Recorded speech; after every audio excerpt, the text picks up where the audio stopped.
You are my sunshine, my only sunshine. You keep me happy when skies are gray. You'll never know, dear, how...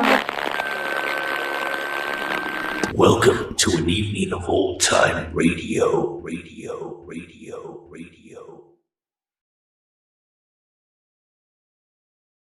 Hello, OTR fans. Welcome to an evening of old-time radio. I'm Greg. Very glad you're here. Drama is one of those genres that does not get a lot of interest on YouTube for some reason. Most people seem singularly obsessed with detective and mystery shows, which are great, but I've always said that variety is the spice of life. And there are thousands of great drama shows out there that have survived to the present. So today I have put together over 9 hours of some of the ones that I feel are really special. So if you like drama, or you're open to exploring that genre, then I think you're going to like the shows ahead. And of course, I have remastered and optimized all of them for you. In the first half ahead, we have a great two-parter from the Silver Theater called Up From Darkness, starring the legendary James Stewart and Rosalind Russell. A really powerful story about the unregulated coal mines of the time and a woman's efforts to improve miners' safety after her father's death in one. Her and Stewart give really fantastic performances. These two parts aired in 1938. Then an extremely unique, one-of-a-kind radio show called The City, and the story Plastic Orchard from 1947. I cannot find much about this short-lived show, except that it ran in 1947, and presented what it called impressions for radio. Kind of a poetic, atmospheric, kind of an audio painting. This one is about urban life, and it involves a stolen bank key. It stars Herb Butterfield, among several others. A really, really unique show that I guarantee is unlike any other radio program you've ever heard before. Let me know in the comments what you thought of it. I'd be curious to know. This is only one, by the way, of 2 episodes that survived today from that show. And then from that great Orson Welles show, Mercury Theater on the Air, The Man Who Was Thursday, starring Welles and his ensemble Mercury Theater Repertoire Company, adapted from the 1908 thriller novel by G.K. Chesterton. Despite being a spy, crime, action story, there's a lot of allegory in it and comedy, and it is one of my favorites.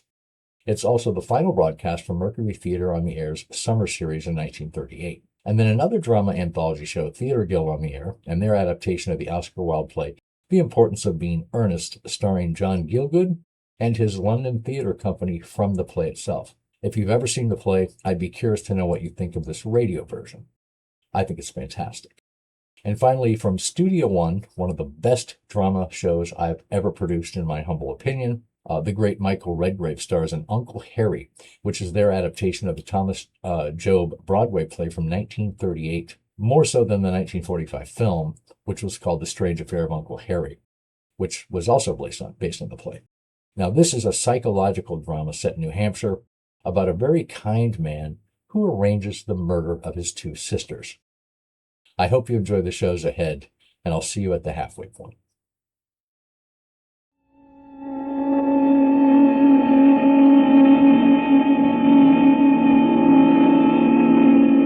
International Silver Company presents The Silver Theater, starring Rosalind Russell and James Stewart in Up From Darkness, directed by Conrad Nagel. Brought to you in behalf of 2 of the greatest names in silverware, International Sterling, world-famous solid silver, and 1847 Rogers Brothers, America's finest silver plate. Good afternoon, ladies and gentlemen. This is Conrad Nagel. I want to welcome you to the 4th of the new series of Silver Theater dramatic productions. In weeks to come, you'll hear such stars as Franchot Tone, Helen Hayes, Ginger Rogers, Betty Davis, and Clark Gable, playing in stories by America's foremost authors. Today, we're proud to welcome back to Silver Theater MGM's brilliant stars, Rosalind Russell and James Stewart, in the first episode of Up From Darkness, a 2-part radio play especially adapted for us by True Boardman, from an original story by Grover Jones. Our town is Middleton, in the heart of America's great coal mining region. Our people, a girl called Michael, played by Rosalind Russell, and a boy called Tim, played by James Stewart.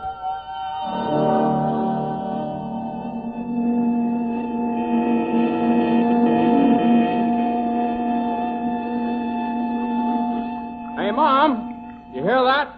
The old pipe organ of prosperity. Work tomorrow. Oh, sure, it is fine music, Tim. Now, Mom, where's my clean shirt? On the table. Oh, yeah, I got it. Say, you'll never guess who I saw in town to meet. Oh. Michael Gargan. The boss? Well, who didn't see him? Doesn't he come down on the mine every day? Oh, not him. Her, his daughter. Mickey? She come back from college just this morning. I saw her in Coburn's. No. Yes. Well, what do you know? She's back, huh? Well, Mom, you can start supper. I'm all washed up now. So Mickey's back. Well, what's she look like? What'd she say? She still got those freckles? She's got no freckles now, Tim. Or if she has, you can't see 'em. What, Mickey Gargan and no freckles? Hey, what's... Well, just remember, Tim, boy, 4 years at college can make a lot of difference in a girl. Oh, and now don't pester me. I got to get supper on the table. Your brother will walk in here starving. No, there's plenty of time. He hasn't even finished shot firing yet. I can tell because... Joe? Shot firing? Oh, yeah, sure. Didn't he tell you? Yeah, Pud Llewellyn got hurt yesterday, and... Yeah, he lit a short fuse and didn't make it to the breakthrough in time, so they had to have a new shot fire, so Joe's it. So I thought he told you. No, he didn't. Well, hey, Mom, why that long look? It's a break for Joe. What means more pay? Besides, you know, Mike Gargan said he wanted Joe to work every job in the mine. That boss has got real plans for Joe, yeah, Mom. I know, Tim. I know. Well, besides, somebody got to blast out the coal for us. Who can do the job better than Joe? That's right. Nobody. Hey, you know what? I'll bet if we give a listen, we'll be able to hear some of the shots he sets off down there. Now, the last rooms he'll be firing in are Nielsen's and Hughes's, and they're in the new rooms just off Main North. I pulled a trip down there today, and I was saying to myself, I said, I'll bet this entry is so close under our house that if I sing loud enough, Mom will be hearing me up there, you know? Oh, Tim Barlow. 700 feet down, and you talk about... you're crazy as a blind dog in a meat house. Listen, what'd I tell you? That's in Nielsen's room. I bet my shirt on it. Now there'll be 2 more shots in Nielsen's and 4 in Hughes's. 6 more shots and you can put on the steak. Joe will be up before it's done. Mom, did you hear me? Yes, Timmy, I heard you. 6, did you say? And that's one of them. Oh, hey, Mom, now what's happened to you? You getting jittery because Joe sets off a few shots? I'll get used to it, like I get used to everything. 2. Now, Mom, now quit it, will you? Joe knows how to take care of himself. Come on, now, tell me more about Mickey. Huh? Never you mind about Miss Michael Gargan. Just because you went to high school together, you don't need to think that she's... Mom, you're deaf. I'm not thinking anything. Well, I think I'll go down to the Tipple and meet Joe when he comes up. And, Mom, press my good pants for tomorrow, will you? All right, Tim. 3. 4.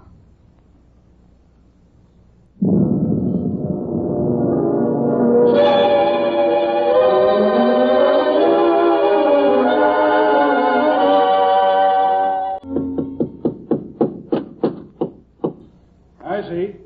Home one day and you'll wrecking the place. Dad. Hello, Michael, girl. Oh, gosh, I've missed you. How about me? Yeah, let me look at you. Well, are they all through with you up at that school? Well, I'm through with them. How about it? You think you got your money's worth? Well, I'm not sure yet. Of course, I'm not exactly used to the idea of a Gargan being so darned educated. Never happened before. Well, give me time and I'll live it down.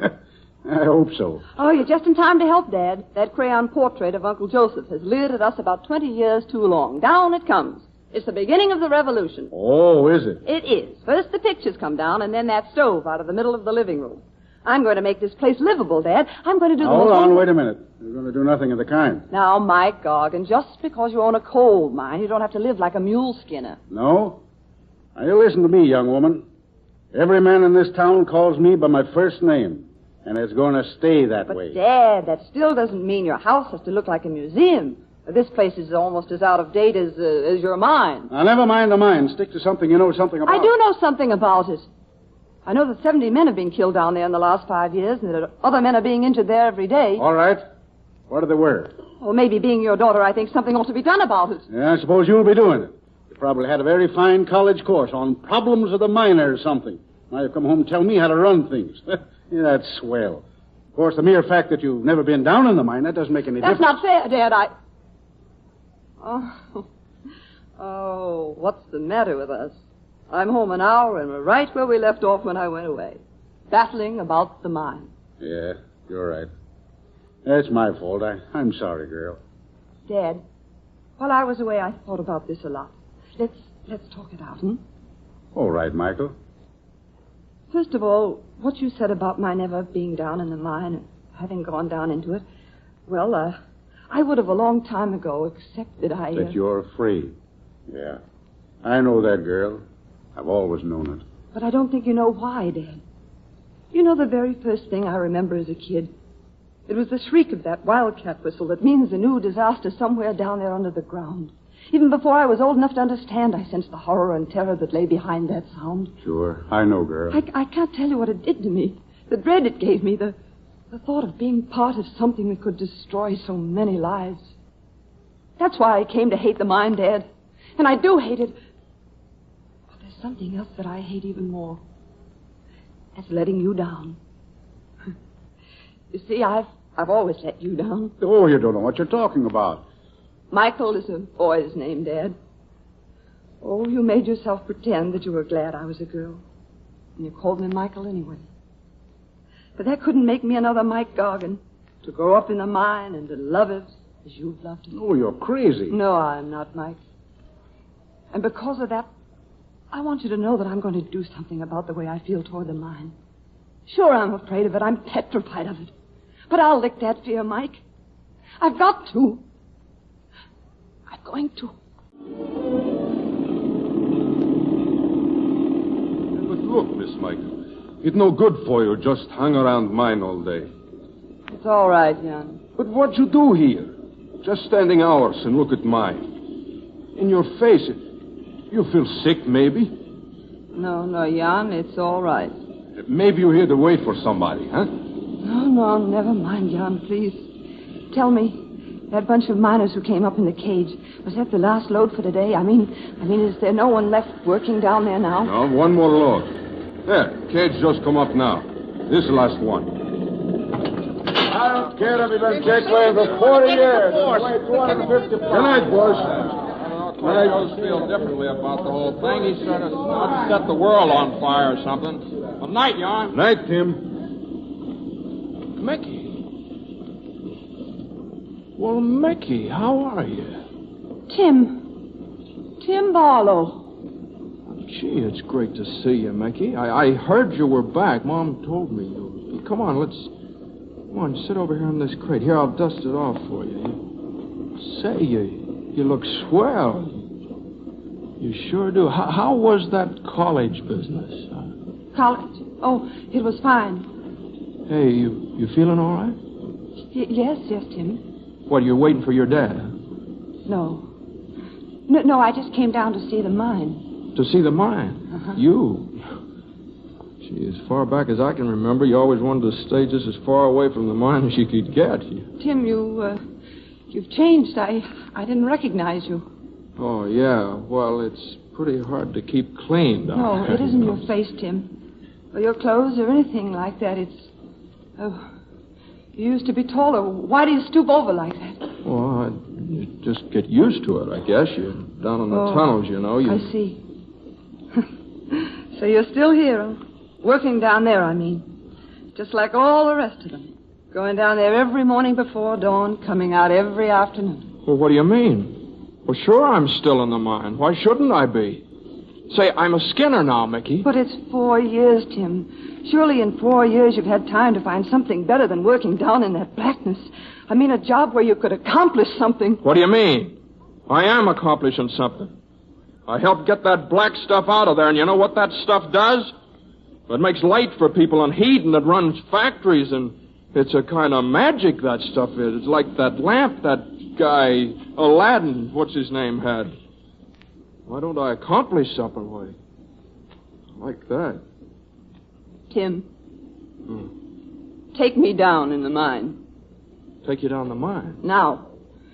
I want to see it and know it and feel it. All of it. The shaft, every entry, every room. Oh, now, wait out.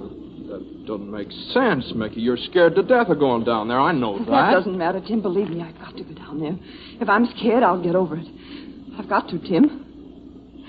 My name is Michael Goggin. Oh, yeah, you're... Yeah. Oh, I think I get it. But, Mickey, your dad will probably... Dad needn't know. I'd rather he didn't until I've licked at Jim. Oh, please. Please, Jim, take me down. All right, Mickey. It's all sort of crazy, but if it really matters to you, I'll do it. I'll take you down.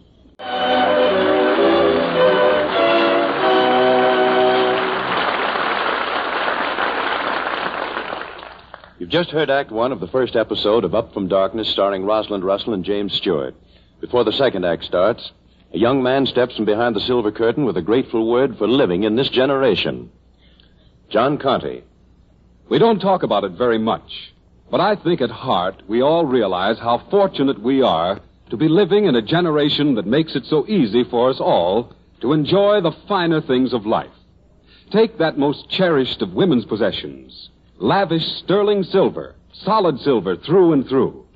Today, modern methods of silversmithing, modern skill and craftsmanship have brought solid silver within the reach of nearly everyone.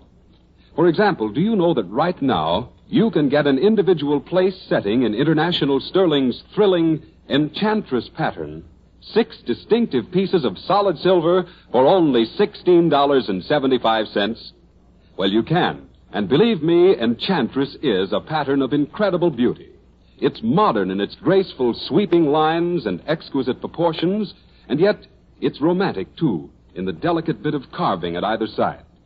But see Enchantress at your silverware dealers tomorrow.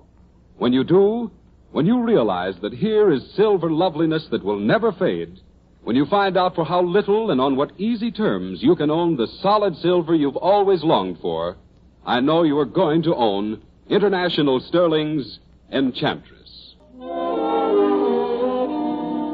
And now the curtain is rising on the concluding act of the first episode of Up from Darkness, starring Rosalind Russell as Michael and James Stewart as Tim. The time and scene are the same.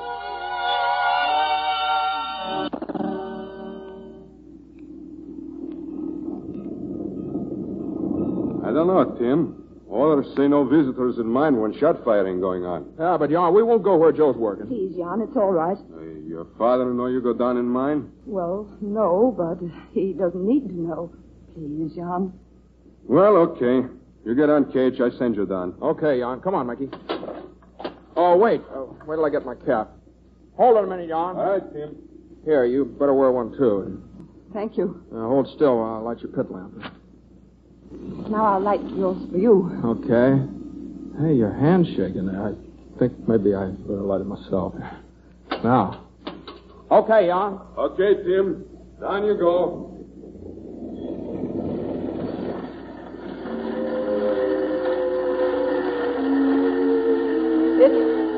It goes down pretty fast, doesn't it? Yeah, I should have warned Jan to run it slow. Well, what happened? No, that's just a little too much speed. The cable's flat, that's all. There ought to be something to hold on to in this cage. It's not safe like this. I mean, it should be all closed in or No, something. it's okay when you get used to it. Now, if your ears feel funny, try yawning. That always does the trick. What's that? Now, we just hit the bottom of the shaft.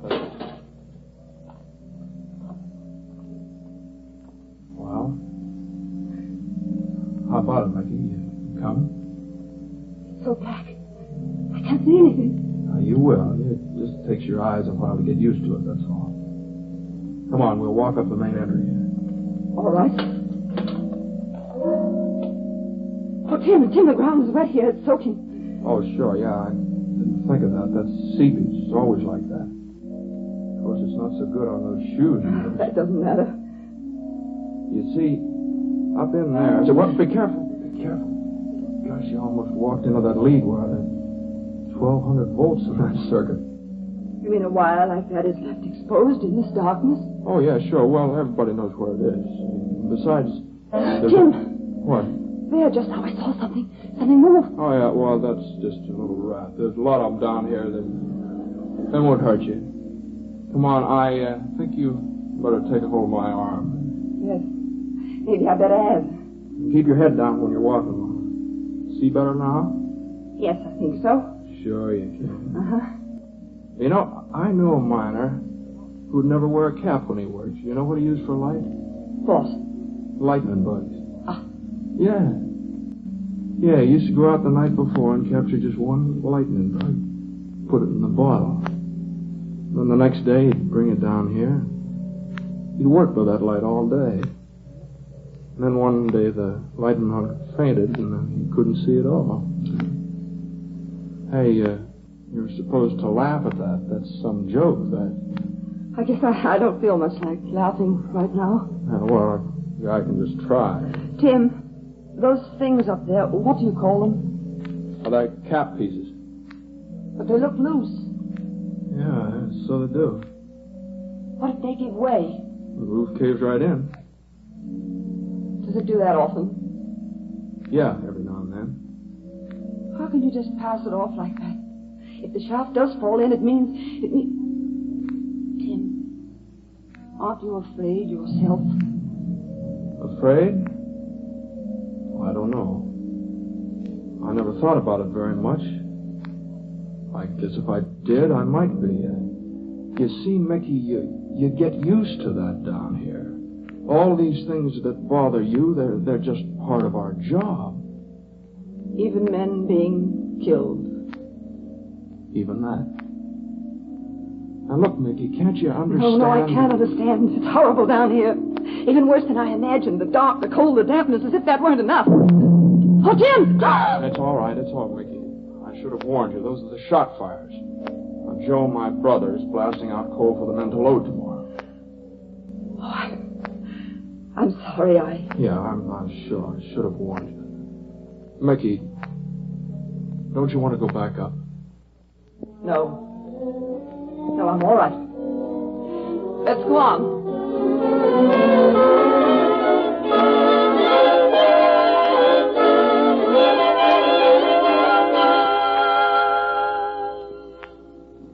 John? Oh, Mike. Hello, Mike. It's you, huh? Hello, Mike. Hello, Jan. This is one fine day, Mike. That's right. No rain. No? No, it's a fine day, Mike. Hey, what's the matter with you? I didn't come down here to talk about the weather. I'm going down. Get over there and drop the cage. Will you go down to the mine, Mike? But Joe's down there, Mike. Joe's shot firing. I know that. That's why I'm going. Good lad, Joe, but still new on that job, and I don't want to take any chances with him. Yeah, but, Mike, I think maybe... Hey, listen, Jan. I don't pay you to think. I pay you to run these cages. Now get over there and drop me down and move. Yeah, Mike. Yeah, sure, Mike, sure. Now, this is what we're coming to, Mickey, is a part, and that's where the... Oh, I've just got to get used to those. Sure you will. Hey, you dropped your cap. Oh, yes. Here. Boy, you don't look much like 4 years of college now, Miss Garrigan. Hold still. I'll get that smudge off. There. Thanks. You're swell, you know that? Mickey, maybe this isn't the time or place to tell you, but all the time you were away, going all sorts of places with all sorts of people, and, I was right here. And I was thinking about just one person. Timmy. Of course, you may not think that you've ever been down here before, but I want to tell you have, Mickey. You've been riding around down in here for years with me. Oh, I'm glad, Timmy. Truly, Tim, our left! They're going out! Save him! Down there where Joe is. Come on! Joe, is that you? Oh, John! Tim! What is it? Miss Garrigan, your father, and your brother, Tim. They're in there, caught in a fall. Dad! Aye. He just come down to inspect. The shot went off and the roof fell in. They're caught in there, both of them. No! Mickey, wait. Are all the shots fired off, Joe? I don't know. We'll take a chance. You stay here, Mickey. I won't. I'm coming with you. We've got to get them out. Joe! Dad! Careful, miss, careful. Dad! I wouldn't go further. The fall. Dad! Here, my girl. Oh, Dad, oh, I found him. Timmy's here. Jock, go up for help quick. Mike's alive. Get the whole crew down here. He's half buried under a fall of slate. Right, and I'll get the whale-kick whistle going. Hey, Jan! Mike. Tim, your brother, I couldn't get him out. He's under there. I tried. Thanks, Mike. Oh, Dad, Tim, help me. We'll get him free. No, Michael, girl. It's no use. Just let me lie. Oh, Dad.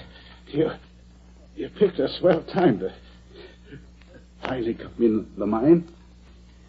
Darling, Tim, listen. This messes things up.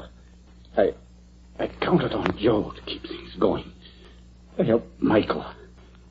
She needs help. She doesn't know the mine like we do. Don't worry, Mike.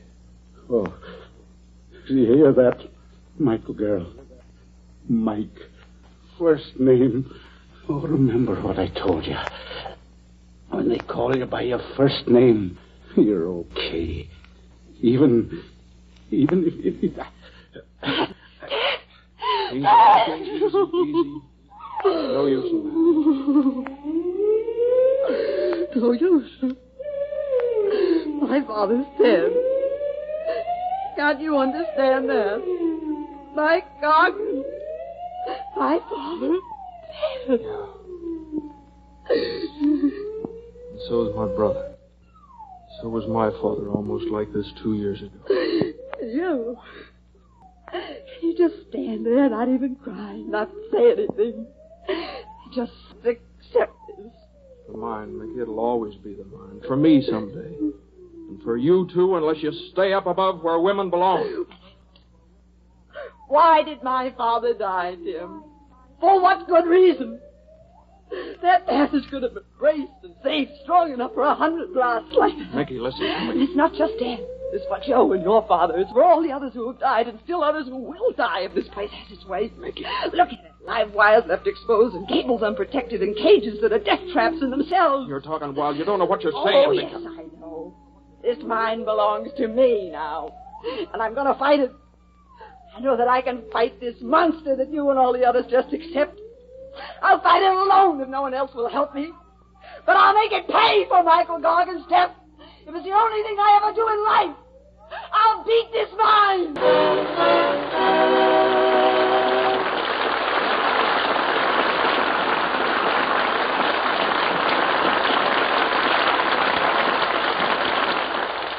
In just a moment, you'll hear about what's in store for you in next week's episode of Up From Darkness, starring Rosalind Russell and James Stewart. But right now, here's a man to offer you something very special. John Conte. For many of you, this fall holds a really gala occasion. The day when someone in your family or one of your friends, someone you hold very dear, walks up the church aisle in veil and orange blossoms to the romantic strains of Lohengrin. And if you'd like to make your wedding gift to that bride as memorable as the occasion, you'll give the gift of every woman's dreams, beautiful silverware. Solid silver like the international sterling silver we spoke about earlier in the program, or the finest in silver plate, 1847 Rogers Brothers, First Love. First Love, so named by Rosalind Russell, one of the stars of our Silver Theater performance tonight, represents the latest and greatest achievement of the famous house of 1847 Rogers Brothers. It's a pattern whose lovely ornament is deeply etched and raised in high relief in a perfection of craftsmanship never before available in silver plate. You can see this sensational pattern at your silverware dealers now. In fact, in order that you may see it, 1847 Rogers Brothers are making a special offer of a small distinctive serving fork. A fork which ordinarily costs $1.50, but which you can now have for only 25 cents. When you go to your silverware dealer tomorrow for your fork, when you actually see its rare, rich beauty, I know you'll not only want a complete First Love service for the bride, you'll want one for yourself, too. And you can have one easily. Your silverware dealer will tell you on what really convenient terms you can own the aristocrat of silver plate, 1847 Rogers Brothers, First Love.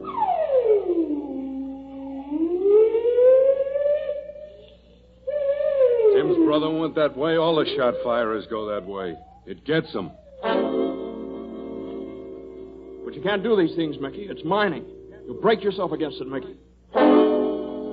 And, Miss Gargan, we miners ain't stepping back into the shaft until them machines of yours come out. Let it destroy all of you. Stand by and watch it while it kills. But I won't. I'll destroy it till you hear. I'll destroy it. This is the fight that Michael Gargan must wage, not alone against the terror that she feels, but against the very people she would raise up from darkness.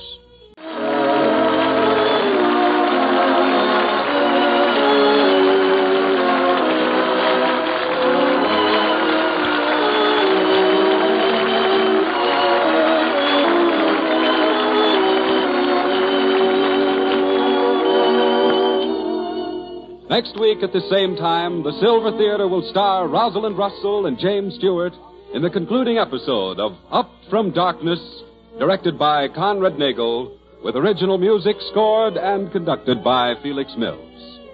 And in the meantime, if you want solid silver, you want International Sterling. If you want silver plate, you want 1847 Rogers Brothers, both proudly created by International Silver Company. Rosalind Russell will next be seen in the Metro-Goldwyn-Mayer production, The Citadel. James Stewart can next be seen in the MGM production, Ice Follies. This is John Conte speaking. This is the Columbia Broadcasting System.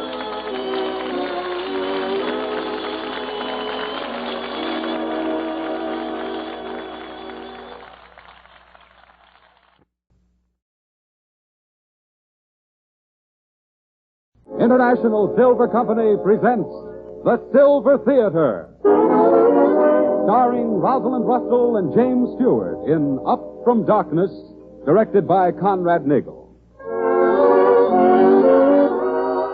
Brought to you in behalf of two of the greatest names in silverware, International Sterling, world-famous solid silver, and 1847 Rogers Brothers, America's finest silver plate. Good afternoon, ladies and gentlemen. This is Conrad Nagel. We welcome you to the fifth of the new series of Silver Theater dramatic productions. In weeks to come, you'll hear such stars as Francho Tone, Helen Hayes, Ginger Rogers, Betty Davis, and Clark Gable, playing in stories by America's foremost authors. Today, we're proud to welcome back to Silver Theater Metro-Goldwyn-Mayer's brilliant stars, Rosalind Russell and James Stewart, in the concluding episode of Up from Darkness, a two-part radio play especially adapted for us by True Boardman from an original story by Grover Jones.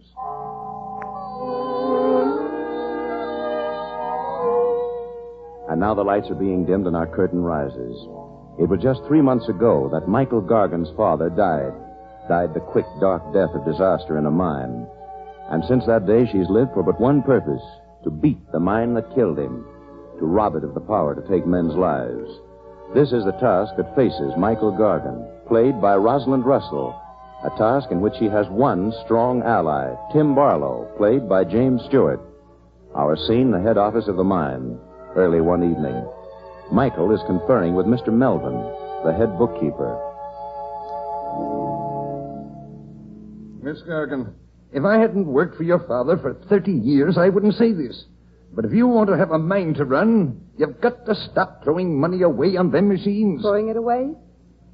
Did it ever occur to you, Mr. Melvin, that the safety of the Gargan mine might mean more to me than a surplus in the Gargan bank account? You can't run a business on sentimentality, Miss Gargan. This is a coal mine, not a charity institution. Dangerous, perhaps it is. But mining is always dangerous. Your father accepted that fact all his life. Yes, he did, and because he did, he... Oh, we won't argue, Mr. Melvin. Please see that the orders for the new motorized equipment are put through immediately. You mean you're actually going to... Hello, Becky. Oh, hello, Tim. Look, I've been trying. I'll be through in just a minute. Oh, hello, Melvin. Huh. Now, here's the month's balance, Miss Gargan. If you can call it that, considering it's written mostly in red ink. Thank you. I'll go now. Mrs. Melvin's been waiting dinner for an hour. I'm sorry. I know the change here has been hard on everybody, but things will adjust themselves in time. I hope so. Good night. Good night. The old sourpuss. Look, Mickey, do you have to keep working 16 hours every day? I've been trying all afternoon. Excuse me. Oh. Hello? Who? Oh, Mr. Wyrick. Fine, thank you. How's the Wyrick Coal Company? Yes, Mr. Wyrick. No, I'm sorry. I happen to feel that that's my own business and no one else's. I see. And if I don't? Well, you may as well understand this, Mr. Wyrick. If making the Gargan mine safe means running it at a loss, I'll run it at a loss. Good night. What now? Oh, Mr. Wyrick over in Hastings is up in arms about the improvements I'm making. Says it's unfair competition and is going to do something about it. Oh, it's not so good. Don't worry, Mickey. Now, he's just talking. I don't care, Tim. I'm winning. Wyrick or anyone else can say what they please, but I'm doing it. I'm sticking the mine. Do you realize there hasn't been one person killed, not a serious injury since Dad... in over 3 months?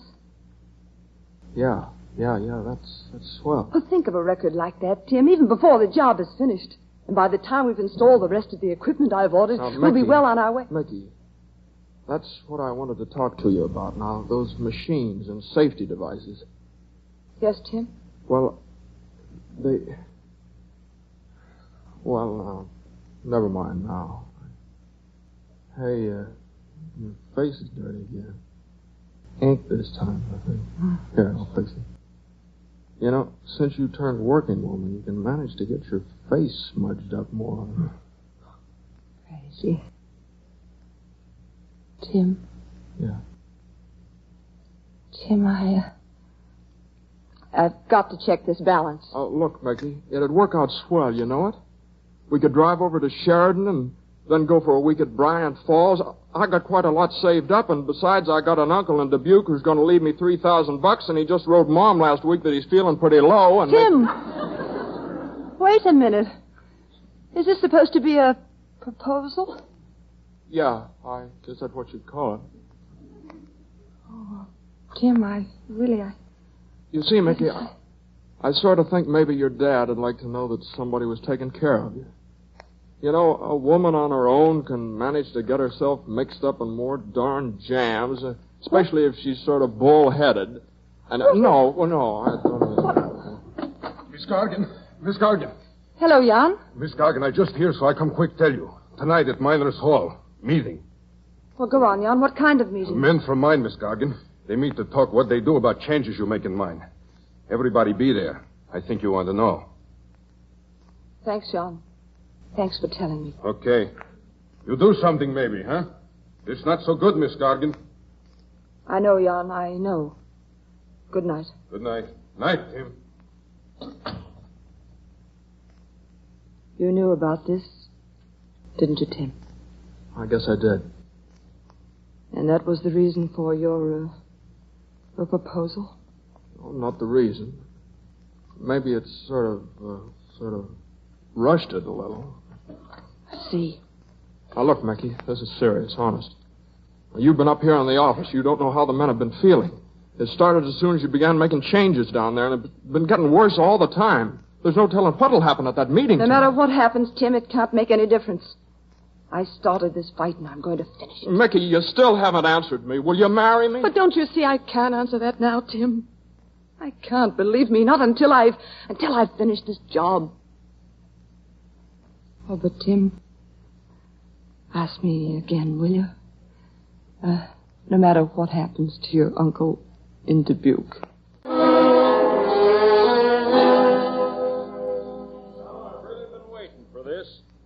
I've been waiting to see just what a bunch looked like that could go on working in a woman's mind. I'm surprised at you. Some of you have even got your hands dirty. Now listen to me, you guys. Any sap knows that a woman around a mine is unlucky. And they don't make 'em any unluckier than Miss Michael Gargan. Look at all these fancy machines she shoved in down at the mine.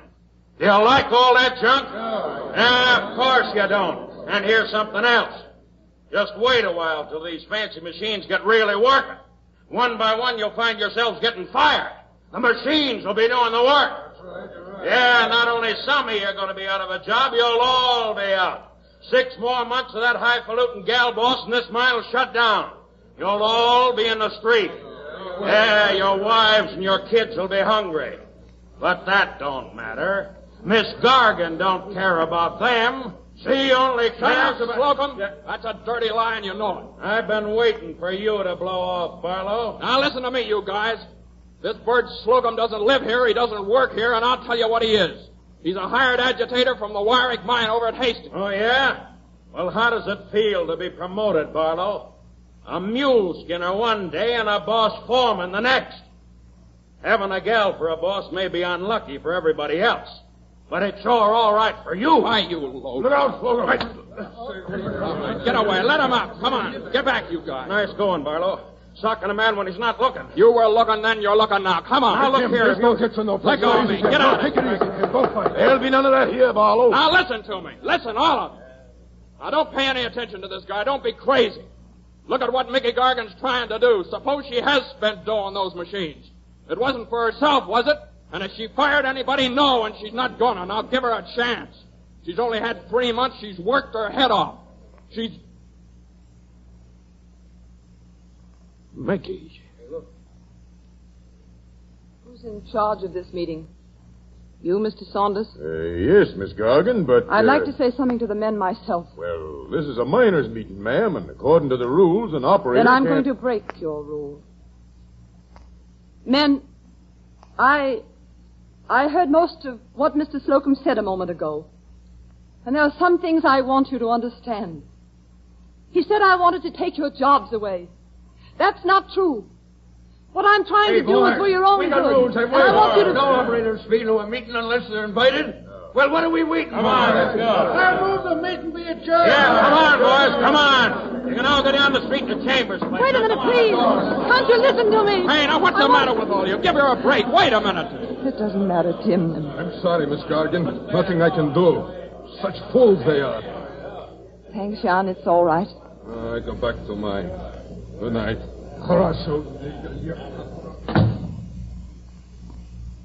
Oh, Mickey, you shouldn't have come here. I see that now, Tim. But we'll win them over. I know we will. What we're doing is for their own good, and as long as you believe in me, as long as you'll help me. Quit it, will you? Well, what's wrong, Tim?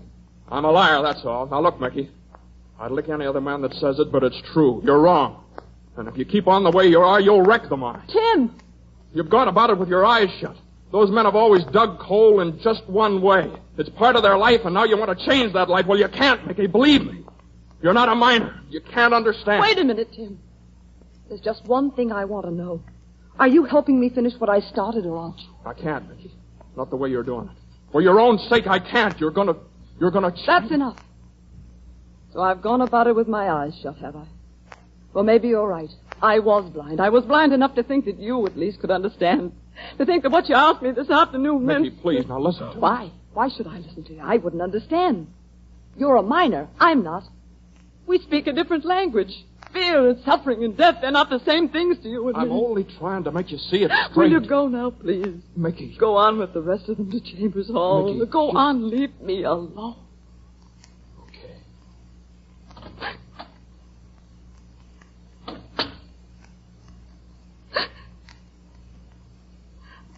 I'll do it alone, Dad. I'll do it anyway. I said I'd make the mine pay for your death, and I will. So help me. I'll do it alone.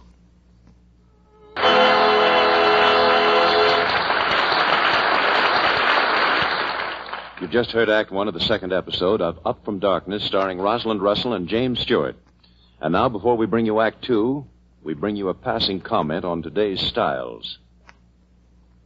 Many of the fashions women follow today reflect the subtle blending of old and new, of your grandmother's day and your day.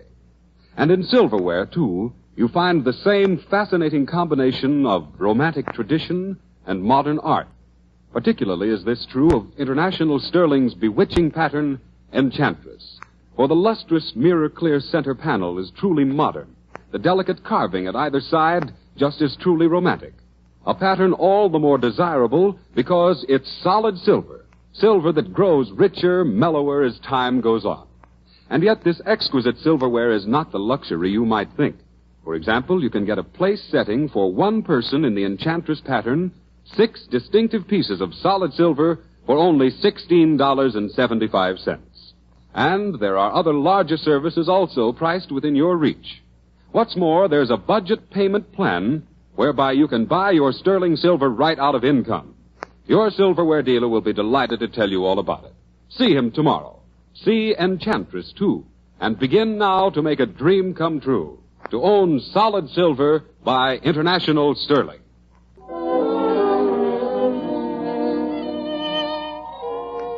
And now the final act of Up From Darkness. There are 3 in Middletown who have known a sleepless night.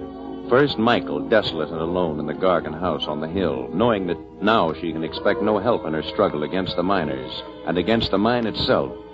Next, Tim walking the streets while blackness turns to dawn, bitterly unhappy at his action in deserting Michael. And third, Tim's mother, who has waited through an endless night for his return. And at last in the Barlow home just after 7 in the morning. Tim, boy. Oh, Mom. I've been waiting for you, son. Is something wrong? I'm leaving, Mom. Leaving? Don't ask me why, I just got to. So you're just like all the rest of them. Or maybe worse. At least they're not running out. You don't understand. Oh, don't I, though? Just because the men all called a strike, you ain't got the courage. Right. Don't tell me you don't know. Last night at Chambers Hall, they voted not to go to work this morning, or any morning, as long as Michael Gargan is in charge. Yeah. See. So long, Mom. Go on with you, then. And I'm not so sure about what she's well rid of you. Oh, don't talk like that. You're a fool, Tim Barlow. And I'm ashamed of you. What do you want me to do? Do? I want you to stay here and fight for the girl you love. I did fight for her, Mom. I'd keep on if she was right. If she was right. She is right. Do you think that Mickey Gargan is the only woman in Middleton who wants safety in the mine? But the men, Mom. The men are fools, like you. They don't like changes because they've always worked another way. It's humbug. Let them learn, I say. Oh, you still don't understand. A woman just can't run a mine. Why can't she? So Michael's wrong, is she? Well, I'll tell you how she's wrong. She hasn't learned to tell that bunch of numbskulls where to go. Mom, Mickey's a girl, remember. She can't. Why can't she? She's a Gargan, isn't she? Mike Gargan called every man in this town by his first name, and vice versa. And when she learns that, and a few cuss words, you just watch her run that mine. Mom. Sock me, will you? Go on, sock me. I never needed it more, but I'm not starting that now. Ah, Tim. I couldn't be seeing you throw away your heart and your life. Oh, God bless you, Mom. Go on with you now. Get on and find your girl.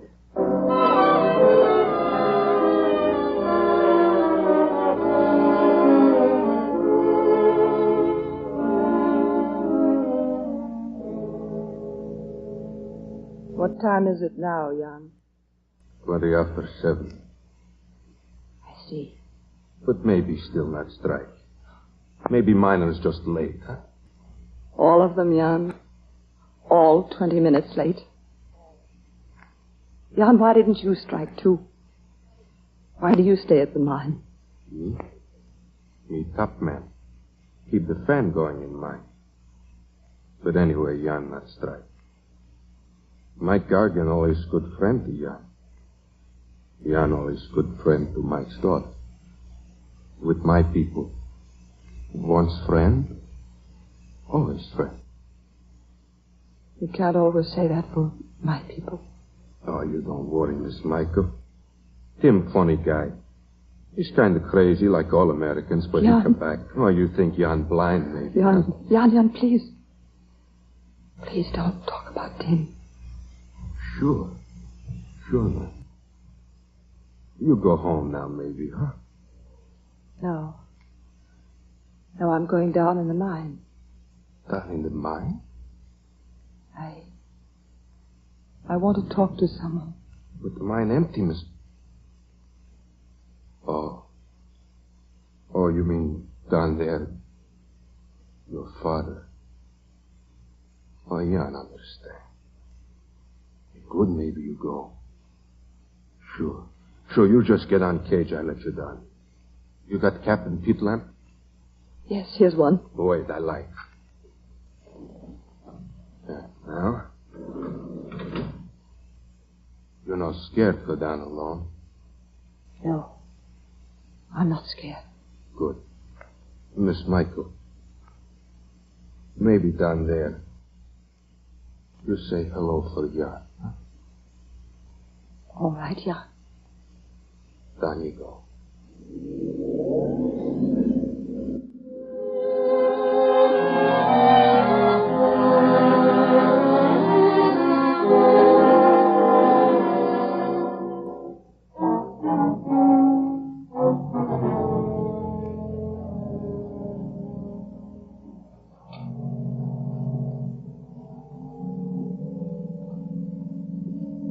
Dad, I had to come and tell you. I've let you down.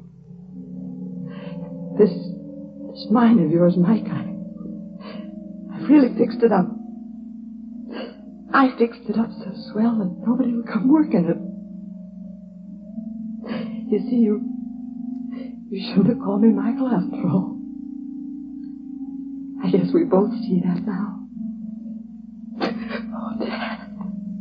Got to learn to love the mine. Michael, girl. To love it.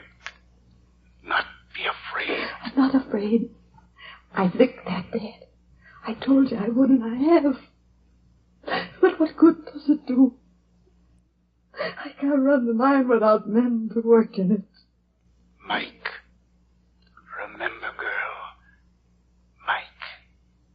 If they call you by your first name, you're okay. You're okay. I tried, Dad. I tried. But they never will. They never will. Mickey. Tim. Mickey, you shouldn't be down here by yourself. I wasn't by myself. Oh, but you... Oh, yeah, I get it. Do you want me to go, Mickey? No, Tim. After all, your brother's here as much as Dad. Yeah.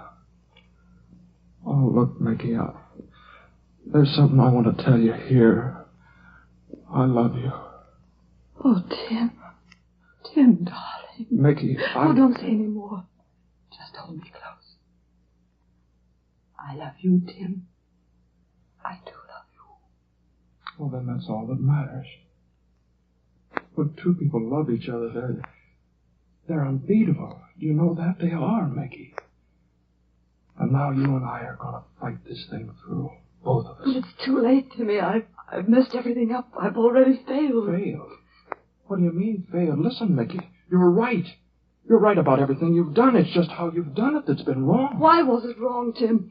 This mine isn't just yours, Mickey. It's the men's, too. Every one of them feels about it just like Mike Gargan did. And you shouldn't have changed things all at once, Mickey. Not without talking it over with those guys. Don't you see that? But how could I, Tim? I was away so long. They're like strangers to me. Oh, don't let them be. They don't want a woman running the mine. Well, don't run it like a woman. Tell them where to head in that, Mickey. And if you run out of words, you just ask me. You gotta stop making them call you Miss Gargan. You gotta make them call them Mike. I know that. Somebody else already told me. And I'll do it. Sure you will. You're gonna fight fire with fire. That's the way we'll lick them. Sure we will. Tim, what did you say? I said you gotta fight fire with fire. And we will, Timmy. This strike, it's going to end now. Today. Come on, Tim. Wildcat whistle. At the mine. Something's happened. Let's go. A strike. And I suppose that stops men dying. I'm going to that mine. Safety machines. Listen to that. Something's happened at the mine. I told you it was bad luck to have a woman run a mine. Come on. There's the girl. There by the tipple at the head of the shaft. This was all a trick to get you back to work. Oh, no, it's not. Listen to me. You all walked out on me before, but this time you're going to stay and listen. So you're all on strike. None of you like the things I've done to improve the mine. You don't want to work for a woman boss, do you? Well, why don't you answer? You, Tom Carson. You don't want to work for me, do you? Or you, Luke, or you, Shorty? All right. That's all I want to know. Wait a minute. Listen, everybody. This here gal's trying to cover... Now, look, Slocum. Mickey's talking here, and you're going to shut up. This is a free country, Barlow. You can't stop me I from... can't? Are you looking now? Hey, you got... All right, Mickey, go on. Go to him. Tell him. And now, you women, what about you? I'll tell you what about us. You got no right to scare us with that whistle when nothing's happened. Well, something's going to happen, Mrs. Novak. Unless at least you women back me up. What do you mean back you up? Why should we? Because you're women. And being women, you can't help but understand the thing I've tried to do. Change the mind? Sure, I've changed it. I've changed it to give your men a chance to live down in that hole. Oh, what about it? Have you got the courage to tell your sons and husbands to go back to work? So you won't help me. So I have to fight your men alone. Well, that's great. There never was a Gargan that didn't like a fight. And boys, you've got one. None of you wants to work in the Gargan mine. You'd rather go hungry than work in it. Well, then you're going hungry. Because I hate the mine. With or without improvements, I've always hated it. So I'm going to save us all a lot of trouble. Jan, hand me that piece of timber and open that firebox. Here, Miss Gargan. Do you see this tipple? Well, it's 40 years old and as dry as tinder. Hey, she's got a torch. Miss Gargan, wait. What are you going to do? Here's what I'm going to do. I'm going to burn the mine. There! But the mine's on fire. Oh, you've got to stop her. Hey, she threw a torch down at the tipple. Jack, don't stand there. The mine. Go put it out. And your job. Come on. Oh, go on. Look at them go so they didn't light the mine. Fight fire with fire, ain't you? Mickey, and you have. Tell them where to go. Boy, how you told it. Work whistle My now, huh? Jan. Sure, why not? Fire almost out now. Pretty soon, men, I'll go back to work. I blow whistle, let town know strike over. Sure, Jan. Let her blow. Go ahead. Okay. And you do one swell job just now. You're damn fine boss, Mike. Oh, Timmy. Timmy, I've done it. Did you hear? He called me Mike. Sure he did. And they're all going to be calling you Mike. Hey, Mickey, crying. Hey, you can't cry. You're boss here. I know. I just can't help it. You can't help? You win, so you can't help crying. Well, I don't know. Maybe I'm crazy. Yes, you are. Jan said so. Like all Americans. But, oh, Timmy, crazy or not, I love you. In a few minutes, I'm going to ask Rosalind Russell and James Stewart to come out in front of our silver curtain so that you may meet them in person. But first, here's another friend of yours, John Conte. Ladies and gentlemen, as soon as this program is over, will you go to your buffet drawer and look at your silverware? Is it the kind you can be really proud of? Silverware that adds distinction to your dinner table? And just how complete a service have you? Do you own salad forks and coffee spoons? If you're not perfectly satisfied with what you see, now is the time to replenish the service you have or to buy completely new silverware. Because now you can get solid silver like the international sterling we mentioned a few minutes ago, or the finest of silver plate like 1847 Rogers Brothers' First Love at prices you never dreamed possible. First Love is a pattern of really unusual beauty. The floral ornament is deeply etched and richly raised in a perfection of craftsmanship never before found in silver plate.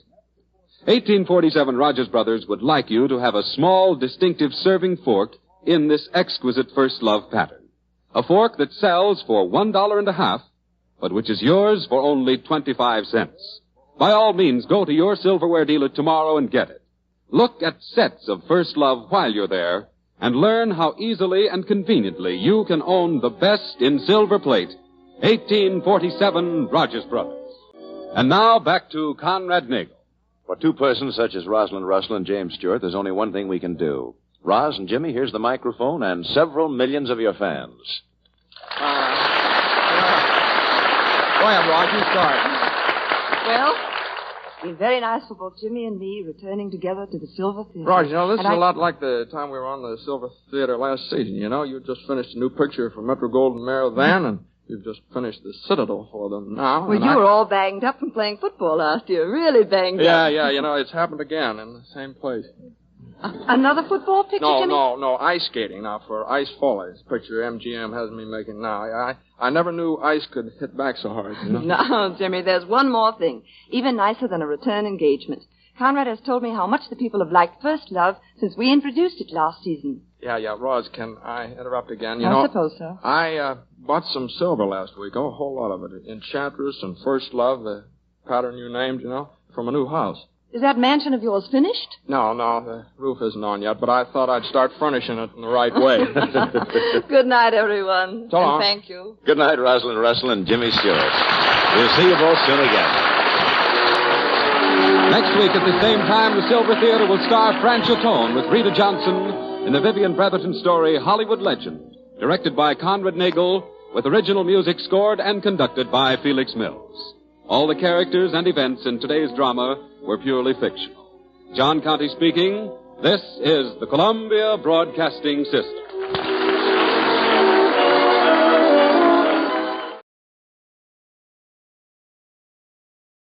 When you view it from afar, the city is silent, a cluster of towering spires against the sky.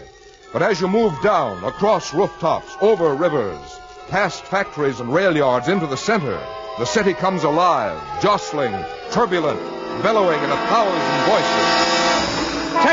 Taxi! Mark it down, $10. My friends of this great city! Buy the lady flowers! Buy the lady flowers! Signals, crosswalks, the Sherry Carlton Towers, the glass and concrete canyons, rooms with bath or showers. Hurry, do I hear 550? The Philharmonic concert. The Blue Place. Me too. The traffic cops, the billboards, the milkman out at dawn. The lights along the freeway coming on and on and on. CBS presents The City, an impression for radio with your narrator, Frank Goss.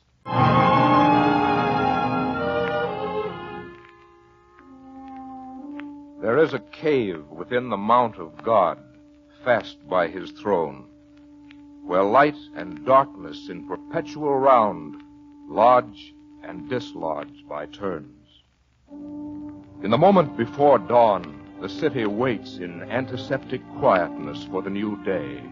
Stone, steel, cement lean heavily against the dusky sky.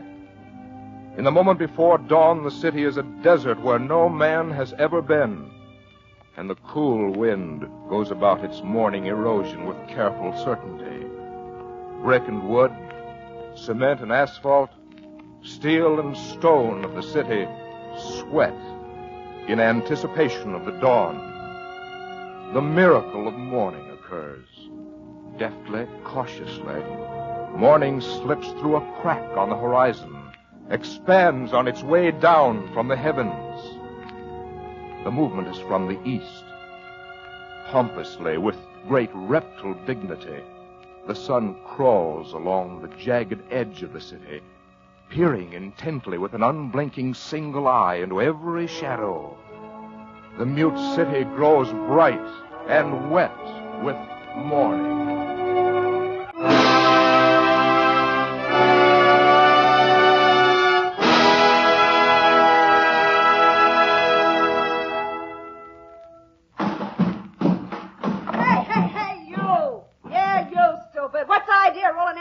Cans around like that every morning. What's the idea, huh? Don't you know some people are trying to sleep? All the time banging those cans around. The city comes to life. Awake, darling. Mm-hmm. Good morning, my darling. Good morning, my darling. Darling, darling, darling. Oh, good morning, my darling. Good morning. Good morning, my darling. Darling. To those in love, morning is another wonderful gift given to each other. Mrs. Corsi, it's morning. Mrs. Corsi, I brought you breakfast. Mrs. Corsi. To some, there is no morning in the city. The noises of the city at morning lean and crowd each other, jamming into windows, through doors, inside, close to the steel and cement. The noises of the city at morning creep up carpeted stairways and drift unnoticed into rooms heavy with slumber.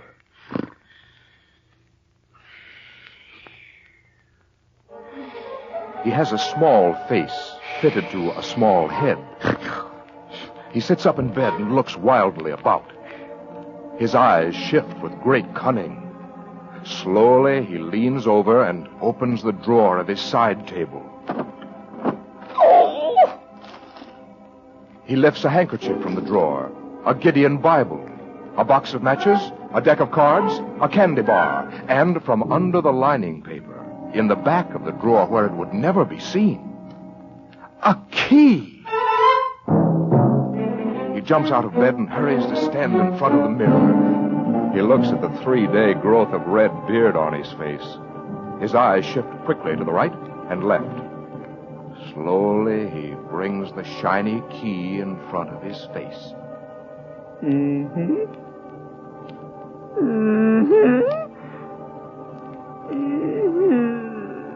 He smiles in the mirror at himself, showing his teeth. And then he winks. A little red-bearded man winking at himself in the mirror is a far cry from a stately mahogany banking office. Again. Just tell me that again. He was a good psychologist, too. He said that the guy took the key because he wanted someone to know he's alive. That's all. Ah! One of our most trusted employees walks off 3 days ago with a master key to our safety deposit boxes. No one can get in without the master key. I want him and that key back here today, you understand? Yes, P.J. I've talked to all the newspapers, and they've promised to play the story down from now on. But do you know what this can mean, do you? I think so, P.J. A run on the bank. Every depositor I've got will want to withdraw. Yes, P.J. Now, you find that guy and get that key back here fast. Understand? Get that key. And in another part of town, morning is announced with breakfast. Good morning, Jessica. Bacon smells good. Here's your paper, Sam. Sit down, drink your juice. Weather report says it's going to be nice. Something to be thankful for. See, they still haven't found that crazy bank teller.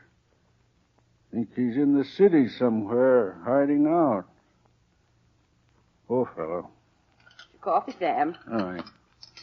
Must be crazy, taking a master key to all those safety deposit boxes and then running off with it. Huh. What good will it do him? What good will it do him, Sam? Who? The crazy bank teller, Sam.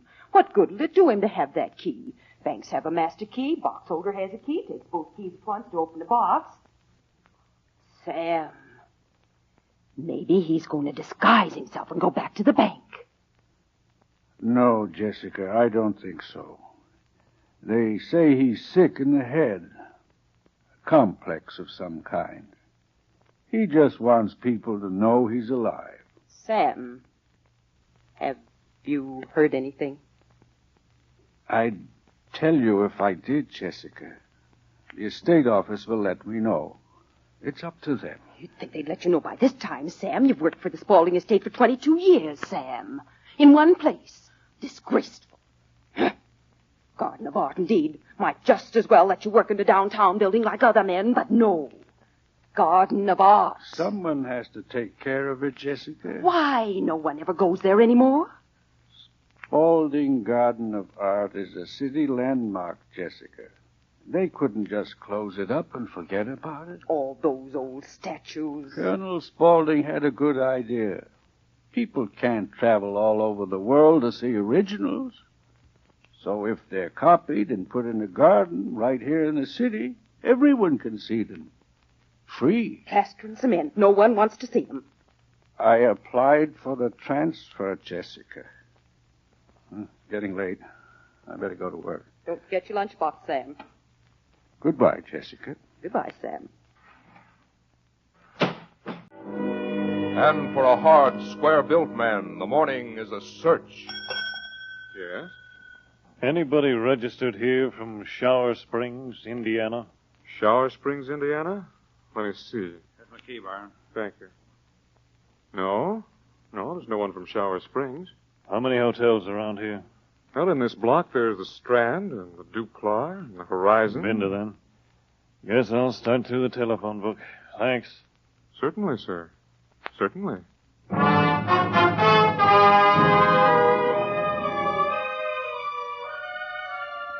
On a quieter piece of earth that is a part of the city, a Hubbard lawn sprinkler, spider-like, takes care of its expected duties, spinning in undulated, sensuous rhythm, spraying the green, close-clipped lawns of Spaulding Memorial. The morning sunlight drifts lazily into the man-made stream of rain, creating short, precise, ugly-colored, man-made rainbows. And the man of the Garden of Art goes slowly to his work. The man of the Garden of Art pauses at the entrance, and slowly his gaze searches out every familiar object within the garden walls. On this morning, as on 22 years of mornings, he reads with reverence the bronze letters settled snugly in the cement base of the statue before him. Spaulding Memorial Garden. A garden of art, instituted by the late Colonel Alfred W. Spaulding, one of the early founders. His gaze shifts upward now to the bronze noble figure perched slightly askew on the cement base. Good morning, Colonel. He salutes and laughs softly to himself at his little joke. Morning is in the Garden of Art. It has crossed the tall buildings of the city and come to Spaulding Memorial. It has dampened 100-odd pieces of statue. Morning has crawled into each fiber and begun anew its familiar work of cracking and spreading. Morning is fatal to man-made stone. Each replica, each copy, from Venus de Milo to the bust with a missing ear, even resplendent Colonel Spaulding in darkening bronze, knows that morning is a mortal enemy. The Guardian, the Garden of Art, has removed his battered felt hat now and replaced it with a black, round-crowned one with perforated sides. The visor is shiny, black patent leather. The soldier of the garden is in full uniform now for bronze Colonel Spaulding. The metal tab above the visor says so. Garden of Art. And in smaller letters, Guide.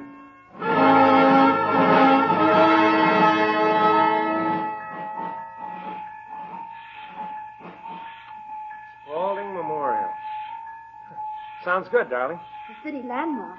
See? The guidebook says so. Well, come on. Oh, now don't look that way. Oh, everything's sorry, gonna darling. be all right. You just wait and see. Smile. Sure. Let's look at the Garden of Art. Oh, hello there. You and the lady want to look around? Yeah, if it's all right. Sure. Go right inside. Make yourselves at home. We want to see everything we can in the city. We're on our honeymoon. Honeymoon, eh? Well, say now, that's fine. Congratulations. Being on your honeymoon, you be sure and look at the big white statue at the far end of the garden. Most young people do. Which one is that? Goodness, there's so many of them. Right there, near the wall. Oh, I see.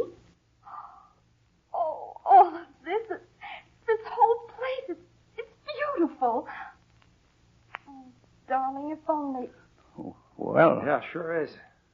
Gosh, I've never seen anything like this. well, you can look as long as you want to. Oh, how perfectly lovely. We can stay all day. Then tonight. Don't worry, darling. It's all right. Sure. We'll stay all day. Well, say now, I'm mighty glad to have you folks. Just make yourselves right at home. Mighty glad to have you.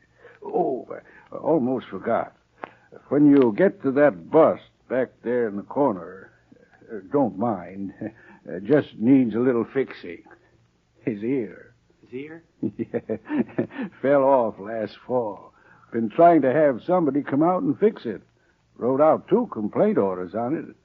Office kind of forgot, I guess. So don't mind his ear being off. The hard, square man in the blue suit puts his hand in his coat pocket as he stops at the desk of the Redondo Hotel. Yeah. Yeah, what is it? You run this place? Yeah, so what? Oh. Anybody register here lately from Shower Springs, Indiana? No one new been here for 2 weeks. Okay. Okay, thanks. Sure. Anytime. Day has taken over the city. A sloth in bright-colored skins. It has searched in every part of the city, peering and prying. Day has advanced, mastered, and overcome the city. Eaten your lunch yet, Sam? I was just starting to when you phoned. I think you'll like the blueberry pie. Made it yesterday. Sam, did you hear anything about your transfer? No. Well, if you hear anything about it, you let me know. I'll let you know, Jessica. Goodbye. Goodbye, Sam.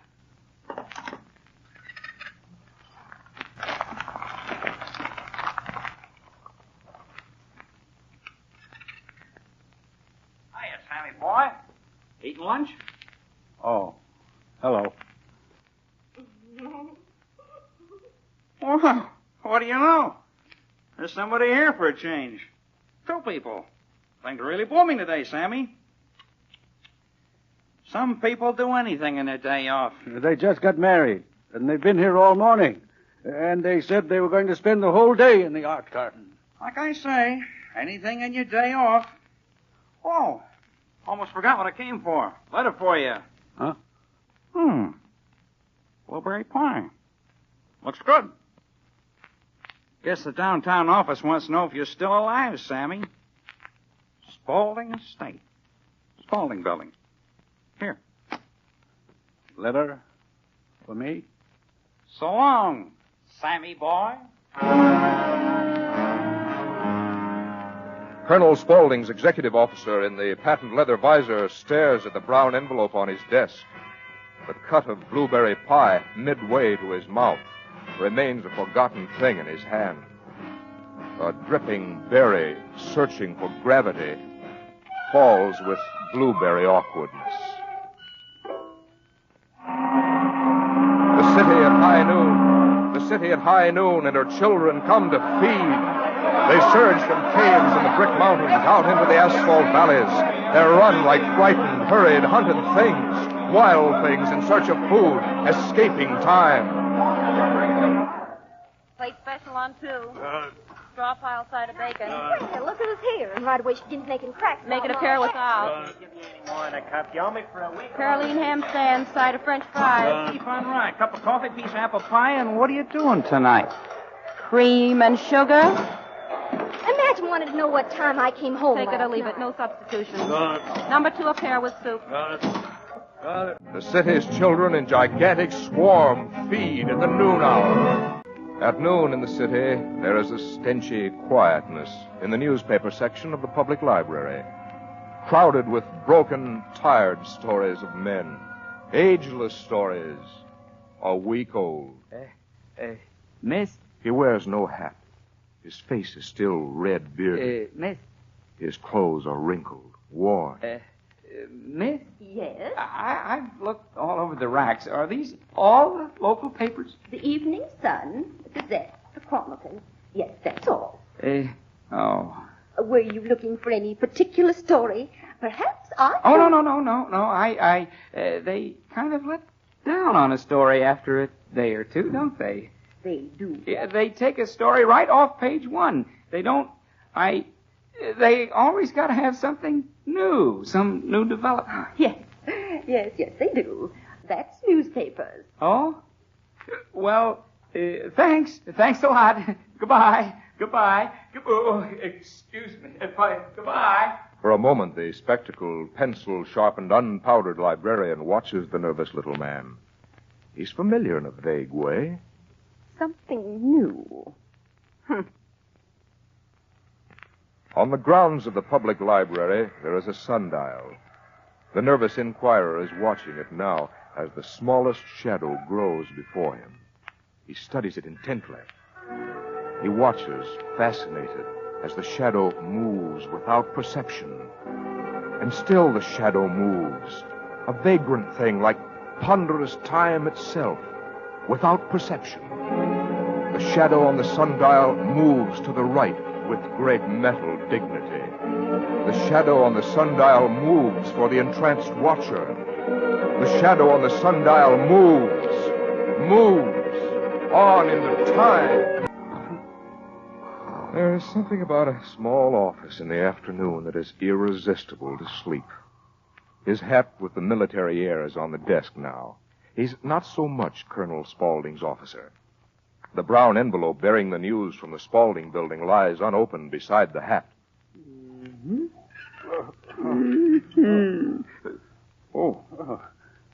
Good afternoon.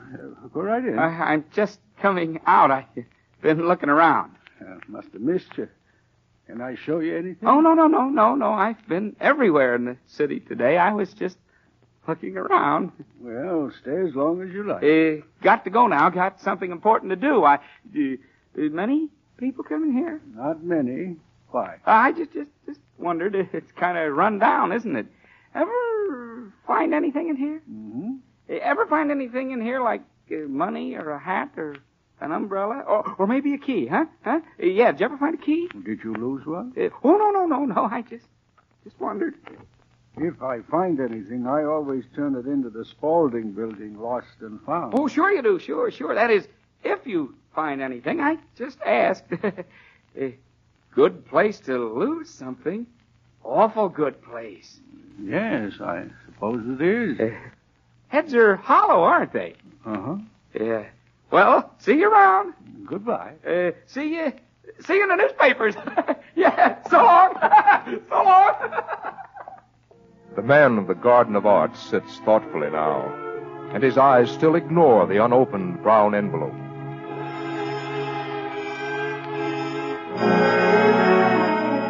In the afternoon, the city is a tormented thing, sprawled in helpless confusion, angry, tired. And the sky above the city shudders frequently in anticipation of the night. In the afternoon, the city is bruised and battered, in need of a cool drink and change of clothes. In the afternoon, the city is very, very tired. Are you sure? Positive. We've had no guests from Shower Springs, Indiana. I see. We rarely cater to transients. This is more or less a hotel apartment. Well, I'll keep looking. And the square-built man in the dark suit, with his hand still in his pocket, turns slowly, tiredly from the desk. Well, you made quite a day of it. Yeah, it was swell. We saw everything. And we're coming right back here every time we're in the city and spend the whole day just like today. See, we want to live here someday. And then we could come and see the art garden every day. Well, the next time you come, I'll have that bust in the corner fixed. I'm going to do it first thing tomorrow. Just patch right over the hole there and put on a new ear. Well, we liked it just the same. Come on, darling. We'll have to get back to town if we want to catch that train. It'll be all right, darling. It'll be all right. You catch a train? Yeah. You see, we're from Shower Springs. Shower Springs, Indiana. Oh, you don't want to go back? Well, it isn't that exactly. It's... We... Couple nice as you two couldn't have too much to worry about. You know, I think you're in love. Oh, we are. Nothing else matters. Goodbye. Goodbye. Don't forget to come back. Goodbye. Bye. Well, now what? They found him, P.J. What? They found him. He gave himself up. Walked up to a police officer and told him who he was. Great, wonderful. Where is he? You better sit down, P.J. Huh? Well, what do you mean? They found him, didn't they? Yeah, sure. They've got him all right. Well, then. Only he didn't have the key. No key? No key. Well, where is it? He only told one person where it is. Let's get that key. It isn't that easy. You see, he keeps saying that he whispered his secret in Caesar's ear. He whispered his secret in Caesar's ear? Yeah, PJ. And they don't think they can find out who Caesar is. PJ. PJ. Are you all right? I'm fine. I'm great. Just great. The square-built man has ended his search. George. Hello, Helen. No, I didn't find them. I went to every hotel in town. George, maybe we shouldn't. Yeah. This morning I was mad. To think they'd run away and get married. I wanted to find them and have it annulled. But you know what? What, George? I walked all over this city, went to every hotel, and I had time to think. I've been wrong, Helen. Dead wrong. Those kids will be fine together. Oh, George, I'm so glad. All right, come on, Mother. Let's pack up and get the train back to Shower Springs. I want to be there when they come home. Isn't it proper for the father-in-law to give his blessing? Oh, yes, George. Yes. At 1700 military time, Colonel Spaulding's executive officer makes a decision. It is quick, efficient, precise, like all military things. With unshaking hands, no military hands ever shake. He grasps the brown envelope. In another instant, the face is torn off. Then, with firing squad determination, he reads the latest communique from the Spaulding estate. This is to inform you that your request for transfer from the Garden He reads with watering eyes. And then he salutes smartly. Colonel, about that transfer my wife insisted on. It's been denied. And, Colonel, first thing in the morning, I'm really going to fix that ear on the bust of Caesar.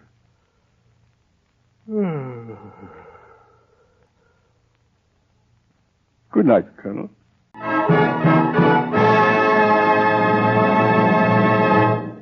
CBS has brought you The City, an impression for radio. Now, once again, your narrator, Frank Goss. Thank you. In tonight's impression of the city, you heard Sam, our impresario of the Marble Orchard, Herb Butterfield. His nagging wife, Jessica, was Ann Morrison. David Ellis and Helen Gerald were the kids on their honeymoon. Herb Vigran was the red-bearded bank clerk who wanted someone to know he was alive, and he still is. Robert Bruce, Byron Kane, Mary Lansing, Tyler McVeigh, and Joe Granby also appeared. Sound designs and special effects were the united effort of our engineer, Bob Anderson, and Harry Essman, our sound technician. Next week, impending disaster hangs over the city. Be with us then. And until that time, this is Frank Goss, saying good night. The City, an impression for radio, is under the direction of Sterling Tracy, written by E. Jack Newman, with music composed by Lucien Marowek and conducted by Wilbur Hatch. This is CBS, the Columbia Broadcasting System.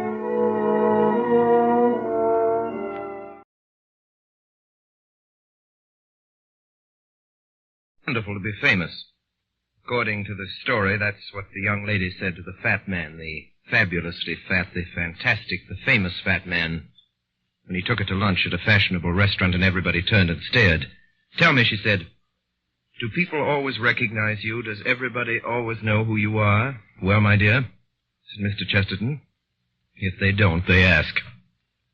Mr. Chesterton's The Man Who Was Thursday is a little like that. Roughly speaking, it's about anarchists. It was written, remember, in the boom of bomb-throwing in those radical, irresponsible days of the nihilists. And roughly speaking, it's a mystery story. It can be guaranteed that you will never guess the solution until you get to the end. It is even feared that you may not guess it then.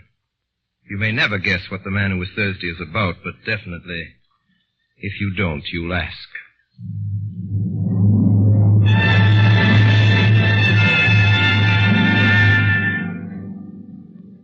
I am Gabriel Syme. I am the man who was Thursday. That particular evening, if it is remembered for nothing else, will be remembered in that place for its strange sunset. It looked like the end of the world. It may be remembered by others, too, because it marked the first appearance in the place of the second poet of Saffron Park. For a long time, a red-haired revolutionary had reigned without a rival. It was upon the night of the sunset that I, Gabriel Syme, ended his solitude. Mr. Syme, you say you are a poet of law. I say you are a contradiction in terms. An artist is identical with an anarchist. Mr. Gregory, it is things going right that is poetical. Our digestions, for instance, going sacredly and silently right. The most poetical thing in the world is not being sick. Really, Mr. Syme, the examples you choose... I beg your pardon, Mr. Gregory. I forgot we had abolished all conventions. You don't expect me to revolutionize society on this lawn? Oh, no, I don't, but I suppose that if you were serious about your anarchism, that is exactly what you would do. Don't you think, then, that I'm serious about my anarchism? I beg your pardon. Am I not serious about my anarchism? I strolled away and left Gregory, but with surprise and with a curious pleasure, I found a red-headed young lady still in my company. It was Rosamond, Gregory's sister. Mr. Syme, do the people who talk like you and my brother often mean what they say? Do you mean what you say now? My dear Miss Gregory, when you say thank you for the salt, do you mean what you say? No. When you say the world is round, do you mean what you say? No, it's quite true, but you don't mean it. Is he really an anarchist, then? Only in that sense I speak of, or if you prefer it, in that nonsense. He wouldn't really use bombs or that sort of thing. Oh, good Lord, no. That has to be done anonymously. I strolled with her to a seat in the corner of the garden, and I defended respectability with violence and exaggeration. I grew passionate in my praise of tidiness and propriety. All the time there was a smell of lilac around me, and once I heard, very faintly in some distant street, a barrel organ begin to play, and it seemed to me that my heroic words were moving to a tiny tune from under or beyond the world. In the wild events which were to follow, this girl had no part at all. I never saw her again until all my tale was over. And yet in some indescribable way, she kept recurring like a motive in music through all those mad adventures afterwards. And the glory of her strange hair ran like a red thread through those dark and ill-drawn tapestries of the night. For what followed was so improbable that it might well have been a dream.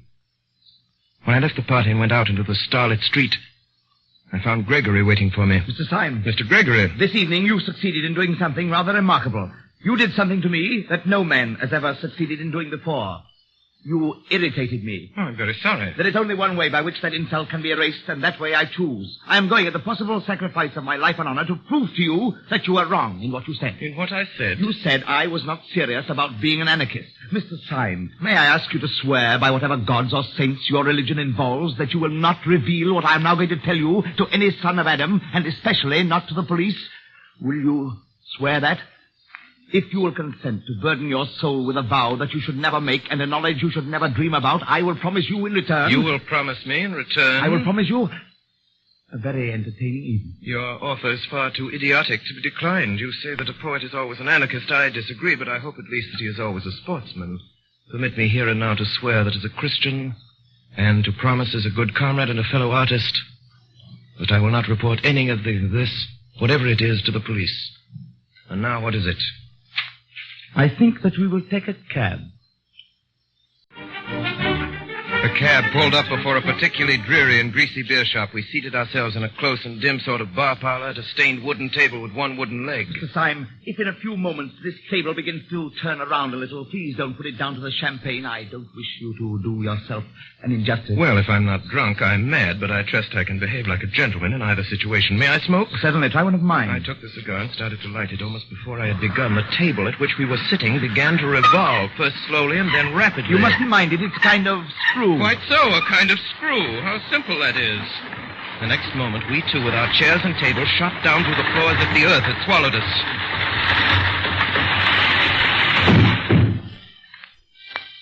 Gregory led me down a low, vaulted passage, at the end of which was a heavy iron door. Who is it? Mr. Joseph Chamberlain. It was obviously some kind of passport.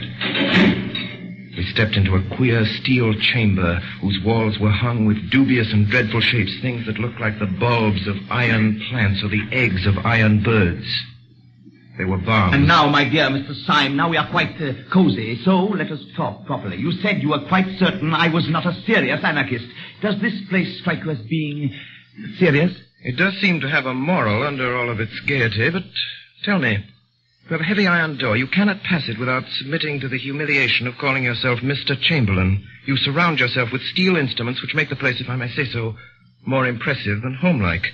Why, after taking all this trouble to barricade yourself in the bowels of the earth, do you then parade your whole secret by talking anarchism to every silly woman in Saffron Park? The answer's simple.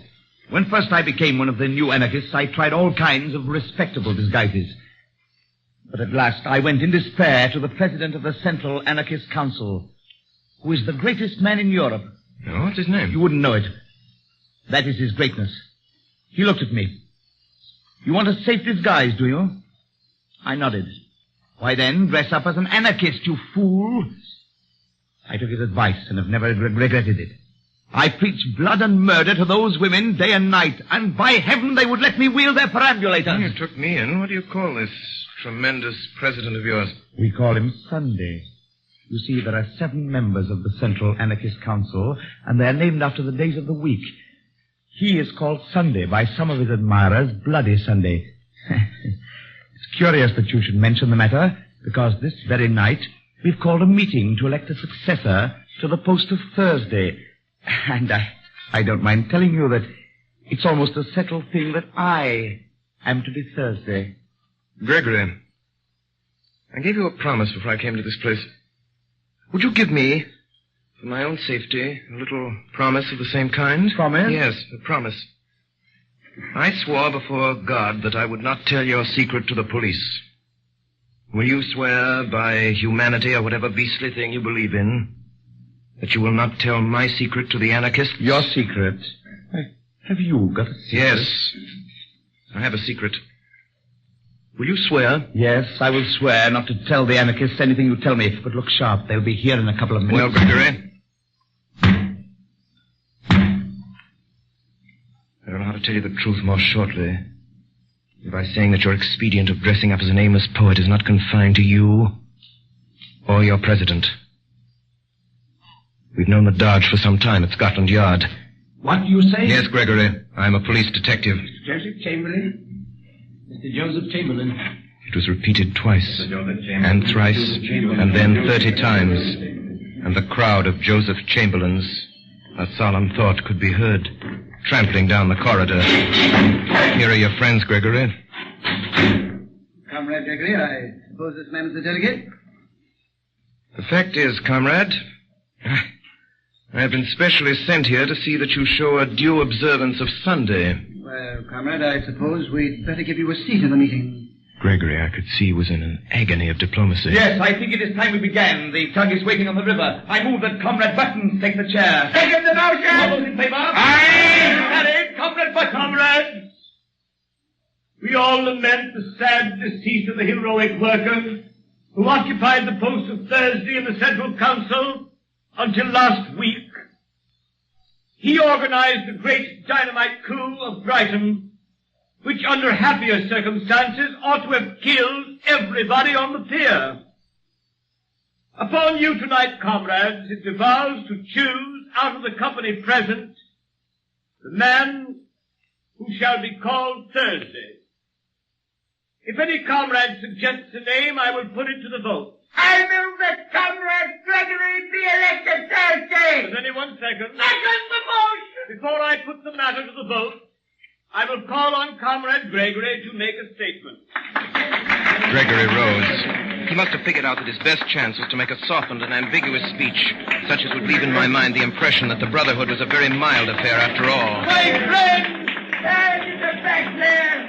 It is deep under the earth that we, the persecuted, are permitted to assemble as the Christians assembled in the catacombs. Suppose we seem as shocking as the Christians because we are really as harmless as the Christians. Suppose we seem as mad as the Christians because we are really as meek. I am not meek! Comrade Witherspoon tells us that he is not meek. How little he knows himself. We are simple, as they were simple. Look at Comrade Witherspoon. We are modest as they were modest. Look at me. We are merciful. No, no, I say we are merciful as the early Christians were merciful. Yet, this did not prevent their being accused of eating flesh. Now, we do not eat human flesh. Shame! Why not? Comrade with a spoon is anxious to know why nobody eats him. In our society, at any rate, which loves him sincerely, which is founded on love. No, down with love! Which is founded on love, there will be no difficulty about the aims which we shall pursue as a body, or which I should pursue were I chosen as the representative of that body. Does anyone oppose the election of Comrade Gregory? Yes, Comrades! Who are you? Gabriel Syme! Comrade Syme! Comrade Syme, the special delegate. Can we come here for this? Comrades, we line these walls with weapons and bar that door with death. Lest anyone should come and hear Comrade Gregory saying to us, be good and you will be happy. Honesty is the best policy and virtue is its own reward. Comrade Gregory has told us we are not the enemies of society. But I say that we are the enemies of society, and so much the worse for society. Hypocrite! Comrade Gregory accuses me of hypocrisy. He knows as well as I do that I am keeping all my engagements and doing nothing but my duty. I do not mince words. I do not pretend to. We do not want the Supreme Council of Anarchy infected with a maudlin mercy. Have Gregory and his milk and water methods on the Supreme Council. I would offer myself for election. Stop, you Stop, I tell you. I move as an amendment that Comrade Syme be appointed to the post. Stop all this, I tell you. Stop it. It is all impossible. I beg to second the election. Comrades, I kneel to you. Do not elect this man. The question is that Comrade Syme be elected to the post of Thursday on the General Council. And 3 minutes afterwards, Mr. Gabriel Syme of the Secret Police Service was elected to the post of Thursday on the General Council of the Anarchists of Europe. A moment later, I found myself, somehow or other, face to face with Gregory. You are a devil. And you are a gentleman. Comrade Thursday, the boat is quite ready. Comrade Gregory, you've kept your word. You're a man of honor, and I thank you. What do you mean? What did I promise you? A very entertaining evening.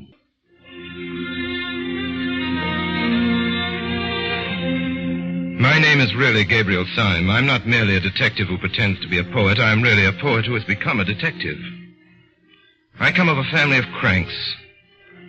One of my uncles always walked about without a hat. And another had made an unsuccessful attempt to walk about with a hat and nothing else. Being surrounded with every conceivable kind of revolt from infancy, I had to revolt into something, so I revolted into the only thing left, which was sanity. Now, some months before that evening in Saffron Park, I appeared before a high official in Scotland Yard. I was led to a side door, and almost before I knew what I was doing, I was suddenly shown into a room the abrupt blackness of which startled me like a blaze of light. Are you the new recruit? All right, you're engaged. I really have no experience. No one has any experience at the Battle of Armageddon. But I'm really unfit. You're willing, that is enough. Well, really? I don't know any profession of which mere willingness is the final test. I do. Martyrs. I'm condemning you to death. Good day. Where my adventure ultimately led me, I've already told you. At about 1:30 on a February night, I found myself steaming on a small tug up the silent Thames, the duly elected Thursday of the Central Council of Anarchists. As we came alongside, the great stones of the embankment were big and black against the huge white dawn. I leapt out of the boat onto the slimy steps. The tug put off again and turned upstream.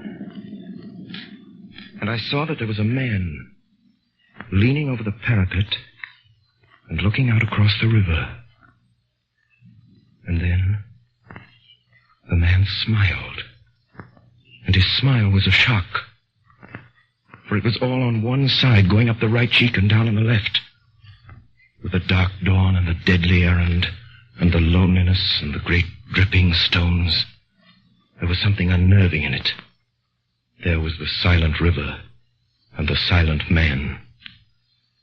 And there was the last nightmare touch. But his smile had suddenly went wrong. If we walk up towards Leicester Square, we shall just be in time for breakfast. Sunday always insists on an early breakfast. At one corner of Leicester Square, there projected the balcony of a prosperous but quiet hotel. The balcony contained a breakfast table, and round the breakfast table, glowing in the sunlight, were a group of noisy and talkative men, all dressed in the insolence of fashion. Here, then, was the secret conclave of the European dynamiters. Then, as I continued to stare at them, I saw something that I had not seen before, literally because it was too large to see. At the nearest end of the balcony, blocking up a great part of the perspective, was the back of a great mountain of a man. I first thought that the weight of him must break down the balcony of stone. This man was planned enormously in his original proportions, like a statue, carved deliberately as colossal. His head, crowned with white hair, as seen from behind, looked bigger than a head ought to be. The ears that stood out from it looked larger than human ears. His sense of size was so staggering that when I saw him, all the other figures seemed quite suddenly to dwindle and become dwarfish. They were still sitting there as before with their flowers and frock coats. But now it looked as if the big man was entertaining 5 children to tea. I never thought of asking whether the monstrous man who almost filled and broke the balcony was the great President Sunday, whom the others had stood in awe. I knew it was so. As I walked across the inner room towards the balcony, the large face of Sunday grew larger and larger, and I was gripped with a fear that when he was quite close, the face would be too big to be possible, and that I would scream aloud. I remembered that as a child I would not look at the Mask of Memnon in the British Museum, because it was a face and so large. By an effort braver than that of leaping over a cliff, I went to an empty seat at the breakfast table and sat down. At that moment, the president was addressing a man, out of whose collar there sprang a bewildering bush of brown hair and beard that almost obscured the eyes, like those of a Skye terrier. The man's name, it seemed, was Gogol. He was a Pole. And in this circle of days, he was called Tuesday. Our friend Tuesday insists on the ways of the stage conspirator. Now, if a gentleman goes about London in a top hat and frock coat, no one need know that he's an anarchist. But if a gentleman puts on a top hat and a frock coat and then goes about on his hands and knees, well, he may attract attention. I am not good at concealment. I am not ashamed of the cause. Yes, you are, my boy, and so is the cause of you. I am not good at deception. Right, my boy, right. You aren't good at anything. As I looked at the others, I began to see in each of them exactly what I had seen in the man by the river. Each man was subtly and differently wrong. Next to me sat Tuesday, the tousle-headed Gogol. Next was Wednesday, a certain Marquis de Saint-Eustache. In the gloom and thickness of his beard, a dark red mouth showed sensual and scornful. Whatever he was not a Frenchman. Then came me, and next, a very old man, Professor de Worms, who was Friday. The red flower in his buttonhole showed up against a face that was literally discolored like lead. The whole hideous effect was as if some drunken dandies had put their clothes upon a corpse. And right at the end sat the man called Saturday. His name was Dr. Bull. There was nothing whatever odd about him except that he wore a pair of dark, almost opaque spectacles. It occurred to me that his eyes might be covered up because they were too frightful to see. Such were the 6 men who had been sworn to destroy the world. Only 3 days afterwards, it appeared, the King of England was to meet the President of the French Republic in Paris, and over their bacon and eggs upon their sunny balcony, these beaming gentlemen had decided how both should die. Even the instrument was chosen. The black-bearded Marquis, it appeared, was to carry the bomb. Most of the talk had paid little attention to me, but the President was always looking at me steadily, and with a great and baffling interest. I was sure that in some silent and extraordinary way, Sunday had found out that I was a spy. Meantime, the men were eating as they talked. The Marquis took a great bite of bread and jam. I have often wondered whether it wouldn't be better for me to do it with a knife. And it would be a new emotion to get a knife into a French president and wriggle it around. You're wrong. The knife was merely the expression of the old personal quarrel with a personal tyrant. Dynamite is not only our best tool, but our best symbol. It expands. It also destroys because it broadens. And the man's brain is a bomb. My brain feels like a bomb night and day. It must expand. It must expand. A man's brain must expand. If it breaks the universe. I don't want the universe broken up just yet. I want to do a lot of beastly things before I die. I thought of one yesterday in bed. The question, gentlemen, is how Comrade Wednesday is to strike the blow. As to the actual arrangements, I suggest that tomorrow he should go first of all. Before we discuss that, I have something very particular to say. The instant of choice had come at last. The pistol was at my head. More speeches, more compromise. Hugo, sit down with the other gentlemen at this table. For the first time this morning, something intelligent is going to be said. I sat down first. No one except me seemed to have any notion of the blow that was about to fall. Comrades, we have spun out this farce long enough. We were discussing plans and naming places. I propose that those plans and places should be left wholly in the control of Comrade Saturday, Dr. Bull. Not one word more about the plans and places must be said at this meeting. They all moved feverishly in their seats, except me. I sat stiff in mine with my hand in my pocket and on the handle of my loaded revolver. Gentlemen, there is a spy at this table. I will waste no more words. His name... I half rose from my seat, my finger firm on the trigger. His name is Gogol. He's that hairy humbug over there who pretends to be a Pole. How in God's name did And you now, know? my man, I gather that you fully understand your position. You bet. I see it's a fair cop. All I say is I don't believe any Pole could have imitated my accent like I did his. I concede the point.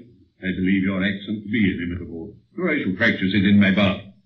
Do you mind leaving your beard with your card? Not a bit. Tuesday, if you ever tell the police or any human soul about us, I shall have exactly 2.5 minutes of discomfort. On your discomfort, I will not dwell. Good day. Mind step. The detective who had masqueraded as Gogol rose to his feet without a word and walked out of the room with an air of perfect nonchalance.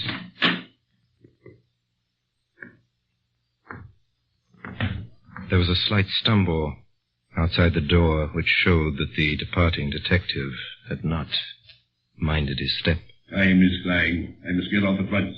I have to take the chair to a humanitarian meeting. Would it not be better to discuss further the details of our project now than that the spy has left us? Secretary, if you take your head home and boil it for a turnip, it might be useful. I can't say, but it might. I really fail to understand. You fail to understand? Ah, you dancing donkey. You didn't want to be overheard by a spy, did you? How do you know you aren't overheard now? With these words, Sunday shouldered his way out of the room, shaking with incomprehensible scorn. Now, if the last words of the president meant anything, they meant that I had, after all, not passed unsuspected. The other four got to their feet, betook themselves elsewhere to find lunch. Only the old anarchist, old Professor de Worms, remained behind, seated before me at the table. Mr. Gabriel Sam. Yes, Professor? You policeman? Policeman? Whatever made you think of a policeman in connection with me? The process was simple enough. I thought you looked like a policeman. I think so now. Why must I be a policeman? Do let me be a postman. You hear me ask a plain question? You paltering spy. Are you or are you not a police detective? No. You swear it. If you swear falsely, will you be damned? Will you be sure that the devil dances at your funeral? Will you see that the nightmare sits on your grave? You are an anarchist. You are a dynamiter. Above all, you are not in any sense a detective. You are not in the British police. I'm not in the British police. Professor de Worms fell back in his seat with a curious air of kindly collapse. Well, that's a pity because I am.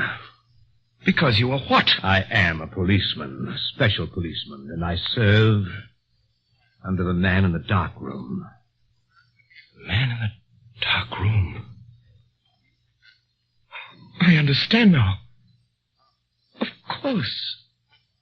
You're not an old man at all. I can't take my face off here. It's rather an elaborate makeup. Did you know that man Gogo was one of us? No. But didn't you? I knew no more than the dead. Why, then there were 3 of us there. 3 of us sitting here out of 7. And it's a fighting number. If we'd only known that there were 3. We were 3. If we'd been 300, we still could have done nothing. Not if we were 300 against 4. No. Not if we were 300 against Sunday. Professor, it's intolerable. Are you afraid of this man? Yes, I am. So are you. Yes, you're right. I am afraid of him. Therefore, I swear by God that I will seek out this man whom I fear until I find him and strike him on the mouth. If heaven were his throne and the earth his footstool, I swear that I would pull him down. How? Why? Because I'm afraid of him. For no man should leave in the universe anything of which he is afraid. Have you any idea exactly what you're going to do? Yes, I'm going to prevent this bomb being thrown in Paris. Have you any conception how? No. You remember, of course, that when we broke up rather hurriedly, the whole arrangements for the atrocity were left in the private hands of the Marquis and Dr. Bull. The Marquis is by this time probably crossing the Channel. The only man who knows where he's going is Dr. Bull. Confound it, and we don't know where Bull is. Yes. I know where he is. Will you tell me? I'll take you there. What do you mean? Would you join me? Will you take the risk? Young man, you think that it is possible to pull down the president. I know that it is impossible, and I'm going to try it. Call your special attention to the new series of broadcasts by the Mercury Theater with Orson Welles as star and director, which will commence next Sunday night at 8 p.m. Eastern Daylight Saving Time. And now a brief pause for station identification. This is the Columbia Broadcasting System. We continue now with the performance of G.K. Chesterton's The Man Who Was Thursday by Orson Welles and the Mercury Theater on the Air. The professor led me to a very respectable inn. And in that place we dined very thoroughly. Can you play the piano? Yes, I'm supposed to have a good touch. You would have done just as well if you could work a typewriter. Thank you. You flatter me. Listen to me. There is no man except the president who is so seriously startling and formidable as Dr. Bull, that little grinning fellow in goggles. Depend on it. Sunday was not asleep when he locked up all the plans of this outrage in the round, black head of Dr. Bull. Do you think that this unique monster will be soothed if I play the piano to him? I mentioned the piano because it gives one quick and independent fingers. Syme, if we are to go through this interview and come out sane or alive, we must have some code of signals between us that this brute will not see. I have made a rough alphabetical cipher corresponding to the 5 fingers like this. Listen. B. A. D. Bad. A word we may frequently require. I began to study the scheme. It didn't take me long to learn how we might convey simple messages by what would seem to be idle taps upon a table or knee. It was not long before Dr. Bull came in, sat down at our table. He smiled brightly. You're early this evening, gentlemen. The quiet good humor of his manner left us helpless. We sat staring at each other in silence. I have an intuition. Then sit on it. It is quite an extraordinary intuition. Extraordinary rot. I am a poet. You're a dead man. You scarcely realize how poetic my intuition is. It has that sudden quality we sometimes feel in the coming of spring. Go to blazes. Dr. Bull. Quiet. Dr. Bull. Dr. Bull, would you do me a small favor? Would you be so kind as to take off your spectacles? Dr. Bull rose slowly, still smiling, and took off his spectacles. He was sitting in the chair before us. And we saw there a very boyish-looking young man. The smile was still there, but it might have been the first smile of a baby. Dr. Bull, I am a police officer. The dark room. The dark room. Well, I'm awfully glad you came so early, for we can all start for France together. Yes, I'm in the force, all right. But good heavens, if this were true, there were more blasted detectives than there were blasted dynamiters at the blasted council. We might easily have fought. We were 4 against 3. No, we were not 4 against 3. We were not so lucky. We are 4 against 1. The fact that comes of it is this. We 3 are alone on this planet. Now we must do something to keep the Marquis in Calais till tomorrow midday, while the King goes safely through Paris. The only thing I can see to do is actually to take advantage of the very things that are in the Marquis's favor. Gentlemen, I'm going to profit by the fact that he is a nobleman and has many friends and moves in the best society. What the devil are you talking about? The Marquis cannot deny that he is a gentleman, and in order to put the matter of my social position quite beyond a doubt, I propose, at the earliest opportunity, to knock his hat off. Oh, but here we are in the harbor. Gentlemen, we've reached Calais. A band was playing in a Café Chantant hidden somewhere among the trees, where sat the Marquis de Saint-Eustache. The man had 2 companions, solemn Frenchmen in silk hats. You are Monsieur Syme, I think. And you are the Marquis de Saint-Eustache. Permit me to pull your nose, which I attempted to do, but the 2 men in top hats held me back. This man has insulted me. Insulted you when? Oh, just now. He's insulted my mother. Insulted your mother? Well, anyhow, my aunt. But how can the Marquis have insulted your aunt just now? He has been sitting here all the time. Ah, it was what he said. I said nothing at all except about the band. I only said that I like Wagner, played well. It was an allusion to my family. My aunt played Wagner badly. It was a painful subject. We are always being insulted about it. This seems most extraordinary. Oh, I assure you, the whole of your conversation was simply packed with sinister allusions to my aunt's weaknesses. Oh, this is nonsense. I, for one, have said nothing for half an hour, except that I like the singing of that girl with the black hair. Well, there you are again. My aunt's was red. It seems to me that you're simply seeking a pretext to insult the Marquis. By George. What a clever chap you are. Seeking a quarrel with me. By heaven, there was never a man who had to seek long. These gentlemen will perhaps act for me. There are still 4 hours of daylight. Let us fight this evening. Marquis, your action is worthy of your fame and blood. Permit me to consult with the gentleman in whose hands I shall place myself. Good day. Syme, what are you up to? Now listen carefully. Bull, Professor, you are my seconds. And you must insist on the duel coming off after 7 tomorrow, so as to keep him from catching the 7:45 for Paris. If he misses that train, he misses the King of England. You understand? So at 7:20, we met on a small meadow not far from the railway. I'd made up my mind that I could avoid disabling the Marquis and prevent the Marquis from disabling me for at least 20 minutes. In 20 minutes, the Paris train would have gone by. Gentlemen, engage. I'm not a bad fighter. Every now and then, I could almost fancy that I felt my point go home. But there was no blood on the blade or my shirt. And now, we could hear the Paris train. There was no doubt about the hit this time. I was as certain that I had stuck my blade into my enemy as a gardener that has stuck his spade into the ground. Yet, there was no blood on it at all. Marquis fought wildly. He constantly looked away at the railway line, almost as if he feared the train more than the pointed steel. I aimed less at the Marquis's body and more at his throat and head. A minute and a half afterwards, I felt the point enter the man's neck below the jaw. It came out clean. I thrust again and made what should have been a bloody scar on the Marquis's cheek. But there was no scar. Stop! I want to say something. It is rather important. Mr. Syme, you expressed a wish to pull my nose. Would you oblige by pulling my nose now as quickly as possible? I have to catch a train. I protest that this is most irregular. Will you or will you not pull my nose? Come, Mr. Syme. Don't be selfish. Pull my nose at once when I ask you.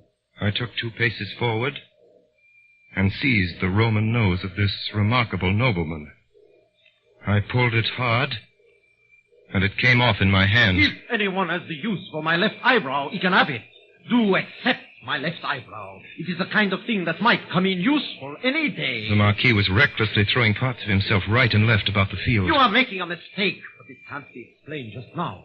I tell you, the train has come into the station. Yes, Marquis, and the train shall go out of the station. It shall go out without you. Will you drive me mad? You shall not go by the train. great, fat, blasted, blear-eyed, blundering, thundering, brainless, doddering, blasted fool! You great silly pink-faced boy that's turnip! You shall not go by this train! And why in the infernal blazes should I want to go by the train? We know all. You are going to Paris to throw a bomb. Going to Jericho to throw a Jabberwock? I didn't care about catching the train. I cared about whether the train caught me, and now, by God, it has caught me. What do you mean? It means everything, the end of everything. Sunday has us now in the hollow of his hand. Us? What do you mean by us? The police, of course. I am no Marquis. I am Inspector Ratcliffe of Scotland Yard. Then the whole bally lot of us on the anarchist council were against anarchy. Every born man was a detective except the president and his personal secretary. What can it mean? It means that we are struck dead. Don't you know Sunday? I tell you, he's bought every trust, he's captured every cable, he has control of every railway line, especially of that railway line. The whole movement was controlled by him. Half the world was ready to rise for him. But there were just 5 people, perhaps, who could have resisted him. And the old devil put them on the Supreme Council to waste their time in watching each other. Sunday knew that the professor would chase Syme through London, that Syme would fight me in France, and he was combining great masses of capital, seizing great lines of telegraphy, while we 5 idiots were running after each other like a lot of confounded babies playing blind man's buff. And since you really want to know what was my objection to the arrival of that train, I'll tell you. My objection was that Sunday, or his secretary, has just this moment got out of it. We all turned our eyes toward the station. A considerable bulk of people seemed to be moving in our direction. They may be ordinary tourists. Ordinary tourists wear black masks halfway down the face. It was quite true that the leader in front wore a black half mask almost down to his mouth. And the mouth was smiling, a crooked smile. On one side of the face. I believe it. The thing is nonsense. Plain people of a peaceable French town. Someone has shot at us! Pray resume your remarks, Dr. Bull. You were talking, I think, about the plain people of a peaceable French town. Stop! Here come the police! They're charging them out! No, they're forming along the parade! They've unflung their carbines. Yes, and they're going to fire on us. The police have joined the mob! The mob, advancing steadily, was almost on top of us. Charge the anarchists! Charge the anarchists! There was no doubt of it. The leader was Monday. Monday, secretary of the council. Under the black mask, his mouth was working horribly. Monday! Stop! Charge the anarchists! Swords! For our time has come to die! There's some mistake, Mr. Syme. I heartily think you understand my opposition. I arrest you in the name of the law.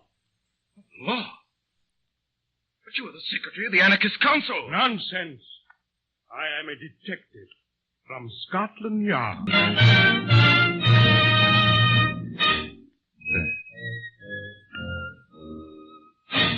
That night, 5 bewildered but hilarious detectives returned to London. And next morning, having found Gogol, we marched stolidly toward the hotel in Leicester Square. This is more cheerful. We are 6 men going to ask one man what he means. I think it's a bit queerer than that. I think it's 6 men going to ask one man what they mean. We saw at once the little balcony and a figure that looked too big for it. He was sitting alone with bent head, poring over a newspaper, but all his counselors would come to vote him down, cross that square as if we were watched out of heaven by 100 eyes. We went up the dark stair in silence. Delightful. So pleased to see you all. What an exquisite day it is. The king dead? No, sir, there has been no massacre. I bring you news of no such disgusting spectacle. Disgusting spectacles? You mean Dr. Bull's spectacles? My spectacles are blackened. But I'm not. Look at my face. I dare say it's the sort of face that grows on one. In fact, it grows on you. I dare say it'll grow on me someday. We have come here to know what all this means. Who are you? What are you? What am I? If you want to know what you are, you're a set of highly well-intentioned young jackasses. And you, what are you? What am I? The president rose slowly to incredible heights, like some enormous wave about to arch above us and break. You want to know what I am, do you? Bull, you're a man of science. Grub in the roots of these trees and find out the truth about them. Syme, you're a poet. Stare at those morning clouds and tell me the truth about morning clouds. I tell you this. that you will have found out the truth of the last tree and the topmost cloud before the truth about me. You will understand the sea, and I shall still be a riddle. You shall know what the stars are, and not know what I am. Since the beginning of the world, all men have hunted me like a wolf. Kings and sages and poets and lawgivers, all the churches and all the philosophers. But I have never been caught yet, and the skies will fall in the time I turn to bay. I have given them a good run for their money, and I will now. Before any of us could move, the monstrous man had swung himself over the balustrade of the balcony, yet before he dropped, he pulled himself up again and thrust his great chin over the edge of the balcony. There's one thing I'll tell you, though, about who I am. I am the man in the dark room who made you all policemen.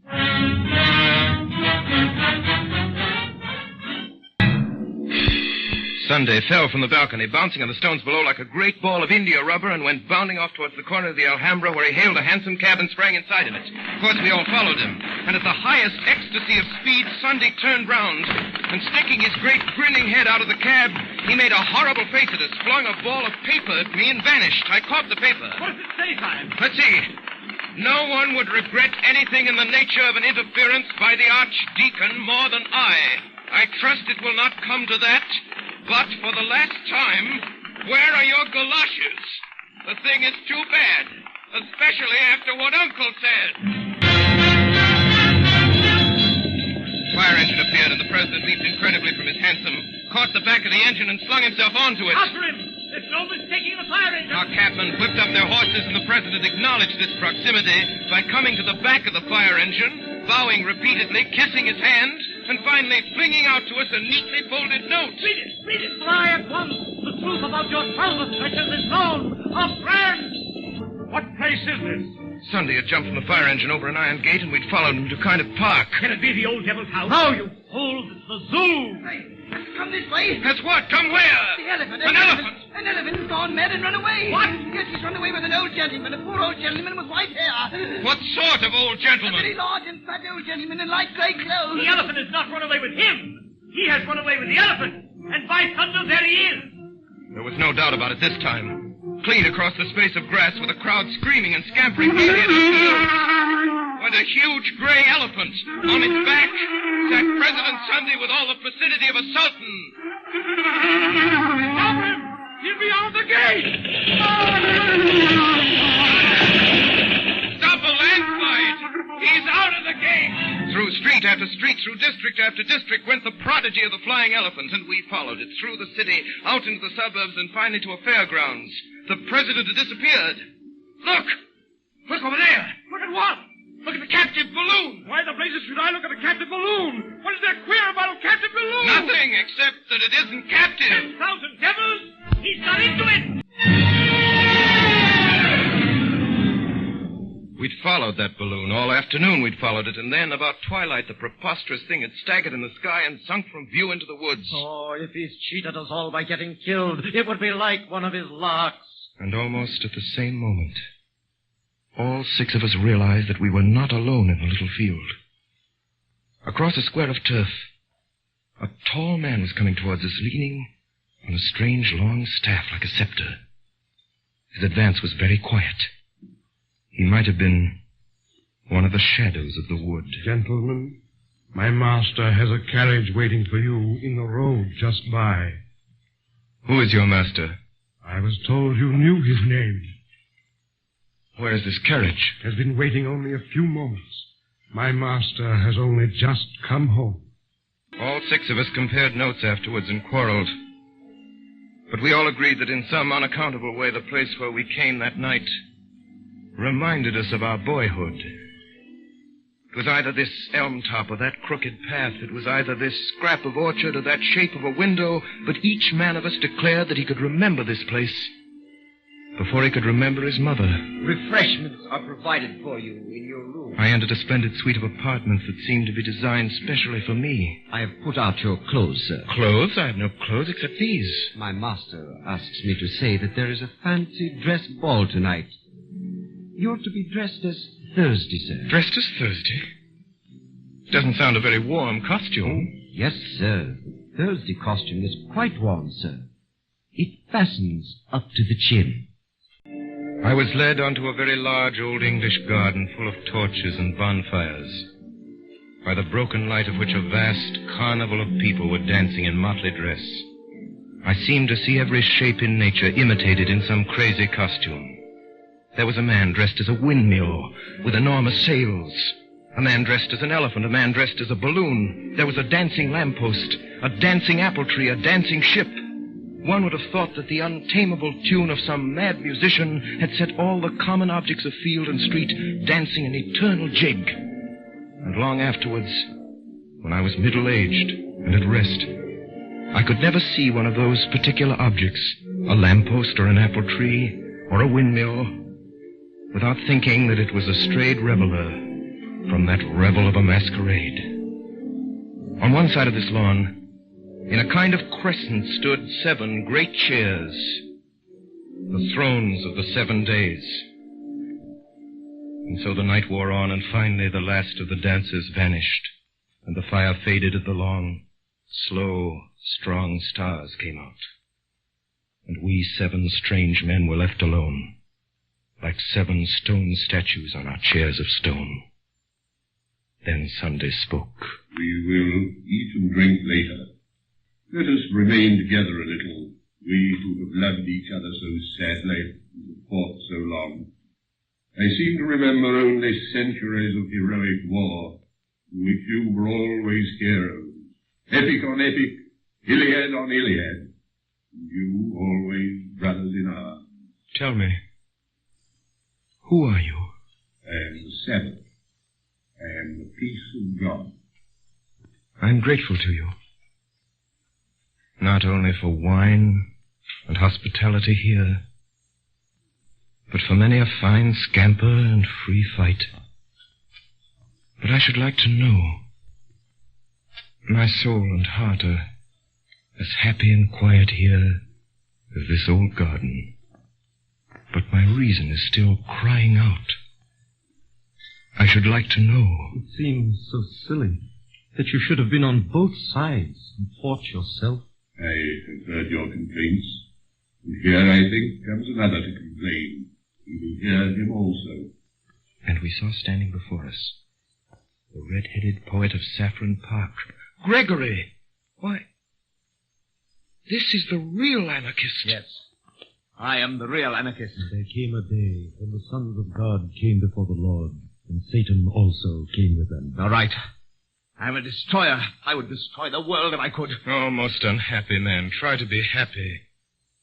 You have red hair like your sister. I know what you are, all of you, from first to last. You're the people in power. You're the police, the great fat smiling men in blue and buttons. You're the law. You're the 7 angels of heaven, and you've had no troubles. Oh, I could forgive you everything if I could feel for once that you had suffered for 1 hour a real agony, such as I. I see everything. Everything. Everything that there is. Why does each thing on earth war against each other thing? Why does a fly have to fight the whole universe? Why does a dandelion have to fight the whole universe? For the same reason that I had to be alone in the dreadful council of the days. So that each thing that obeys law may have the glory and the isolation of the anarchist. So that by tears and torture we may earn the right to say to this accuser, we also have suffered. I repel the slander. We have not been happy. I can answer for every one of the great gods of law whom he has accused. At least. And I saw suddenly the great face of Sunday. Have you ever suffered? As I gazed, the great face grew to an awful size larger than the colossal mask of Memnon, which had made me scream as a child. It grew larger and larger, filling the whole sky.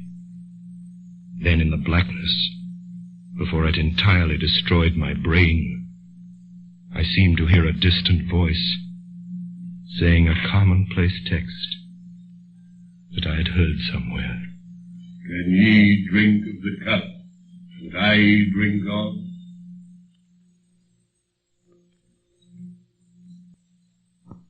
When men in books awake from a vision, they commonly find themselves in some place in which they might have fallen asleep. I could only remember that gradually and naturally, I knew that I was awake and had been walking along a country lane. Dawn was breaking over everything, in colors at once clear and timid, as if nature made a first attempt at yellow and a first attempt at rose. A breeze blew so clean and sweet that one could not think it blew from the sky. It blew rather through some hole in the sky. I felt a simple surprise when I saw, rising all round me on both sides of the road, the red, irregular buildings of Saffron Park. I walked by instinct along one white road on which early birds hopped and sang, and found myself outside a fenced garden. And there I saw the sister of Gregory, Rosamond, the girl with the gold-red hair, cutting lilac before breakfast, with the great unconscious gravity of a girl.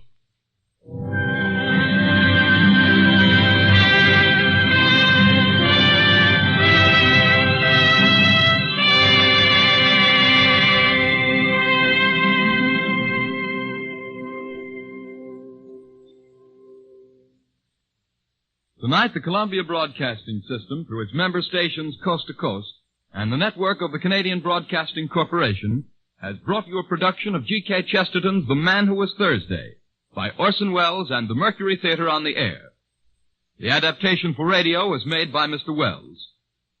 This Monday night concludes the summer broadcasts, which have introduced the Mercury Theater as the first complete theatrical producing company in radio. But the tremendous response which their efforts have drawn from all parts of the country has ensured their continuance with us through the coming months. The Columbia Broadcasting System is therefore proud to announce a new series of weekly productions by Orson Welles and the Mercury Theater on the Air, beginning next Sunday evening, September the 11th, from 8 to 9 o'clock Eastern Daylight Saving Time. The first play next Sunday at 8 will be Vincent van Gogh, an original drama based on the letters of the famous painter to his brother Theo and the records of his biographers. In the cast this evening, Sunday, Eustace Wyatt, the Professor Ray Collins, Gregory George Coulouris, the Marquis Edgar Barrier, Gogol Paul Stewart, Bull Joseph Cotton, the Secretary Erskine Sanford, Witherspoon Alan Devitt, Rosamond Anna Stafford, and Gabriel Syme, The Man Who Was Thursday, by Orson Welles. Davidson Taylor supervised for the Columbia Network. This is Dan Seymour speaking. The orchestra was directed by Alexander Semler. Remember, next Sunday evening at 8 o'clock Eastern Daylight Saving Time, Orson Welles and the Mercury Theater on the Air in Vincent van Gogh. Be sure to be at your radio next Monday at 9 p.m. Eastern Daylight Saving Time. That's when the Lux Radio Theater begins its new series of broadcasts, same stations as last year.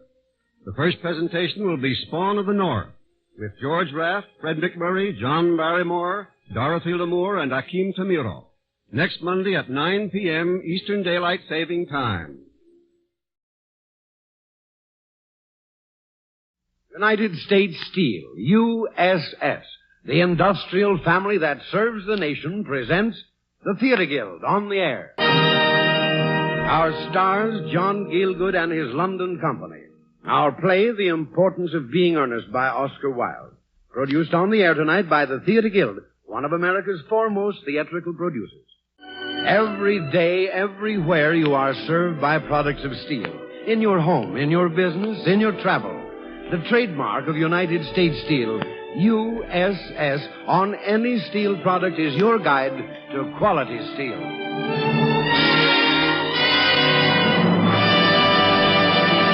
And now, from Broadway, direct from the stage of the Vanderbilt Theater, the United States Steel Corporation brings you The Importance of Being Earnest by Oscar Wilde. And here is Roger Pryor speaking for the Theater Guild.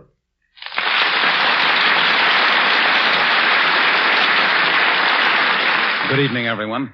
Tonight, the Theater Guild takes great pride in presenting a current Broadway hit, John Gielgud's production of The Importance of Being Earnest, Oscar Wilde's wise and witty satire on the artificial manners of his day. This production, with these players, after a sensational success in London, is now playing the standing room only at the Royal Theater in New York, where it was acclaimed by New York drama critics as one of the season's smash hits. And now, Oscar Wilde's famous comedy, The Importance of Being Earnest, starring John Gielgud. It's London in the year 1890. The London of Oscar Wilde and Aubrey Beardsley, of gaslights and hansom cabs, and the strange exalted creatures, male and female, that inhabit what is known as high society. In a bachelor's flat just off Berkeley Square, an aged manservant knocks at the door of his master's bedroom and enters. Beg pardon, Mr. Worthing? I beg pardon, sir. You wish to be called at 10:30? What? Oh, 10:30, so I did. What day is this, Summers? A Wednesday, sir. And an arduous day it is. Your book is quite overflowing, if I may say so, sir, with engagements of the utmost urgency. How tiresome. Oh, well, I must be brave about this sort of thing. Tell me the worst. There's a visit to your bootmakers, sir. Ah, my bootmakers. What else? A fitting at your tailor's. On the same day. How fearfully careless of you, Summers. After your week in the country and a good night's sleep, I felt you might be up to it, sir. Well, pray continue. You are calling on Mr. Algernon Moncrief at his flat in Half Moon Street, sir. Am I? What on earth for? It is your intention to propose to his cousin, Miss Gwendolen Fairfax, sir. Oh, I knew there was something. Thank you, Summers. Just write it all down on a bit of paper for me, will you? Are the boots quite comfortable, Mr. Worthing? Yes, quite, thank you. If you'd be good enough to flex the toes of your left foot. Sorry, old boy, but I really couldn't. I've an arduous day, you know. Perhaps, Mr. Worthing, you would care to examine these new woolens, sir. Too busy. Well, I must be off.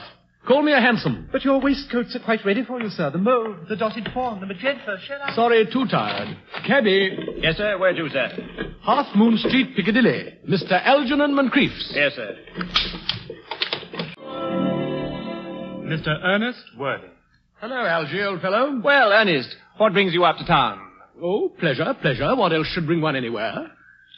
Eating as usual, I see, Algy. I believe it is customary in good society to take some slight refreshment at 5 o'clock.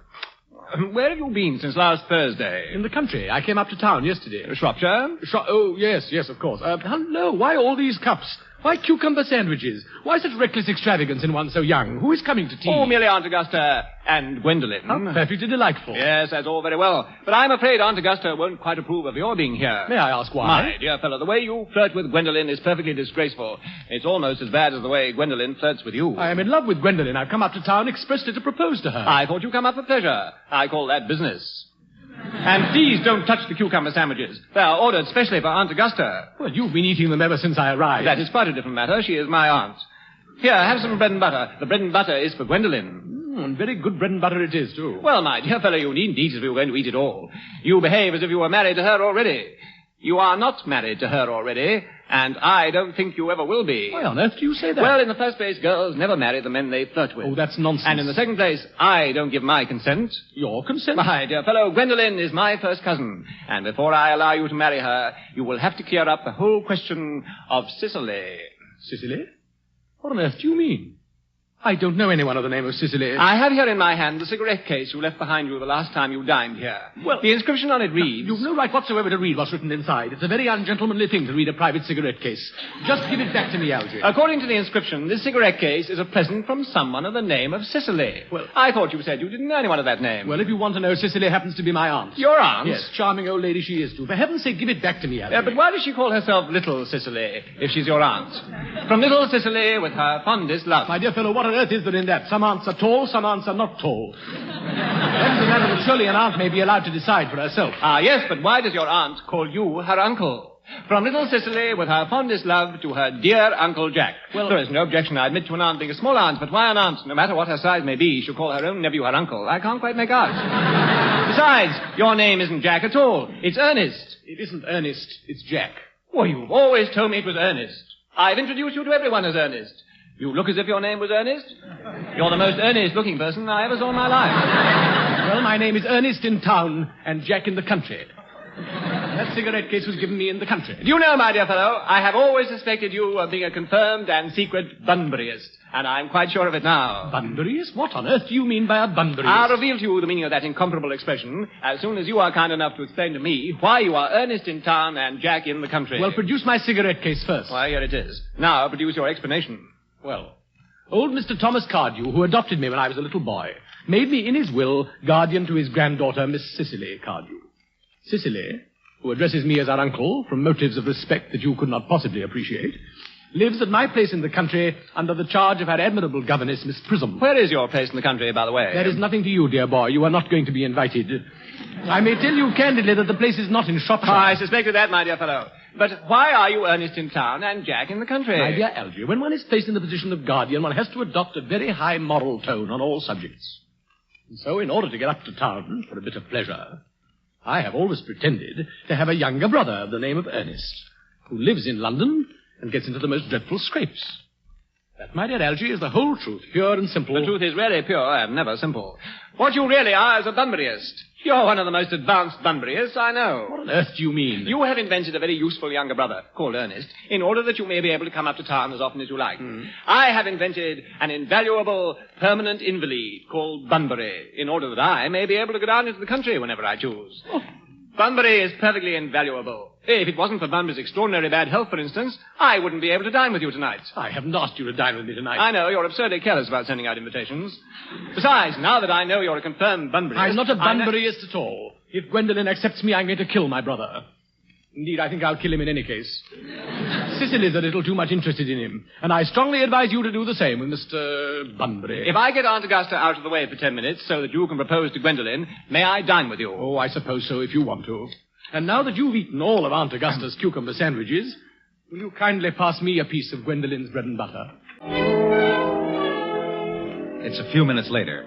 Lady Bracknell, a rather large and awe-inspiring female, attired in a lorgnette, a purple gown, a feather boa hat with a stuffed owl on it, has arrived with her daughter, Gwendolen Fairfax. Of Miss Fairfax, let it be said that she's young, her wasp waist is incredibly slender, her parasol is pink, and she is beautiful. Lady Bracknell is speaking. I'm sorry if we're a little late, Algernon, but I was obliged to call on dear Lady Harbury. I hadn't been there since her poor husband's death. I never saw a woman so altered. She looks quite 20 years younger. I hear her hair's turned quite gold from grief. It certainly has changed its colour. From what cause, I, of course, cannot say. Gwendolen, come here and sit next to me. Thanks, Mamma. I'm quite comfortable where I am, next to Mr. Worthing. And now, Algernon, I'll have a cup of tea. And one of those nice cucumber sandwiches you promised me. Certainly, Aunt Augusta.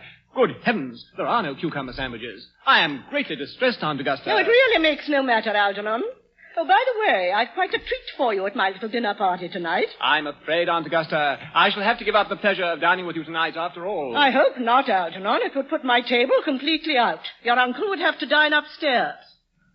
Fortunately, he's accustomed to that. The fact is, I've just had a telegram to say that my poor friend Bunbury is very ill again. Well, I must say, Algernon, that I think it's high time that Mr. Bunbury made up his mind whether he's going to live or die. This shilly-shallying with the question is absurd. Algy, don't you think... yes, of course, Ernest, yes. Aunt Augusta, I'll run over the music program I've drawn up for your reception next Saturday, if you will be good enough to accompany me into the next room for a moment. Oh, very well, Algernon.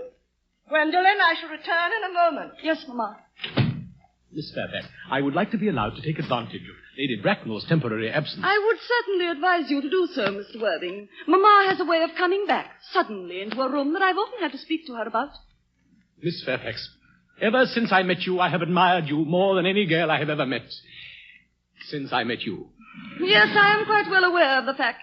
And for me, you have always had an irresistible fascination. Even before I met you, I was far from indifferent to you. But how... We live, as I hope you know, Mr. Worthing, in an age of ideals. And my ideal has always been to love someone of the name of Earnest. There is something in that name that inspires absolute confidence. The moment Algernon first mentioned to me that he had a friend called Earnest, I knew I was destined to love you. You really love me, Gwendolen. Passionately. Darling, you don't know how happy you've made me. My own Ernest. Yes, but you don't mean to say that you couldn't love me if my name wasn't Ernest. Your name is Ernest. Yes, I know it is, but personally, darling, to speak quite candidly, I don't think I care very much about the name of Ernest. I don't think the name suits me at all. It suits you perfectly as a divine name. It has music of its own. It produces vibrations. Well, really, I must say, I think there are a great many much nicer names. I think Jack, for instance, a charming name. Jack? No, there's very little music in the name Jack. If any at all, indeed. It does not thrill. It produces absolutely no vibrations. Gwendolen, I must get christened at once. I mean, we must get married at once. There is no time to be lost. Married, Mr. Worthing. Well, surely, you know that I love you. And you led me to believe, Miss Fairfax, that you were not wholly indifferent to me. I adore you, but you haven't proposed to me yet. Nothing has been said at all about marriage. The subject has not even been touched on. Well, may I propose to you now? I think it would be an admirable opportunity. And to spare you any possible disappointment, Mr. Worthing, I think it only fair to tell you, quite frankly, beforehand, that I am fully determined to accept you. Well, Gwendolen... Yes, Mr. Worthing, what have you got to say to me? You know what I've got to say to you. Yes, but you don't say it. Gwendolen, my own, on bended knee, I ask you... Are you on bended knee? So you are. Proceed. Gwendolen, will you marry me? Of course I will, darling. Oh. How long you have been about it? Mr. Worthing, rise, sir, from this semi-recumbent posture. It is most indecorous. Mamma. Lady Bracknell, No, Ernest, don't get up. Mamma, I must beg you to retire. This is no place for you. Besides, Mr. Worthing is not quite finished yet. Finished what, may I ask? I am engaged to Mr. Worthing, Mamma. Pardon me, you are not engaged to anyone. When you do become engaged to someone, I, or your father, should his health permit him, will inform you of the fact. But Lady Bracknell... As for you, Mr. Worthing, I have a few questions to put to you. You will kindly accompany me into the music room. But, Mamma... And you, Gwendolen, will remain here with your cousin Algernon. This way, Mr. Worthing. Mr. Worthing, I feel bound to tell you that you are not down on my list of eligible young men. However, I'm quite ready to enter your name, should your answers be what a really affectionate mother requires. Do you smoke? Well, yes, I must admit I smoke. I'm glad to hear it. A man should always have an occupation of some kind. How old are you? 35. Oh, a very good age to be married. I have always been of opinion that a man who desires to get married should know either everything or nothing. Which do you know? I know nothing, Lady Bracknell. I'm pleased to hear it. I do not approve of anything that tampers with natural ignorance. What is your income? Between £7,000 and £8,000 a year. I have a country house with about 1,500 acres and a townhouse in Belgrave Square. Now, that is not unsatisfactory. Now to minor matters. Are your parents living? I have lost both my parents. To lose one parent, Mr. Worthing, may be regarded as a misfortune. To lose both looks like carelessness. Who was your father? I'm afraid I really don't know. The fact is, Lady Bracknell, I said I had lost both my parents. It would perhaps be nearer the truth to say that my parents seem to have lost me. I don't really know who I am by birth. I was found. Found? The late Mr. Thomas Cardew found me and gave me the name of Worthing because he happened to have a first-class ticket for Worthing in his pocket at the time. Worthing is a seaside resort. Where did the gentleman who had the ticket for this seaside resort find you? In a handbag. A handbag? Yes, Lady Bracknell, I was in a handbag. A somewhat large black leather handbag with handles to it. An ordinary handbag, in fact. In what locality did this Mr. Cardew come across this ordinary handbag? In the cloakroom at Victoria Station. It was given to him in mistake for his own. The cloakroom at Victoria Station? Yes, the Brighton line. The line is immaterial. Mr. Worthing, I confess I feel somewhat bewildered by what you have just told me. To be born, or at any rate bred in a handbag, whether it had handles or not, seems to me to display a contempt for the ordinary decencies of family life that reminds one of the worst excesses of the French Revolution. I ask you then what you would advise me to do? Do? Well, I would strongly advise you, Mr. Worthing, to make a definite effort to produce at any rate one parent of either sex before the social season is quite over. But... Good morning, Mr. Worthing. What's the matter? Oh. Didn't you go off all right, old boy? Well, as far as Gwendolyn's concerned, we're engaged, but her mother is perfectly unbearable. You don't think there's any chance of Gwendolyn becoming anything like her mother in about 150 years, do you, Algy? All women become like their mothers. That is their tragedy. No man does. That's his. Is that clever? It's perfectly phrased. By the way, did you tell Gwendolyn the truth about your being Ernest in town and Jack in the country? My dear fellow, the truth isn't quite the sort of thing one tells to a nice, sweet, refined girl. But what about your brother? What about the profligate Earnest? Oh, I shall say he died suddenly in Paris of a severe chill. That gets rid of him. But I thought you said that Miss Cardew was a little too much interested in your poor brother Ernest. Won't she feel his loss a good deal? Oh, Cicely isn't a silly romantic girl at all, I'm glad to say. She goes for long walks and pays no attention at all to her lessons. I would rather like to see Cicely. I shall take very good care you never do. She's excessively pretty and she's only just 18. Have you told Gwendolyn yet that you have an excessively pretty ward who is only just 18? Oh, one doesn't blurt these things out to people. Gwendolyn and Cicely are perfectly certain to be great friends. I bet you anything you like that half an hour after they've met, they'll be calling each other sister. Women only do that when they've called each other a lot of other things first. Oh, by the way, what did you say was your address in the country? I didn't say. And I've no intention of saying. Not to you, dear boy. Ernest, my own. Gwendolyn, upon my word. Algy, kindly turn your back. I've something very particular to say to Mr. Worthing. Really, Gwendolyn, I don't think I can allow this at all. Turn your back, I said. Thank you. Ernest, we may never be married. Oh. From the expression on Mamma's face, I fear we never shall.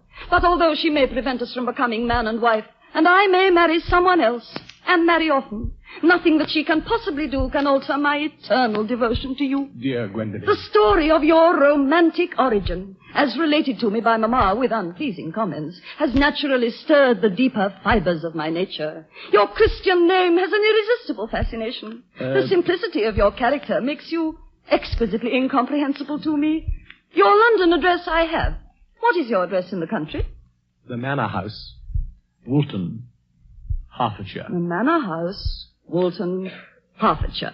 It may be necessary to do something desperate. I will communicate with you daily. Algy, you may turn round. Thanks, I've turned round already. I must go. Mamma is waiting for me. You will let me see you to your carriage, my own darling. Goodbye, Algy. Come, my darling. Lane! Yes?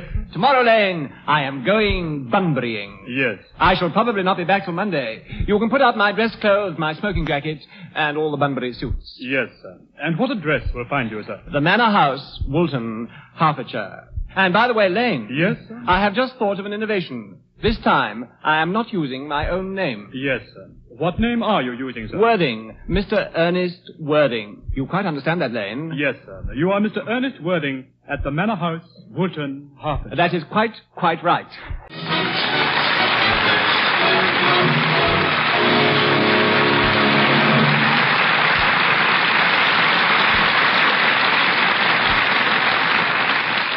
You are listening to The Importance of Being Earnest, produced by the Theatre Guild on the Air and presented by the United States Steel Corporation. And here speaking for United States Steel is George Hicks. Good evening. Do you and your family want to live more comfortably and more safely and do it for less money per year? Of course you do. Well, that's exactly what the United States Steel Corporation's ever-increasing program of research and technological activity is designed to help you do. As the corporation's recently issued 1946 annual report points out, the basic purpose of all U.S. Steel's research effort is to develop ever better steels and products of steel for you, the American consumer. In 1946, U.S. Steel's research and development work was concerned primarily with the application of materials, processes, and techniques developed during the war to the needs of our nation in peace. Sought for were ways to make better steels for automobiles, washing machines, refrigerators, and thousands of other consumer articles. Better steels in the field of transportation, where the reduction of weight without sacrifice of strength and durability is so important. Better stainless and heat-resisting steels, especially for those for service at extremely high temperatures. And myriad improvement studies on ore, coal, and other raw materials are now underway throughout the corporation's plants and laboratories. In addition to these research activities, U.S. Steel's personnel worked hard throughout 1946 and continues to work hard today on scores of other important related problems, such as making steel easier to machine, better tin plate for food containers, improving strip steel for razor blades and wire products for magnetic sound recorders. Other research activities include the evaluation of new tools, such as the use of supersonic sound waves the spectroscope, and the electron microscope. Yes, ever since its foundation back in 1901, the United States Steel Corporation has given research and development work a very important place in its overall plan of operations. Today and tomorrow, as in the past, these activities of the laboratories and testing plants will continue to play their indispensable part in the affairs of the industrial family that serves you and the nation, United States Steel. We pause now for station identification. You are listening to KECA Los Angeles. You are listening to the Theater Guild on the Air, presented by the industrial family that serves the nation, United States Steel. And now the curtain rises on the second act of The Importance of Being Earnest, starring John Gielgud and his London company. It's the following day. Algernon Moncrief, masquerading as Jack Worthing's mythical brother Ernest, has, just a moment ago, arrived at the Manor House, Woolton, Hertfordshire. Seated in the rose garden under a yew tree is the lovely Miss Cicely Cardew, Jack Worthing's ward. As the church bells toll in the distance, Cicely bends over her diary, writing furiously. The door to the house opens, and Merriman, the butler, appears. Beg pardon, Miss Cicely. Yes, Merriman, what is it? Mr. Ernest Worthing has just driven over from the station. He has brought his luggage with him. Uncle Jack's brother. Did you tell him Uncle Jack was in town and is not expected till Monday? Yes, miss. He seemed very much disappointed. He said he was anxious to speak to you privately for a moment. Ask Mr. Ernest Worthing to come out here. Yes. I have never met any really wicked person before. I feel rather frightened. I'm so afraid he'll look just like everyone else. He does. You are my little cousin Cicely, I'm sure. You're under some strange mistake. I'm not little. In fact, I believe I'm more than usually tall for my age. But I am your cousin Cicely. And you are Uncle Jack's brother, my cousin Ernest. My wicked cousin Ernest. Oh, I'm not wicked at all, Cousin Cicely. You mustn't think that I am wicked. If you are not, then you've certainly been deceiving us all in a very inexcusable manner. Oh. Well, of course, I have been rather reckless. In fact, I've been very bad in my own small way. I'm glad to hear it. And that is why I have come down here. I want you to reform me. You might make that your mission if you don't mind, Cousin Cicely. You know, I feel better already. You are looking a little worse. That's because I'm hungry. How thoughtless of me. Won't you come inside? Thank you. What a lovely garden. Might I have a buttonhole? I never have any appetite unless I have a buttonhole. Certainly. A white carnation? No, I'd sooner have a pink rose. Why? Because you are like a pink rose, Cousin Cicely. You are the prettiest girl I ever saw. I don't think it can be right for you to talk to me like that. Miss Prism never says such things to me. Miss Prism? My governess. There she is, coming up through the garden with Dr. Chasuble, the rector. Shall we go indoors? With pleasure. By the way, do you happen to have any cucumber sandwiches? I'm very fond of cucumber sandwiches. Oh, do not speak slightingly of the 3-volume novel, dear Dr. Chasuble. I wrote such a work of fiction myself in earlier days. Did you really, Miss Prism? I hope it did not end happily. The good ended happily and the bad unhappily. That is what fiction means. You are too much alone, dear Dr. Chasuble. You should get married. My dear Miss Prism. Rightness can always be trusted, dear Doctor. Young women are green. I beg your pardon. Well, I spoke horticulturally, of course. My metaphor was drawn from fruits. Is there not someone at the garden gate? Yes, it seems to be. Why, it's Miss Cardew's guardian, Mr. Jack Worthing. What can have happened? That crepe hatband, those black gloves, that tightly rolled umbrella. Why, he's in mourning, in deepest mourning. Oh, my poor friend. How slowly he approaches. Miss Prism, Dr. Chasuble, you are, I hope, well. Dear Mr. Worthing, I trust this garb of woe does not betoken some terrible calamity. My brother. More shameful deaths and extravagance? Still leading his life of pleasure? Your brother Ernest dead? Quite dead. What a lesson for him. I trust he will profit by it. Poor Ernest. He had many faults, but it is a sad, sad blow. Very sad indeed. Were you with him at the end? No, he died abroad. In Paris, in fact, of a severe chill. I had a telegram last night from the manager of the Grand Hotel. Dear Mr. Worthing, You would no doubt wish me to make some slight allusion to this tragic domestic affliction next Sunday. You are too kind. My sermon on the meaning of the manna in the wilderness can be adapted to almost any occasion, joyful or, as in the present case, distressing. I have preached it at harvest festivals, confirmations, christenings. Ah, that reminds me. I suppose you know how to christen all right. I mean, of course, you are continually christening, aren't you? It is, I regret to say, one of the rector's most constant duties in this parish. I have often spoken to the poorer classes on the subject, but they don't seem to know what thrift is. But surely, Mr. Worthing, you have been christened already. I don't remember anything about it. Do you think I'm too old now, Doctor? Not at all. The sprinkling and indeed the immersion of adults. Immersion? Oh, you need have no apprehension. Sprinkling is all that is necessary. Or indeed, I think advisable. Our weather is so changeable. At what hour would you wish the ceremony performed? Oh, I might trot round about 5:30 if that would suit you. Perfectly, perfectly. And now, dear Mr. Worthing, I will not intrude any longer in this house of sorrow. I would merely beg you not to be too much bowed down by grief. What seem to us bitter trials at the moment... Oh, I am pleased to see you back. But what horrid clothes you have on. My child, my child. Uncle Jack, I have such a surprise for you. Who do you think is in the dining room? Your brother. Who? What nonsense, I haven't got a brother. Oh, don't say that. However badly he may have behaved to you in the past, he is still your brother. Cousin Ernest, Cousin Ernest. Here I am. Hello, Brother Jack. Good heavens, you... Go away. Brother Jack, I have come down from town to tell you that I am very sorry for all the trouble I have given you, and that I intend to lead a better life in future. Will you shake hands? Certainly not. Uncle Jack, you're not going to refuse your own brother's hand. Nothing will induce me to take his hand. I think his coming down here disgraceful. He knows perfectly well why. Uncle Jack, do be nice.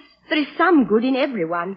Ernest has just been telling me all about his poor invalid friend, Mr. Bunbury, whom he goes to visit so often. Oh, he's been talking to you about Bunbury, has he? Well, I won't have him talk to you about Bunbury or about anything else. It's enough to drive one perfectly frantic. Uncle Jack, if you don't shake hands with Ernest, I will never forgive you. Never. Well, this is the last time I shall ever do it. How do you do? It is pleasant, is it not, to see so perfect a reconciliation. I think we might now leave the two brothers together. Cicely, you will come into the house with us. Certainly, Miss Prism. My little task of reconciliation is over, and I feel very happy. Algy, you young scoundrel, you're going to get out of this place as soon as possible. I'm not going to have any Bunburying here. What are you sitting down for? Cicely is a darling. You're not to talk about Miss Cardew like that. I don't like it. Well, I don't like your clothes. You look perfectly ridiculous in them. It's perfectly childish to be in deep mourning for a man who is actually staying for a whole week with you in your house as a guest. I call it grotesque. You're certainly not staying in my house for a week as a guest or anything else. You're going to leave by the 4:25 train. I certainly won't leave you so long as you're still in mourning. It would be most unfriendly. You are going to leave by the 4:25 train. I am now going indoors to order the dog cart to take you to the station. This Bunburying, as you call it, has not been a great success. I think it's been a great success. I'm in love with Cicely, and that is everything. But I must see her again before I go and make arrangements for another Bunbury. Why, Cicely? Oh, I merely came back to water the roses. I thought you were with Uncle Jack. He's gone to order the dog cart for me. He's sending me away. Oh. Cousin Cicely, before I go, I hope I shall not offend you if I state quite frankly and openly that you seem to me to be in every possible way the visible personification of absolute perfection. I think your frankness does you great credit, Ernest. If you will allow me, I will copy your remarks into my diary. Do you really keep a diary? Certainly. The visible personification of absolute perfection. Pray continue. Cicely, ever since I first looked upon your wonderful and incomparable beauty, I have dared to love you wildly, passionately, devotedly, hopelessly. Hopelessly? That doesn't seem to make much sense, does it? Pardon, Miss. Yes, Merriman, what is it? The dog cart is waiting, Miss. Tell her to come round next week at the same hour. Yes. Uncle Jack would be very much annoyed if he knew you were staying on until next week at the same hour. Oh, I don't care about Jack. I don't care for anybody in the whole world but you. I love you, Cicely. You will marry me, won't you? You silly boy, of course. Why, we've been engaged for the last 3 months. For the last 3 months? But how did we become engaged? Well, ever since dear Uncle Jack first confessed to us that he had a younger brother who was very wicked and bad, you, of course, have formed the chief topic of conversation between myself and Miss Prism. I dare say it was foolish of me, but I fell in love with you, Ernest. Darling. And when was the engagement actually settled? On the 14th of April last. Worn out by your entire ignorance of my existence, I determined to end the matter one way or the other. And after a long struggle with myself, I accepted you. The other day I bought this little ring in your name. Did I give you this? Why, it's very pretty, isn't it? Yes, you wonderfully good taste, Ernest. I hope your hair curls naturally, does it? Yes, darling, with a little help from others. You'll never break off our engagement, will you, Cicely? I don't think I could break it off now that I've actually met you. Besides, of course, there is the question of your name. My name? Oh, yes, of course. You mustn't laugh at me, darling, but it had always been a girlish dream of mine to love someone whose name was Earnest. There's something in that name that seems to inspire absolute confidence. I pity any poor married woman whose husband is not called Earnest. But my own dear child, do you mean to say you could not love me if I had some other name? But what name? Well, any name you like. Algernon, for instance. Cicely, if my name was Algy, couldn't you love me? I might respect you, Ernest. I might admire your character. But I fear that I should not be able to give you my undivided attention. Cicely, your rector here is, I suppose, thoroughly experienced in the practice of all the rites and ceremonials of the church? Oh, yes. I must see him at once on the most important christening. The most important business. I shan't be away for more than half an hour. Couldn't you make it 20 minutes? I'll be back in no time. What an impetuous boy he is. I like his hair so much. I must enter his proposal in my diary. Miss Gwendolen Fairfax is calling to see Mr. Worthing, miss. Isn't Mr. Worthing in his library, Merriman? Mr. Worthing went over in the direction of the rectory some time ago. Miss Fairfax, pray ask the lady to come out here in the garden. And you may bring tea, Merriman. Yes, miss. This way, Miss Fairfax. How do you do? Pray let me introduce myself to you. My name is Cicely Cardew. Cicely Cardew. What a very sweet name. I like you already more than I can say. My first impressions of people are never wrong. I may call you Cicely, may I not? With pleasure. And you will always call me Gwendolen, won't you? If you wish. Then that is all quite settled, is it not? I hope so. Won't you sit down? Thank you. You are here on a short visit, I suppose? Oh, no, I live here. Really? Your mother, no doubt, or some female relative of advanced years resides here also. Oh, no, I have no mother, nor in fact any relation. Indeed. My dear guardian, with the assistance of Miss Prism, has the arduous task of looking after Your me. guardian? Yes, I'm Mr. Worthing's ward. Oh? Strange. He never mentioned to me that he had a ward. How secretive of him. He grows more interesting hourly. But, Cicely, I am bound to state that now I know that you are Mr. Worthing's ward, I cannot help expressing a wish that you were, well, just a little older than you appear to be, and not quite so very alluring in appearance. Of course, Ernest has a strong, upright nature. He is the very soul of truth and honor. I beg your pardon, Gwendolen. Did you say Ernest? Yes. Oh, it is not Mr. Ernest Worthing who is my guardian. It is his brother, his elder brother. Ernest never mentioned to me that he had a brother. You are quite sure that it is not Mr. Ernest Worthing who is your guardian? Quite sure. In fact, I am going to be his. I beg your pardon. Dearest Gwendolen, there is no reason why I should make a secret of it to you. Mr. Ernest Worthing and I are engaged to be married. My darling Cicely, I feel there must be some slight error. Mr. Ernest Worthing is engaged to me. I'm afraid you must be under some misapprehension. Ernest proposed to me exactly 10 minutes ago. It's certainly very curious, for he asked me to be his wife yesterday afternoon at 5:30. I am so sorry, dear Cicely, if this is any slight disappointment to you, but I am afraid that I have the prior claim. It would distress me more than I can tell you, dear Gwendolen, if it caused you any mental or physical anguish. But I feel bound to point out that since Ernest proposed to you, he clearly has changed his mind. If the poor fellow has been entrapped into any foolish promise, I shall consider it my duty to rescue him at once and with a firm hand. Whatever unfortunate entanglement my dear boy may have got into, I will never reproach him with it after we're married. Do you allude to me, Miss Cardew, as an entanglement? You are presumptuous. Do you suggest, Miss Fairfax, that I entrapped Ernest into an engagement? How dare you? This is no time for wearing the shallow mask of manners. When I see a spade, I call it a spade. I am glad to say that I have never seen a spade. It is obvious that our social spheres have been widely different. Beg pardon, miss. Yes, Merriman, what is it? The tea, miss. Shall I lay it here, as usual? Yes, as usual. May I offer you some tea, Miss Fairfax? Thank you. Sugar? No, thank you. Sugar is not fashionable any longer. Really? Cake or bread and butter? Bread and butter, please. Cake is rarely seen in the best houses nowadays. Merriman, hand that to Miss Fairfax. Thank you. Miss Cardew, you have filled my tea with lumps of sugar. And though I asked you most distinctly for bread and butter, you have given me cake. I am known for the sweetness of my nature and the extraordinary gentleness of my disposition. But I warn you, Miss Cardew, you may go too far. To save my poor, innocent, trusting boy from the machinations of any other girl, there are no lengths to which I would not go. Gwendolen. Ernest, my own Ernest. Gwendolen, darling. One moment, may I ask, are you engaged to be married to this young lady? To dear little Cicely? Of course not. What could have put such an idea into your pretty little head? Thank you. You may kiss me. I knew there must be some misunderstanding, Miss Fairfax. The gentleman whose arm is at present round your waist is my dear guardian, Mr. Jack Worthing. I beg your pardon. This is Uncle Jack. Jack? Oh. Cicely, darling. This is Ernest. Cicely, my own love. A moment, Ernest. May I ask you, are you engaged to be married to this young lady? What young lady? Good heavens, Gwendolen. Yes, to good heavens, Gwendolen. I mean to Gwendolen. Well, of course not. What could have put such an idea into your pretty little head? Thank you. You may kiss me. I felt there must be some slight error, Miss Cardew. The gentleman who is now embracing you is my cousin, Mr. Algernon Moncrief. Algernon Moncrief? Oh.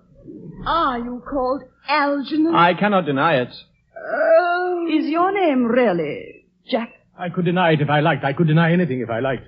But my name certainly is Jack. It has been Jack for years. A gross deception has been practiced on both of us. My poor, wounded Cicely. My sweet, wronged Gwendolen. Come, Cicely. Let us go into the house. They will hardly venture to come after us there. No. Men are so cowardly, aren't they? Algernon. This ghastly state of affairs is what you call bunburying, I suppose. Yes, and a perfectly wonderful Bunbury it is. Well, the only small satisfaction I have in the whole of this wretched business is that your friend Bunbury is quite exploded. You won't be able to run down into the country quite so often as you used to, dear Alfred. Your brother is a little off colour, isn't he, dear Jack? You won't be able to disappear to London quite so frequently as your wicked custom was. Ah, muffins. Delicious. Ah. How you can sit there, calmly eating muffins when we're in this horrible trouble I can't make out. You seem to me to be perfectly heartless. What? I can't eat muffins in an agitated manner. The butter would probably get on my cuffs. One should always eat muffins quite calmly. Jack, don't touch the muffins. I'm quite sure dearest Cicely put them there for me. Alfie, I wish to goodness you would go. You can't possibly ask me to go. I have just made arrangements with Dr. Chasuble to be christened at 5:45 under the name of Earnest. My dear fellow, the sooner you give up all that nonsense, the better. I made arrangements with Dr. Chasuble this morning to christen myself at 5:30, and I shall naturally take the name of Ernest. You can't both be christened Ernest, that's absurd. Jack, you're at the muffins again. I wish you wouldn't. I told you I was particularly fond of muffins. Algernon! I've already told you to go. I don't want you here. Why don't you go? I haven't quite finished my tea yet, and there is still one muffin left.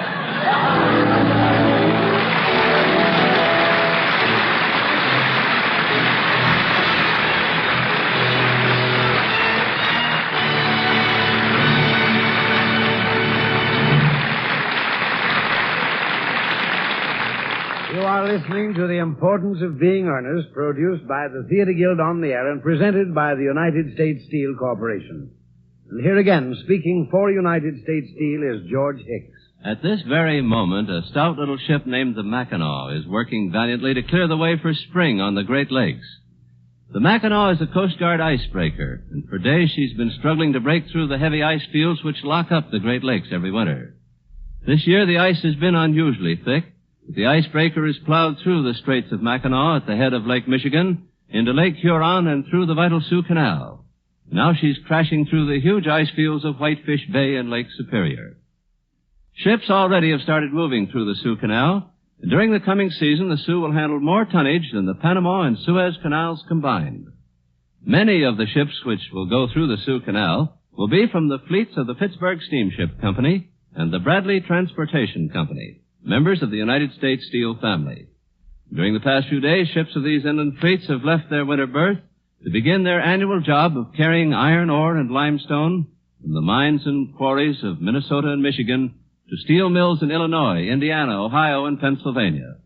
The big, powerful ships of these fleets are the most modern design, and in their holds they carry the raw materials of steel, the rich red iron ore, the white limestone, which are taken by the steel mills and transmuted into the strength of America. During last season, the 63 ships of the Pittsburgh Steamship Company and the 6 ships of the Bradley Transportation Company carried over 34 million tons of cargo, and this year will carry as much or more. Transporting those raw materials, and in tremendous quantities, is the principal job of the Pittsburgh Steamship Company and the Bradley Transportation Company. Doing all the many things necessary to make the steel America needs is the major job done by the industrial family that serves the nation, United States Steel. You are listening to the Theater Guild on the Air, presented by the United States Steel Corporation. And now the curtain rises on the third act of The Importance of Being Earnest, starring John Gielgud and his London company. It's a few minutes later. Cicely and Gwendolyn are seated on the mahogany love seat in the drawing room. Facing them, but some distance away, on the carved rosewood sofa, are Algernon and Jack. They've been regarding each other in silence for some time. Finally, Cicely speaks. Mr. Moncrief, kindly answer me the following question. Why did you pretend to be my guardian's brother? In order that I might have an opportunity of meeting you. That certainly seems a satisfactory explanation, does it not, dear Gwendolyn? Yes, dear, if you can believe him. I don't. That does not affect the wonderful beauty of his answer. Mr. Worthing, what explanation have you to offer me for pretending to have a brother? Was it in order that you might have an opportunity of coming up to town to see me as often as possible? Can you doubt it, Miss Fairfax? I have the gravest doubts upon the matter, but I intend to crush them. Cicely, their explanations appear to me to be quite satisfactory, especially Mr. Worthing's. That seems to me to have a stamp of truth upon it. I am more than content with what Mr. Moncrief said. Then you think we should forgive them? Yes. I mean, no. True, I had forgotten there are principles at stake which one cannot surrender. But which of us should tell them? The task is not a pleasant one. Could we not both speak at the same time? An excellent idea. I nearly always speak at the same time as other people. Will you take the time from me, Cicely?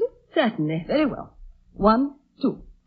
Your Christian names are still an insuperable barrier. That is all. Our Christian names? Is that all? But we are going to be christened this afternoon. Mr. Worthing, for my sake, you are prepared to do this terrible thing. I am. Mr. Moncrief, to please me, you are ready to face this fearful ordeal. I am. Darling, you may kiss me. And you, Mr. Worthing, may kiss me. Darling. Lady Bracknell is here, sir. Good heavens. Gwendolyn, what does this mean? Merely that I am engaged to be married to Mr. Worthing, Mamma. Come here. Sit down. Sit down immediately. And you, Mr. Worthing, stay where you are. Lady Bracknell, I am engaged to marry your daughter. You are nothing of the kind, sir. And now as regards Algernon. Algernon. Yes, Aunt Augusta. May I ask if it is in this house that your invalid friend, Mr. Bunbury, resides? Oh, no, Bunbury doesn't live here. Bunbury is somewhere else at present. In fact, Bunbury is dead. Dead? His death must have been extremely sudden. What did he die of? Bunbury? Oh, he was quite exploded. Exploded? Was he the victim of a revolutionary outrage? I was not aware that Mr. Bunbury was interested in social legislation. If so, he is well punished for his morbidity. My dear Aunt Augusta, I mean he was found out. The doctors found out that Bunbury could not live. That is what I mean. So Bunbury died.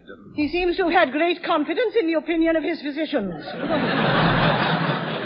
And now may I ask, Mr. Worthing, who is that young person whose hand my nephew Algernon is now holding in what seems to me a peculiarly unnecessary manner? That young lady is Miss Cicely Cardew, my ward. I'm engaged to be married to Cicely, Aunt Augusta. I beg your pardon? Mr. Moncrief and I are engaged to be married, Lady Bracknell.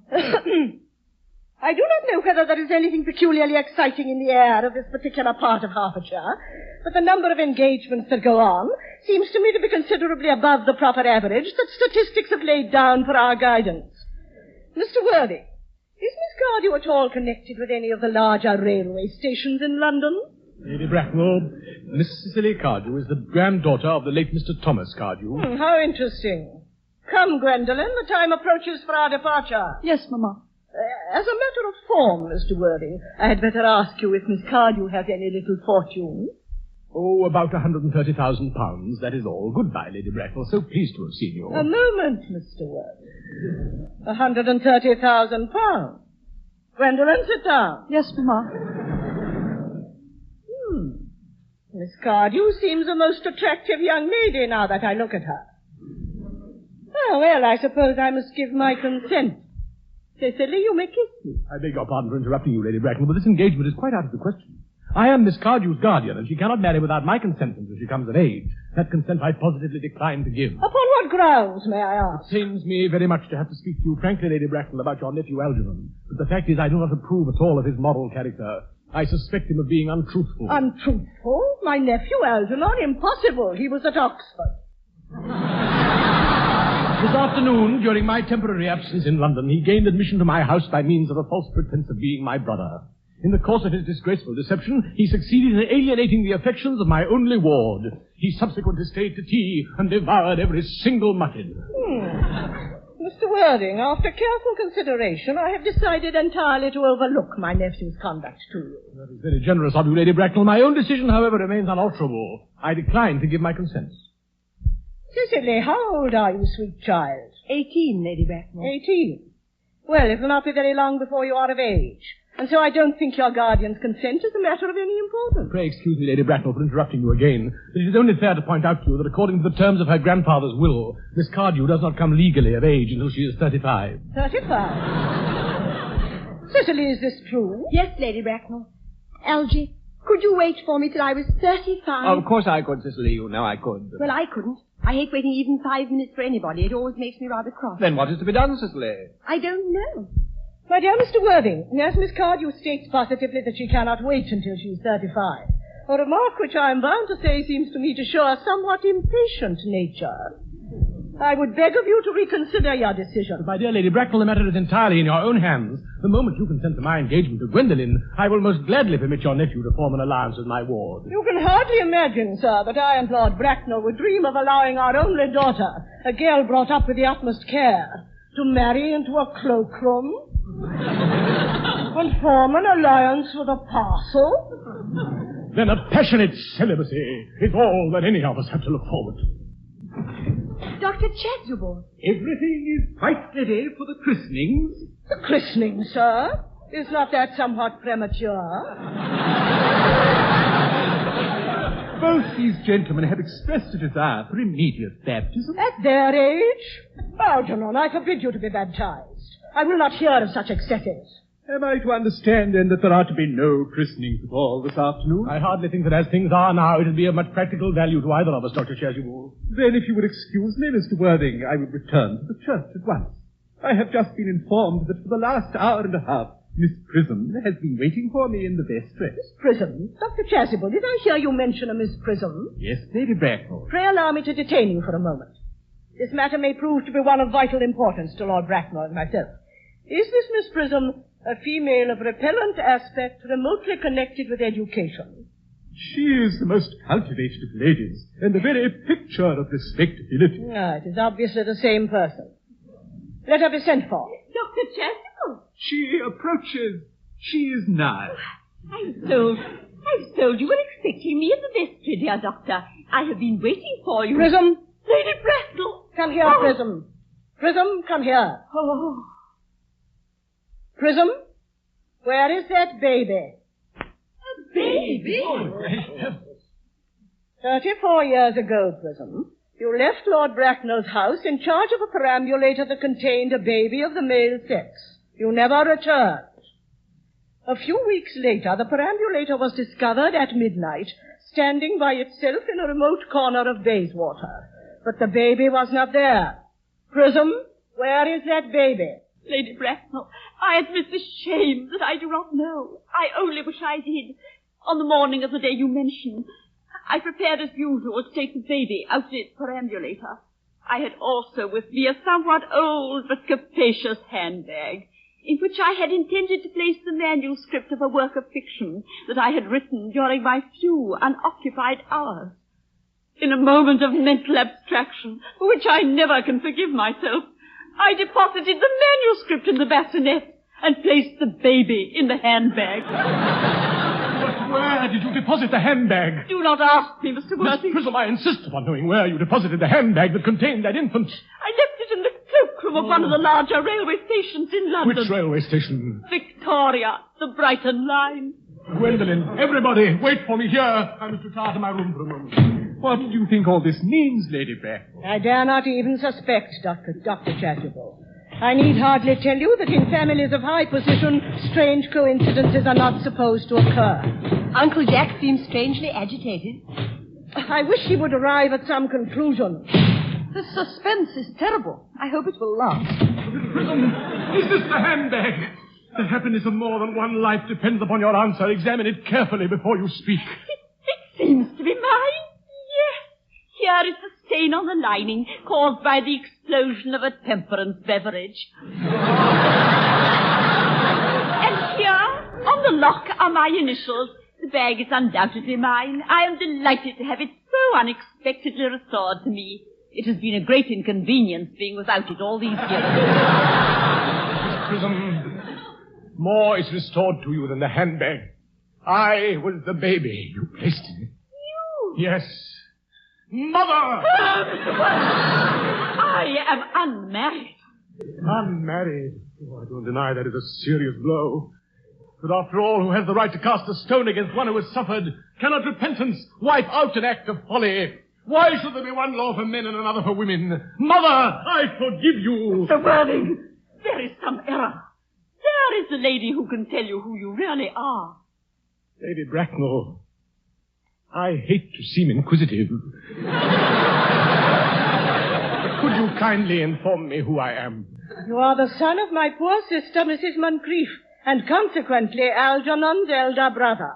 Algy's elder brother? Then I have a brother after all. I knew I had a brother. I always said I had a brother. Gwendolen, dearest. My own. But what own are you? What is your Christian name now that you've become someone else? Good heavens, I'd quite forgotten that point. Aunt Augusta, at the time when Miss Prism left me in the handbag, had I been christened already? Every luxury that money could buy, including christening, had been lavished on you by your fond and doting parents. Well, I was christened, that's settled. Now, what name was I given? Let me know the worst. Being the eldest son, you were naturally called after your father. Yes, but what was my father's Christian name? I cannot at the moment recall what the General's Christian name was. But I've no doubt he had one. Algy, can't you recollect what our father's Christian name was? My dear boy, we were never even on speaking terms. He died before I was a year old. His name would appear in the army list of the period, I suppose. I have a copy here on the bookshelf. Let me see. M. Markby, Migsby, Mobbs. Here it is. Moncrief. Lieutenant 1840. Captain, Lieutenant Colonel, Colonel, General 1869. Christian names. Ernest. John. I always told you, didn't I, Gwendolen, that my name was Ernest? Well, you see, it is Ernest after all. I mean, it naturally is Ernest. Ernest. My own Ernest, I felt from the first you could have no other name. Gwendolen, it's a terrible thing for a man suddenly to find out that all his life he's been speaking nothing but the truth.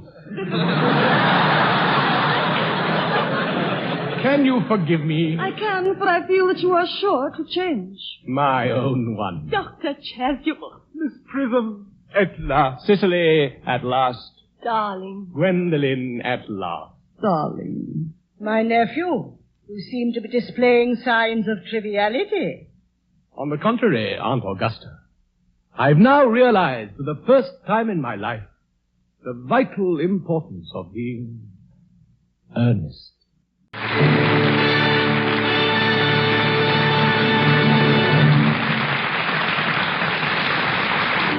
The curtain has fallen on the Theatre Guild on the Air production of The Importance of Being Earnest by Oscar Wilde, sponsored by the United States Steel Corporation, starring John Gielgud as John Worthing. Other members of the John Gielgud Company included Pamela Brown as Gwendolen, Robert Fleming as Algernon, Margaret Rutherford as Lady Bracknell, Jane Baxter as Cicely, Jean Cadell as Miss Prism, John Kidd as the Reverend Chasuble, Richard Wordsworth as Lane, Stringer Davis as Merriman. And now here is Roger Pryor with a word about next week's play. Next week, ladies and gentlemen, the Theatre Guild on the Air presents the glamorous motion picture star Jean Tierney in The Age of Innocence by Margaret Ayer Barnes from the novel by Edith Wharton.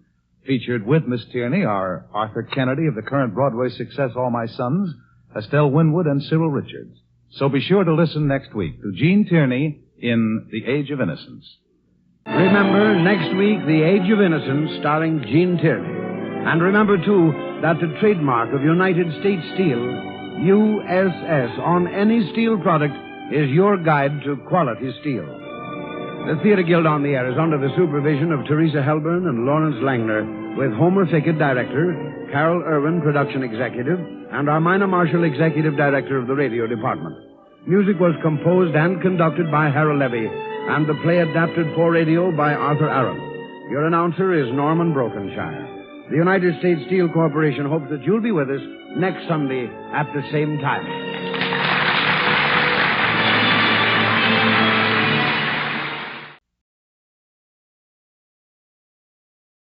Tonight, Mr. Michael Redgrave stars in Uncle Harry from Studio One at CBS. Sooner or later, something's bound to happen, Letty. People who are forced to live together against their will are sure to hate each other. There's bound to be trouble. We invite you to Studio One, radio's celebrated playhouse of dramatic entertainment, featuring the world's great stories, novels, and plays, in special versions for listening. And now to introduce tonight's great story, here is the director of Studio One, Fletcher Markle. Tonight, ladies and gentlemen, a visit to a little English town of nearly 40 years ago, and the story of our citizens. A man who was known as Uncle Harry. A man who was not as ordinary nor as pleasant as he appeared to be. The portrait of Uncle Harry is created by Thomas Job and exhibited with such remarkable success on the stages of London and Broadway. He's in a mood of quiet terror and polite violence, and indeed forgotten. Tonight, to perform for you the title role, which he originated in its London production, we're fortunate to have with us Mr. Michael Redgrave, who is currently dividing his exciting performances between the Broadway stage, the motion picture studios of England and America, fully enough our own Studio One. And with Mr. Redgrave in tonight's cast, we have with us one of Broadway's most singularly talented actresses. An actress considerably experienced the kind of sinister evening just ahead of us, having been, among other triumphs, the star of the memorable stage success, Angel Street, Miss Judith Evelyn. You'll be hearing Miss Evelyn as Letty, Uncle Harry's sister, with Brenda Forbes as Hester and Gertrude Warner as Lucy. Please to begin.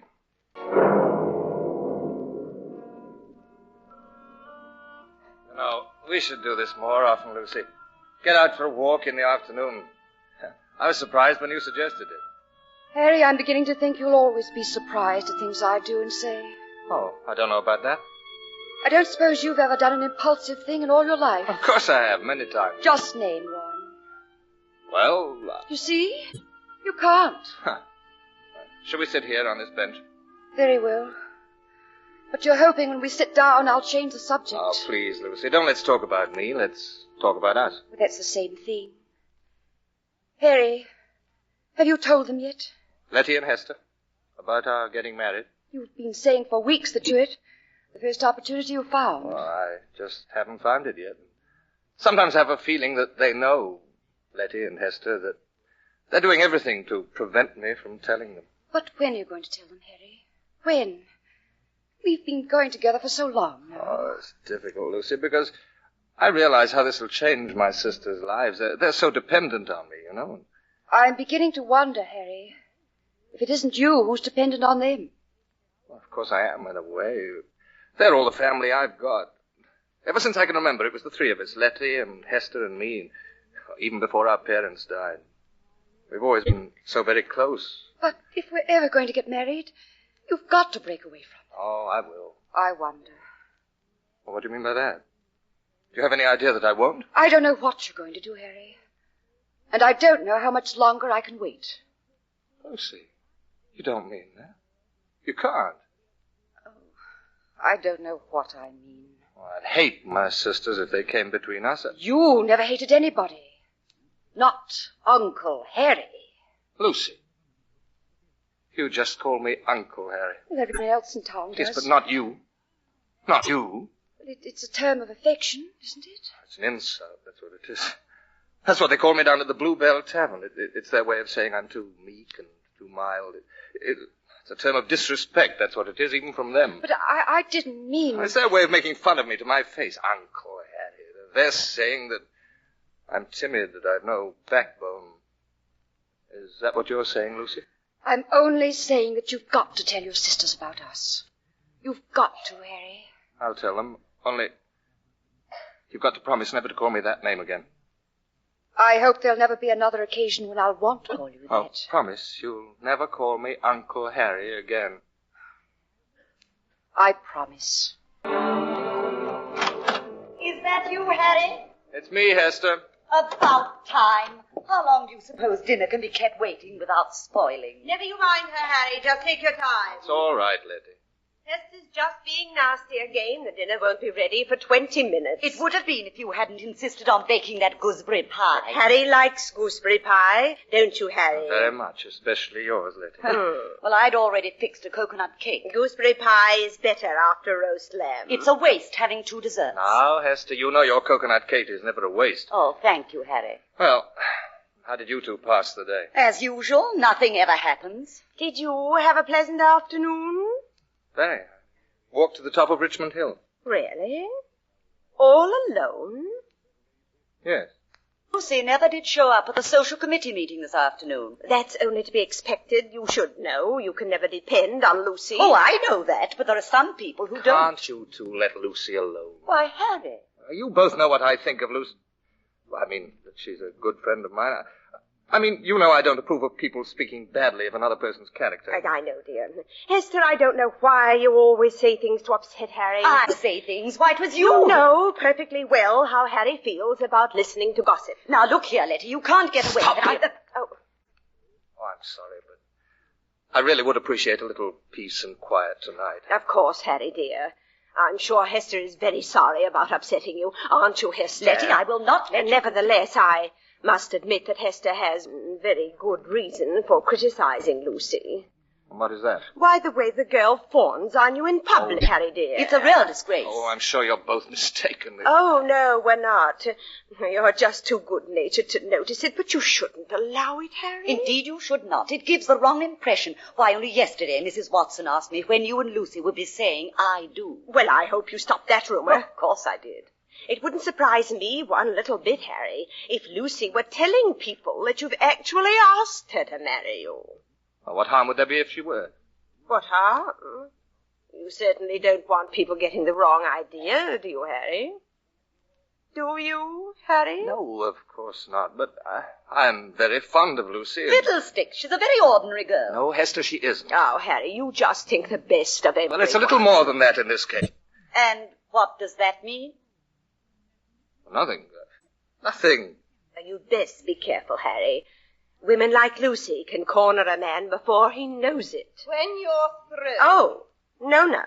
If you're done scratching at Miss Lucy, you can come to dinner. Now, Nona, don't you start things all over again. Sorry, Mr. Harry, but that kind of talk gets on my nerves and sets my tongue to snapping. I'm no saint like you. Can I put the soup on? Yes, please, Nona. Don't blame me if it gets cold now.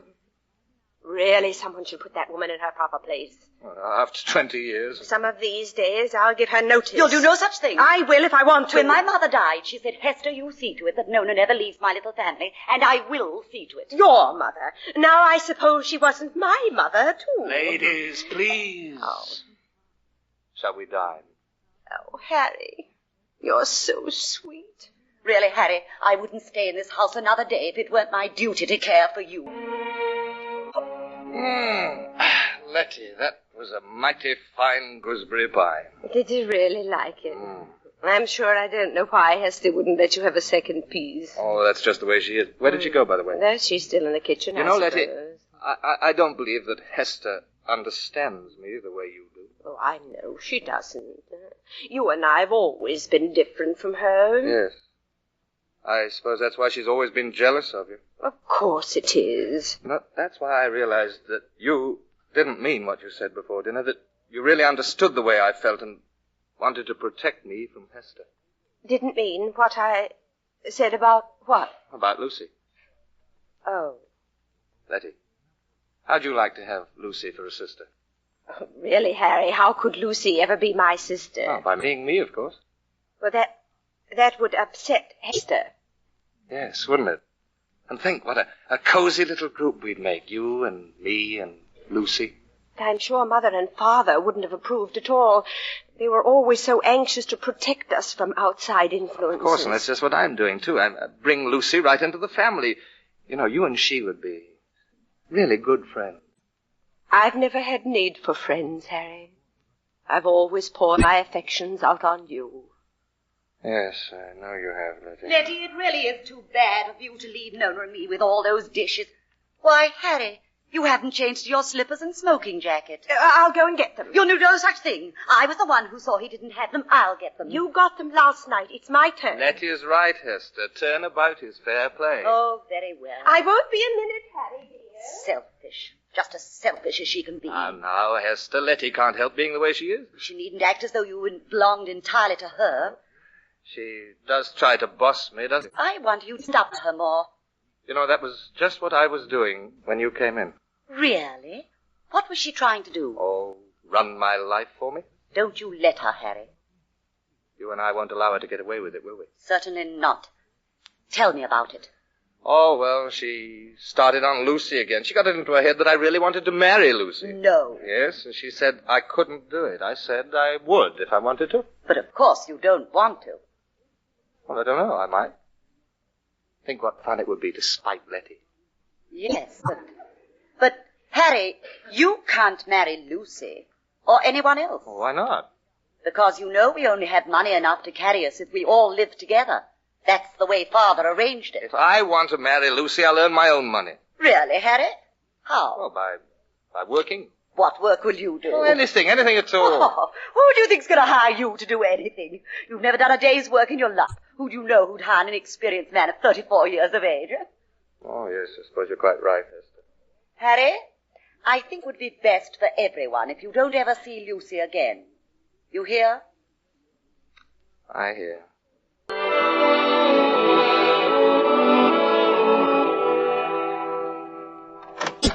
Hello there, Nona. Well, Miss Lucy, it's been a long day and night since we've seen you around here. 6 months and 2 days, to be exact, Nona. Anyone home? Mr. Harry's out walking the dog. How is poor, weary Willie? Getting older and older. Who are you talking to out there, Nona? Oh, this'll hand him a shock. It's Miss Lucy. Yes, I've come to tell you something, Hester. May I come in? Of course. Come along. Hello, Hester. Letty? How are you, Lucy? Very well, thank you. I only stopped for a moment. I have something to tell you. Oh, really? What is it? I'm engaged. How's that? What? I'm engaged. You know, I'm going to be married. Well, Lucy, you're a mighty lucky girl. Yes, aren't I? Imagine what a surprise this will be to Harry. A pleasant... There's Harry now. That's his signal when he's forgotten his key. How quaint. Just a moment, Harry. I'm coming. I wonder what he'll say. What would he say? That's what I'm wondering. Oh, Harry. Oh, that dog. He's filthy. It's not really Willie's fault if the streets are muddy. Oh, give him to me. I'll take him out into the kitchen. Harry, come in here. We have a visitor. Oh, have we? Who is it? Come in and see. It's a surprise. Surprise, eh? You've got me quite excited. Lucy. Hello, Harry. Lucy's visit isn't her only surprise. She has news. Yes, and I don't know why you insist on holding on to that dog. He's so old, life's a burden to him. Don't you talk to me like that. Well, he'd be better off out of the way. Now, see here, If you Letty, don't you're... mind, I'd like to hear Lucy's news. Oh, that. Oh, it's nothing. It's just that she's engaged. Yes, to be married. Isn't that nice? Did you come here specially to tell me that, Lucy? Well, I wanted you to know. She knew how interested we'd be. Hester, will you and Letty leave the room, please? What? I want you to leave the room. Well, Harry, you're being needlessly rude. Leave the room. Oh, very well. And close the door. We won't listen, never. Close the door, please. Oh. Did you come to gloat, Lucy? No, Harry. Only to clear the air. It didn't take you long. No, it didn't. Once you stopped seeing me, the first pain was over, I realized what a narrow escape I'd had. Oh, thank you. You know what I mean. What chance for happiness did we have? I was a fool to think it was possible, knowing what Hester and Letty are really like. Is that why you're doing this thing? What thing? Well, marrying a man you don't love. I do love him. I know you don't, Lucy. And just how do you know that, Fred? Because I know you. And I remember. What do you remember? Everything. Look, if it weren't for Hester and Letty, would you come back to me? Oh, Harry, stop torturing yourself. Hester and Letty are eternal. Oh, you think so? I know so. When does it happen? The wedding? In about a month. I won't be seeing you again, Harry. I do hope things straighten out for you. I think they will, Lucy. After you came today, it makes me quite certain that things will straighten soon. Very soon.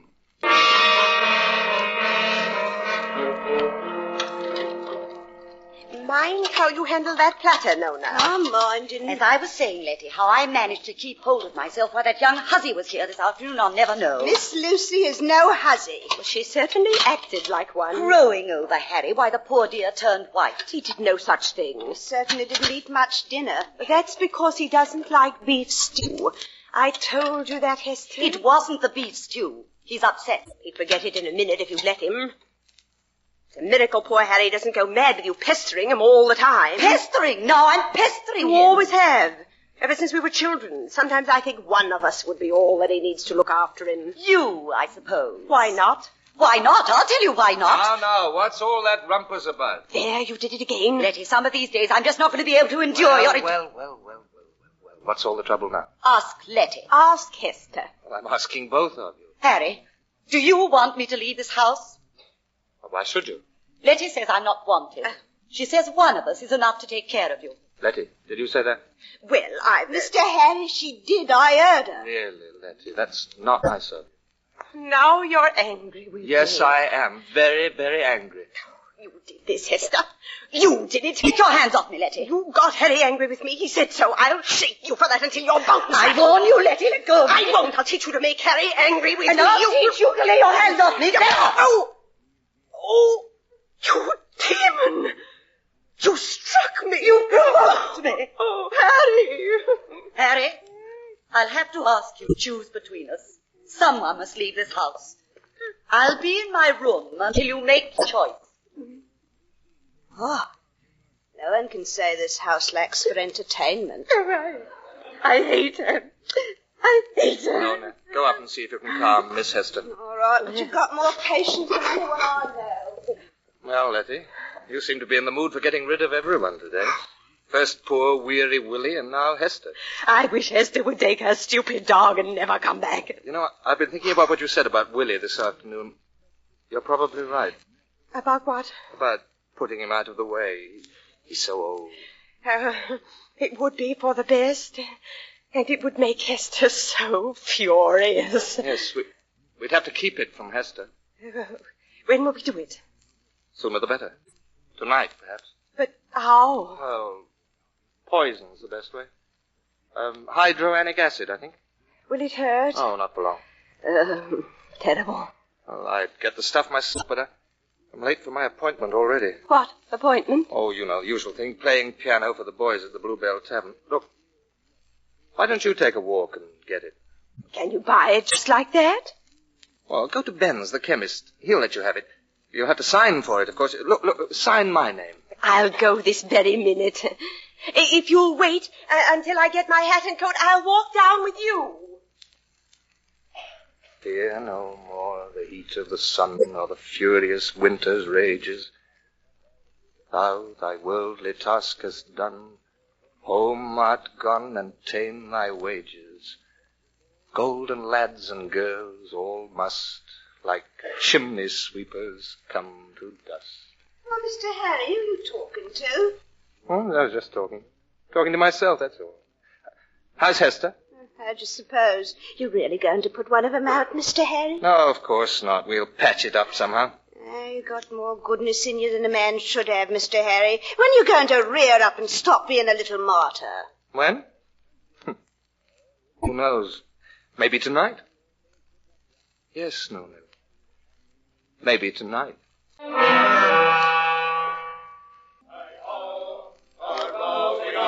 I'll stay no more on England's shore, so let the music play.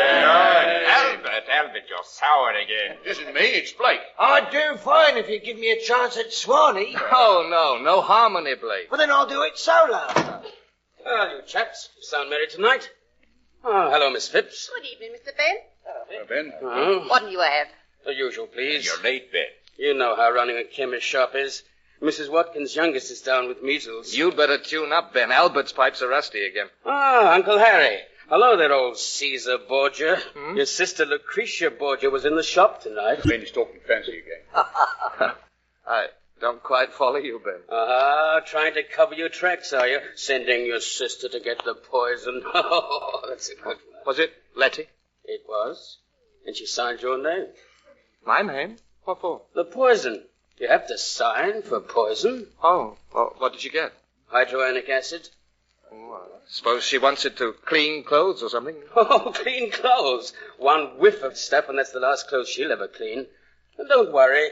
Weary Willie won't suffer long. My dog? What's that? Nothing. It's all right. Are you sure? Yes, I'm quite sure. Look, if you boys will excuse me, I better run along. I haven't been feeling too well today. Look, Ben, you play for them, will you? Oh, he's no substitute, Harry. Well, look, good night, everyone. Good night, Harry. Ben, what was that stuff you said Letty got? Hydroanic acid. Well, it kills dogs. Kills anything. Oh. Well, good night. You know, I shouldn't be surprised if Letty was planning to kill that dog without telling the poor chap. You should have seen her buying that poison. Sly, as if she had murder up her sleeve. But anyway, let's sing. Capital ship, eh? Lane blowy winds hi-ho, a-roving I will go, I'll stay no more on England's shore.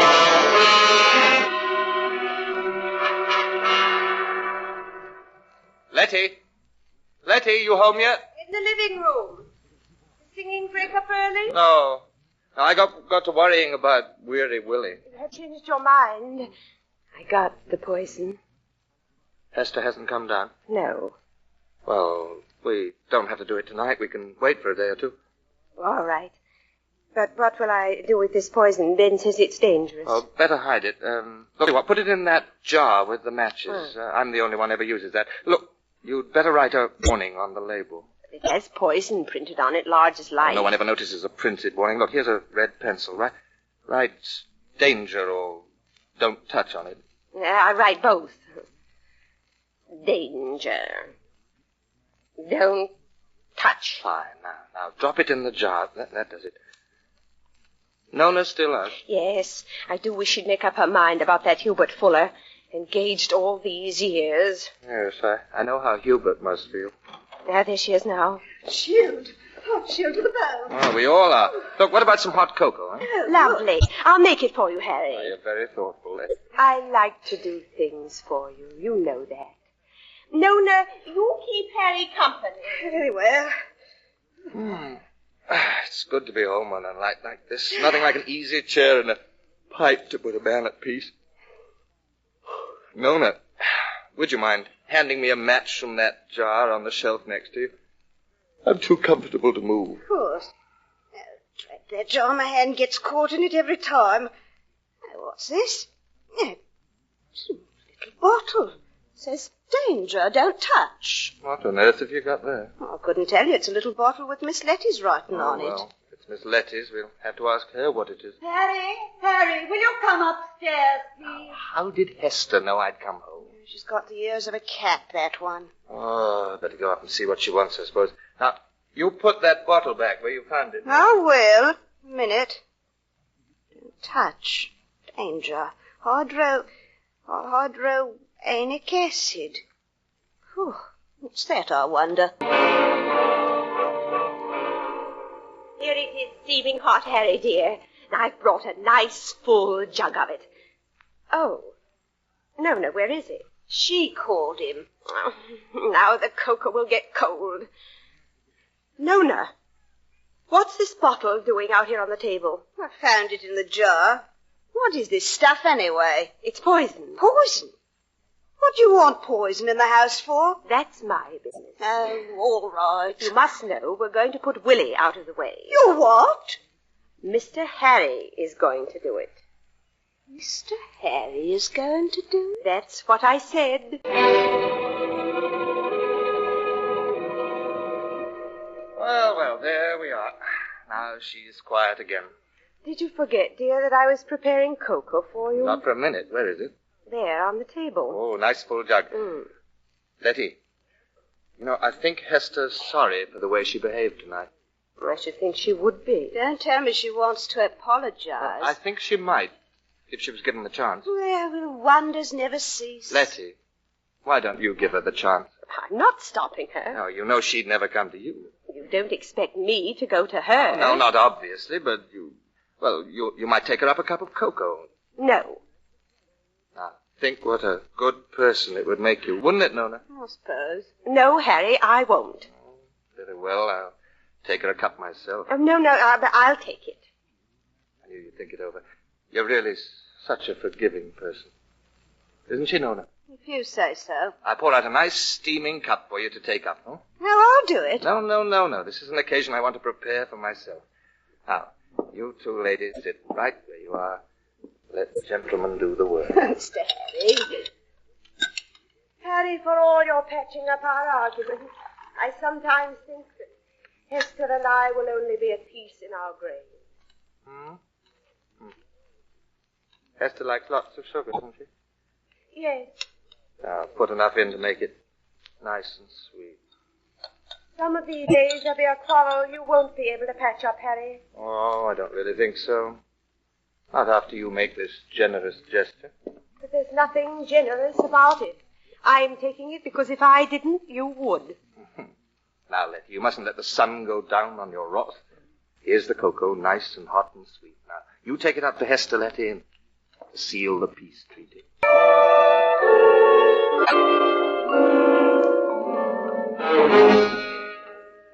Well, Harry, I did it. I hope you're satisfied.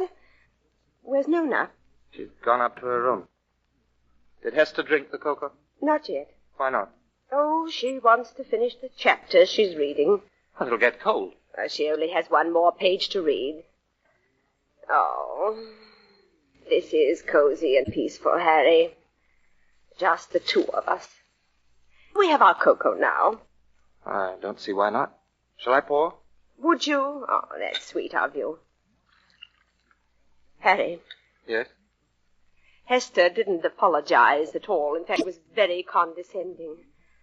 Never do anything like that for her again. You won't have to, Letty. Oh, Harry. You mean you've decided to send Hester away? In a manner of speaking, yes. Then it'll be just you and I. In a manner of speaking, yes. I suppose I really should be sorry for Hester now, but she's always asked for this sort of treatment. She's never really tried to understand us. Yeah. Understanding is very important, Letty. Of course it is. Now, what's the good of working your fingers to the bone for someone if you don't understand that person? Not that Hester ever works her fingers to the bone, but she always thinks she does. Poor Hester never knows how wonderful it is to be together. Like us. Yes, isn't it wonderful? No! What was that? That was Hester. I'd better go to her. Stay where you are. But she must be ill. She may need... Hester needs nothing anymore. What's happened? Hester's dead, Letty. Dead? But how? This. The poison. The bottle's empty. It's emptied into the cocoa you gave her. You put it there? Yes. You murdered her. You'll be hanged. No, I don't think I'll be hanged. You, Harry. You of all people. Yes, I rather depend on that attitude. Oh, Mr. Harry. Mr. Harry, it's a sight no human eye can endure. She's dead. Miss Hester's dead, and it was no illness carried her off. Oh, Mr. Oh, don't be quiet, Nona. You, Miss Letty. You and that poison, so that's why you got it. You tried to tell me it was Mr. Harry who did it. Oh, you were going to blame it on Mr. Harry. No. But I saw it all. I heard it all. I won't let you get away with putting it on poor Mr. Harry. You fiend, you murdered Miss Hester. Oh, no. You see, Letty, the way it is.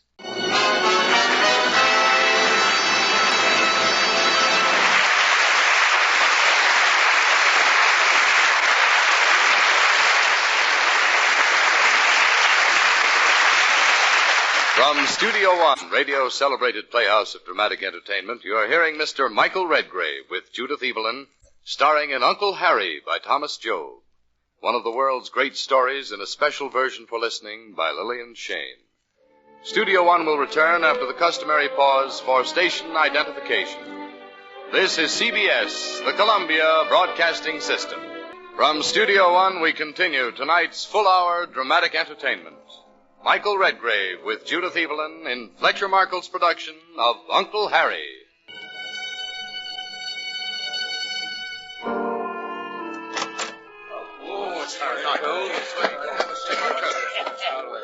Is the trial over? Not yet, Miss Phipps. There's been a recess call. How does it look? Bad for Letty.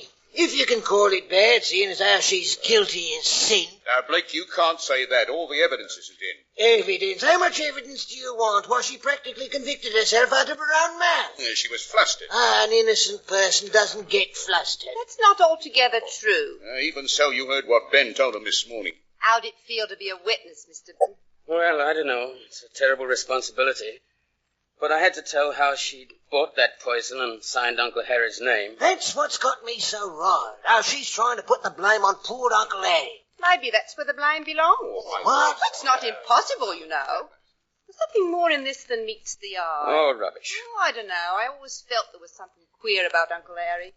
He's too good to be true. I don't have much faith in him. I've known him for 14 years, and a man who's as good as he is for 14 years stays good to everlasting. Well, I've seen a lot of men come in here, and very free, some of them.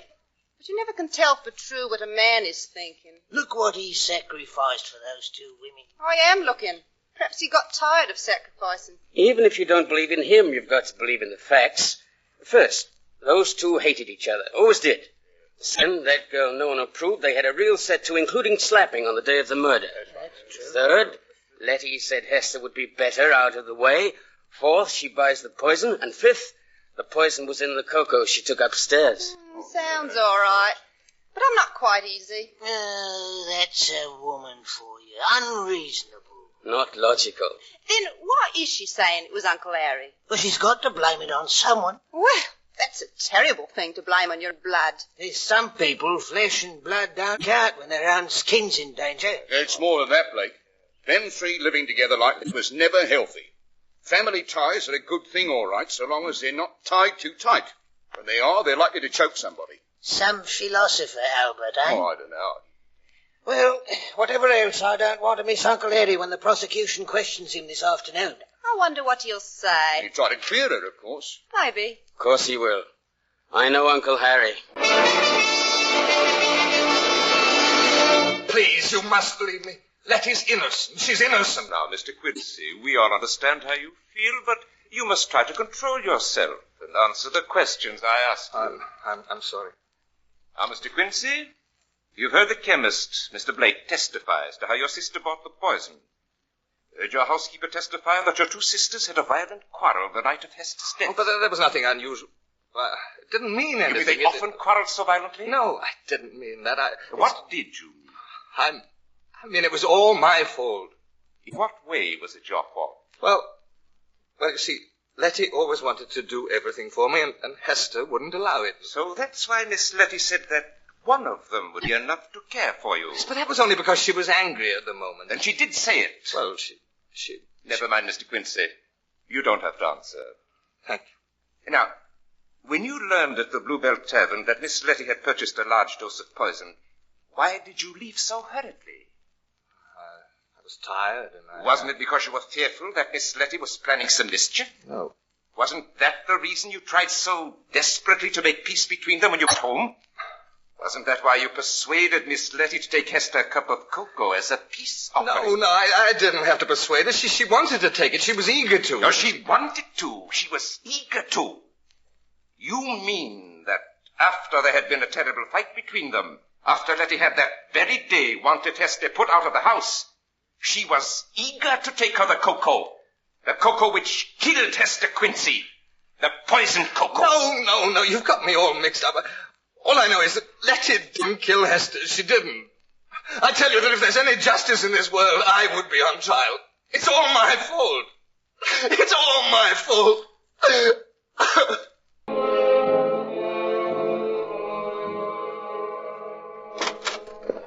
Is it all over? All over but the hanging.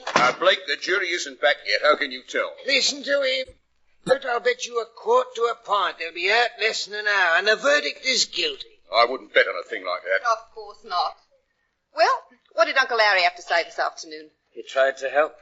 Made a mess of it now. That doesn't surprise me. You've really got Uncle Harry all wrong, Miss Phipps. You see, even Albert's convinced now. Where's Miss Letty now? They took her back to prison. Uncle Harry's with her, of course. As a matter of fact, he isn't. She won't see him. She's probably ashamed. Even though he'd forgive her for what she's been saying, of course. Yeah, he's terribly cut up. We practically had to carry him home. He wouldn't let us stay with him now. Said he wanted to be alone. Wanted to be alone, eh? Well, that may be, but I'd give a lot to know what's going on right now in the mind of Uncle Harry.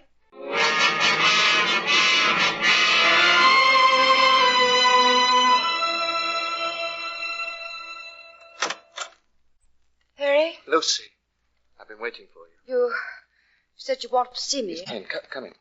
There's a fire burning in the front room. We can be nice and comfortable. I really can't stay long. Oh, nonsense. I put some tea on, too. Look, here, sit down. Harry, I'm terribly sorry all this has happened. It's been awful for you. Oh, I can stand it. It's a terrible thing to say, but now at least you can live your own life. Yes, if she's found guilty. Oh, you know she will be. She is guilty. You'll be free, Harry. And you're still young. Yes, free. Lucy, what are we going to do about that fellow you're engaged to? George? Oh, is that his name? Well, this is bound to be a blow to George. Why on earth should it be? Oh, I'm sure he's pretty fond of you. Of course he is. Well, we'll just have to make him understand. Understand what? That you're mine, of course. What? Oh, I know it's too soon to talk about it, but, well, I can't bear the thought of his seeing you any longer. We'll have to tell him at once. Oh, Harry. Poor Uncle Harry. Don't call me that. I'm sorry. I'm not Uncle Harry. Not any longer, and I have you to thank for it, Lucy. When you came and said you were engaged, I realized I was going to lose you, and I couldn't let that happen, and so well, then this thing happened. And now we can be happy together, just the way we've always been. You see, things do turn out all right. Harry, stop it. What? You're not yourself. You don't realize what you're saying. Of course I realize what I'm saying. Then you're terribly mistaken, Harry. About what? About us. I can't marry you, Harry. You must. I'm engaged to George. No. It's quite final, Harry. It was final weeks ago. Final? It would be the same, George or no George. Why? Tell me why. Don't you know that in these cases it isn't the criminal who suffers most, but his family? Oh, you mean the grief? I mean the disgrace. Well, it isn't my fault if No one cares whose fault it is. How could I marry you? How could any woman marry you? How could you dare to ask her? Lucy. A woman wants a respectable home, a decent place in society. Could you give her that now? A woman doesn't want children stared at. She doesn't want to bring children into the family of a murderer. Lucy, this isn't you talking. It's me, all right. No, you've never looked at life like that. But you were always able to see things as they ought to be, not as they are. Oh, Lucy, there was some magic substance in your eyes that dissolved all the ugliness in the world so that you never saw it. You saw only beauty, and that's why I loved you so much. Harry, I'm afraid that substance you're talking about was in your eyes, not mine. I'm afraid you didn't see me as I am, only as you wanted me to be. Well, now you do see me as I am, as a very ordinary woman who wants to live a very ordinary life. That's what George would give me. Well, I'd better go now. Goodbye, Harry. Won't you say goodbye? Can't I see you again? No, I'm sorry. Lucy, stay with me. Lucy, don't leave me alone. For nothing. It was all for nothing.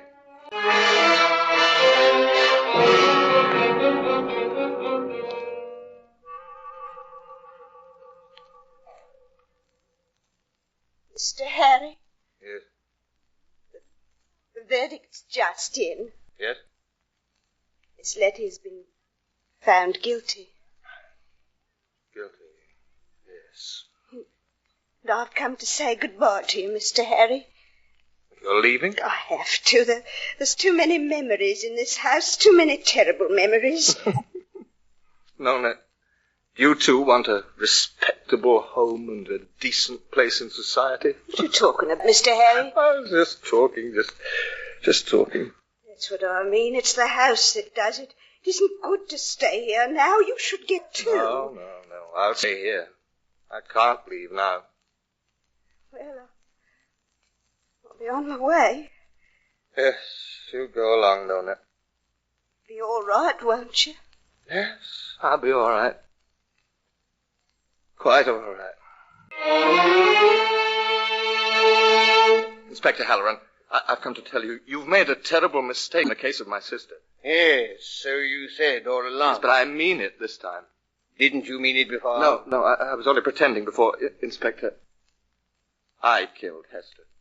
You did? Yes, and I can prove it. How? Well, you see, I was the one who told Letty to get the poison. She thought it was for the dog. And I told her to sign my name. Then I slipped it into the cocoa. It's quite simple. Yeah. Yes, that's what Letty claimed had happened. Don't you remember, Uncle Harry, that her story was proved false at the trial? Ben, the boys from the Bluebell Tavern. No, yes. They all proved you knew nothing about the poison. I planned it that way. I fooled them all. I meant for Letty to get the blame. But there's no reason for Letty to die now. Would you please arrange that released at once? Uncle Harry, why don't you go away until this whole business is over? But aren't you going to arrest me? Why? I've confessed. We don't arrest innocent people who confess to a crime in order to try to save a convicted murderer. But I'm not innocent, and she didn't murder. Uncle Harry, every time a killer is convicted, crackpots write or come to the police and try to confess. You think I'm a crackpot? I think you love your sister. I think you've been under a severe strain. And I think you ought to go home and get some rest. Well, hello there, Uncle Harry. Hello, Mr. Thompson. I've been expecting you. Inspector Halloran tells me you spoke to him last week and that ever since you've been going around trying to confess to Hester's murder. Yes, I thought you'd probably be coming around to try to persuade us to print your story in the newspaper. Yes, that's just what I have come for. I've written it all out now. When people see it printed in the paper, they'll be certain to believe it. You see, no one believes it now. Uncle Harry, I've known you all your life. I don't want to be cruel, and I don't want to doubt your motives in acting as you are. But in every murder case, there are people who want to cash in on the publicity. And they all want us to print their confession. Do you believe I'm one of those people? No, confound it, I don't. But you're certainly acting like one of them. Uncle Harry, for pity's sake, take Halloran's advice. Go away somewhere until it's all over.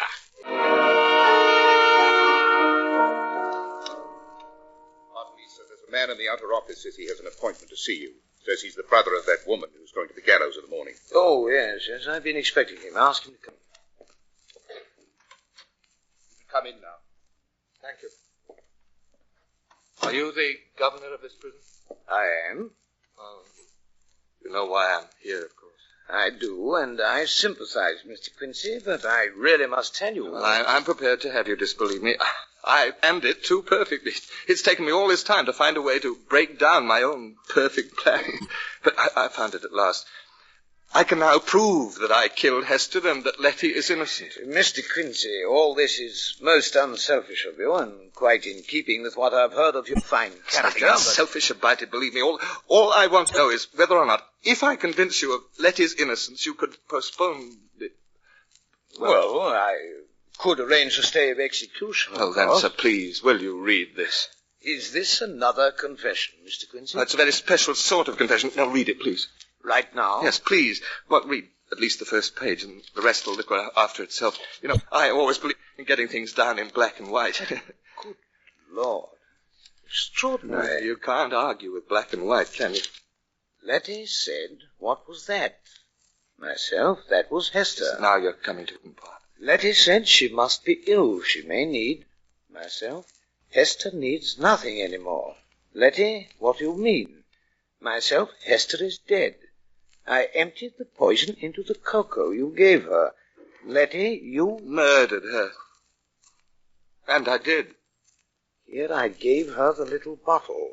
It was my hope that she would hold it until the servant found her with it, as she did.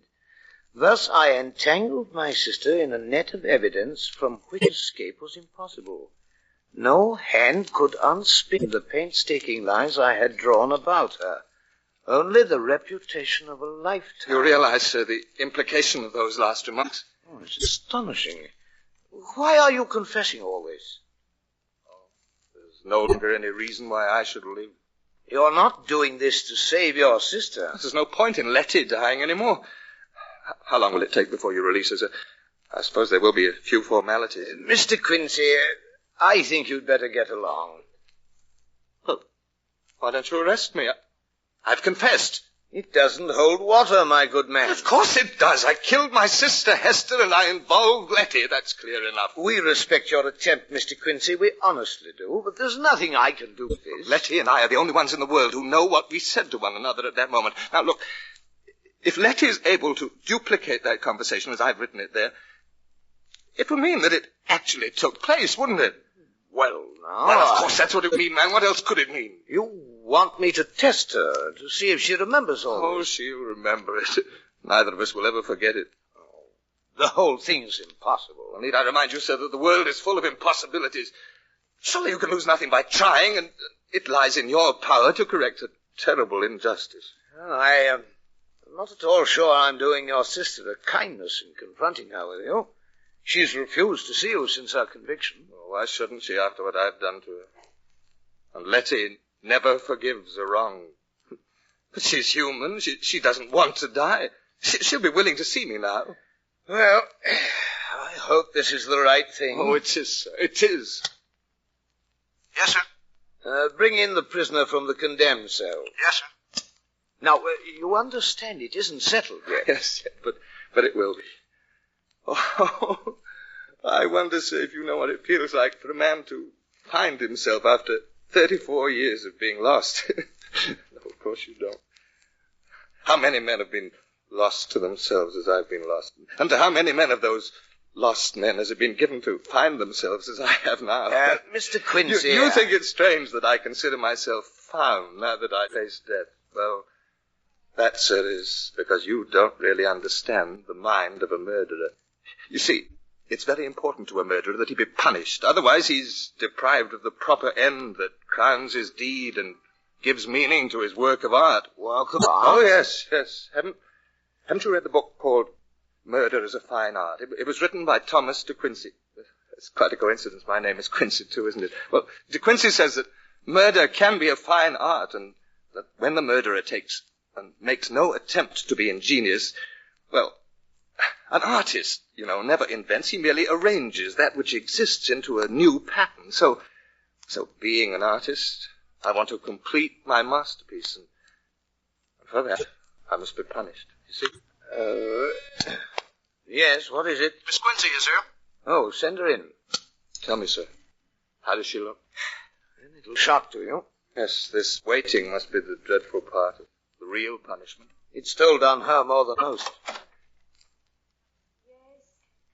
Letty. I warned you. You wanted to see me, sir? Yes. Come in. Sit down. May I sit in that armchair? It looks so comfortable. Of course. And might I have an armchair in my room tonight? I believe I may have anything I ask for on this last night. There isn't going to be any last night for you, Letty. Please, sir, you shouldn't have made me look at this man. Send him away. He's wicked beyond belief. We'll only be a moment, Miss Quincy. You claimed during your trial that your brother committed the murder of which you stand condemned. Yes. Do you still make that claim? Yes, but what difference does it make? Now he agrees with you. What? I've been telling them since the trial that I did it, Letty. You're cleared. Oh. Well, not quite clear. Letty, all you have to do is to repeat, word for word, the conversation you and I had after you gave Hester the cocoa. You say you killed Hester? Yes. Sir, I'd like to speak to this man alone. Now, Miss Quincy... I must, please. All this is most irregular.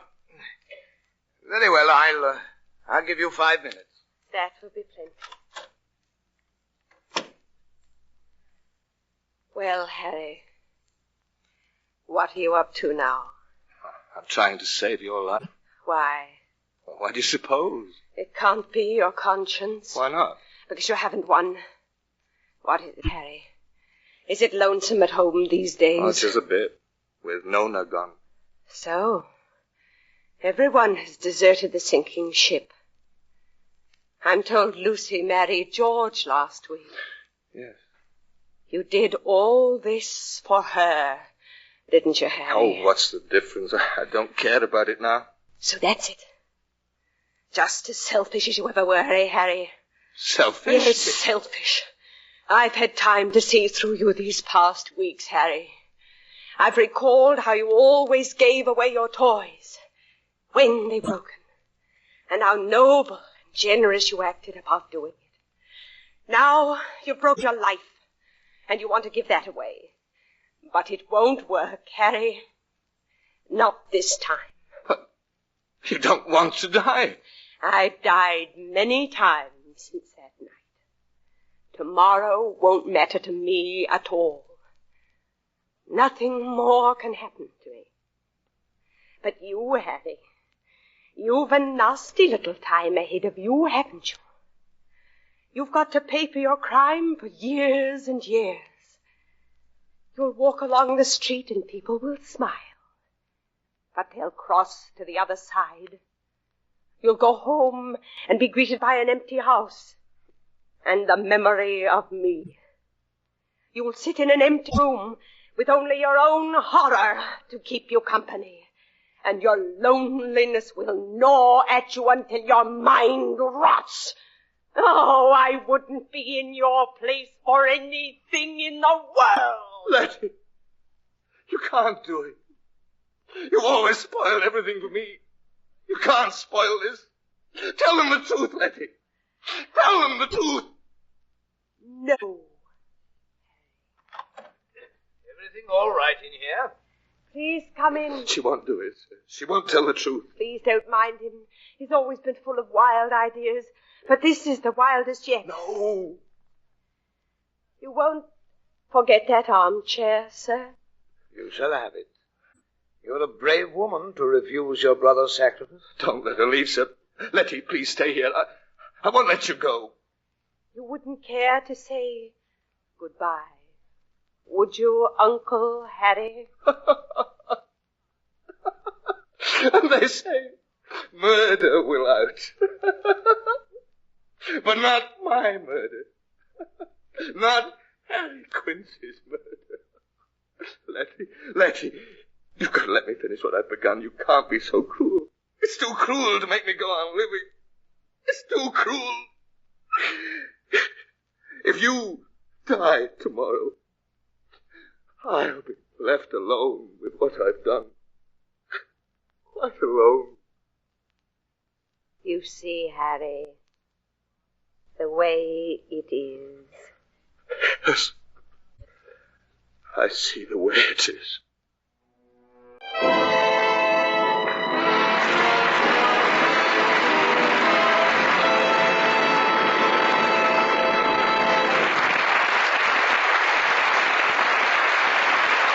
From Studio One at CBS, you have just heard Mr. Michael Redgrave with Judith Evelyn, starring in Fletcher Markle's production of Uncle Harry by Thomas Job. Another of the world's great stories from radio's celebrated Playhouse of dramatic entertainment. Tonight's script was prepared by Lillian Sheen, and the original music was composed and conducted by Alexander Semler. Now again, Mr. Markle. May a producer identify the principals in our cast tonight? In the foreground, Uncle Harry was played, of course, by Mr. Redgrave. Letty Quincy. Was played by Miss Evelyn. Hester. Was Brenda Forbes. Lucy. Was Gertrude Warner. Miss Phipps. Was Molly Ballantyne. The prison governor was Everett Sloane. Miriam Wolfe played Nona. The gentlemen of the ensemble in the Bluebell Tavern were Robert Dryden, Hedley Rennie, Gregory Morton, John Stanley, and Louis Quinn. Michael Redgrave may currently be seen on the screen in the J. Arthur Rank production, The Smugglers. Next week from Studio One, an original play for radio. It's called Sometime Every Summertime. And our visiting star is one of your great favorites of both Broadway and Hollywood, Mr. Burgess Meredith. We hope you'll be with us. Now, until next week, until sometime every summertime with Burgess Meredith, this is Fletcher Markle with a good night, and thank you from all of us in Studio One.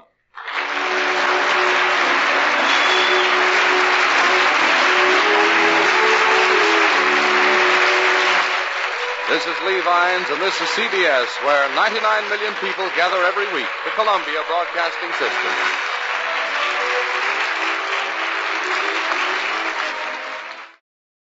Welcome back. Did you enjoy the show so far? I hope so. Lots more great ones ahead, beginning with The Happy Hypocrite from Theatre Royal, that excellent drama show that was hosted by Sir Laurence Olivier himself, who also starred in a lot of their weekly shows as well.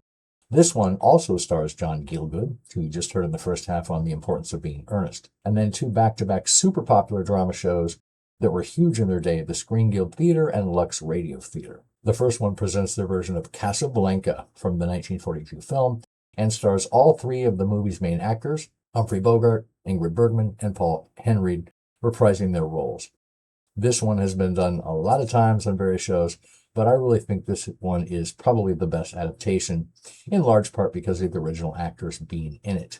And then Lux does one called A Man to Remember, which was their adaptation of the 1933 film One Man's Journey, and it stars the great Lionel Barrymore reprising his movie role, as well as Glenn Ford and Anita Louise.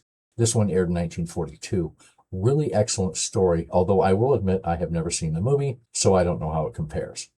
And then one from the Campbell Playhouse, which was Orson Welles' continuation of the Mercury Theatre on the Air after it changed sponsors. This is their version of The Murder of Roger Ackroyd, based on the novel by Agatha Christie. It stars Welles and Edna May Oliver, and Welles makes a pretty good argument in the introduction about how and why murder mysteries are a valid moral form of entertainment. Remember that this was 1939, when things like murder weren't as casually accepted as entertainment as they are today. And then I had to do a more traditional one, so then we have Cinderella from the Textron Theatre, a lesser-known show today that starred the great Helen Hayes, and only ran from 45 to 46, but it put out some really excellent broadcasts. I apologize, I did have to cut the music numbers for copyright reasons. Then another really fantastic show, and another one starring Helen Hayes, the Ford Theatre and their version of the Ernest Hemingway novel A Farewell to Arms, which happens to be one of my favorite books. Hayes, as always, does another fantastic performance in this. It aired in 1949. Then after that, another short-lived but excellent show, Stars in the Air, which you may or may not have heard of before. It only ran from 51 to 52 and stars some of the greats of Hollywood. This is their version of The Yearling, based on the 1946 movie starring Gregory Peck, who reprises his role from the film in this broadcast, which was in turn based on the 1938 novel by Marjorie Kinnan Rawlings. I love that movie, and I think this is a really great radio adaptation. And then our last two shows tonight, The Plot to Overthrow Christmas from that drama program This Is My Best, and Pride and Prejudice from Theatre of Romance. Orson Welles was a frequent guest on This Is My Best, and later took over as producer, writer, host, and star from 1945 until it was canceled a year later. I think he's amazing in this version of the Norman Corwin novel. And if you've read Pride and Prejudice by Jane Austen, or even if you haven't, this adaptation by Theatre of Romance is very well done. Let me know if you agree or not in the comments. Okay, settle back and enjoy these 5.5 hours of great radio dramas. If you did enjoy them, please give the video a like. I appreciate it, just as I appreciate all of you for tuning in. Hopefully, I'll see you on the next one.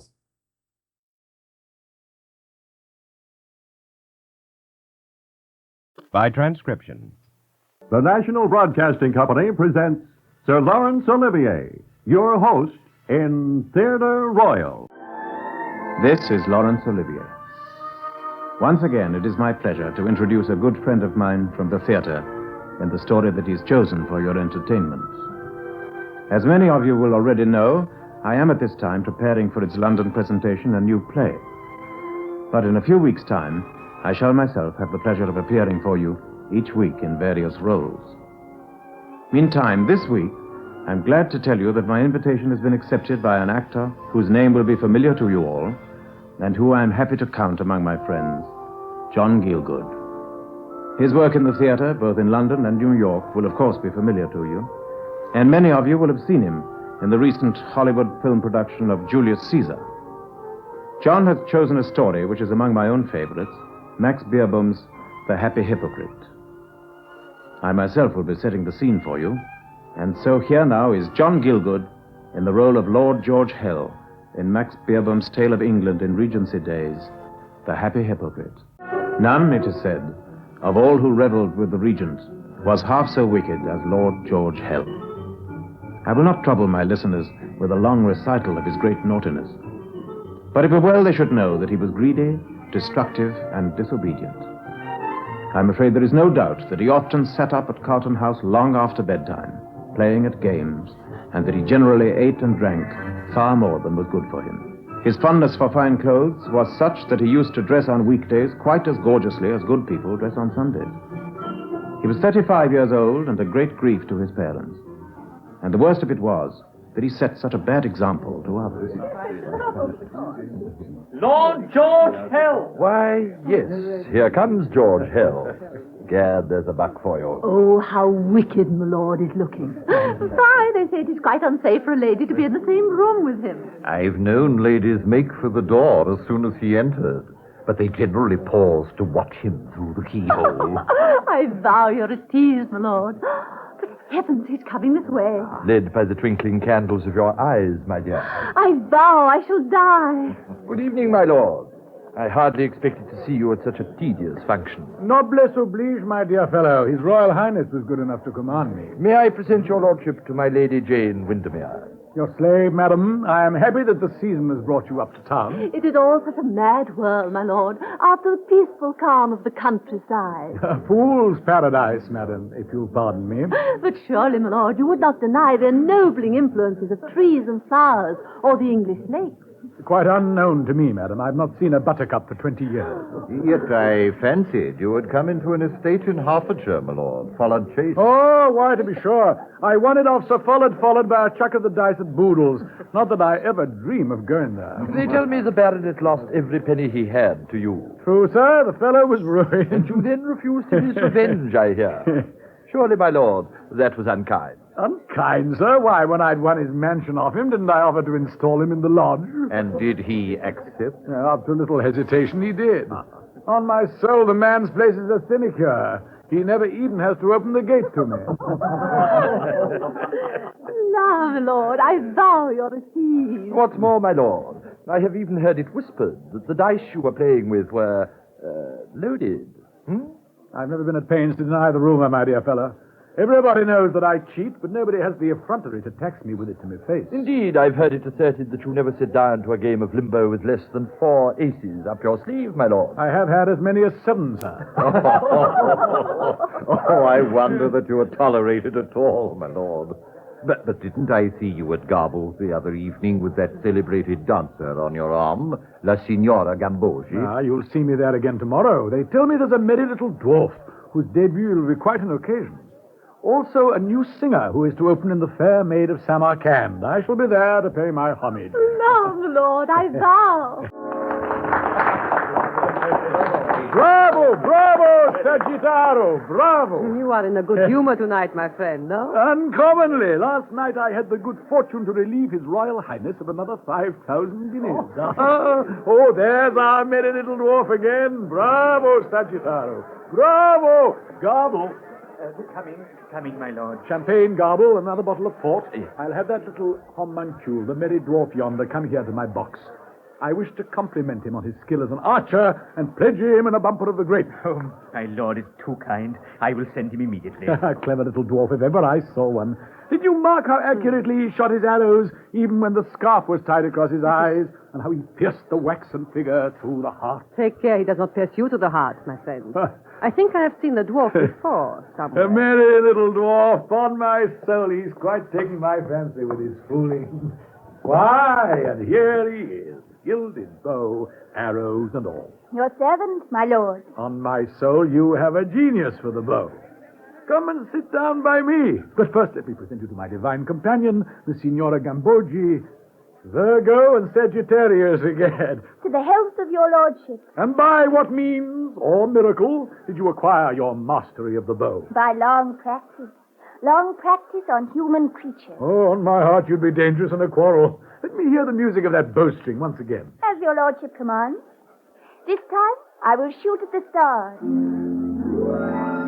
Bravo, bravo, Sagittaro. Huh? You're dangerous company. Your lordship would certainly be a good target. He is certainly a fat one. But look, here comes the new singer, my lord. Jenny Mere as the fair captain of Samarkand. I commend her to your favor.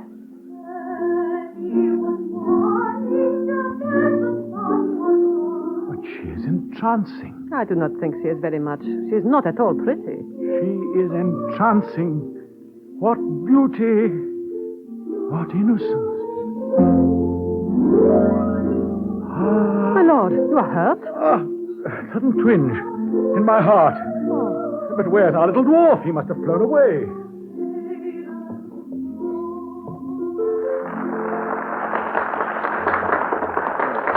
Garble, she is entrancing. I must positively be presented. If your lordship deign to wait the conclusion of her humble toilet. Ah, I hear her footfall on the stair. Miss Mere, come hither. Miss Mere, this is my Lord George Hell, who's been graciously pleased Miss Mere, listen, I pray you, to my poor words, nor spurn me in misprision from the pedestal of your beauty, genius, and virtue. All too conscious, alas, of my presumption in the same, I yet abase myself before you as a suitor for your adorable hand. I grope under the shadow of your raven locks and dazzle in the light of those translucent orbs, your eyes. Sir. Say, my lord. My lord, I thank you for your words. They are beautiful. But indeed, I can never be your bride. Oh, child, let not the sun rise ere you have retracted those wicked words. My wealth, my rank, my irremediable love for you, I throw them at your feet. I would wait an hour, a week, a lustre, even a decade, did you but bid me hope. I can never be your wife. I can never be the wife of any man whose face is not saintly.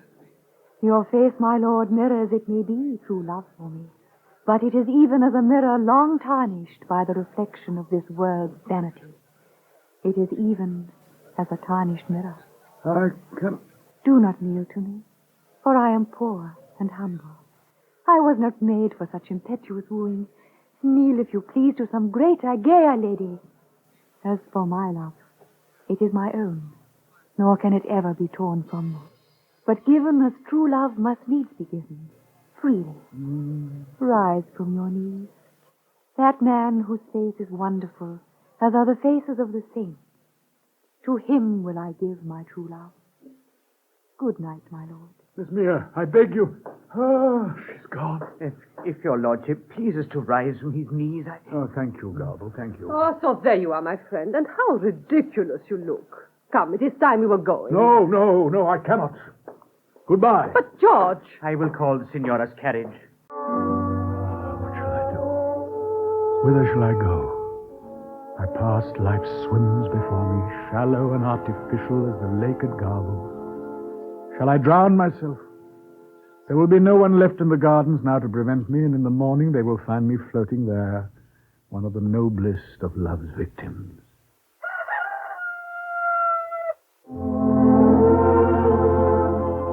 Dawn at last. How many weary miles have I wandered this endless night? 3 at the very least, for these must be the woods of Kensington. How cool the country is. It seems to cool the feverish maladies of my soul and to consecrate my love. Only now, in the fair light of the dawn, do I begin to see the means of winning my adorable Jenny. Only now, as the sun wakes up the beauties of the countryside. With her, I shall always live in the country. But to win her, I must return to the maelstrom of the town. There is only one man that can help me, Aeneas, the mask maker of Old Bond Street. Woodman! Morning, sir. I'm lost in these woods. Tell me the way to London. London, sir? Yonder pathway will take you there, sir. Keep straight on. I can't miss it, sir. Thank you, honest woodman. Thank you 1,000 times. Good morning, Mr. Aeneas. Good morning, Julius. A warm and sunny day. Now, this morning, I want you to put the finishing touches to the Mask of Barbarossa. Yes, Mr. Aeneas. Who's it for, Mr. Earnest? None of your business, Julius, but it is for the young King of Zarumburg. He is to wear it at his coronation next week. Now, get on with it. Yes, Mr. Earnest. La Signora Gambogi across the way. She's lost in thought this morning. Never even acknowledged me bow. Aha! Here comes her inamorato, Lord George Hell himself, and with a little posy of wildflowers. But no, he's coming here. Good morning, my lord. Good morning, Earnest. I want the mask of a saint. The mask of a saint, my lord, certainly. With or without halo? Without halo. Certainly. His Grace the Bishop of St. Albans always wears his with a halo, but not for your lordship. Now, if your lordship will allow me to take his measurements. Measurements? But I must have the mask today. Have you none ready-made? Ah, I see. Required for immediate wear. You see, your lordship takes a rather large size, but I think... Julius! Sir? Bring me the saint's mask we made for Mr. Ripsby a couple of years ago. Yes, sir? Mr. Ripsby only had it on hire, my lord. I fancy it is just what your lordship would wish. Spiritual and yet handsome. Is it a mask that is even as a mirror of true love? It was made precisely as such. In fact, it was made for Mr. Ripsby to wear at his silver wedding and was very highly praised by the relatives of Mrs. Ripsby. Thank you, Julius. Will your lordship step into my little room? And,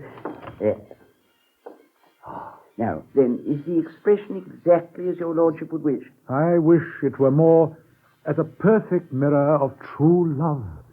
It's too calm, too contemplative. Easily remedied.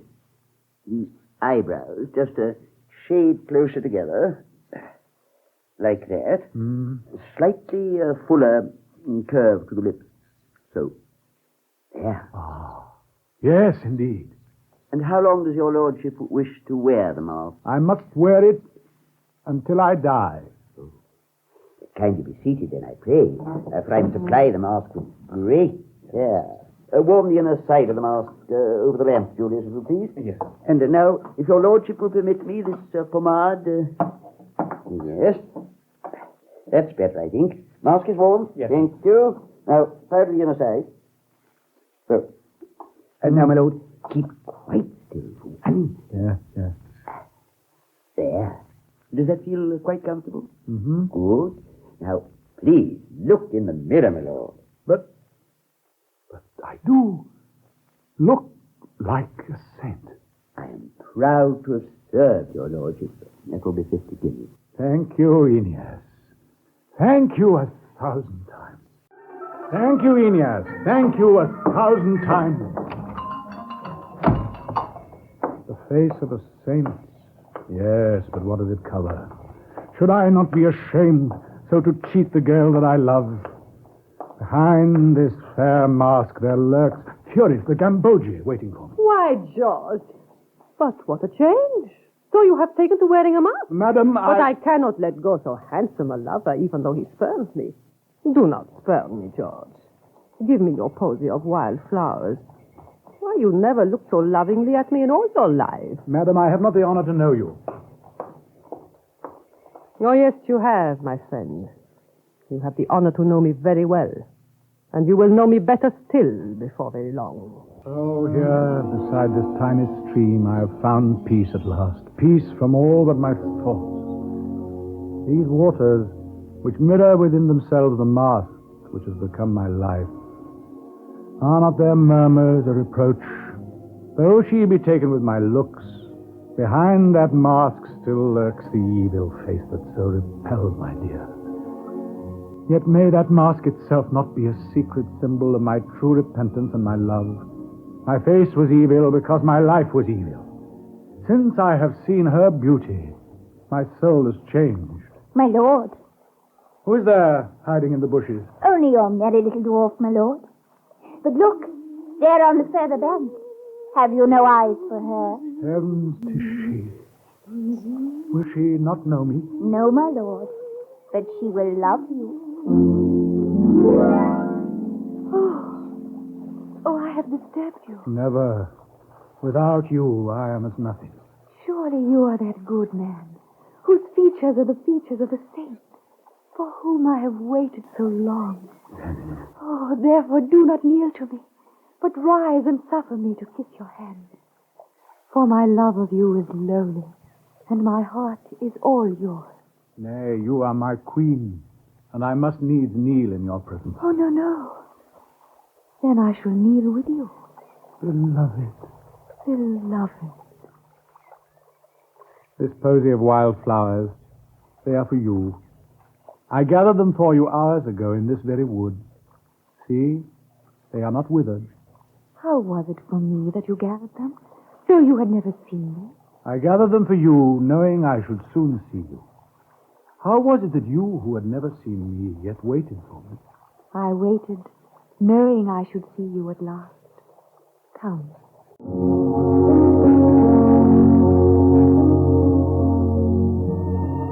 Are not the flowers beautiful in this wood? Which do you like the best? Primroses? Or lady's feet? Or forget-me-not? I know the names of no flowers, my dear. Is it worldly and wrong of me to have loved the flowers? Ought I to have thought more of those higher things that are unseen? Surely the flowers are good, and did you not gather this posy for me? But if you do not love them, I must not. And I will try to forget their names, for I must try to be like you in all things. Love the flowers always, and teach me to love them. Every day I have come to this wood because I was lonely, and it seemed to pity me. But now I have you, and it is glad. I too came here once. Last night. Last night? Oh, will you try not to be angry with me if I tell you something? It is something which will seem dreadful to you. Pauvrette, you cannot have anything very dreadful to tell. Oh, I am very poor, and every night I sing in a theater. It is the only thing I can do to earn my bread. Do you despise me because I sing? Do you like singing? In the theater? I hate it. I hate it indeed. Yet tonight, alas, I must go back there. You need never sing in a theater again. I am rich and I'll pay them to release you. Oh. You shall sing only for me. Sweetheart, it cannot be much more than noon. Let's go into the town while there's time, and you shall be my bride, and I your bridegroom this very day. Why should you and I be lonely? Oh, I do not know. I often used to envy the woodman living in that dear little cottage there on the edge of the wood. Let us live there, then. You are so good that you can deny yourself all the vanity and pleasure that most people love. Otherwise, my love, there's something that you want that I can give you. Tell me, I beg you. Anything in the whole wide world. If we are going to get married, we will pass a pastry shop in Kensington Village. Should you think me greedy if I wanted a bun? By the way, I wonder what's happened to Lord George Hell. Seems an age since last we saw him at Boodle's. Boodles or Garbles. Come to think of it, I haven't seen him since that little singer vanished. Had the lead in The Fair Captive of Samarkand and vanished after the first night. George Hell had been after her, I heard tell, but Garble told me she would have none of him. Or I'd have thought they must have eloped. And what had Garble to say about her disappearance? Said he'd been compensated for it, but that he was sure she had not succumbed to his lordship. In fact, he said he'd rejected him soundly. The most astonishing thing is that he should have restored all the money he had won at cards. Even His Royal Highness has been repaid. And old Sir Follard is back in his old home. A very queer business indeed. I've heard it said that he was seized with a sudden repentance and fled overseas to a foreign monastery. Maybe he's even dead. Well, peace to his ashes in whatever urn they may be resting. This waxen mask, though it has been the means of my happiness, is it not still a barrier between me and my bride? Though it is sweet to kiss her through it, to watch her through it with loving eyes, it's remained a mockery that I must wear for the rest of my life. No longer do I even feel it jarring on my face, the evil face that it covers, the face of my past. It's become a very part of me, and for all its rigidity, at least it expresses the one emotion that fills and suffuses me.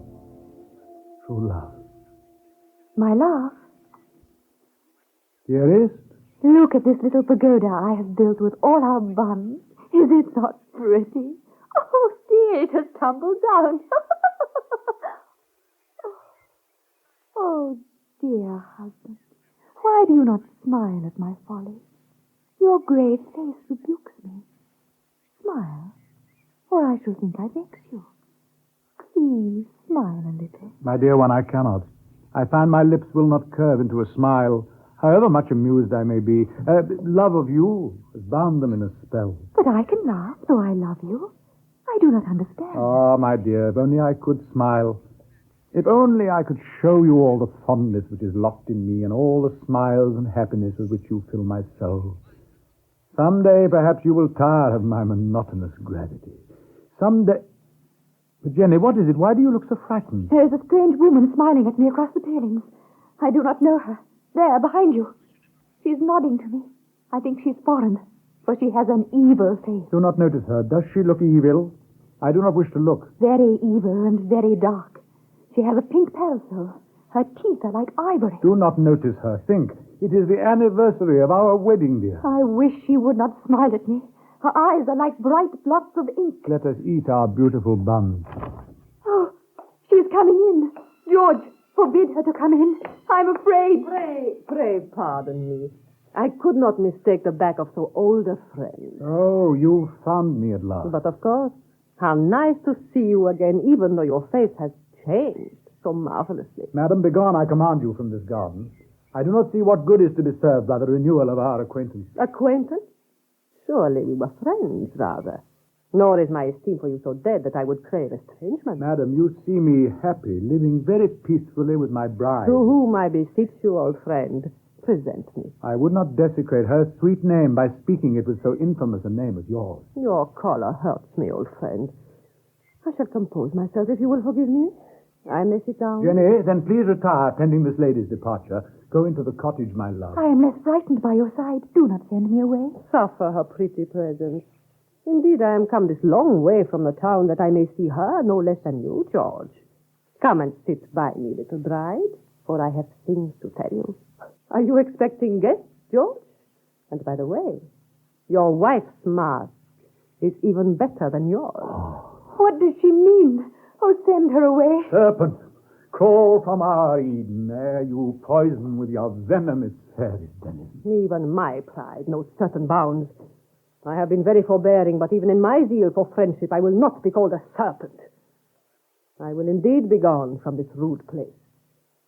Yet ere I go, there is a boon I will deign to beg. Show me but once again the dear face I have so often caressed. The lips that were dear to me. No.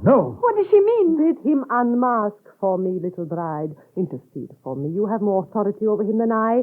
Doff his mask with your own fingers. George, please tell me. What does she mean? What does she mean? If you do not go now of your own will, I must drive you, man though I am, violently from the garden. Doff your mask and I am gone. You leave me no alternative, madam. Come. For Saint, and I will unmask you!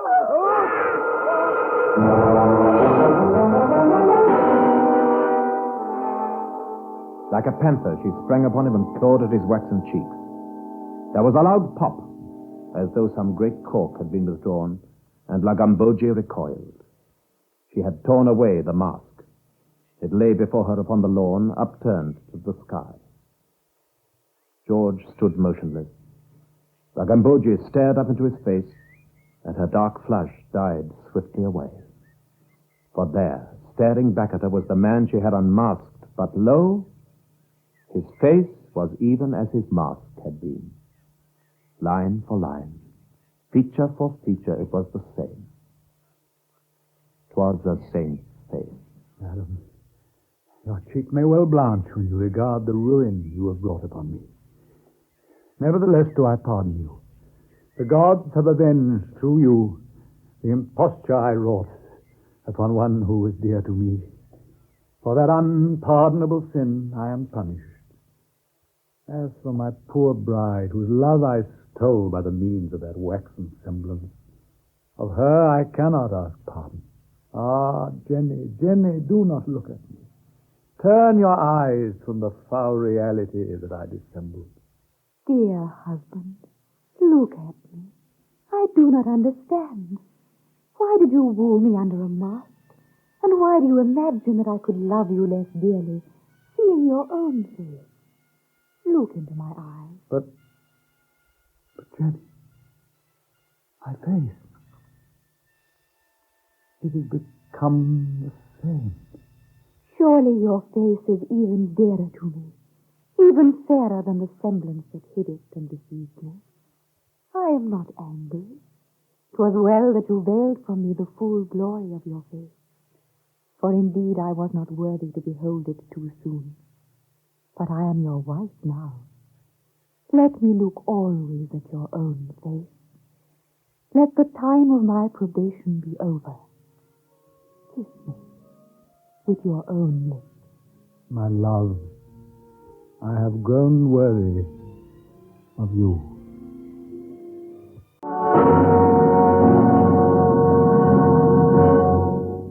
This is Laurence Olivier again. I'm sure you would like to join with me in my thanks to John Gielgud for his interpretation of the role of Lord George Hell in Max Beerbohm's The Happy Hypocrite. In next week's program, my guest will be another good friend of mine, and I think of yours too, Robert Donat. I look forward to the pleasure of your company. Until then, au revoir, and thank you.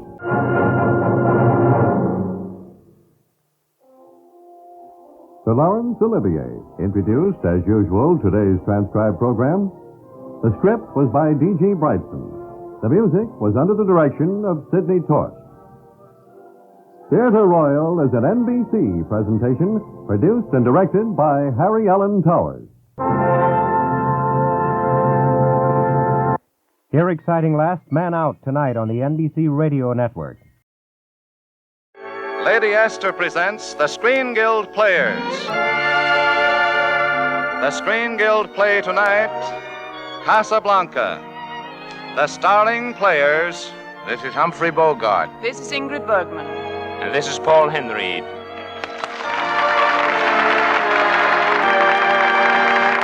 Tonight, Lady Esther presents the Screen Guild Players in Warner Brothers' exciting story of romance and intrigue in wartime Africa, Casablanca, with the original stars of the picture, Paul Henry as Victor Laszlo, Ingrid Bergman as Ilse Lund, and Humphrey Bogart as Rick Blaine.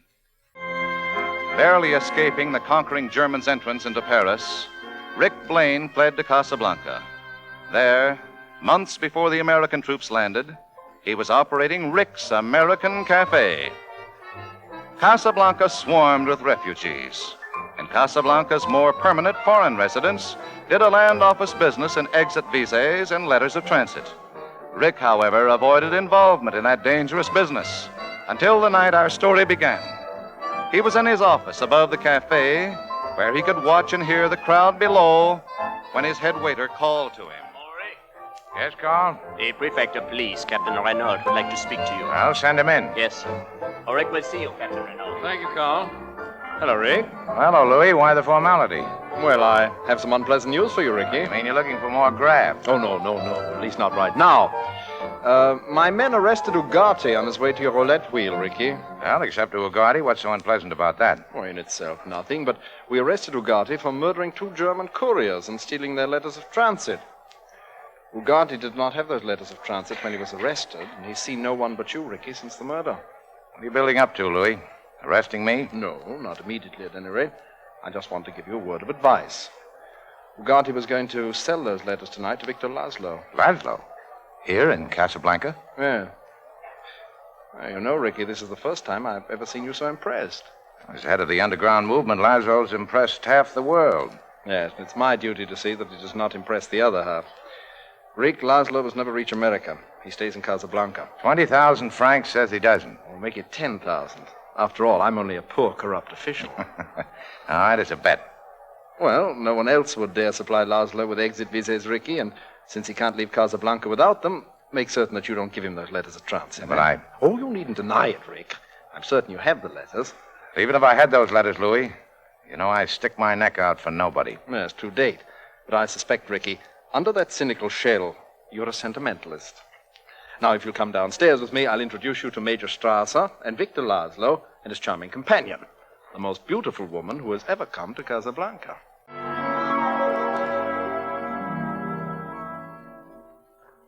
Sam! Yes, boss? I thought I told you never to play that song again. Well, boss, you see, I didn't really... Sam's not to blame, Rick. I asked him to play it. You? Ilse? Yes, Rick. Ilse. What are you doing in Casablanca? Just traveling through with Victor Laszlo. Where is he? He'll be right back. He's looking for someone. Well, I found your wandering escort, Mademoiselle Lund. Ricky, I have the honor of introducing... We're old acquaintances, Captain Renaud. Oh, you know each other? Well, then, Ricky, do you also know... This is Mr. Victor Laszlo. Well, here's a great deal about Rick in Casablanca. And about Victor Laszlo everywhere. I congratulate you. What for? Oh, your work? Thank you. I try. We all try. You succeed. I can't get over you and Mademoiselle Lund knowing each other, Ricky. Under the circumstances, it worries me. Well, it needn't. Let's see, Rick. The last time we met... Was it La Belle Aurore? How nice you remembered. But, of course, that was the day the Germans marched into Paris. I remember every detail. The Germans wore gray. You wore blue. I don't wish to be the one to say, dear sir, but it's late. We'll come again, Monsieur Blaine. Anytime. Will you say good night to Sam for me, Rick? I will. There's still nobody in the world who can play as time goes by like Sam. I'll tell him. That's what she said, Sam. Nobody can play as time goes by like you. Aren't you going to stop drinking and go to bed, boss? No. Play as time goes by, Sam. Oh, I don't think I can remember it, boss. If she can stand it, I can. Play it. I got a date with a memory. In Paris. Now I really know the meaning of happiness, Richard. It's being here in Paris with you. And the German army 50 miles away. Who are you really, Ilse? What were you before you came to Paris? At the beginning, we said no questions, Richard. You know, I can't help wondering why I should be so lucky. Why I should find you waiting for me to come along. Why there is no other man in my life? Well, that's easy. There was. He's dead. I'm sorry. I know we said no questions. I'll never ask another. Richard, you must leave Paris before the Germans arrive. You're on their blacklist. Their roll of honor. Oh, don't joke, Richard. You must leave. No. We must leave. Yes, of course. Oh, now, the train for Marseille leaves at 5. Say, why don't we get married in Marseille? No. Oh, that's too far ahead to plan. Ilse, what's the matter? Nothing, darling. Nothing. It's just that I love you so much. Oh, it's a crazy world. Anything can happen. If you shouldn't get away, if something should keep us apart, wherever you are, wherever I'll be, I want you to know. Richard. Kiss me as if it were the last time.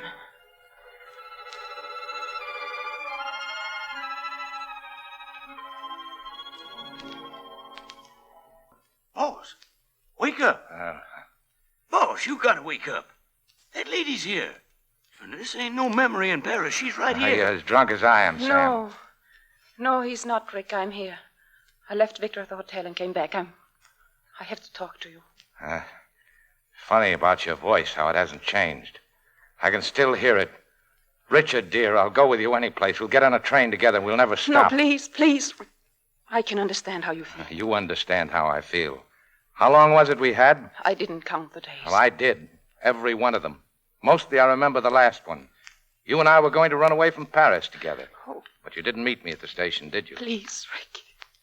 That was a wild finish, me standing on the platform. The last train about to pull out.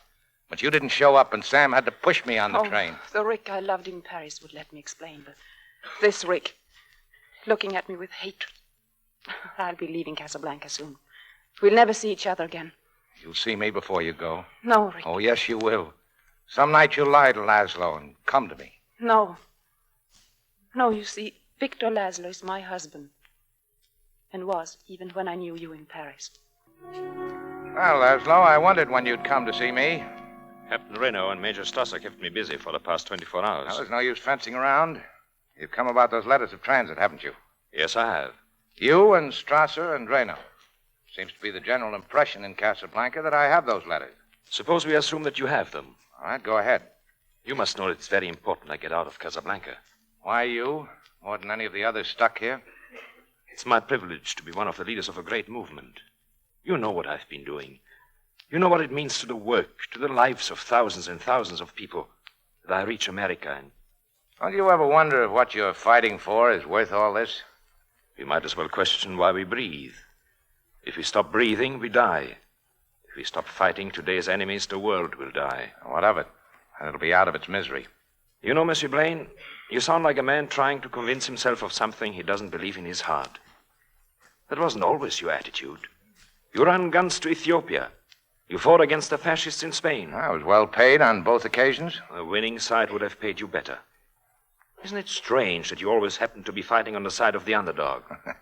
Well, let's say that I'm a poor businessman. Are you businessmen enough to appreciate an offer of 100,000 francs for those letters? Oh, I appreciate it.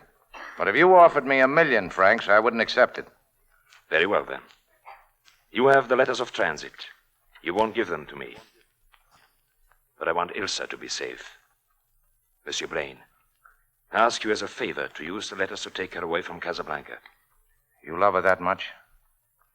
Yes, I love her that much. Oh, sorry, but it's no deal. But why? I suggest that you ask your wife. My wife? Yes. Who's singing that song? Probably Strasser and his Gestapo agents. They followed me here. Now, don't start anything. I don't want any trouble in here that'll force Reno to close my joint. You have no objections to your band accompanying me while I sing, do you? No, go ahead. I'm neutral. If one customer can sing, they can all sing. They all will sing. Are you ready? Yeah, we're ready, Mr. Laszlo. Then play it.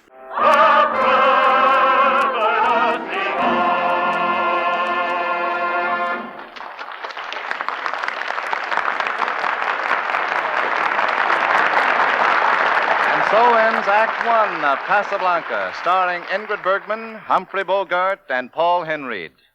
In just a moment, we will hear Act Two. But first, here's a word from our hostess, Lady Esther. Don't you just love this time of the year when everything seems to be taking on new life, new beauty? You know, your skin is changing too these days. From the winter-weary dryness of February and March to the lovely spring-like freshness of April. And what a pity it is for anyone to hide that fresh, young look of the skin, that lively, awakening April look of the skin, with a mask-like face powder. Does the powder you use accent the fresh, delicate tones April brings to your skin? Or does it hide them, cruelly cover them up, make your skin look a little pasty and drab? Now, if you want to keep that springtime look to your skin, if you want your skin to look fresh as a daisy all day long, and young and lovely as all awakening nature around you, try Lady Esther face powder. I know your heart will miss a beat when you look in your mirror. For Lady Esther face powder brings out all the subtle, delicate charm that nature gives your skin this time of the year. Women say it's by far the most flattering face powder they've ever used. You see, Lady Esther face powder isn't just mixed in the usual way. It's blown by hurricanes. Color and powder particles whirl together with the force and speed of hurricanes. The result is a powder so smooth and fine in texture, it hides little lines and blemishes.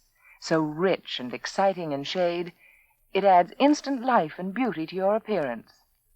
So, if you want to see the miracle of springtime take place right on your own skin, before your own mirror, treat yourself to Lady Esther face powder. And now the curtain rises on the second act of Casablanca, starring Humphrey Bogart as Rick Blaine, Ingrid Bergman as Ilsa Lund, and Paul Henreid as Victor Laszlo. Angered by the manner in which the patrons of Rick's Cafe joined Victor Laszlo in singing the Marseillaise, Major Strasser forced Captain Renault to close Rick's place and ordered Victor Laszlo and Ilsa Lund to remain in their hotel. Victor, I'm frightened. Please don't go to the underground meeting tonight. To tell you the truth, my dear, I'm frightened too. So shall I hide here in a hotel room, or shall I carry on the best I can? Whatever I would say, you would carry on.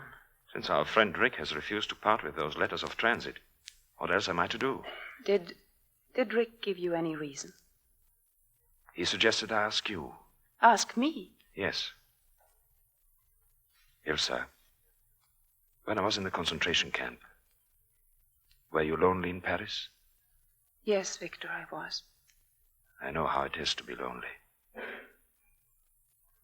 I love you very much, my dear. Yes. Yes, I know. Victor, whatever I do, will you believe that? You don't even have to say it. I'll believe. I must get to the underground meeting now. Good night, my dear. Good night. Hello, Rick. Well, I told you you'd be around to see me, but this is a little ahead of schedule. Richard, I had to see you. Oh, so I'm Richard again. We're back in Paris. Please. Your unexpected visit isn't connected by any chance with the letters of transit, is it? Richard, you can ask any price, but you must give me those letters. I went all through that with your husband. There's no deal. Richard, we loved each other once. If those days meant anything at all to I wouldn't bring up Paris if I were you. It's poor salesmanship. Please listen to me. If you knew what really happened... I wouldn't believe you no matter what you told me. You'll say anything now to get what you want. Richard, don't you understand? You are our last hope. If you don't help us, Victor Laszlo will die in Casablanca. What of it? I'm going to die in Casablanca. It's just a spot for it. Now, if you... Well, I see you come prepared for anything. Give me that gun. No. I tried to reason with you. I tried everything. Now, if you don't give me those letters, I'll shoot. Go ahead. Get me those letters. No, they're right here in my pocket. I don't have to. If you want them, you'll have to kill me to get them. If the underground means so much, you won't stop at anything. And if you don't shoot fast, I'm going to take that gun away from you. Now give it to me. Oh, Richard. I tried to stay away. I thought I would never see you again, that you were out of my life. If you knew what I went through the day you left Paris, how much I loved you, how much I still love you. We had been married only 3 weeks when Victor got word that they needed him in Prague. He was captured almost immediately and sent to a concentration camp. Then came word he was dead. I was lonely before, but then I had nothing left, not even hope, until I met you. But why didn't you tell me all this in Paris? Victor made me promise to keep our marriage a secret. He was afraid that if the Gestapo found out I was his wife, it would be dangerous for me and for those working with us. I kept my promise. And then you got word he'd escaped? Yes, a friend called, telling me that he was ill and hiding in a freight car near Paris. I didn't tell you because you wouldn't have left Paris and they would have caught you. Well, you know the rest. It's still a story without an ending. What about now? I'll never have the strength to go away from you again. And Laszlo? Well, you'll help him now, won't you, Richard? Yes. He'll have his work, all the things he's been living All for. except you. I can't fight it anymore. I don't know what's right any longer. You'll have to think for both of us, Richard. For all of us. I've already made up our minds, and I think I can arrange everything with Renault. Here's the setup, Louis. I'm selling out my place and leaving Casablanca on tonight's plane, the last plane. What? And I'm taking Ilse Lund with me. Ilse's Victor Laszlo's wife. Louis, I'll make a deal with you. What is it? I want to be sure that Laszlo doesn't escape this time. Now, if you could get him on a real criminal charge, would that be a feather in your cap? It most certainly would. Germany, Vichy would be grateful. Then be at my place a half hour before the plane leaves. I'll arrange for Laszlo to be there, thinking I'll sell him the letters of transit. When I hand them to him, that'll give you the criminal grounds for making the arrest. Ricky, I'll miss you. Apparently, the only one in Casablanca that has even less scruples than I. Thanks. Oh, and by the way, Louis, come for Laszlo alone. Yeah, I'm taking no chances on a double cross, even from you. Double cross? Why, Ricky? You might get ideas about slapping me in the jug for selling those letters, you know. Well, don't forget, a half hour before plane time, alone. Don't worry, Ricky. This is an honor I'll share with no one. Monsieur Blaine, I don't know how to thank you. There's no time for that. You won't have any trouble in Lisbon, will you? No, that's all arranged. Good. Well, here are the letters. Monsieur Blaine, Victor Laszlo, you're under arrest on a charge of accessory to the murder of the couriers from whom those letters were stolen. Now, just a minute. Nobody's going to be arrested, Louis. Not for a while yet. Rick, put that gun down. Have you lost your mind? Stay where you are, Louis. I wouldn't like to shoot you. But I will if you take one more step toward me. Keep your hands away from your pistol. Well, I suppose you know what you're doing, but I wonder if you realize what this means, Rick. Perfectly. In fact, Captain Renault will take you along as our hostage, so there won't be any trouble at the airport.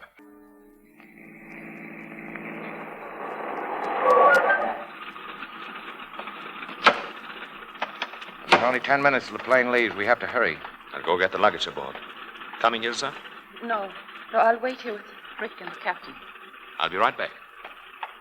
Well, those letters of transit are in blank, Louis. You fill in the names. That'll make it even more official. Oh, you think of everything, Ricky. The names to fill in are Mr. and Mrs. Victor Laszlo. Mr.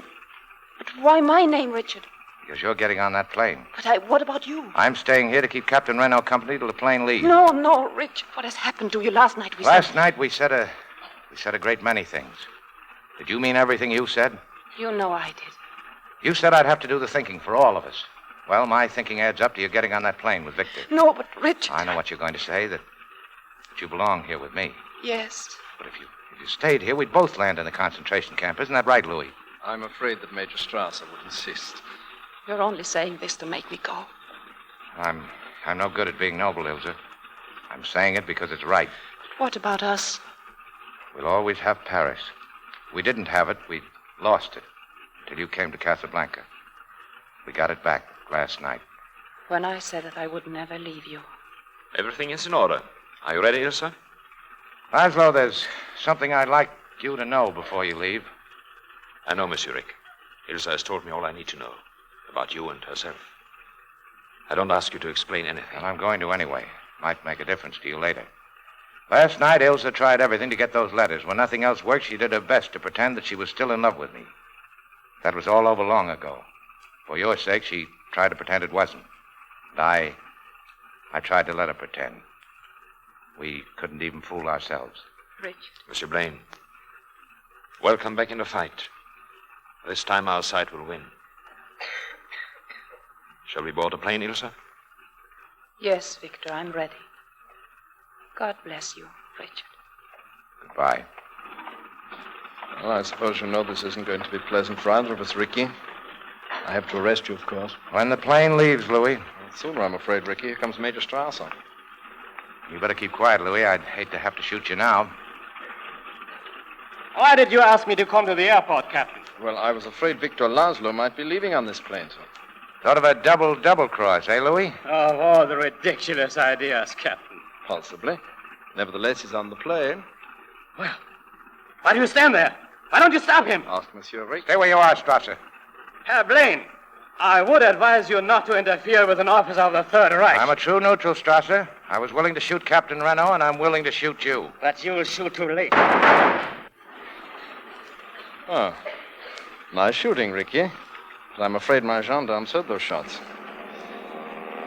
Well, till after this affair dies down, Ricky, I think you'd better disappear from Casablanca. I can arrange your transportation to a fighting French garrison in Brazzaville. All right, Louis.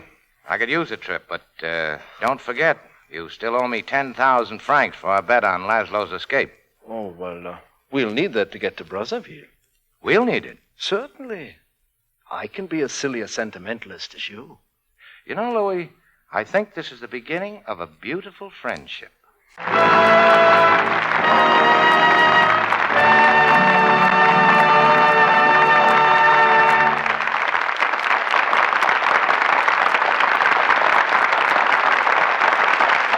Thanks to Warner Brothers for Casablanca, and our sincere appreciation to Ingrid Bergman, Paul Henreid, and Humphrey Bogart for appearing with the Lady Esther Screen Guild players tonight. It was our pleasure, Mr. Bradley.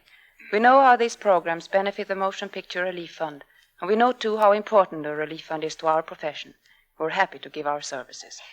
Now, before you hear about the next week's program, please listen to a word from one of our best-known beauty authorities, Lady Esther. Thank you, Miss Bergman.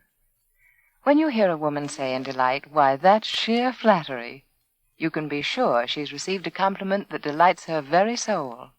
Now, it's not only sheer flattery when a person pays you a wonderful compliment, but it's flattery, too, when a new hat makes you look smarter and more intriguing, or when a face powder makes you seem a lot younger, a lot more interesting and attractive.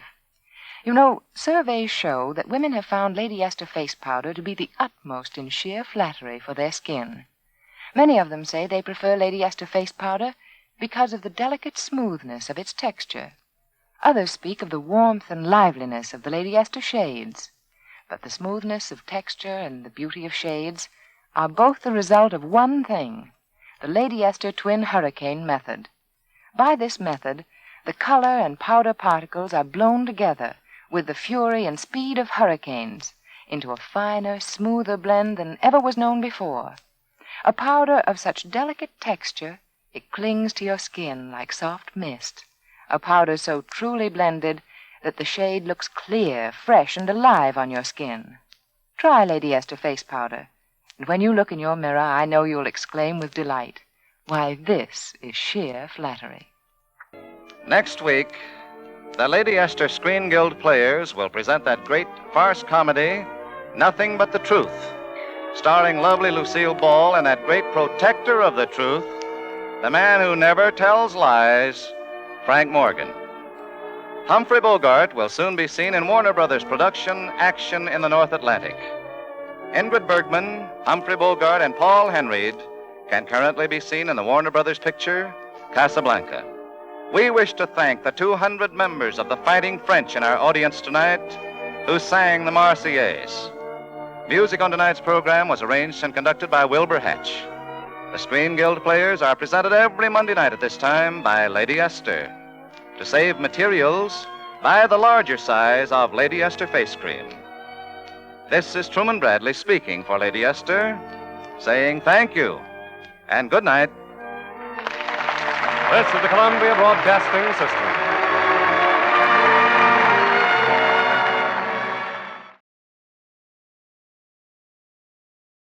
Lux presents Hollywood. The Lux Radio Theater brings you Lionel Barrymore, Anita Louise, and Glenn Ford in A Man to Remember. Ladies and gentlemen, your producer, Mr. Cecil B. DeMille.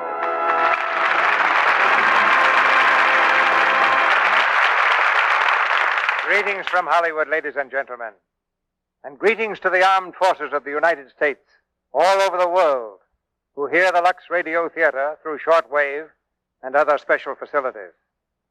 Tonight, we honor a good and faithful servant. He presides at our entrance into this world and at our exit into the next. He fights our mortal enemy, disease. He banishes our pain, brings us rest, and earns a fortune in unpaid bills. He's the hero who has sworn the sacred oath of Hippocrates, that he will lead his life and practice his art in uprightness and honor, that whatsoever house he shall enter, it shall be for the good of the sick to the utmost of his power, and that whatsoever he shall see or hear of the lives of men which is not fitting to be spoken, he will keep inviolably secret. Tonight's play is one of the finest tributes I know to the American family doctor. RKO made the motion picture, and for our production of A Man to Remember this evening, we've selected a cast I'm sure you'll remember. Lionel Barrymore, Anita Louise, and Glenn Ford. Lionel Barrymore has just finished playing another doctor for Metro-Goldwyn-Mayer, Calling Dr. Gillespie. You know, producing a different play every week is something like spending your whole life on an exploring trip. There's a surprise or a thrill around every turn. But no matter how interesting the job may be to us, it isn't really well done unless we can thrill you with these plays which Lux Toilet Soap brings you each Monday night. Never in the history of the theater has any one theater been able to call on so much talent as we can here in Hollywood. It's a producer's dream come true. And the Aladdin's lamp that made it come true was a cake of soap, Lux Toilet Soap. But no single magician produced that. It took all the magic of modern science. Now, to the doctors of America, we dedicate our play, A Man to Remember, starring Lionel Barrymore as Dr. Abbott, Anita Louise as Jean, and Glenn Ford as Dick. If you should be traveling through the Middle West sometime, you might come upon a little town called Westport. It's just an ordinary small town with its main street, of course, and its First National Bank, owned by George Sykes. Homer Ramsey's department store is there, too, and a few other smaller shops. But on this spring afternoon, those that aren't closed are empty, for old Doc Abbott is dead, and the townspeople stand along the curb in respectful silence as the funeral procession passes by. Mother, can I throw my flower now? Yes, dear, now. I never saw so many flowers.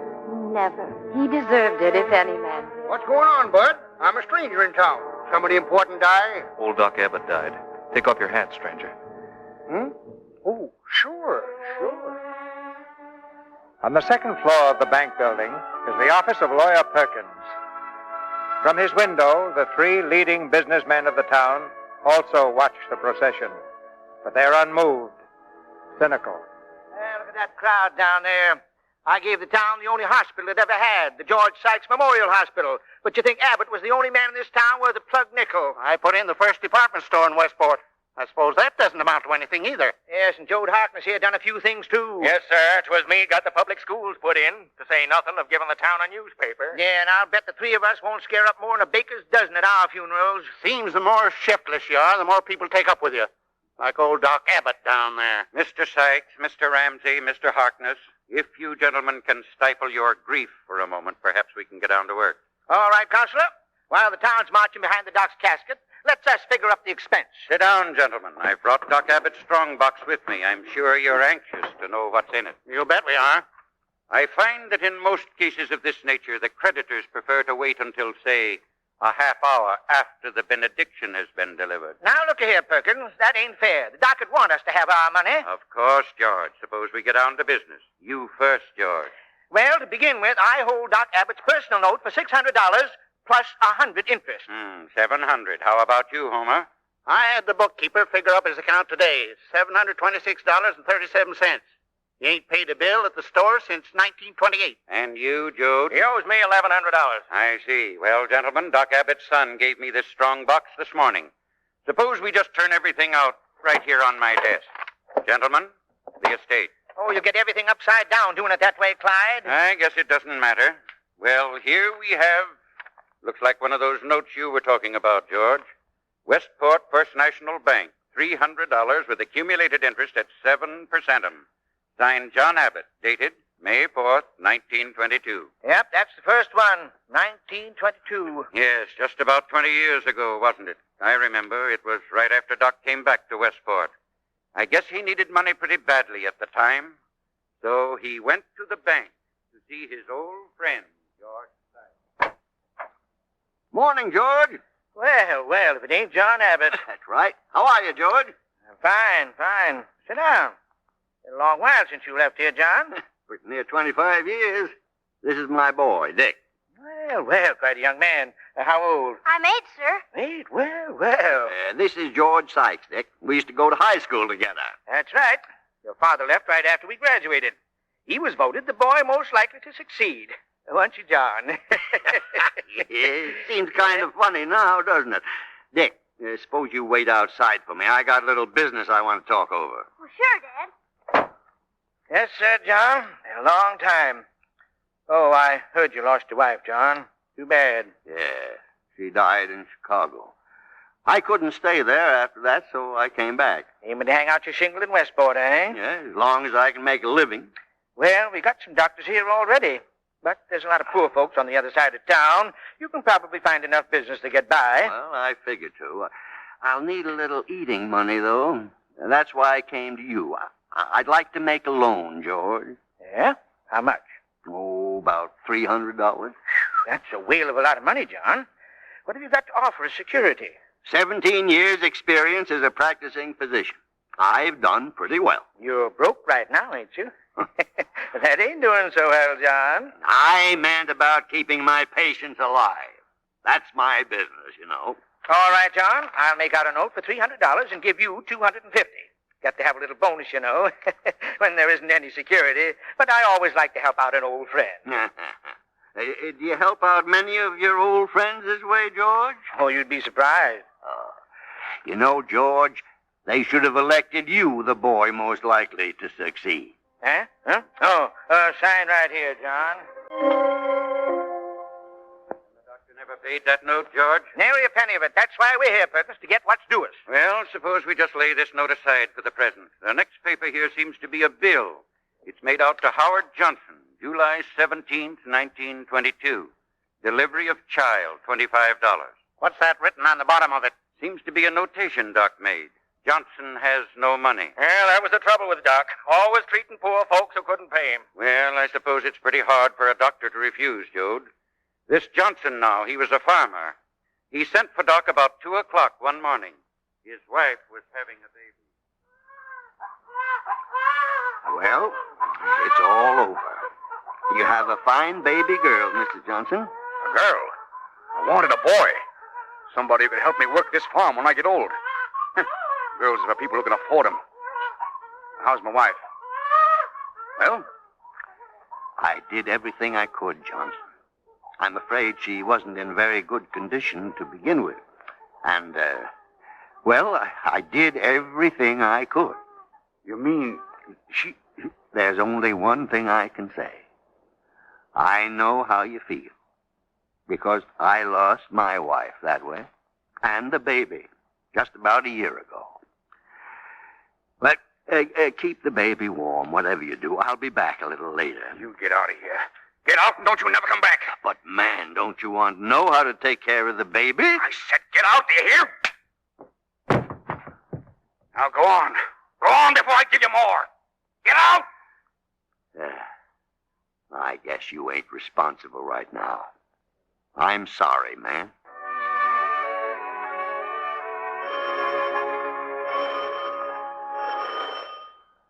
Dad, it's the bell. Someone's at the door, Dad. Yeah, another night call, I guess. You get back to bed, son. Well, I'll see who it is first.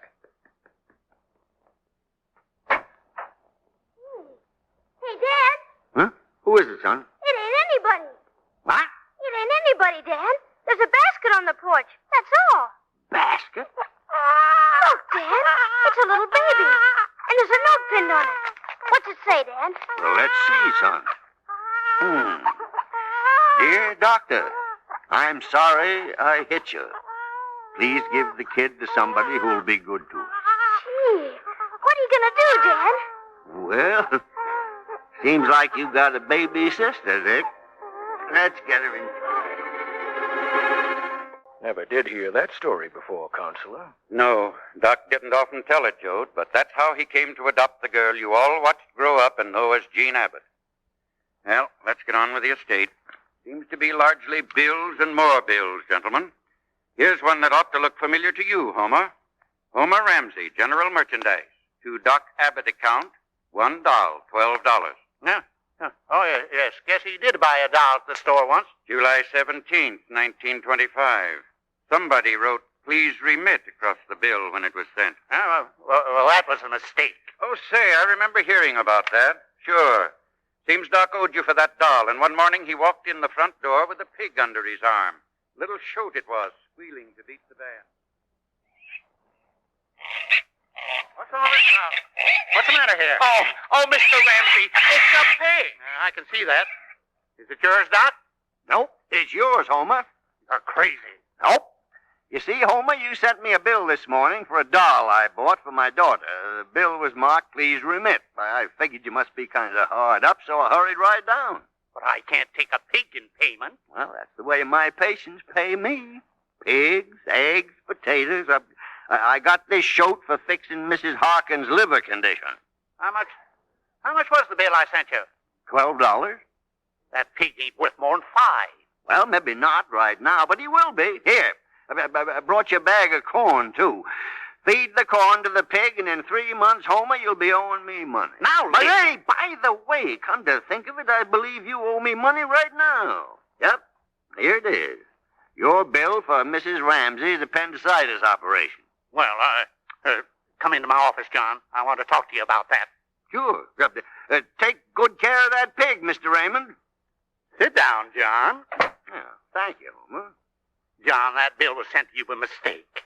No offense, you know. Now, let's see what I owe you. Of course, I know you'd rather had Doc Robinson do that operation, Homer, but being as he was out of town and it was an emergency... Sure. Guess you saved Martha's life that night, John. Well, it would have been a heap easier if we'd had a hospital in Westport. There's a lot of patients lost on kitchen tables. Still got that pipe dream about a hospital? You did all right on the kitchen table. Well, let's see the bad news. Here you are, Homer. $100. That's right. How much of your time did that operation take? Oh, about 4 hours, I calculate. $100 for 4 hours? That's pretty steep, John. You really mean that, don't you, Homer? You bet I do. Uh-huh. What do you pay your janitor here?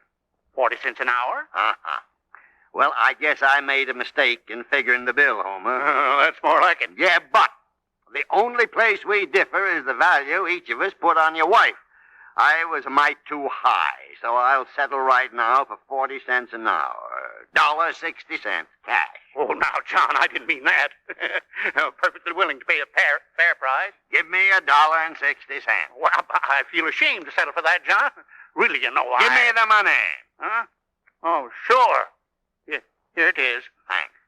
Now, I'll just make a notation on this bill. Settled for $1.60 cash. You got a bargain at that, Homer. You'd have had to pay a gravedigger for 6 hours. There's the record of the transaction, Homer. Settled for $1.60. You got a real bargain that time, Homer. Let's get on with this, Clyde. I ain't got all day. Sure. Now, let's see. This next paper, well, it isn't a bill for a change. It's a newspaper announcement of Dick's graduation from medical school. June 17th, 1936. At Curtis University today, Richard Marvel Abbott, son of Dr. John Abbott, was graduated with honors. That was a right fine speech you made, Dick. I didn't understand all the big words, but you said them well. Thanks, Dad. I've never mentioned this before, Dad. I always seemed kind of awkward, but thanks, Dad, for all these years here. No. It's been my fun, Dick. Say, I've been meaning to ask you, if you were going on into postgraduate work now, just what would you specialize in? Oh, it's easy. The thing you always wanted to do, neuropathology. I'd like to know all about nerves. I'm glad to hear that. Because you're going to spend the next 2 years at the Sorbonne in Paris. The Sorbonne? Oh, but you can't afford that, Dad. I've managed to save a little, and I've an idea where I can borrow some more. I'd be a liar if I told you I wasn't crazy to go, but... Yeah, you will sail in 2 weeks. You know, son, to my way of thinking, neurology is the greatest field in the world. There's so much pain I could spare people if I knew how. Some diseases, well, I can't cure them at all. But if I could only take the pain out of them. I know, but Dad, you always wanted postgraduate work. You never got it. Now, why should I? Oh, times have changed, Dick. Doctors have to know more these days. And what I don't know, well, maybe when you come back, you'll teach me. So, you see, it's a sort of partnership, you and me, eh, son? Thanks, Dad. Dad, you're swell. Dad, wait. Where's Jean? What's all the yelling about, young lady? Dad, Howard Sykes wants to drive me back to Westport. May he? Howard Sykes? Well, I guess so. Oh, thanks, Dad. Oh, Dick, your speech was grand. Well, thanks. Dad, have you told him yet? Uh-huh, just now. Isn't it wonderful, Dick? I know you're going to be all kinds of a success over there. Well, Howard's waiting. Bye. Bye. You come home early. I will. Hey, Dad, I don't know whether I like the idea of Jean running around with that Howard Sykes. No?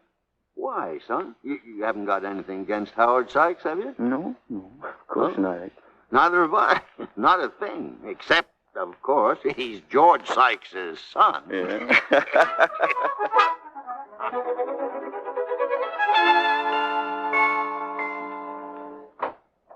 Dad? Huh? Dad, I want to talk to you about some of these bills. Oh, never mind those. Look here. Letter just come from Dick. The letter can wait. Dad, something's got to be done about getting in some of this money that's owing you. Look at this bill. It's 5 years old. To Eben Fisher, setting broken leg, $25. Received on account $2.50, 1 bushel of turnips, and 4 dozen eggs. Good eggs, too. And here's one to Mrs. Sarah Bright. Removing cataract from right eye, $40. Received on account 2 months' laundry. Oh, Dad, these people ought to pay you. Oh, they do the best they can, honey. Most of these folks have a pretty hard time of it. But what about you? Trying to keep Dick in Paris and all. Oh, I'll get along all right. We'll manage somehow till Dick comes home. Then we'll have a real doctor in the family. But, Dad, that's another 2 years yet. In the meantime, what do we do with these bills? Well, we got to do something, huh? Well, I tell you, Jeannie, just mark 'em paid in full and we'll forget all about 'em.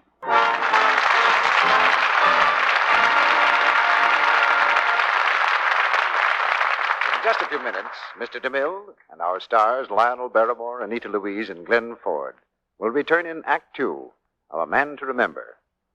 Well, it's a pleasure to see our Hollywood reporter, Libby Collins. Greetings, Libby. Busy as ever, I suppose. I should say so, Mr. Ruick. It keeps me busy keeping up with the stars. Lately, it takes me 24 hours a day sometimes. Well, it seems to agree with you, Libby. You look fine. I wouldn't have missed it, Mr. Ruick. Well, not long ago, I was out at the Soldiers' Canteen where Mary Martin and Claudette Colbert served coffee and sandwiches at night. And Mary and Claudette had been busy all day long, but you should have seen them pitch in and help make sandwiches. I'll bet two such famous stars had plenty of customers for those sandwiches, Libby. Well, rather. And everyone agreed Mary and Claudette looked just as lovely working at that canteen counter as they look on the screen. Of course they did. Those girls have real beauty. Lovely, fresh complexions that pass the close-up test, both on the screen and off it. You know, it's nice to be able to say they use Lux toilet soap regularly. You mean you might say Mary and Claudette have Lux soap complexion? I know they have. Well, here's what Claudette Colbert herself told me. Even if I'm all in at bedtime, she said, I never neglect my Lux soap facial. The Lux soap lather's so rich and creamy. Why, it feels as if you were smoothing beauty in. Well, Libby, many famous Hollywood stars depend on active lather facials with Lux toilet soap for a complexion care that really works. I wish you'd tell the ladies in our audience just how Mary Martin and Claudette Colbert take a Lux soap beauty facial. Certainly, Mr. Ruick. First, you pat the smooth Lux soap lather lightly in. Then you rinse with warm water and follow with cool. You pat to dry with a soft towel. It's wonderful how that creamy, active lather removes stale cosmetics and every trace of dust and dirt. And it's delightful how soft and smooth your skin feels after this beauty care. Yes, Libby, screen stars have found this care has a gentle way with delicate skin. Why don't you try these Lux toilet soap facials for 30 days? See what they can do for your skin. Get 3 cakes of this luxurious white soap tomorrow. You'll get a rich return in loveliness for a very small investment. Now, our producer, Mr. DeMille. Act Two of A Man to Remember, starring Lionel Barrymore as Dr. Abbott, Anita Louise as Jean, and Glenn Ford as Dick. In the office on Main Street, Lawyer Perkins turns over the papers contained in old Doc Abbott's strongbox. The town's 3 leading businessmen watch eagerly as the attorney picks up the next item, another newspaper clipping, a landmark in the history of Westport. Looks as if the doc kept everything they printed about that hospital you built, George. Yes, certainly does. The doc was always hep on that hospital idea. Yeah. Always wondered just how you came to build that hospital, George. Well, I felt I ought to do something for the town, Clyde, and that seemed a sort of a lasting thing. Sort of a monument, eh, George? Mm-hmm. Say, here's a funny thing. A dance card of Jean's. Some affair at the country club, September 1937. Seems to have been the time your boy Howard was going around with her, George. His name's here for most every dance. Yes. He did see quite a bit of her at one time. Didn't last, though. Yes, that's the way it is with young people. Everything's fine one moment, then they have a little quarrel and everything's off. Yes, it happened that night. They were driving home from the dance. Howard, don't you think I'd better drive? I'm just as sober as when I'm sober. Don't be afraid. Howard, please slow down. Howard, please. All right, I'll slow down. Oh, goodness, you nearly turned us over. Well, I didn't. Jeannie, do you know you're beautiful, Jeannie? Oh, Howard, please. I didn't mean I wanted to park. I think you'd better take me home. Sure I will, on one condition. What's that? Tell me you love me. Oh, don't be silly, Howard. Let's go. All right, then I'll kill myself. Howard, where'd you get that gun? Give it to me. Let go. I'm going to kill myself. Howard, stop it. Give me that gun, you... Jeannie, I didn't mean to. Honest, I didn't. Jeannie, where did it hit you? In my arm. Oh, bind my handkerchief around it. Gosh, Jeannie, I might have killed you. Now lie as still as you can, and I'll get you right home to your father. Just lie still, Jeannie. Don't move. Just lie still, Jeannie. Please, don't move.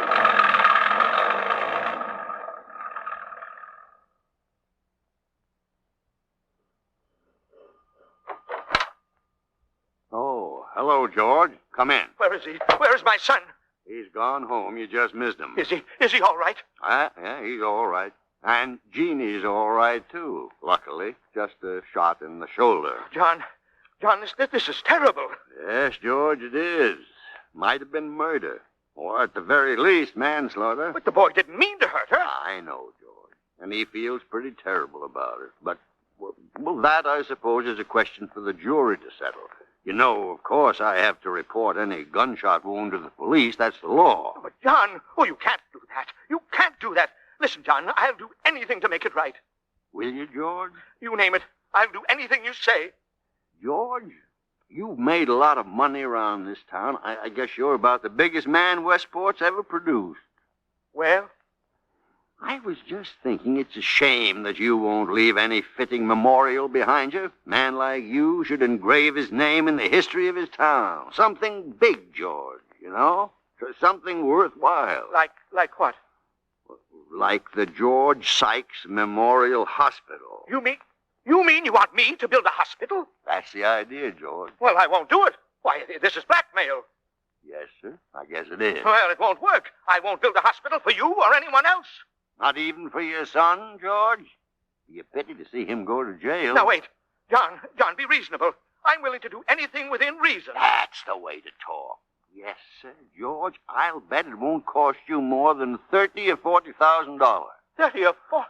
Oh. And maybe they'll even let you make a speech. Oh. Think of that, George, standing up in front of the new building with the crowd cheering and the band playing. George, I'm proud of you.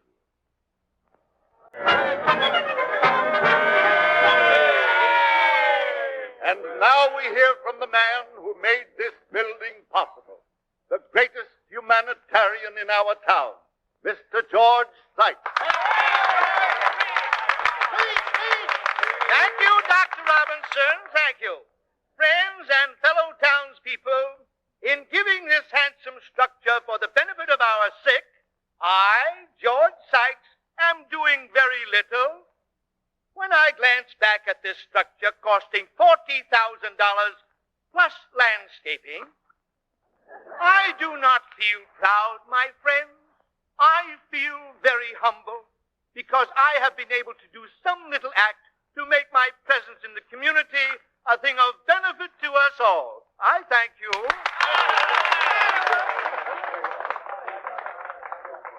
Good speech, eh, Doc?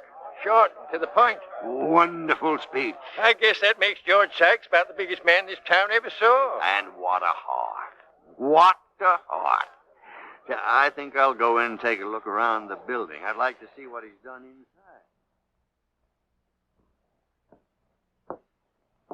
Yes, sir. Good afternoon. What can I do for you? Afternoon, Superintendent. I just figured I'd better drop in and sign the doctor's registry. Well, you see, Doctor, Mr. Sykes wanted to be sure that only the most modern methods were practiced here. And so he made a proviso that only physicians who have had postgraduate work within the last 20 years would be admitted to the registry. Oh, I see. However, there was a provision made for you, Dr. Abbott. You will be allowed to use the charity ward, provided, of course, a regular hospital physician stands by. Are there any other things that would bar a doctor out of here? Nothing but the 20-year clause. I just wondered, because my son's going to get back into town next week from Paris. I just wanted to be sure there wasn't any stipulation against all doctors named Abbott.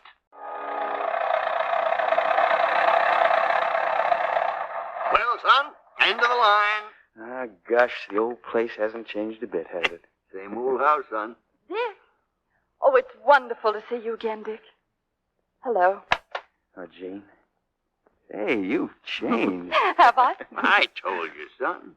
Well, I'll take your bag upstairs. Come on now, we got a lot to talk about. Come on, Dick. Hey, wait a minute. Well, what's the matter?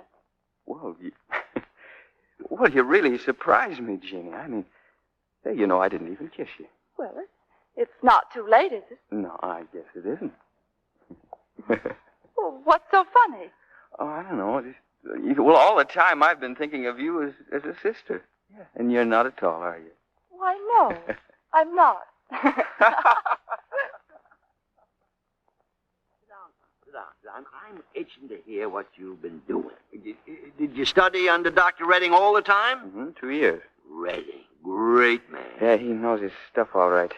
Say, you know, Dad, I can't get over Jeannie. She's blossomed out into a regular beauty. You ought to come home oftener and check up on what's going on. Well, it's a surprise to me you're not married, Jean. Oh, I suppose you think I've never had a chance. Oh, I'll bet you have. Hey, what about Howard Sykes? Oh, I see Howard once in a while. Nothing serious, though. Oh, Redding. You know, I always hoped I could study with a man like Redding someday. well, why don't you, Dad? Say, why don't you go over to the Sorbonne for a year? Me in Paris? Nah. That's no place for a plug. Say, Dad, do you mind if Jean and I scoot off for a little while? I'd kind of look the old town over again. Why, no, not at all. Go run along. I'll get a hat. Be back in a minute. Well, son, I guess I got to get a sign painter up here tomorrow. A sign painter? What for? I got to have the sign out there changed. Going to put your name first. Make it Richard Marvel Abbott, M.D. And under it, John Abbott. What do you think of that? Well, Dad, there's something I want to talk to you about. Huh? Go ahead, son. Well, about 3 months ago, I had a letter from Dr. Robinson here in town. He wanted me to go in with him as his partner. I wrote him I wouldn't do a thing, though, before I talked to you. Well, you want to go in with Robinson? Well, it's not much of a question of wanting to.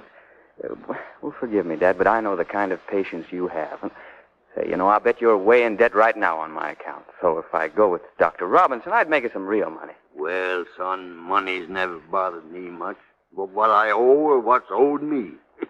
I guess that's the wrong attitude, though. Oh, Dad, I wish you'd understand it. It's not money for its own sake. It's just that well, I'll be the only neurologist in this town. That's a new line, and people will go for it. There's people with money who can afford it. And what about the people who can't afford it? I'll make a deal with you, Dad. I'll take care of any case you send me for nothing, huh? All right, son. Let's shake. I'm ready, Dick. We won't be long, Dad. No, just take a look around, that's all. Goodbye, Dad. Goodbye. Goodbye, son.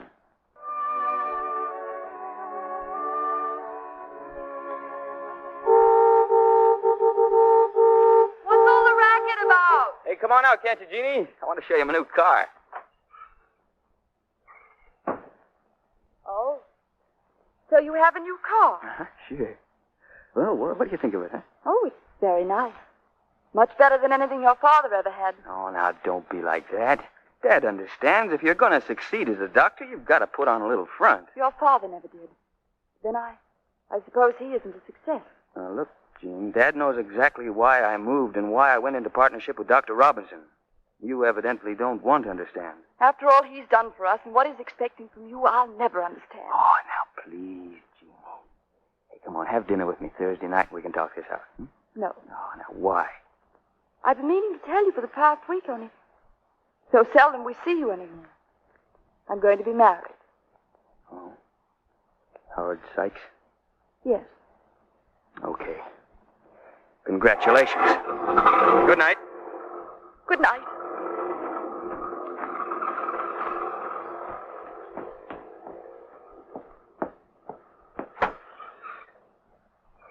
Jean? Jean. Come here, quickly. Dad, what's the matter with you? Help me, will you? You sit up, will you? Oh, Dad, what is it? I thought you were asleep here on the couch. Oh, tell me what to do, please. All right. A little heart attack. Yes. Say, if you should ever find me like that again, Jean, always help me to sit up. So, when you lie down, well, once in a while, it's the end. Oh, Dad. Dad. Why, Jeannie, you're crying. It's all right. I'm all right now, honey. Are you sure? Of course I'm sure. But now, suppose you answer that door. Might be a patient. All right, Dad. Good evening. Dr. Abbott in? Yes, he is. Can I see him? My name's Johnson. Just a moment, please. The man to see you, Dad. Patient? I don't know. He said his name is Johnson. Johnson. All right, send him in. Will you come in, please? Good evening, Doc. You remember me, don't you? I guess I do. Don't go, Jane. What is it? Jane, this man is your father. My father? I guess maybe I ought to do a little explaining. I don't think it's necessary. I've told her already, long ago. Oh, I see. Well, I've got to run upstairs. Good night, Jeannie. Good night, Dad. And good night, Mr. Johnson. Well, what do you want? Oh, nothing at all. I just came back to apologize for the way I was, Doc. And to thank you for taking care of my daughter. If you're thinking of taking her with you, it's no go. Oh, no, Doc, it ain't that. Since I gave it to you that night, I've been living in the eastern part of the state, and I've done pretty well, too. Well, I want to pay you for the trouble and expense you've gone to. Here, it ain't what I'd like to give you, but it is something. $3,000. $3,000? Hey, you sure you can spare that? Oh, yes. I got plenty for myself, and I'm working steady. Well, I gotta get along. I don't suppose I'll ever be able to tell you just how much this money means to me, Johnson. I'm going to take it because I need it. You're a mighty fine man, Doctor. Good night. Jean! Jeannie! Yes, Dad. Has he gone? Yeah, Jean, listen. Do you remember we had an extra registration blank for the Sorbonne when Dick filled his out? Well, yes, but... Get it for me, will you? Hey, Jean, I'm going to fill out my application for a course under Dr. Redding. Oh, Dad. You want to hear from him in a couple of weeks. And then I'm going to Paris, Jeannie, and show him that an old fella can learn as well as a young one. Dad, that's marvelous.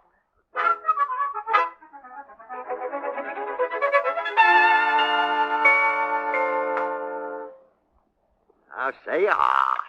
That's the girl. Come on. Ah. Once more now. That's fine. Well, Doctor, it's just a sore throat and a cold, ain't it, Doctor? Well, the throat and the nasal passages are inflamed. You say the Hofstadter boy's been sick, too? Yes, Doctor. And the Musicaro children? That's right, same symptoms. Well, now, I tell you what I want you to do, Mrs. Smith. Keep Sally in the house and don't, under any circumstances, let other children come in. You mean it's something serious? Well, no, I can't say yet. I want to see the Hofstadter boy and the Musicaro kids. The meeting of the Board of Supervisors of the town of Westport's in order. Dr. Abbott would like to say a few words. What about I don't know? Oh, I won't take much of your time today, gentlemen, but I felt the Board of Supervisors ought to be told of a condition threatening our town. What's on your mind, John? Well, you're having a county fair in 2 weeks, and I've come here to ask you to cancel it. Cancel it? Are you crazy? What for? Well, unless my diagnoses are all wrong, we're in for an epidemic of infantile paralysis. And what gives you that idea, Doc? I have 4 patients who reveal all the preliminary symptoms. Only 4? That's no epidemic. Just quarantine them. 4 cases of infantile paralysis, gentlemen, are enough to start an epidemic. Just a moment, John. The merchants of this town have put up about $12,000 for the county fair. Are you suggesting that we throw away that money just because 4 of your patients might have infantile paralysis? That's right, George. Nothing doing. Quarantine your patients, and that finishes it. All right. Then I'll have to go to the newspaper. Jode, I want you to print this story. Print it? Now listen here, John. We can't scare our readers with every wild rumor that comes down the road. But this isn't a wild rumor, Jode. You can't prove it, can you? All right. Then I want to buy an ad in tonight's edition. You mean advertise this paralysis scare? I'm afraid we couldn't, John. Well, how about printing me up some handbills? Same thing, sorry. You got a boy, haven't you, Jode Harkins? And you, George, you got a little girl. Jenkins, your kid's just the right age, too. The right age for what? For infantile paralysis. Only don't worry, gentlemen. I'm going to see they don't get it. Goodbye, gentlemen. I hope you sleep well tonight.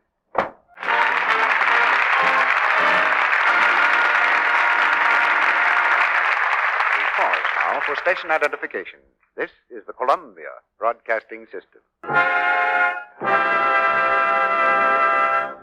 After a brief intermission, Mr. DeMille and our stars, Lionel Barrymore, Anita Louise, and Glenn Ford, will return in Act 3 of A Man to Remember. Now, here's a question I'm sure everyone's been asked, and most people find hard to answer. It's this: what's your favorite flower? One says, Why, it seems to me lilacs are the loveliest flowers in the world. So delicate, so fragrant. And another. Yes, lilacs are lovely. But what about lilies of the valley? Ever sniff anything more delicious than a bouquet of those? Well, if there were just one flower I had to choose, I think it would be the rose. So lovely to look at, with such a delightful perfume. And that's the way it goes. But you'll notice the choice is usually a flower with fragrance. Everyone loves the delicate perfume of flowers, even though it's pretty hard to agree on a favorite. And that's why the makers of Lux Toilet Soap decided to combine many delicate fragrances in the costly Lux Soap perfume. No less than 34 different ingredients have been blended by a master perfumer to make the exclusive perfume of Lux Toilet Soap. It's an exquisite flower-like fragrance, distinctive and delightful, a haunting fragrance that clings lightly to the skin. Screen stars tell you they love this Lux Toilet Soap perfume. It's luxurious and expensive, yet, because so many million cakes of Lux Toilet Soap are sold, each one costs you but a trifle. And here's a little trick smart women have discovered. I buy half a dozen cakes of Lux Toilet Soap at a time and slip a few in my dresser drawer till I want to use them. The Lux Soap perfume makes a perfect sachet and leaves a lovely light fragrance on lingerie and handkerchief. Why don't you enjoy the luxury of this fine, fragrant white soap? Lux Toilet Soap costs so little. Get 3 cakes tomorrow. Now, Mr. DeMille returns to the microphone. Curtain rises on the third act of A Man to Remember, starring Lionel Barrymore, Anita Louise, and Glenn Ford. Little by little, the life of Dr. Abbott unfolds itself as Lawyer Perkins turns over the contents of the strongbox. The men are silent now, each busy with his own thoughts. The lawyer speaks quietly. Well, here's the last of the bills, gentlemen, for the printing of circulars. He did get those paralysis notices printed up, Jode, even if you wouldn't do it.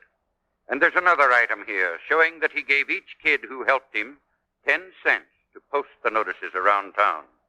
Remember that morning, gentlemen? Quite some excitement, wasn't it? Oh, it's a notice. Doc Abbott wrote it. Warning, infantile paralysis. Keep your children indoors and away from other children. Do not attend the county fair. I am undertaking a house-to-house canvass to administer a preventative spray to all children whose parents will permit it. If I do not get to your house, come to me in the evening. John Abbott, M.D. Infantile paralysis. Mary! Johnny! You come right in the house with him!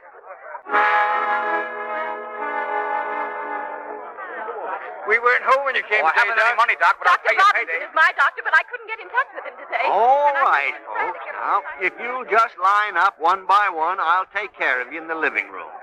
Get those sprays ready, will you, Jeannie? Well, Dad? Oh, hello, son. What brings you around? Dad, I came to talk to you. Well, I'm pretty busy right now, Dick, but all right, if you can talk fast. Can we be alone? I'll go, Dad. No, Gene, no. Gene's been my right hand and most of my heart for a long while, Dick. What's on your mind? Well, it's all about this paralysis scare. Now, if you're wrong, Dad, it'll reflect on every doctor in this town. People will lose confidence. Yeah. Well, maybe we doctors should value our reputations more than we do. Now, take me. I run a 50-50 chance of being wrong. If I am wrong, people lose confidence. But if I'm right, why then I've saved lives. Young bodies, muscles, bones, grief and pain. I think it's worth the gamble, Dick. Well, there's another thing, Dad. This business of spraying children, whether they're your patients or not, well, that's considered unethical. Huh. The County Medical Association is pretty well stirred up about it. You see, that's really why I came to warn you. Oh, the County Medical Association stirred up, are they? Well, now, isn't that too bad? Well, you tell them they should have been stirred up a week ago. They're too late. Now, get out, son. I'm tired and I got work to do. All right, Dad. Dad, he felt he had to do it. He was only trying to help you. I know. Oh, Gene, I never felt it before, but I'm an old man. Gentlemen, your attention, please. You've heard the charges of the Medical Association, Dr. Abbott. The county fair and the reputation of all of us has been put in jeopardy by what we must consider an unwarranted action on your part. Have you any defense to offer? No defense, Dr. Robinson. Then I have no cause but to put your suspension to a vote. Suspension? All right, go ahead. When you want to tell me the good news, you'll find me at home. Well, all in favor of suspension, vote aye. Aye. All opposed, no. No. Motion carried. I'm sorry, Dick. Just a minute. Because my father made a mistake, you voted him out. But let me tell you, the greatest men in medicine were those who made the greatest mistakes. That's how they learned and passed on their knowledge to us. What my father's done required more courage than there is in this whole room. With courage like his, we're doctors. Without it, we're mechanics. Mr. Chairman, I have no choice but to tender my resignation. Dick, you can't do that. I'm sorry to be late, gentlemen. Oh, come in, Dr. Palmer. We waited for you as long as we could. Well, I'm sorry couldn't get away. I have 6 cases of infantile paralysis in Wellington. What? Paralysis? Are you sure, Dr. Palmer? Of course I'm sure. We're in for an epidemic, gentlemen. There are 8 cases reported in Palmdale, 14 in Riverdale, 4 in Delta, and it's spreading like wildfire. I assume we shall disregard all action in this meeting. Do I hear a motion that we insist on cancellation of the county fair? I make such a motion. All in favor, aye. Aye. There you are, Dad. There's the report from the whole county. They've licked the epidemic. Oh, isn't it wonderful? And it's all due to you. No, not me. The doctors worked pretty hard, Jean. Oh, yes, but it's you who showed them the way. I'll go, Dad. Special delivery letter for Dr. Abbott. Sign here. Oh, there. Dad, a special delivery from Paris. Huh? Paris? From the Sorbonne. Read it to me, will you, Jeannie? My eyes are kind of tired. Don't be so nervous, Dad. Now, dear Dr. Abbott, your application for admission to Dr. Redding's courses in neurology have been duly received.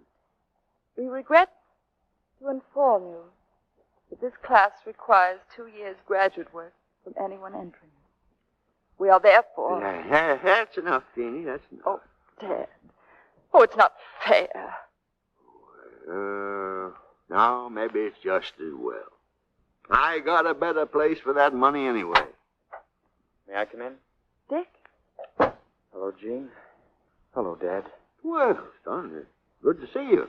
Dad, there are a lot of people outside. People?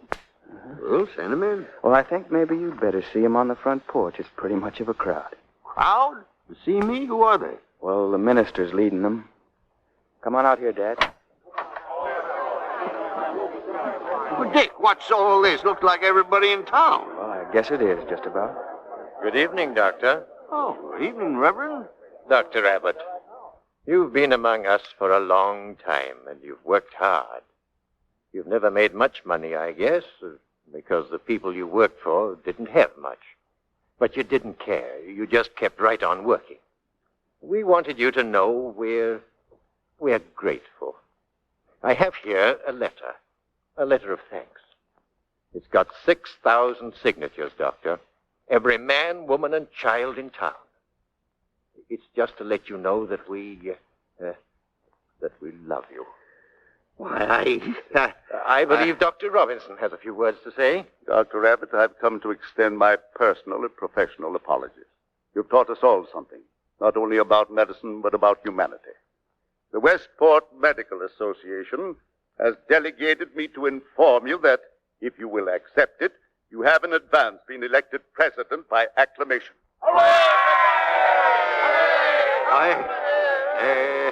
Dr. Robinson and friends, well, thank you very much. Oh, Dad, I'm proud of you. Thanks, son. It's been something of a night, ain't it? Come on, Dad. I'm going to put you on the couch and you're going to rest. Yeah. Well, I guess I am pretty tired. I'll take it. Hello? Yeah. Oh, yes? Yes, Mrs. Harmon. Dr. Abbott will be right over. It was Mrs. Harmon, Dad. She thinks Joe's broken his arm. I'll take the case. Oh, but she expects me. I told her Dr. Abbott would be right over. Oh. Well, thanks, son. Dad, would you mind if I get that sign painter up here tomorrow? Son, I like that fine. I won't be long. Dick, do you mind if I go with you? You see, I always go with Dr. Abbott on cases of this nature. Well, I think that's a great idea. Hey, I don't suppose I could hope that you'll always go with Dr. Abbott. Dick, if you want me. No, what about Howard Sykes? Oh, that was only because you were so stupid. I wouldn't marry anyone but a doctor. But I had to make sure he was a real doctor. Yeah, well, I think maybe you got one, Gene. I think maybe, yeah. I'll do my best. Come on. Goodbye, Dad. Goodbye, kid.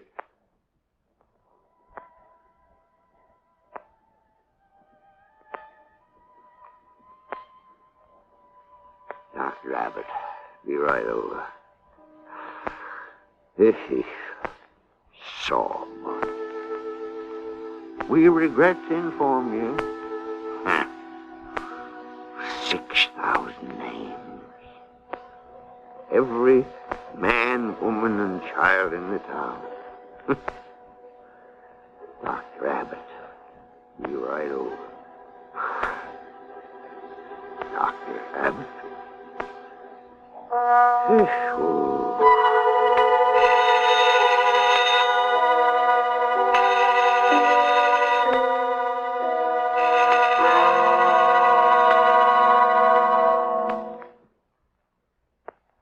The night we honored old Doc Abbott was the night he died. That brings us to the last paper in the strong box, this envelope. I think we can open it now. Well, money. A whole stack of bills. There's a note, too, gentlemen. I'll read it to you. You'll like this. George Sykes, Homer Ramsey, and Jode Harkness. I knew you three vultures would be the first to crawl over the carcass. What? According to my calculations, I owe the three of you $2,526.37. In this envelope, you will find $3,000. After you've taken out what I owe you, there should be $473.63 left for Richard and Jean.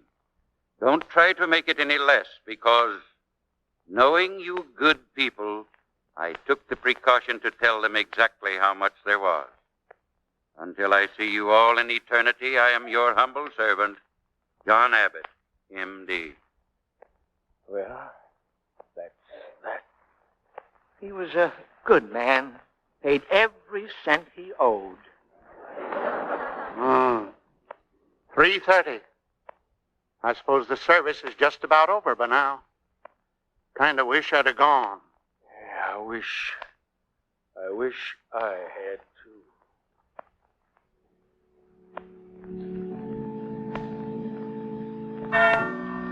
Yea, though I walk through the valley of the shadow of death, I will fear no evil, for thou art with me. Thy rod and thy staff, they comfort me.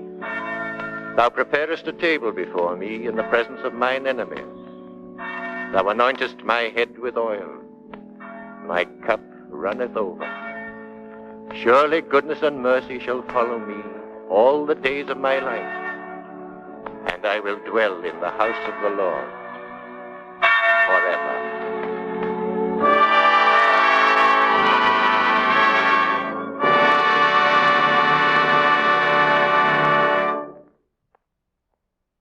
So ends the story of John Abbott, M.D.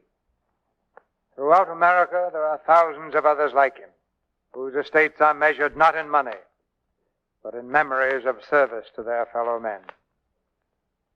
The beloved artist who played John Abbott tonight returns to our microphone now, Lionel Barrymore, and with him are Anita Louise and Glenn Ford.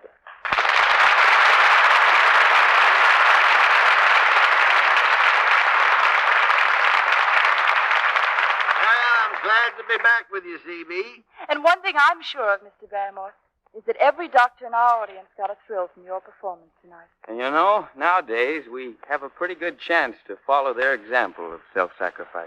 Yes, Glenn. These are times when everybody should be thinking of others. Those boys out there in Australia. And all our outposts where the flag flies today. But thinking isn't enough. We must go into action. You can trust CB to get action in the picture. Well, we all want to see that total eclipse of the rising sun. Well, buying war bonds will hurry it up. It'll take an awful lot of them, though. Why, it costs $1 million a day just to feed the army. I don't know how you can be so pretty, Anita, and carry figures like that in your head. Ask her how much you get back in 10 years from an $18.75 bond. Oh, well, that's easy. $25 and a warm feeling in your heart. Yes, and somewhere, perhaps it will mean life itself to some American boy. We know that 10% of our income, yours and mine and everybody's, 10% put into war bonds now, every payday, will save American lives. It will buy the fighting tools for our fighting men. 10% of everybody's income is the quota, and war bonds and stamps may be purchased from a bank, post office, savings and loan association, theaters, investment broker, retail store, or newspaper carrier. Well, what's on the schedule for next week, Mr. DeMille? Oh, before you tell us that, Mr. DeMille, I just want to say that I think that the Lux Radio Theater is doing a grand war job. We need plays like those you're giving us. Speaking for myself, at least, I can't get along without your product, Lux Soap. It's been my regular complexion care for a long time. You see, I think Lux Soap is a lucky soap. You're living proof that Lux Soap is more than lucky, Anita. But about next week. Yes. Well, what's the play, CB? A real thriller, Lionel. The Metro Goldwyn Mayer aviation hit, Test Pilot. And our stars will be Robert Taylor, Rita Hayworth, and Robert Preston. It's a drama of men who risk their lives every day to make American planes better. The Test Pilot. Mix action, adventure, and romance at 400 or 500 miles an hour. And you have Test Pilot here next week with three of your favorites. Robert Taylor, Rita Hayworth, and Robert Preston. Things never stop happening in that play, CB. Well, good night. Good night. Good night. Good night. Don't forget, buy a bond and save a life. Our sponsors, the makers of Lux Toilet Soap, join me in inviting you to be with us again next Monday night when the Lux Radio Theater presents Robert Taylor, Rita Hayworth, and Robert Preston in Test Pilot. This is Cecil B. DeMille saying good night to you from Hollywood.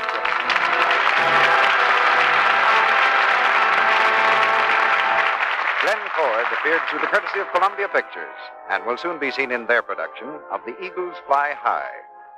Heard in tonight's play were Leo Cleary as Sykes, Harlan Briggs as Ramsey, Griff Barnett as Perkins, Charles Seal as Harkness, Francis X. Bushman as Dr. Robinson, Fred Mackay as Howard Sykes, Bruce Payne as Minister, and Warren Ash, Dwayne Thompson, Dick Elliott, Edward Marr, Victor Rodman, Dix Davis, Leon Ledoux, and Mary Lou Harrington. Tune in next Monday night to hear Robert Taylor, Rita Hayworth, and Robert Preston in Test Pilot. Our music was conducted by Louis Silvers, and your announcer has been Melville Ruick. This is the Columbia Broadcasting System.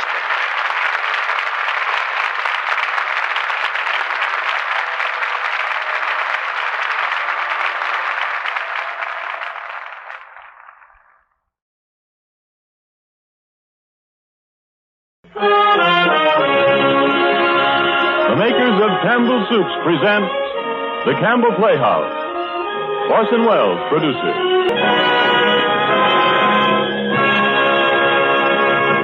Good evening. This is Orson Welles. Tonight we broadcast our version of what is generally regarded as one of the greatest of the modern mystery murder novels. In some peculiar fashion, it seems to have become necessary to defend the murder mystery as a form of entertainment. Heavy artillery is brought up in its behalf. President Wilson, it is proclaimed loudly, could not go to sleep or could go to sleep, one does not remember the point exactly until a certain number of conflicting clues had managed to efface the days from his proof. And with a mystery solved only after suspicion has been aimed at every adult in the neighborhood, is not particularly shameful. I have never understood the need for this defense. Murder mysteries are, among other things, our most moral form of entertainment. The wrongdoer is regularly apprehended. If he is not, I have incredibly missed some fascinating black sheep of an author in a flock otherwise startlingly white. And one learns an obvious lesson that to be suspected wrongfully is in due course to be triumphantly cleared of suspicion. Life doesn't always proceed according to this admirable pattern. The apologists would do better to defend life, I sometimes think. To help us solve the mystery of the murder of Roger Ackroyd here tonight, we are fortunate in having a very powerful ally, a most distinguished lady and one of your favorite actresses. A lady in whose ears a nation's applause is still ringing for her latest brilliant success in Drums Along the Mohawk, Miss Edna May Oliver. But before we delve into the mysteries of this night's doings, Ernest Chappell has a comment to make on something which appears to be no mystery at all. Mr. Chappell. Thank you, Orson Welles. I'd like to ask all of you if you'll do this. The next time you're out in the car driving along the highway, just note the great number of eating places that display as their main invitation to you the words chicken dinners. The reason, of course, is simply that the proprietors of these eating places know by long experience that to nearly all of us, one dish that is a symbol of good eating is chicken. Now, because chicken is a favorite dish with nearly everyone, it's really no mystery at all why Campbell's chicken soup continues to grow steadily in popularity. You see, in every drop of the glistening golden broth, there's the rich chicken flavor you like so much. Steeped in deep chicken flavor, too, is fluffy white rice in every fragrant plateful. And you'll also enjoy the pieces of melting tender chicken meat that Campbell's add. Yes, here is chicken soup, deep and full and rich. And you'll appreciate that from your first brimming spoonful. If you've already enjoyed this homey old-fashioned chicken soup as Campbell's make it, won't you remember to have it again soon? And if you haven't yet tried it, won't you do so at dinner tomorrow night? Because I promise you, just as sure as you like chicken, you'll like Campbell's chicken soup. And now our Campbell Playhouse presentation of the murder of Roger Ackroyd with our guest of the evening, Edna May Oliver. And ladies and gentlemen, before we begin, I think you'd like to know that we have with us in the studio tonight, as a surprise visitor, none other than the celebrated Belgian detective, Mr. Hercule Poirot. Ladies and gentlemen, I bid you good evening. If we had time, which we have not, I'm sure nothing would please us more than to hear from Mr. Poirot. Unfortunately... Why unfortunately when we have here a microphone? But, Mr. Poirot, you don't understand. I understand only that since my arrival in your country some weeks ago, I observed that there is circulate an impression of my person which I must now publicly refute. I trust that the embarrassment of my presence here tonight in Mr. Wells' studio will ensure from him an honest and lifelike portrait. It has been said that I am a little man. A regard for yourself that this is not so. I have 5 feet 2 inches of high. My head is perhaps egg-shaped, and I carry it perhaps a little to one side, the left, but my eyes shine green when I am excited. Beyond this, my mustache are the largest in Europe, and my force is in my brain and not in my feet. If these things are made clear, and Mr. Wells is a tribute to Hercule Poirot, I will be satisfied. The results of my little gray cells will speak for themselves. If you will show me where I am to sit, please. I thank you. This is Mr. Poirot, Miss Oliver. How do you do? Miss Oliver, you have often wanted to meet me, I am sure. I compliment you. Please, Mr. Poirot. Ladies and gentlemen, our Campbell Playhouse presentation of the murder of Roger Ackroyd.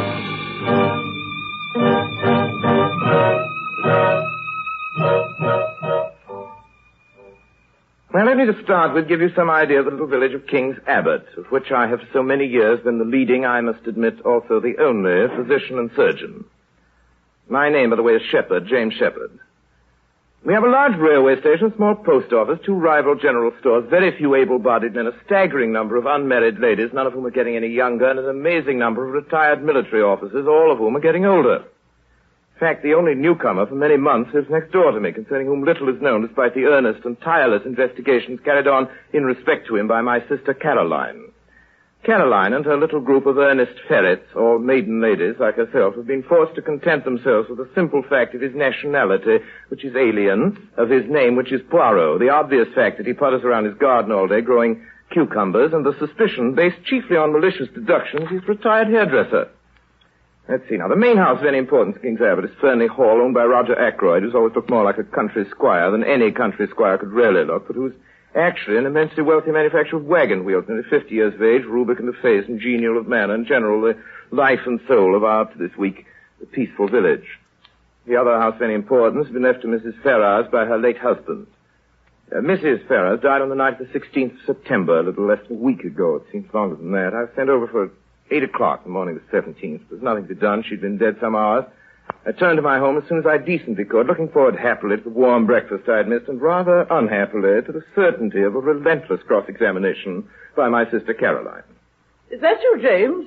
What on earth are you doing out there in the hall? Just hanging up my overcoat, my dear. Oh, Mrs. Ferrars died in her sleep, didn't she? Bacon is cold. How did you know? Out with the dawn, securing information instead of warming the bacon is added. I suppose you're going to tell me she died of heart failure. Annie told me. The milkman told her.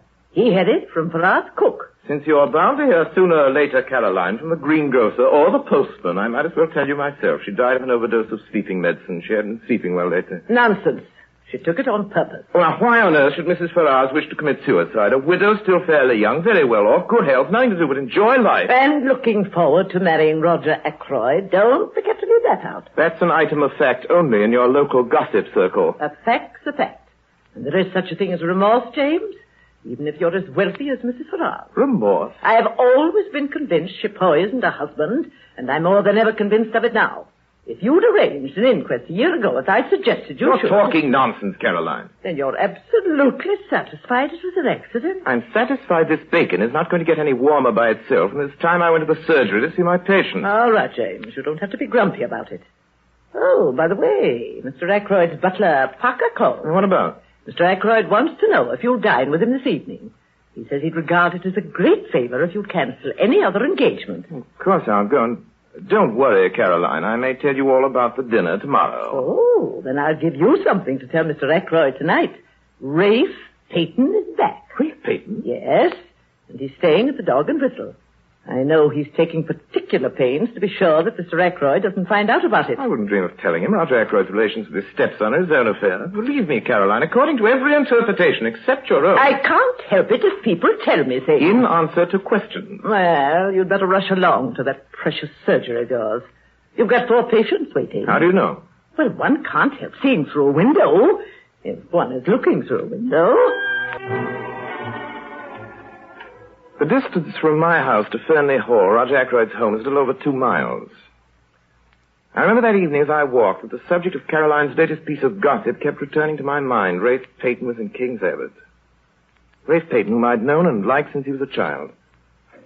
Adopted by Ackroyd upon the death of his mother, he'd grown up to be a handsome but what our narrow little village regarded as a rather wild young man.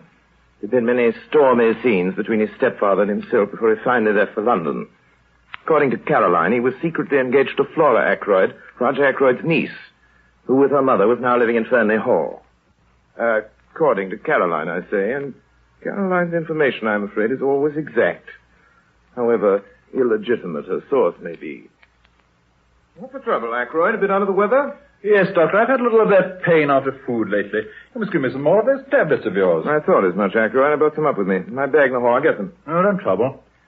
Make certain that window's closed, will you, Shepard? Of course. Well, that one's open. I'll put the latch across, will you? All right. I say, what's really bothering you, Ackroyd? The door's closed, isn't it? Yes. Shepard, nobody knows what I've gone through in the last 24 hours. What's the trouble? You're an old friend, Doctor. My oldest friend, perhaps. You attended Ashley Ferrers in his last illness, didn't you? Yes, I did. Did it ever enter your mind that he might have been poisoned? Well, frankly, Ackroyd, I don't think I should. He was poisoned. By whom? His wife. She told me so herself yesterday. Yesterday? You mean a few hours before she died, she told you? Yes. Some weeks ago, I asked Mrs. Ferrers to marry me. She refused. Last week, I asked her again, and she consented.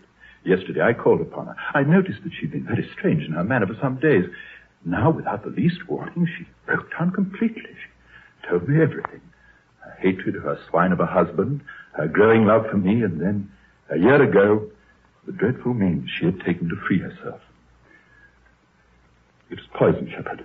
Murder in cold blood. Murder? Are you sure, Ackroyd? That wasn't all. It seems there's one person who's known all along what she did, who's been blackmailing her for huge sums. It was the strain of that that drove her nearly mad. Who's the man? She wouldn't tell me his name. Have you any suspicion? I don't dare have a suspicion. Something she said made me think that the person in question might actually be a member of my household. But that can't be so. I won't let it be so. I must have misunderstood her. What'd you say to her? What could I say? She made me that promise to do nothing for 24 hours, and she refused to give me the name of the scoundrel who'd been blackmailing her. I never dreamt she'd kill herself. Shepard, will you hand me that letter on the table there, in the blue envelope? This one? Thanks. It's from her.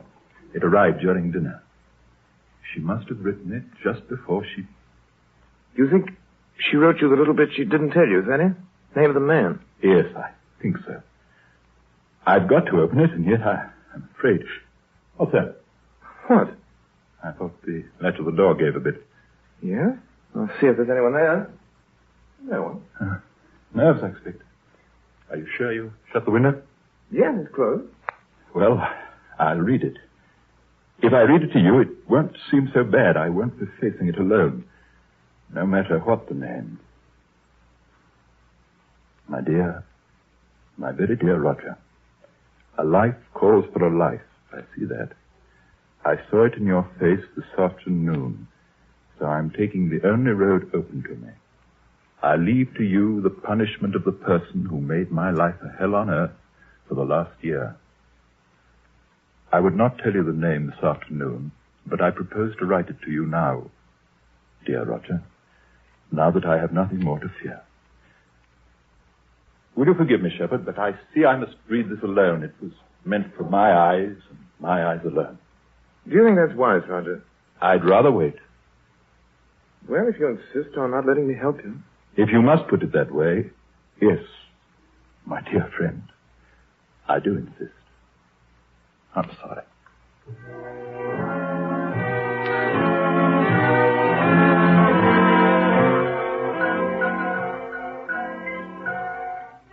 I left Fernley Hall at 9:15. From Fernley Hall to my house, it takes as a rule about 3/4 of an hour. The night of the moon shining, and I did it in less.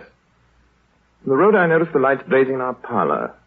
Caroline was entertaining. Through the window, I caught sight of an egg-shaped head partially covered with suspiciously black hair, 2 immense mustaches, and a pair of watchful eyes. James, come in. You're just in time for hot milk and crackers. Oh, thank you, Caroline. Oh, excuse me, I'm This is sorry. my brother, Dr. Shepard. I am enchanted. James, this is Mr. Hercule Poirot. How do you do, sir?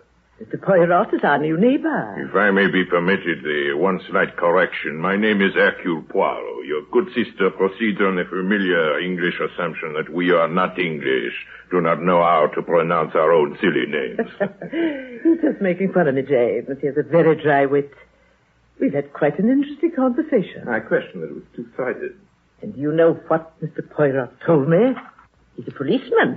Pardon, mademoiselle. Not yet. I see. Do you appreciate Hercule Poirot? His true worth. The name Poirot, mademoiselle, is known today in every continent, every land, nay, in every city of the world.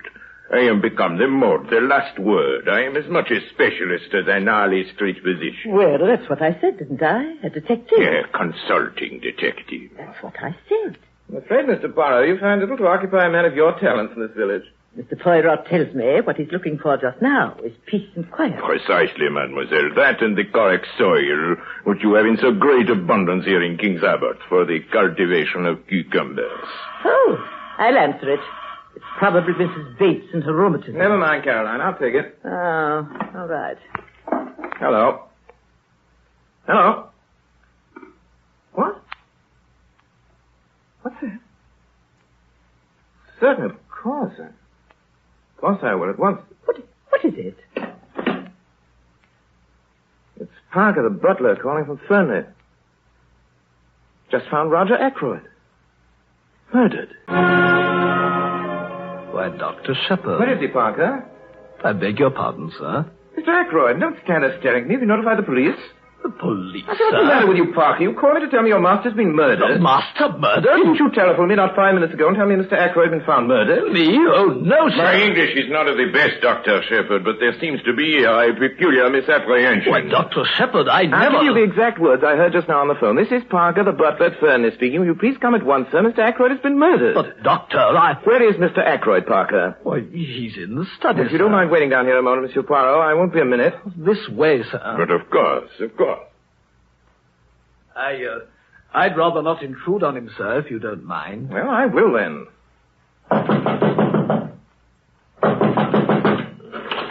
Door's locked. Mr. Ackroyd must have locked himself in and possibly just dropped off to sleep, sir. Ackroyd! Ackroyd! Look here, Parker. How to break this door in, or rather we are. But, Dr. Shepard... I'll take the responsibility. Oh, if you say so, sir. All right, here we go. Together now. 1, 2, 3.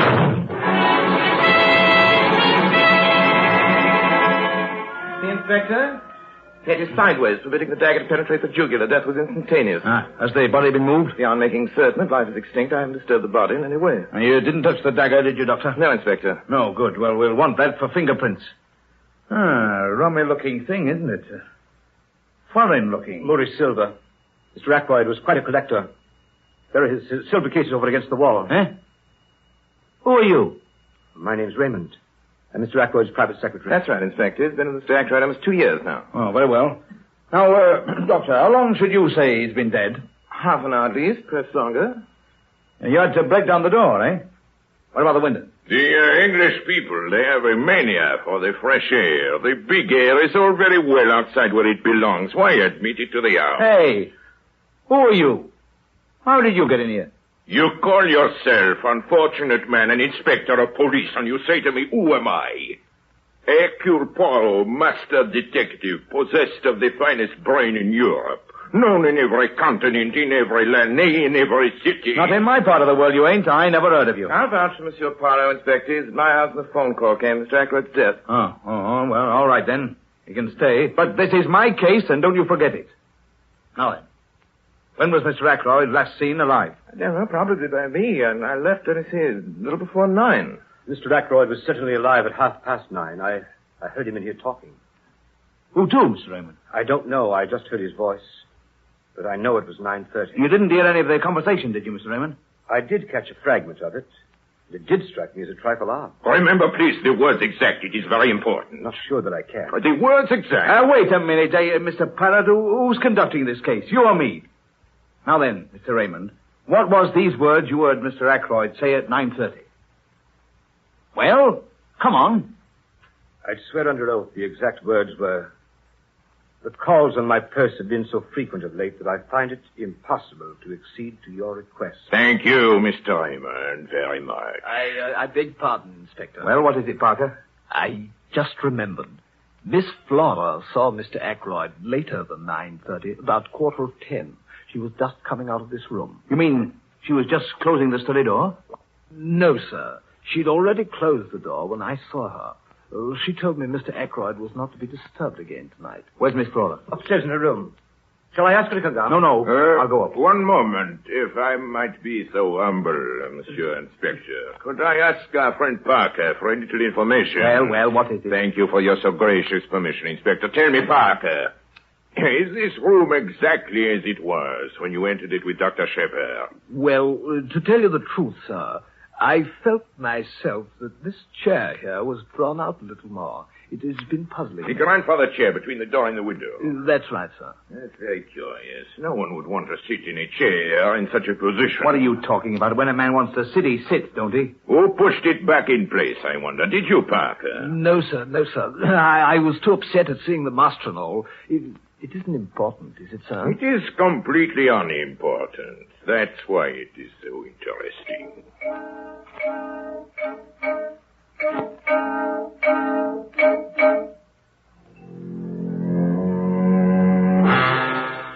You're very late for breakfast, James. I was up quite late, Karen. I'm afraid I forgot your natural anxiety to learn details you're not supposed to know. Well, don't worry about me, James. Mr. Poirot was working his cucumbers at daybreak this morning. 6:37 it was. And I've been with him ever since. Good. Perhaps you have some information for me, Caroline. Perhaps I have. Or are you going to pretend you know what suddenly occurred to Mr. Poirot in the night? So that he couldn't sleep for an hour or two after he got home? Inasmuch as I haven't seen our friend since he went to bed. Well, I don't feel very much like telling you either. If I didn't know that he'd tell you himself, I don't think I would. Well, he was worrying about the prints of some shoes outside the window. The way the rubber studs were worn down, he says, should mean something to him. But he doesn't know what. Did you explain it to him, Caroline? Hasn't the cook been of any help to you, or the milkman, or the Ladies' Aid Society? You needn't always be facetious, James. Hasn't the bacon needn't always be cold, I dare say, but it is, and so am I. But not cold, but facetious. James, you know what Mr. Poirot said? He said I had the makings of a born detective in me. He particularly admires my wonderful instinct into human nature. And he told me a lot about the little grey cells of the brain. He says his are of the first quality, slightly above that, in fact. I'm sure they are. He thinks you're very intelligent, too. Good morning, good shepherd. Good morning. Good morning, Mr. Poirot. A beautiful morning, is it not? See, how is this for a cucumber? Beautiful, now, my friend, it is yours. I give it you. Altogether, my good shepherd, I have a wonderful morning. Everywhere I learn things new and wonderful things. And all the time the grey cells of Hercule Poirot, they are working. Miss Caroline, she tells me so much about this Rafe Peyton. This morning I go to the hotel. It's what you call it. The Dog and Whistle. Thank you, Miss Caroline. And I think I will talk myself to Rafe Peyton. And they tell me at the Dog and Whistle that was here last night another gentleman asking for Mr. Peyton. Why, James, I certainly think you might have told... No, Caroline, I thought someone ought to inform Rafe of his uncle's death. The least one could do, since no one but myself and the members of your intelligence service knew that he was in King's Abbot at all. Matter of fact, Rafe Peyton left the Dog and Whistle at 9 o'clock last night and never came back. Well, what on earth do you think happened to him? Rafe Peyton has a right to come and go as he pleases. He might have gone anywhere. He might have even gone back to London. Leaving his luggage behind? I wonder. By the way, my good shepherd, the telephone call. Oh, you mean the one that came while you were at the house with Mr. That Poirot? is the one. Tell me, do you think it is possible that someone could have telephoned you and imitated Parker's voice sufficiently to deceive you? Well, he said he was Parker, and James really doesn't know Parker's voice well enough. Of course. But the telephone call was traced this morning by my friend Inspector Hempstead. It didn't come from Fanley Hall at all. It was put through to you at 9:50 last night from a public call office at King's Abbot Station, and at 23 the night mail is for Liverpool. It is the inspector's opinion that the murderer may have left King's Abbot on that very train. Ah, then you do believe that Rafe Peyton... I believe nothing, mademoiselle, until it is proved. Well, then, what do you think? I think, Miss Caroline, that Roger Ackroyd was murdered. Outside of that, I think that I will have to think a good deal more. Oh, it's an outrage. That's what it is.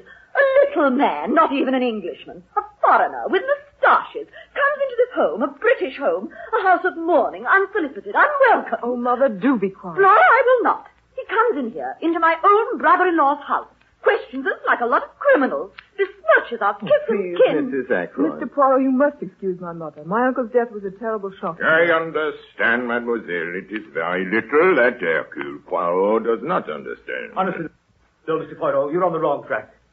Rafe Peyton has nothing to do with this crime. The mere fact that he was hard-pressed for money... Was he hard-pressed for money, Mr. Mr. Raymond? Raymond, now you made it seem as though... Miss Ackroyd, I'm merely telling the truth. Yes, he was hard-pressed. He was always applying to his stepfather for money. But, Please, Poirot, mademoiselle, had he done so of late, Mr. Raymond? During the last week, for example? Mr. Ackroyd didn't mention such a fact to me. Of course, Mr. Peyton will never again have to apply to anyone for money. You mean that Mr. Ackroyd's will... Exactly. After paying certain legacies and bequests, servants, charities, and so on. Aha, including yourself, Mr. Raymond. Mr. Ackroyd was good enough to remember me to the extent of £1,000. Well, it's not surprising. Go on, please. Well, Miss Flora Ackroyd inherits £20,000 outright. The residue, including this property and an outstanding control in the business, Goes to Rafe Payton. You have been familiar with this will for some time past, Mr. Raymond. Roger Ackroyd's confidential secretary. Of course.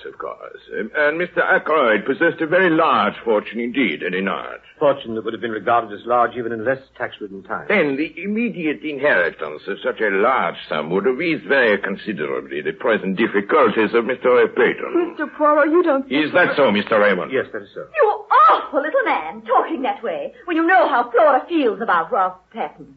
The idea that you suspect him of killing his sister. Him no more than any other, madame. You know what I think? I think Roger's death was an accident. Roger was so fond of handling curios. His hand must have slipped or something. He was really a very strange man. Would you believe it? He never gave Flora and me an allowance. His own family. And of course we didn't have a penny of our own. Why, at this very moment... If you need any ready money, Mrs. Ackroyd, Mr. Ackroyd cashed a check for £100 yesterday for wages and other expenses due today.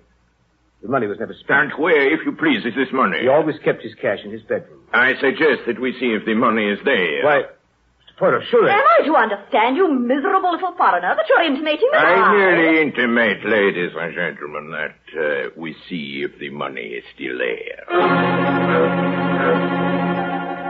Ladies and gentlemen, there are here only 60 pounds. Oh, that's impossible. Let me see. 10, 20... The man's right. It is 60. This is terrible. Dr. Shepard, Mr. Poirot, I hope nobody believes... One must believe there are 60 pounds where there were 100. However, I'm sure no one would suggest that you, Mr. Raymond, or you, Mrs. Ackroyd, who alone knew of the money... Mr. Poirot, I protest. Just one moment. Dora.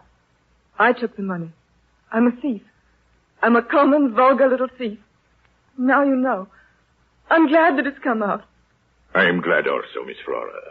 You are? Yes, because now we comprehend why Parker thought he saw you coming out of your uncle's room at 10:15. But he did see her coming out of the door. He said so. No, that's just what he did not see. He saw Miss Flora outside the door with her hand on the handle. He did not see Miss Flora come out of the study for a good reason. Miss Flora was never in the study. But where else could she have been? Perhaps on the stairs. Would those stairs only lead to Mr. Ackroyd's bedroom? Precisely. Then you knew I took the £40. I knew nothing, but I suspected much. As even now, I suspect that this money you have taken, you did not take it for yourself. I took it for myself. You can take what steps you please. I assure you, Miss Ackroyd, no steps will be taken. Only one thing. Why did you not tell me sooner? Me, Hercule Poirot, who in the end will know everything. Why do not all of you tell me the truth? Just because Flora made a little mistake. That's no Silence, reason to... silence, madame. Ladies and gentlemen, I am aged. My powers might not be what they were. In all probability, this is the last case I shall ever investigate. But Hercule Poirot does not end with a failure. Ladies and gentlemen, I tell you I mean to know, and I shall know in spite of you all. How do you mean, in spite of us all? But just that, monsieur. Every one of you in this room is concealing something from me. It may be something trivial, which is supposed to have no bearing on the case. Each one of you has something to hide. I appeal to you. Tell me the truth now. The whole truth. Miss Flora, my good shepherd, Mrs. Ackroyd, Parker, Mr. Raymond. Will no one speak? It is a pity.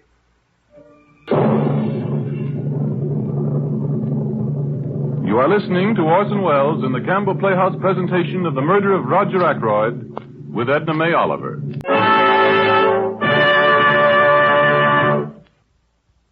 This is Ernest Chappell, ladies and gentlemen, welcoming you back to the Campbell Playhouse.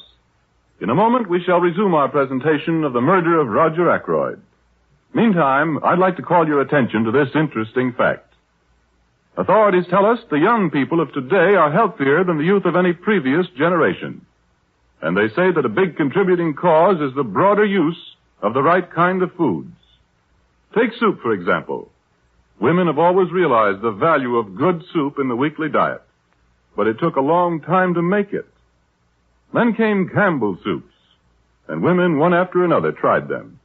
They compared them for wholesomeness and nourishment with their own homemade soups. They saw how much their families enjoyed the fine flavor of these soups of Campbell's. And because women no longer had to find time to make it, soup began to come to the table more and more frequently. Today, soup figures more importantly than ever before in the preparation of sensible, nourishing family meals. And now Orson Welles continues our presentation of The Murder of Roger Ackroyd with Edna May Oliver.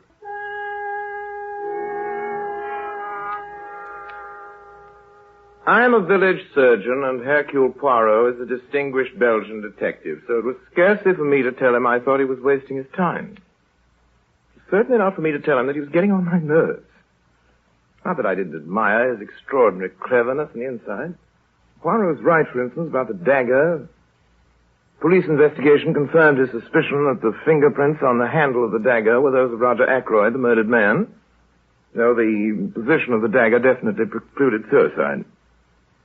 It was Poirot who established that it had not been Parker, the butler, who summoned me on the phone that night to what had become a house of death. And again, it was Hercule Poirot who made it indubitably clear that nobody had seen Roger Ackroyd alive after 9:30, at which time Raymond, the secretary, had heard Ackroyd's voice in the study. In spite of all this, it seemed to me that Hercule Poirot was making little real progress in solving the mystery of Roger Ackroyd's death. Furthermore, it seemed to me a curious thing for a detective of his self-proclaimed standing to be spending so much of his precious time in idle chatter with my sister, Caroline. I had a very interesting chat with Mr. Poirot, James.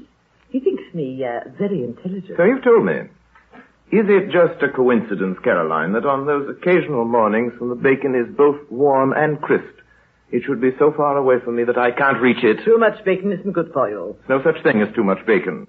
And I'll be the judge of what's good for me. I rather fancy that at least is something I know best, Caroline. You know so many things, James. You're so self-complacent. That's why it's difficult to talk to you. That's why you get the idea that people are trying to pump you. Some more bacon, please. Poirot says I'd make an excellent detective. Did he? We had a very interesting chat. I wonder if Monsieur Poirot found it interesting. He said I was more valuable than anyone he's met here. He told me a lot about his life, too. About a mad nephew of his. And you know that Prince Paul of Mauritania, the one who just married the dancer? Well, I do not know her. You do not know her, and I do not care to hear about her or about his mad nephew either. Did he ask you any questions, Caroline? No questions. We just chatted and chatted. More bacon, please. I have a little theory of my own, James. Mr. Poirot didn't ask me, but he might have. Whom do you suspect? I don't suspect anybody. I know. Parker was here in your surgery the morning of the murder. That place is full of poison. He's sure to have taken some. As a matter of fact, that's been my theory right along. Roger Ackroyd was poisoned in his food that night. Nonsense, he was stabbed in the neck. You know that as well as I do. After death, to make a false clue. I examined the body, and I know what I'm talking about. That wound wasn't inflicted after death. It was the cause of death. And don't look so omniscient. Next you'll be telling me you know more about medicine than I do. Perhaps you think you could take over my practice. Oh, don't be ridiculous. You know I haven't a license.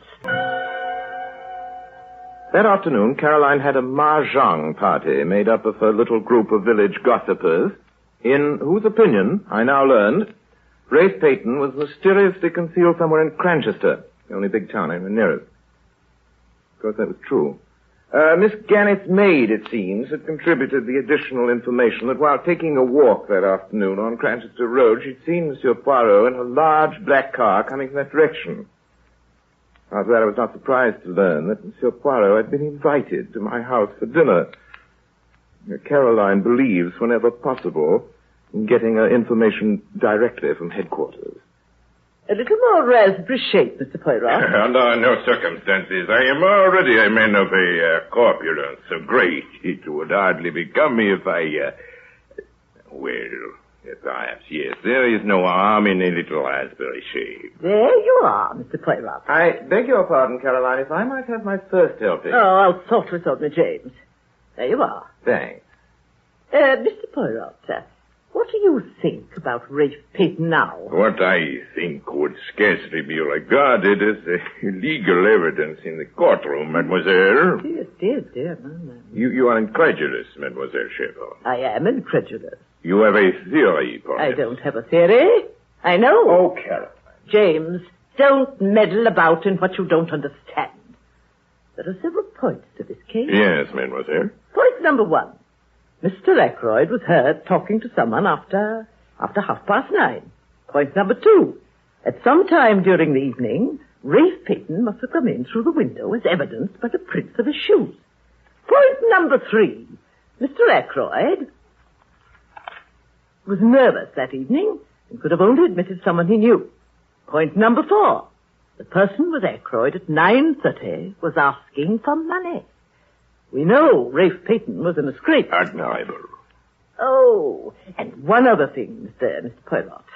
I found out something for you today. The boots Rafe Peyton was wearing that night, they were not brown, they were black. Ah, you have found that out for me. Thank you. You are sure, mademoiselle, they were brown or black? Positive? Too bad. If they were only black, those boots. I mean, if they were. You mean... Yes, I understand. Rafe Peyton is guilty or innocent according to whether his boots are brown or black. Really, Mr. Poirot? It could easily be. For murder, there was with Mr. Peyton so many motives. First motive, blackmail. Rafe Peyton may have been the man who blackmailed Mrs. Burroughs. Reason? His general money needs. The second motive, the certainty of a great inheritance through Mr. Ackroyd's death. And the third motive, Caroline? Very simple. Mr. Ackroyd's violent disapproval of Rafe's proposed marriage to Miss Flora.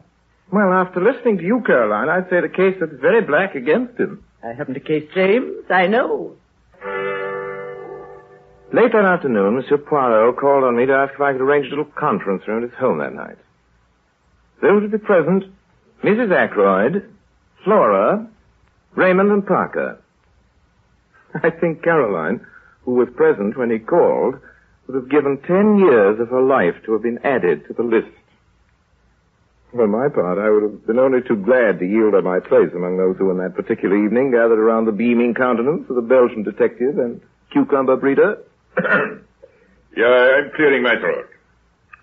That is an accepted signal in this country that a meeting is about to begin. Quiet, everybody. I will read the list. You will please answer to your names. Raymond. Yes? Parker. Yes, sir. Mrs. Ackroyd. Yes, but I wanted to speak to you. Yes, will be sufficient. Miss Flora. Yes? Say, Poirot, what's the meaning of all this? The list I have just read is the list of suspected persons.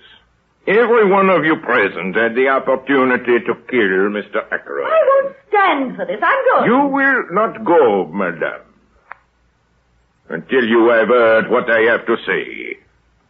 I clear my throat again. And now I commence at the beginning. Until now, ladies and gentlemen, we have all been trying to answer to ourselves one principal question. Who was in the room with Mr. Ackroyd at 9:30? Not Dr. Shepard, since I myself can prove that he was at home. Not Miss Flora, nor Mrs. Ackroyd, nor Mr. Raymond, with whose actions on that evening we are well acquainted, nor Parker, who has furnished me with a satisfactory alibi. Who then? This is the part of Hercule Poirot, the cleverest, the most audacious question. Was anyone with him? Are you trying to make me out a liar, Mr. Poirot? I tell you, I distinctly heard voices. I distinctly heard the words that Mr. Ackroyd was speaking. Mr. Raymond, the words that Mr. Ackroyd said. The calls on my purse have been so frequent of late that I believe it is impossible for me to accede to your request. Does nothing strike you as odd about them? Their style, for example. No, he frequently dictated letters to me using exactly the same style. That is precisely what I seek to arrive at. Would any man use such a phrase in talking to another, I think not. My friends, you have all forgotten one thing. The stranger who called at the house in the proceeding weekend, the firm he represented. You remember, Mr. Raymond? Dictaphone company. A dictaphone, that's what you think. Mr. Ackroyd had promised to invest in a dictaphone, you remember. Me, I had the curiosity to inquire of the company in question. Their reply, Mr. Raymond, was that Mr. Ackroyd did purchase a dictaphone from their representative. Why he concealed the matter from you, his confidential secretary, I do not know. Must have meant to surprise me with it. He had quite a childish love of surprising people. Oh, there's only one man who could have done it. You mean Rafe Payton? Mother! Oh, let's face it. If he's innocent, he should be able to prove it. If he isn't... If only he'd come forward. That is your advice, Mr. Raymond? That he should come forward? Certainly. You know where he is? Me? I know everything. Remember that. The truth of the telephone call, of the footprints on the windowsill, of the hiding place of Rafe Payton. Where is he? Not very far away. Where? In Cranchester. Where? No. He is not in Cranchester. He is here, in the doorway of this room. Rafe! Hey, Flora, my darling. Have I not told you all at least 36 times that it was useless to conceal things from Hercule Poirot? That always I discover the little secret. It is my business. From Dr. Shepard's sister Caroline, ladies and gentlemen, I learned that the doctor and Rafe Payton, they are old friends. Dr. Shepard knows that things look very black against his friend Payton. He tells him the whole story. Yes, he did. He explained to me how suspicion was bound to fall on me, and I had no real alibi. And with the best of intentions, people sometimes make errors. That's why Dr. Shepard consented to do what he could to help Mr. Payton. He was successful in hiding him from the police. Where? In his own house? No, indeed, Mr. Raymond. You should ask yourself the question that I, Hercule Poirot, did. If the good doctor is concealing the young man, what place would he choose? It must necessarily be somewhere near at hand. I think of Cranchester, a hotel. No. Lodgings, even more emphatically, no. Where then? I have it. A nursing home. I make inquiries. Yes, at one of them, a patient was brought there by the doctor himself early on Saturday morning. That patient, I had no difficulty in identifying him as Rafe Payton. He arrived at my house yesterday, and now, ladies and gentlemen, we come to the point of this evening's meeting. Rafe Payton says he is innocent of the killing of Roger Ackroyd. Oh, I am. I swear by heaven I am. Please, Mr. Payton, please. You have just heard Mr. Payton declare he is innocent. Yet he has 3 motives for the murder and no alibi. Well, I certainly don't see how you can sit there. I am possessing the floor, Mrs. Ackroyd. Listen carefully, everybody.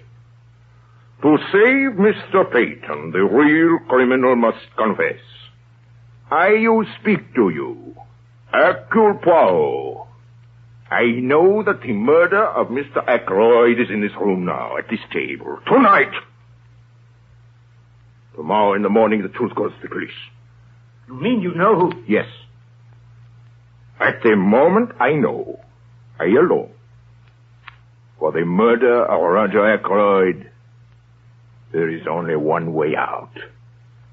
And that way does not lead to freedom.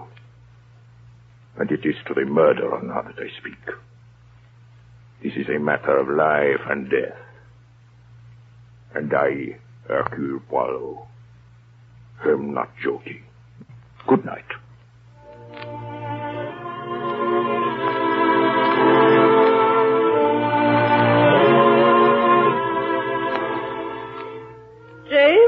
What are you doing out there in the hall? Preparing my overcoat, my dear. Well, aren't you coming in to chat? I'm very tired, Caroline. But at least you can tell me what happened last night. Mr. Poirot told us all about his little gray cell again. Oh, does he think Rafe Payton is guilty? No. Well, he's crazy. You can go over and tell him so in the morning. Good night, Caroline. I'm very tired. My arm aches from writing. I've written it all out. Now Payton will be cleared. As I think back, I'm not quite certain why I urged Ackroyd to read that letter before it was too late. Perhaps I subconsciously realized that with a pig-headed chap like that, I had best chance of getting him not to read it. His nervousness that night was interesting psychologically. He knew danger was close at hand, yet he never once suspected me as the blackmailer of Mrs. Ferrars. The dagger was an afterthought. I'd brought up a very little weapon of my own, but I saw the dagger lying on the silver table. It occurred to me how much better it would be to use a weapon that couldn't be traced to me. I suppose I must have meant to murder him all along. As soon as I'd heard of Mrs. Farrow's death, I felt convinced that she'd have told him everything before she died. So I went home and took my precautions.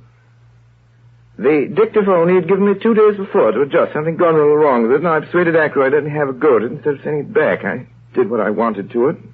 Took it up with me in my bag. Studied that evening. When it was all over, I looked around the room for the door. Quite satisfied. Nothing had been left undone. The dictaphone was on the table by the window. Time to go off at 9:30. The mechanism of that little device was rather clever, based on the principle of alarm clock, and the armchair was pulled out so as to hide it from the door. I never dreamed that Parker would notice that chair. Certainly would not have remembered Poirot hadn't asked him. Having the American sailor with a toothache call me from King's Abbot that night was a stroke of genius. There's no way for anyone listening to have told that it was not Parker. I still don't know how Poirot found that one out. My only regret is about Caroline, and yet I feel I can trust Poirot. She'll never know the truth, and I'm glad of that. I shouldn't like her to know she's fond of me, and then, too, she's proud. I guess it'll be a grief to her, but grief passes. When I finished writing, I shall enclose this whole manuscript in an envelope, address it to Poirot. And now, because I'm tired, take some sleeping powders. Because I'm very tired, I will take more sleeping powders than I should. More than anybody should. I suppose I ought to feel sorry. I am sorry. Sorry that Hercule Poirot ever came to King's Abbot to grow his cucumbers. This concludes our Campbell Playhouse presentation of The Murder of Roger Ackroyd. In just a moment, Orson Welles will return to the microphone with our guest of the evening, Edna May Oliver. Meanwhile, I'd like to take just time enough to say this to every woman listening. We at Campbell's know good cooking, and so, of course, do you. Speaking, therefore, as one good cook to another, we'd like you to try our chicken soup. Try it, if you will, in the same friendly yet critical way you'd sample a neighbor's good dish or send in one of your own for her to try. And if you'll do that, I know you'll find this soup deep and full and rich in chicken flavor from the first spoonful to the last delicious drop. Indeed, I promise you, just as sure as you like chicken, you like Campbell's chicken soup. And now here is Orson Welles with Edna May Oliver. Never mind, Orson Welles. What about me, Hercule Poirot? Miss Oliver, have I not the little grey cells? You and your grey cells. If you ask me, I think Rafe Peyton committed the murder. After listening to my explanation so careful? Especially after listening to your exclamation so careful. Now, in the days when I was a detective... Scotland Yard? No, RKO. You and your one little murder. Why, when I was a detective, no sooner did I establish the identity of the murderer than he was murdered, and I had to start all over again. It is well for you, Miss Oliver, to belittle the genius of Hercule Poirot. But remember this. Hercule Poirot always laughs last. Attend. I laugh last. Ha, ha, ha. I accept that as a laugh. Go on. I have observed the proceedings here in the studio, and I have detected a circumstance which has indubitably escaped you are untrained to watch for such things. Almost it had escaped me myself. Not only did I discover that the gentleman who told the story, Dr. Shepard, was himself the murderer of Roger Ackroyd, but I now reveal to you that he was enacted in Mr. Wells' little anecdote by none other than that beloved portrayer of dramatic roles, that celebrated delineator of character, that unparalleled purveyor of protean portraiture, that internationally celebrated... You refer to Orson Welles, I take it, Mr. Welles? I do. Now, I would like to be allowed a little observation of my own. Excuse me, Moirot. Avez-vous la bloom de matin? What? I'm not finished yet. Où est le chapeau de ma mère? That's all right, Mr. Poirot. I just wanted to see if you could really speak French. Attend, Mr. Poirot. I laugh last. Good night, Edna May Oliver. And may I say, I hope that this will not be the last time that you'll put me in my place in this program. In tonight's Campbell Playhouse production of The Murder of Roger Ackroyd, the role of Caroline Shepard was played by Edna May Oliver. The part of Roger Ackroyd was played by Alan Napier, Mrs. Ackroyd by Brenda Forbes, and Flora Ackroyd by Mary Taylor. George Coulouris was heard as Inspector Hempstead, Ray Collins as Mr. Raymond, and Everett Sloan as Parker the butler.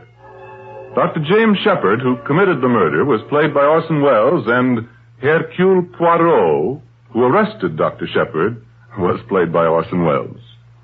The music for tonight's production, with the exception of the Noel Coward melodies, was composed and, of course, conducted by Bernard Herrmann. And now, Mr. Wells, I see we have just a moment. Can we have a word about next week's story? Next week, ladies and gentlemen, it will be our proud pleasure to give you The Garden of Allah, starring Claudette Colbert. The Robert Hitchens masterpiece, both as a book and a play, has engaged the affections of the peoples of the world for 35 years with its ageless story of a great love and a greater renunciation. If Miss Colbert is listening in, I want her to know how eagerly we're all looking forward to the privilege of having her with us in the Campbell Playhouse. No other actress that I know is more ideally suited than Miss Colbert for the part of Dominique, the English girl who found in the great Sahara Desert the love that gave the final meaning to her life. And so until then, till next Sunday in Claudette Colbert in the Garden of Allah, my sponsors, the makers of Campbell Soups, and all of us here in the Campbell Playhouse remain obediently yours. The makers of Campbell Soups join Orson Welles in inviting you to be with us in the Campbell Playhouse again next Sunday evening when we bring you The Garden of Allah with Claudette Colbert as our guest star. Textron, maker of finest textile products, through the cooperation of America's great retail stores, presents a radio series of finest plays starring Miss Helen Hayes. And here is Miss Hayes. Thank you. I'm really excited about the play we're doing tonight because it's a wonderful adaptation of probably the best-known story in the world, Cinderella. And we're happy to have Alfred Drake to play and sing the part of the handsome prince. After the program, there will be a special announcement about a series of $500 scholarship prizes for young people. It will be well worth your while to listen to it. Textron performs every step in creating radiant finished fashions for you and your home. Textron products are made to a music that begins with a whirl of spindles. Magic man-made fibers are spun on whirling spools till the Textron yarn is feather-light and giant strong.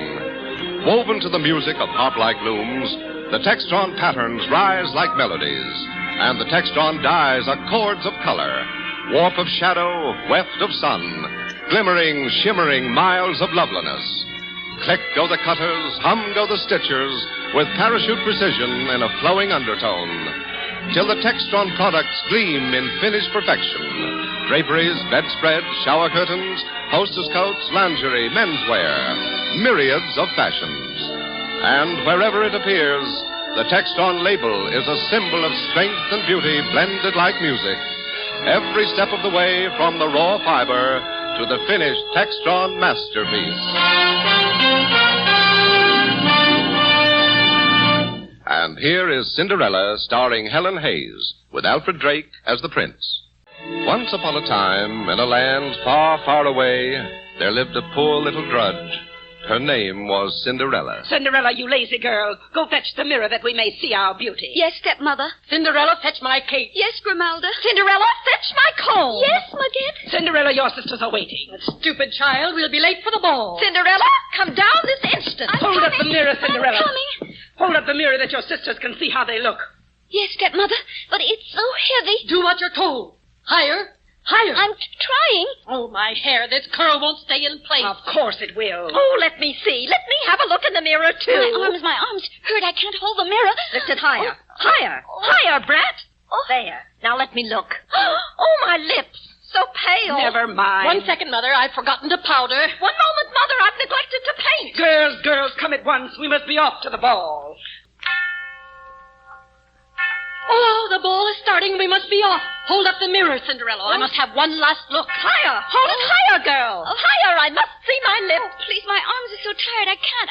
Hold it up. Hold it higher. I can't. Oh, the mirror. She did it on purpose. No, you devil. 7 years of bad luck, wretched girl. I'll teach you. Oh, no. Stepmother, don't. Mother? Sister, hurry. We'll be late. Yes, come, Mother. We'll tend to her when we come home. Yes, we'll tend to you, Cinderella, when we get home from the ball. Oh, why did I have to be a stepchild? Why can't I go to the ball and wear a beautiful gown? What if I went and met the handsome prince and let him look into my eyes? Would he know what was in my heart? Would he clasp me in his arms and whirl me off on the ballroom floor? Oh, funny old yellow broom, you be my prince. See, I hold you so, and the music starts, and off we dance. Oh, old broom, did you have to trip me? No use pretending, no use dreaming. I'm just a little drudge doomed to watch by the fire.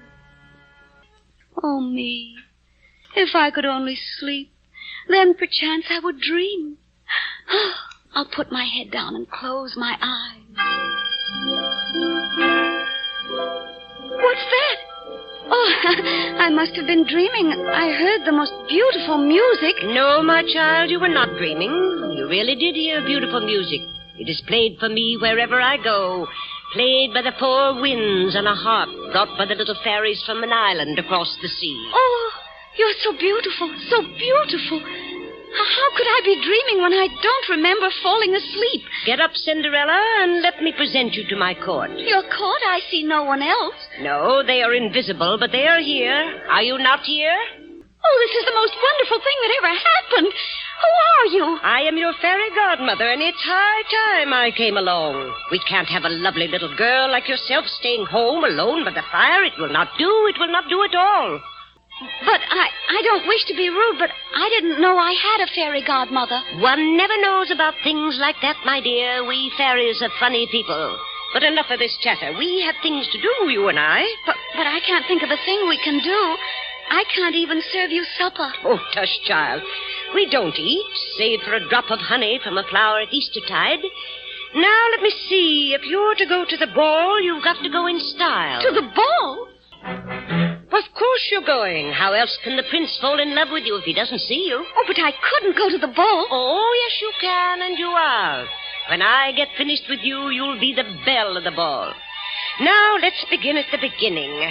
What are you going to ride in? Ah, of course, that pumpkin on the window ledge. But I couldn't ride in that. I'd rather stay home. Watch. No. First, open the door and roll the pumpkin into the street. There, now watch as I touch yon sad squash with my wand. Abracadabra, abracadabra, hold your hats, here we go. A coach! A gilded coach! Not bad, eh? Now for horses to pull the coach. Those 6 mice in the mousetrap, the very things. Bring them over. No, pardon me, I forgot how you mortal women feel about mice. I'll go to them. I touch them so. 6 beautiful horses. Now we need a coachman, of course. Do you have a nice pet rat around the house? Oh, yes, my sisters keep him for a pet. They would. Fetch him over. That's it. I touch him, and lo... Why, he looks like Grimalda's bow. Well, he'll have to do just the same. Now those 6 fine little lizards sleeping near the hearth. And we have 6 fine footmen in livery. Now you are equipped in style. Well, what's the matter, Cinderella? Aren't you glad? Oh, yes, but I look so funny sitting in that grand coach in these rags. Rags, do you say, girl? Nonsense. Stand still and let me touch you. Oh, what's happened? You're as beautiful as a fairy queen. And I can't tell because I broke the mirror. A looking glass you need? I'll summon the mirror surface of the fairy lake, and you'll see yourself as beautiful as you are. There, child, look your fill. Oh, is it really me? It is. Why, I am beautiful. Yes, from the tips of your glass slippers to the pearls in your hair. Glass slippers? Why, they are fit for a princess. Well, I like that. You don't think I did all this to make you into a swineherd, do you? Oh, no. But if he asks me who I am, what shall I say to the prince? Ah, my child, when he sees you, you won't have to say a word. He'll do all the talking. Now, into your coach and off to the ball. But wait. Yes, fairy godmother. There's only one thing I must insist on. You must be back here by the fire before the clock finishes the stroke of 12. If you are not, the horses will turn back into mice, the footman to lizards, the coachman to a rat, the coach to a pumpkin, and you will return to your rags. Understand? Oh, yes, I understand. Before the clock finishes the stroke of 12.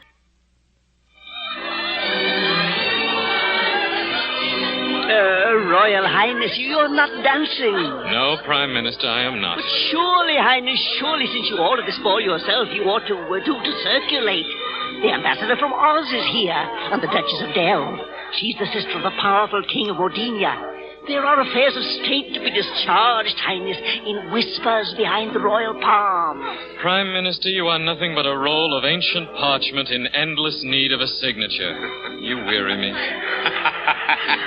The Prime Minister is a prune, Young Highness. A dried old prune. The Privy Councillor presumes too much. Stop badgering the young prince, sir. Gentlemen, please. Your Highness. Sire. Tell me, Privy Councillor, you are known as a man among women. Are there any here worthy of my choice? Any of these damsels whose sparkling eyes promise more than a selfish passion to sacrifice themselves for favor in my court? Yes, Privy Councillor, a fair question. You keep out of this, Prime Minister. The only thing you know about women is that they run at your approach, hide when they hear your voice. I have asked you a question, Privy Councillor. So you have, Royal Highness, so you have. Well, now let me see. There's many a delightful baggage here, many a shape, many a fair head. And if those heady glances were bent my way, sire, it would make me dizzy planning to take advantage of them all. No, I have no desire for dalliance. I am lonely. I seek the princess of my dreams to share my throne. Dreams. What have dreams to do with running a state? Let him be. It is good to chase a woman, if only in a dream. The herald. A new arrival and a late one. Could only be a person of royal blood. Perhaps the Princess of Ronde. That ugly magpie, heaven save us. Her Royal Highness. I knew it. Her Royal Highness, the Princess of... The Princess. Your Royal Highness, I bid you welcome to our humble hall. Royal Highness, I have not words to thank you. Thank me? By my shield, it is I who need to give thanks. To ransack the kingdom for gifts for you. To order a week of feasting throughout the land. To order my keeper of the vaults to distribute 100 bags of gold to the beggars. To kiss your dear hand in thanksgiving. Oh, my prince. Will you dance with me? Oh, yes, my prince. With you and no one else. Music! And let there be beautiful music. My heart is beating like the drum of the god. And mine roaring in my ears like the sound of the sea heard in a shell. How could this be? Only a true miracle could have brought you to me. It was a miracle indeed. You must never leave me. You must swear it. Oh, I cannot. Oh, you must. I have come to you so many times, dear prince, so many times in my dreams, but I have never come to you like this. I would not care if you came in rags. In rags? I would not care if you came as the lowliest drudge in my kingdom. It is you I love, my dear. You and none other. I swear it on the sainted memory of my mother, the queen. Now you must swear to me. But, my darling, I cannot. You refuse? Oh, upon my honor, I am a doltish fellow. It is I who must come to you, and I shall. Though a moat wider than the sea lie between. Though 20 dragons breathing fire guard your tower. Though I am but a drudge who must huddle by the fire. Though you are the lowliest pauper in the kingdom. That you swear? That I swear. Oh, my prince, sweet prince. Surely we dream. This is the gossamer stuff of which rainbows are woven. This is the land that lies in the white clouds above the spring. This is the magical kingdom of dreams. This is the land of the heart where one is allowed to hold close the love never realized. Hush, hush, my fairy princess. Let me kiss each eyelid and you will wake and see this wonderful dream come true shining in my eyes. I see, and I believe, and my heart is bursting with the pain of happiness. Oh, the first stroke of midnight. Good night, dear prince. Good night. No, my princess, you cannot go. You must not. Highness, your Royal Highness, an affair of state. Confound you, Prime Minister. I can't be interrupted. Tradition, your Highness, 'tis midnight. The royal toast to the kingdom. Yes, but she is... Very well, have your way. Prime Minister, the goblet, quickly. The toast, Highness, the toast. To the people, to the Charter, to the Commons, the clergy, and the nobility, to the kingdom. May God guide and save us all. Amen. The hour has struck. I must be home before the clock finishes its strike, or I will wander this palace in rags. Oh, to have given me a glimpse of paradise and then to have snatched it away. There it is, the coach. Coachman, quickly, whip the horses. Lights gleam in the castle and the music is gay. Does he watch from the high window? Does his heart lie crushed within him like my poor heart? The clouds and the mists close in, but I can feel his arms still strong around me. I can feel the pulse of his lips against my eyelids. Oh, I love him, I love him. I love him. She's lost us. God, the girl runs like a deer. She's gone. Gone. And all I have is this little glass slipper which she lost in her flight. Oh, well, maybe it's all for the best. Fate, perhaps. Destiny that is notably on the side of kings. All for the best. No, I will not accept it. She is real. I held her in my arms. 'Tis no dream. And I... But where shall I seek? 'Tis true love the lad has for the maid. Yeah, it brings back my youth. It's a rare and malignant disease that unsettles the mind and destroys the conscience. It's bad enough in peasants, but fatal in a prince. I must find her. Yes, you must, or you'll eat like a bird and fall away to skin and bones like the Prime Minister. Heaven forbid. Then summon the herald and proclaim my royal command throughout the kingdom. Give him this glass slipper and summon forth all the women of the realm until he finds the tiny foot that fits this slipper. Then let her be brought back in the royal coach, accompanied by a troop of knights before and behind. But that is the ceremony for royalty, sire. It is. For when she is found, she will be my princess.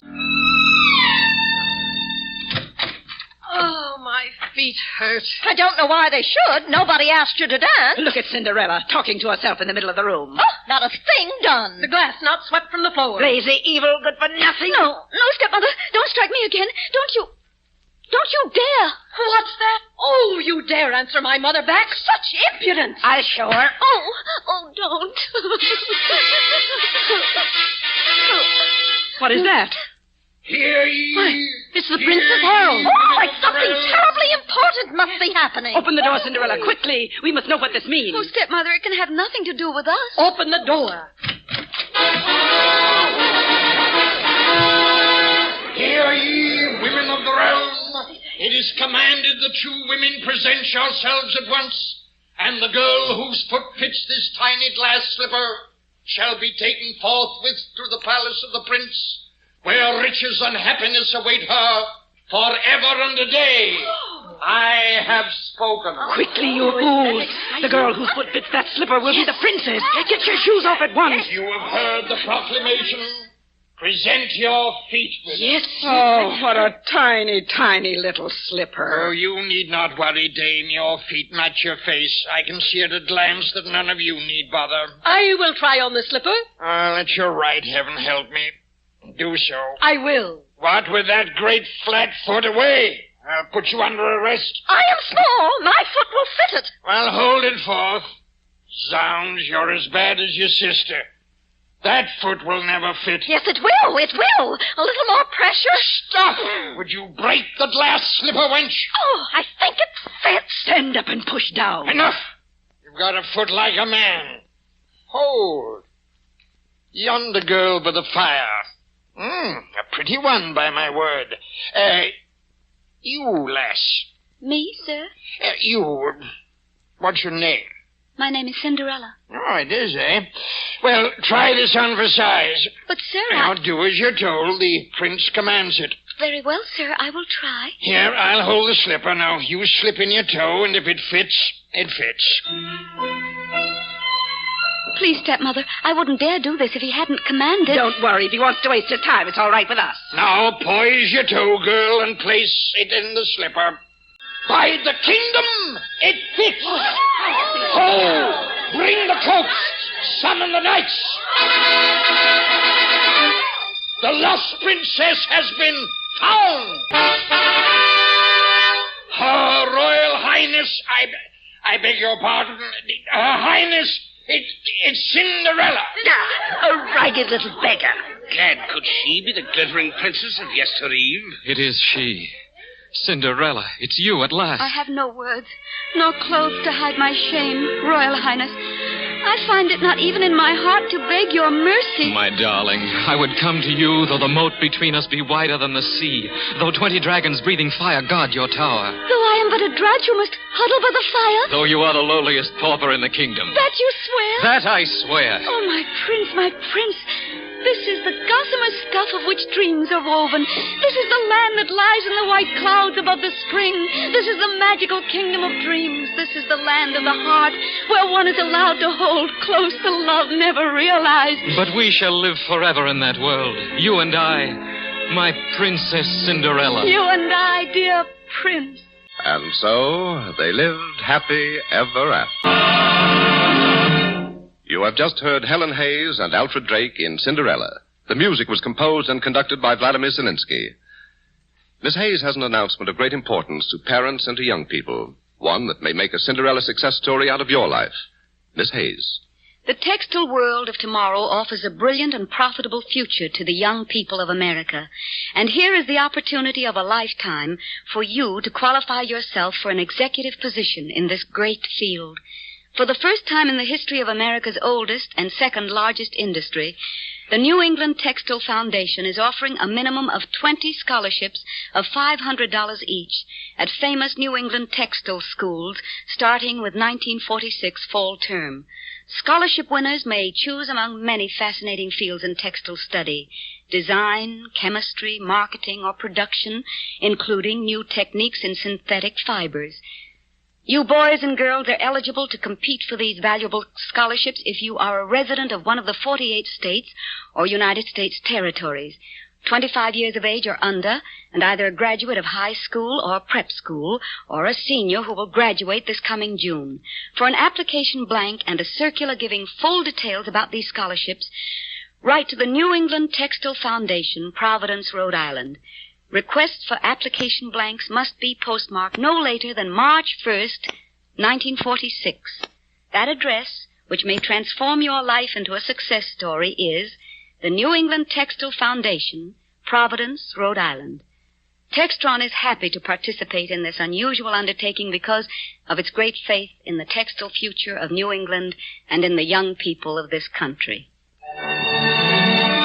Next week, Helen Hayes will present the exciting melodrama Kind Lady, and appearing with her will be the Broadway actor-producer Jose Ferrer. Meanwhile, be sure to watch your newspapers for advertisements of Textron products being featured by stores in your community.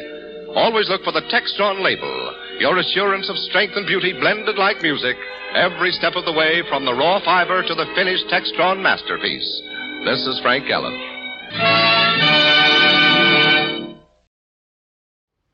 Herewith, Miss Helen Hayes, starring in A Farewell to Arms by Ernest Hemingway. This is the Ford Theater. The Ford Theater, a full hour of the finest dramatic entertainment with celebrated stars of Broadway and Hollywood, is presented by the Ford Motor Company, builder of Ford cars, Ford trucks, motor coaches, and farm tractors, and Lincoln and Mercury cars. Owners say the 1949 Mercury is the smartest car they ever drove, the smartest buy they ever made. Now, to introduce tonight's program, here is the director of the Ford Theater, Fletcher Markle. Tonight, ladies and gentlemen, we bring you one of the most memorable emotional experiences in American storytelling. Mr. Ernest Hemingway's A Farewell to Arms first appeared in 1929, and except for 3 years, there has been war of some kind ever since, which is reason enough for offering our version for listening to Mr. Hemingway's story at this time. And tonight, we're not only pleased and fortunate to have a great story for you, we're also very proud to have with us in the Ford Theater a great actress, one of the most dazzling talents in the American theater, Miss Helen Hayes. Miss Hayes will be playing Catherine Barclay, the role she created for motion pictures, and with her you'll be hearing Everett Sloane as Rinaldi, Hester Sondergaard as Ferguson, and I'm going to remain at the microphone with them to tell the story of Lieutenant Frederick Henry, an American serving in the ambulance corps of the Italian Army in 1916. Please to begin. In the late summer of that year, we lived in a house in a village that looked across the river and the plain to the mountains. The Austrians were there in the north, and all day and all night Italian troops and big guns pulled by motor tractors went by the house and down the road. There were many victories, but one day the snow came very fast, and suddenly it was winter, and we knew it was all over for that year.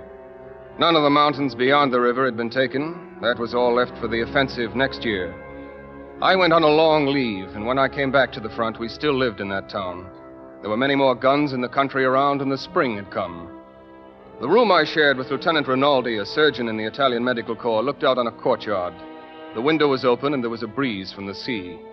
Rinaldi had been asleep when I came in, but he woke when he heard me in the room and got up and put his arms around my neck and kissed me. Oh, baby, you look fine. What kind of a time did you have? Magnificent. Where did you go and what did you do? Tell me everything at once. I went everywhere. Milan, Florence, Rome, Naples, Messina. Did you have any beautiful adventures? Yes. Where? Milan, Florence, Rome, Naples. Oh, that's enough. Tell me really what was best. In Milan. That was because it was first. But here now we have beautiful girls. English girls, never been to the front before. Oh? You don't believe me, huh? We will go now this afternoon and see. English girls. I am now in love with Miss Barclay. I will take you to call at the British hospital.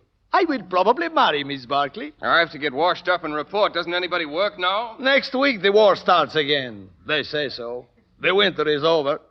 You will come with me to see Miss Barclay? No. Oh, yes, baby. You will please come and make a good impression on her. All right. Wait till I get cleaned up. Wash up and come as you are. Wait. We should have a drink. Not Strega. No. Grappa. All right. There. For you. For me. Another, eh? Then I will take you to see Miss Barclay. All right. All right. Have you got any money, baby? Yes. Good. Loan me 50 lire. The British hospital was a big villa built by the Germans before the war. Miss Barclay was in the garden with another nurse. Her name was Ferguson.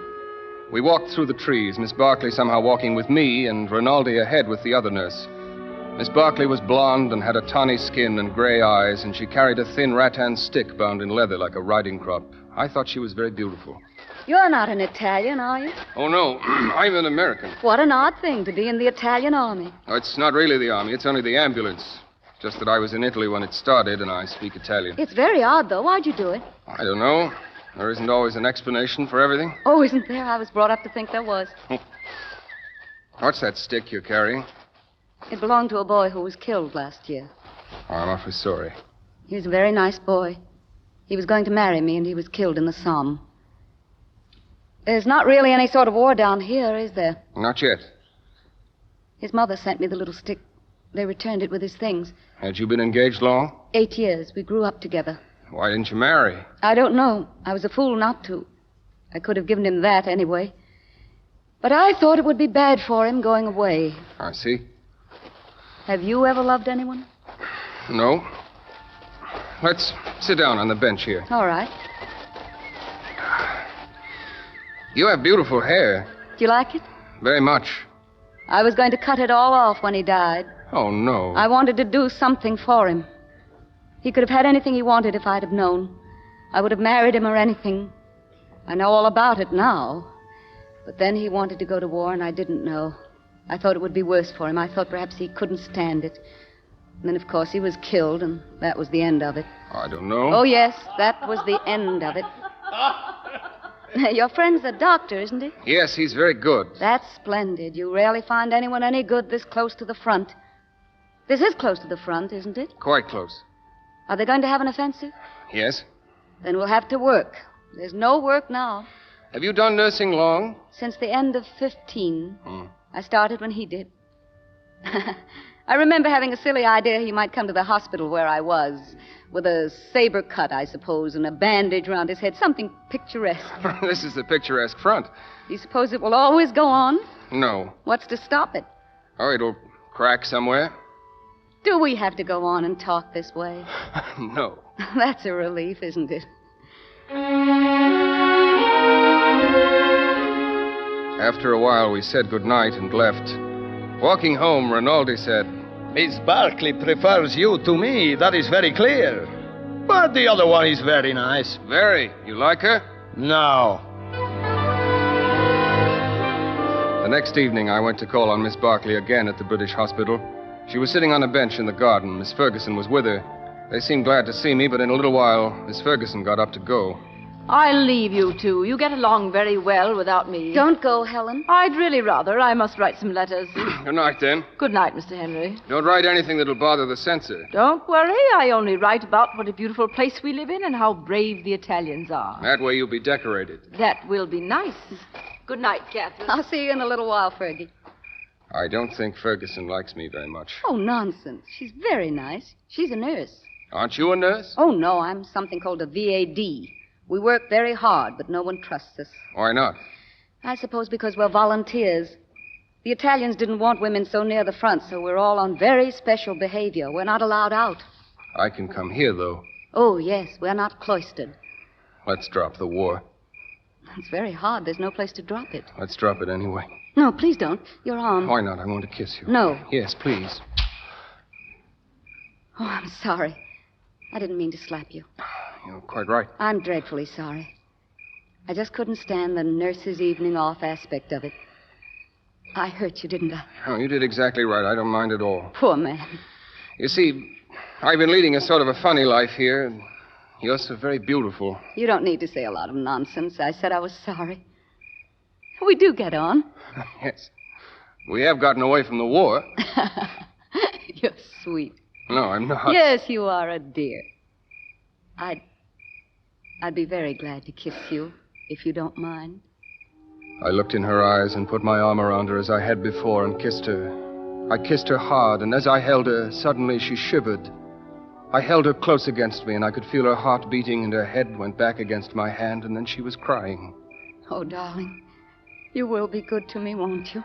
Isn't there anywhere we can go? No, we have to just stay here. You did say you loved me, didn't you? Yes. Say it. I love you. And you will call me Catherine?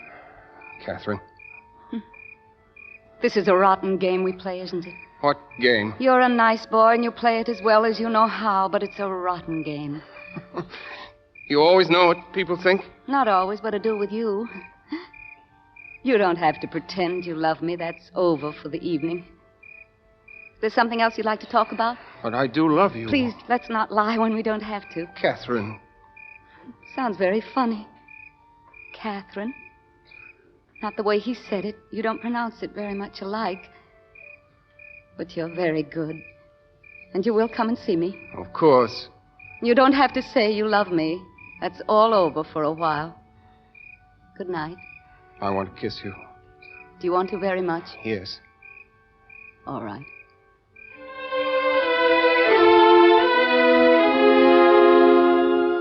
We walked to the door, and I saw her go in and down the hall.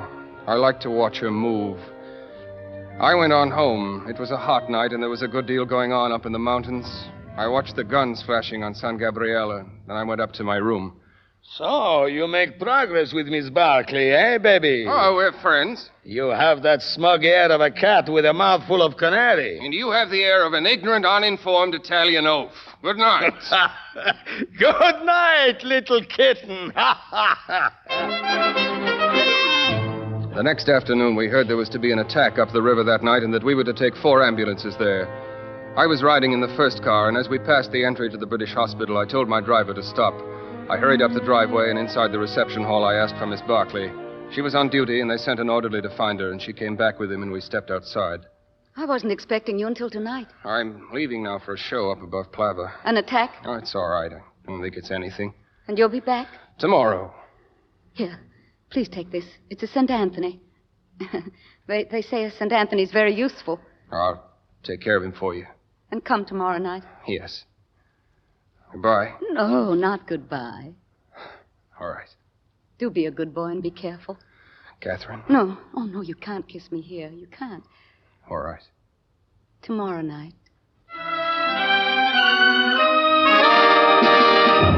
We drove very fast, and soon we saw the dust of the other 3 cars ahead of us, and Manera, my driver, settled back and began to talk. Tenente, there is nothing as bad as war. We in the auto ambulance cannot even realize how bad it is. We went along the rough, new military road that followed the crest of a ridge. And I looked to the north at the two ranges of mountains, green and dark to the snow line, and then white and lovely in the sun. Those were all the Austrian mountains, and we had nothing like them. When people realize how bad war is, they cannot do anything to stop it because they go crazy. There were many troops on the road and motor trucks and mules with mountain guns. And as we went down, keeping to the side, I could see the river far down below. And under a hill beyond the river, the broken houses of the little town that was to be taken. Some people never realize how bad war is. The sun was going down when we reached our rendezvous point. The road there was below the level of the riverbank, and all along the side there were holes dug in the bank with infantry in them. We parked the cars, and I reported to the major. If this thing goes well, Lieutenant, I will see that you are decorated. I said I hoped it would go well, but that he was too kind. And then I went to the big dugout where my drivers had been placed. This is going to be a dirty mess, Tenente. Yes. They will shell us to very little pieces. Well, they will surely try, Gordini. Tenente, what if we take San Gabriele? What if we take the cars from Monfalcone? Where are we then? Did you see all the far mountains today? I saw them. Do you think we could take all them, too? Only if the Austrians stop fighting. One side must stop fighting. Why don't we stop fighting? Yes, if the Austrians come down on Italy, they'll get tired and go away. They have their own country, but no, instead there is a war. You're an orator, Passini. We think, we read. We are not peasants, we are mechanics. But even the peasants know better than to believe in a war. Everybody hates this war. There is a class that controls a country that is stupid and does not realize anything and never can. Also, they make money out of it. Most of them don't, Gavuzzi, eh? It is as Manera says, they are too stupid. They do it for nothing, for stupidity. We must shut up. We talk too much even for Tenente. Do we eat yet, Tenente? I'll go and see. Is there anything I can do, Tenente? Can I help in any way? Come with me if you want, Manera. Of course. It was dark outside, and the long light from the searchlights was moving over the mountains. It was quiet as we crossed the brickyard to the main dressing station where the major was sitting at a field telephone. And as we returned to the dugout with food, from all the guns behind us, the bombardment started. Oh, it is starting now. Now is the trouble. Hey, 420. No, there aren't any 420s in the mountains. They have big Skoda guns. I've seen the holes. 305s, Passini. This is in the deep dugout. That was a big trench mortar. Yes, sir. Oh! Mamma mia! Mamma mia! After the blast and the pain and the floating lights, I heard somebody crying. I tried to move, but I couldn't move. I heard the machine guns and rifles firing across the river, all this in a moment. And then the crying came close. It was Passini. And when I touched him, he screamed. His legs were toward me, and I saw that they were both smashed above the knee. Then he was quiet and unmoving and dead. Now there were 3 others to locate. I sat up. My legs felt warm and wet, and my shoes were wet and warm inside. I knew that I was hit, and leaned over and put my hand on my knee. My knee wasn't there. It was down on my shin. I wiped my hand on my shirt, and another floating light came very slowly down, and I looked at my leg and was very afraid. Tenente! Someone took hold of me under the arms, and somebody else lifted my legs. Tenente! There are 3 others, Manero. 1 is dead. This is Manera, Tenente. We went for a stretcher, but there was not any. How are you? Where is Gordini and Gavuzzi? Gordini's at the post, getting bandaged. Gavuzzi has your legs. Hey, hold tight to my neck now, Tenente. Are you badly hit? In the leg. How is Gordini? He's all right.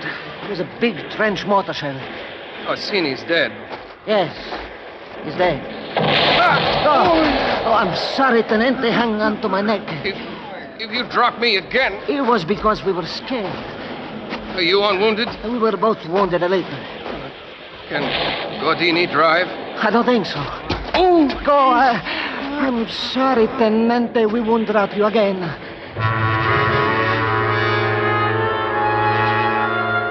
In the ward at the field hospital, they told me a visitor was coming to see me in the afternoon. It was a hot day, and there were many flies in the room. Lying on the cot in my dirty bandages, I thought about Catherine seeing my name on the wounded list. I could easily guess what Ferguson would say. It was very obvious to me what Ferguson would be saying. I knew it. Already he's been wounded. You're going to be sorry about this, Catherine. There can be worse trouble than this, and you'll be sorry. Oh, stop it, Fergie. No use talking that way. This time he's been wounded. Next time he may never come back. Never isn't a pretty word. Sometimes you can't use pretty words. Don't go on with this, Catherine. You'll never know about him. You can never be sure. Oh, Fergie, stop it now. No one ever knows anything or is sure of anything in a war. Men go to the front. Some of them come back. Some of them don't. Women can't expect to have any more luck than the men. It's very simple, after all. It's a dreadful thing, a terrible way for women to live, but there's absolutely nothing you can do about it. I don't understand why you're talking like this. That's very simple, too, Fergie. I'm in love with him. I'm in love with him, and there's absolutely nothing I can do about it.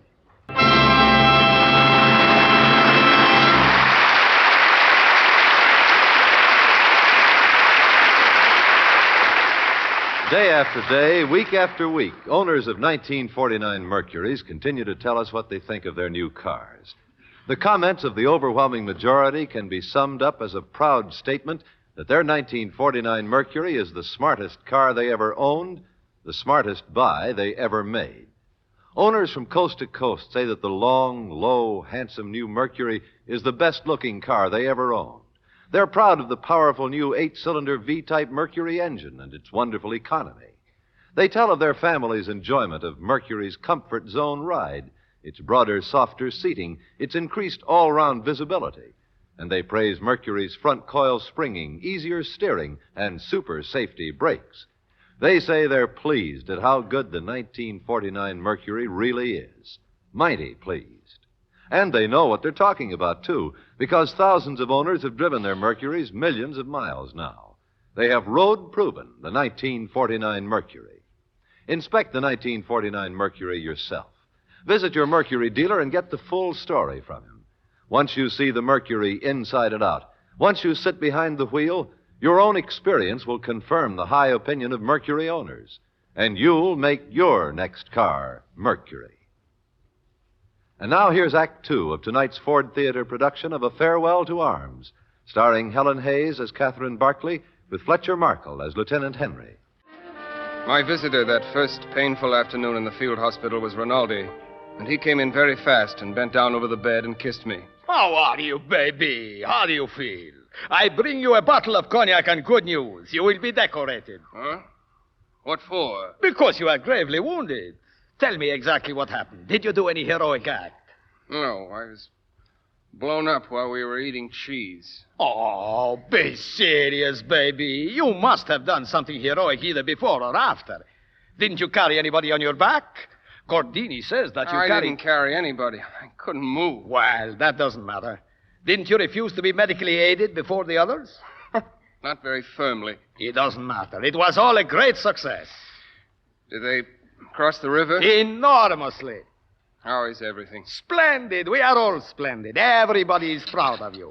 And here now is some cognac. Oh, good. There. Drink that, baby. How is your poor head, huh? Oh. I looked at your papers. You haven't any fracture. Only your leg. They would probably have to operate. Ah, that major at the first post was a hog butcher. I would take you and never hurt you. You must forgive me for talking so much, baby. I am very moved to see you so badly wounded. The cognac is good, isn't it? Yes. It ought to be good. It cost 15 lire. 5 stars. Rinaldi, have you seen Miss Barclay? I will bring her to you. I will go now and arrange it. You are going to be taken to the new American hospital at Milan, you know. Oh, don't go yet. Tell me about things. Oh, I wish you were going to be back with me, baby. No one to come in at night from adventures. No one to make fun of. No one to lend me money. We are war brothers, and we love each other. You'll be good while I'm gone. I will arrange to send Miss Barclay to Milan. You are better for her than me. You are purer and sweeter. And you're an ignorant, frozen-faced, no-account son of Oh, don't be angry, baby. Laugh, laugh. Take another drink. I must go, really. Kiss me goodbye. You're sloppy. No, I'm just more affectionate. But I won't kiss you if you don't want. I will send your English girl to Milan. Goodbye, baby. The cognac is under the bed.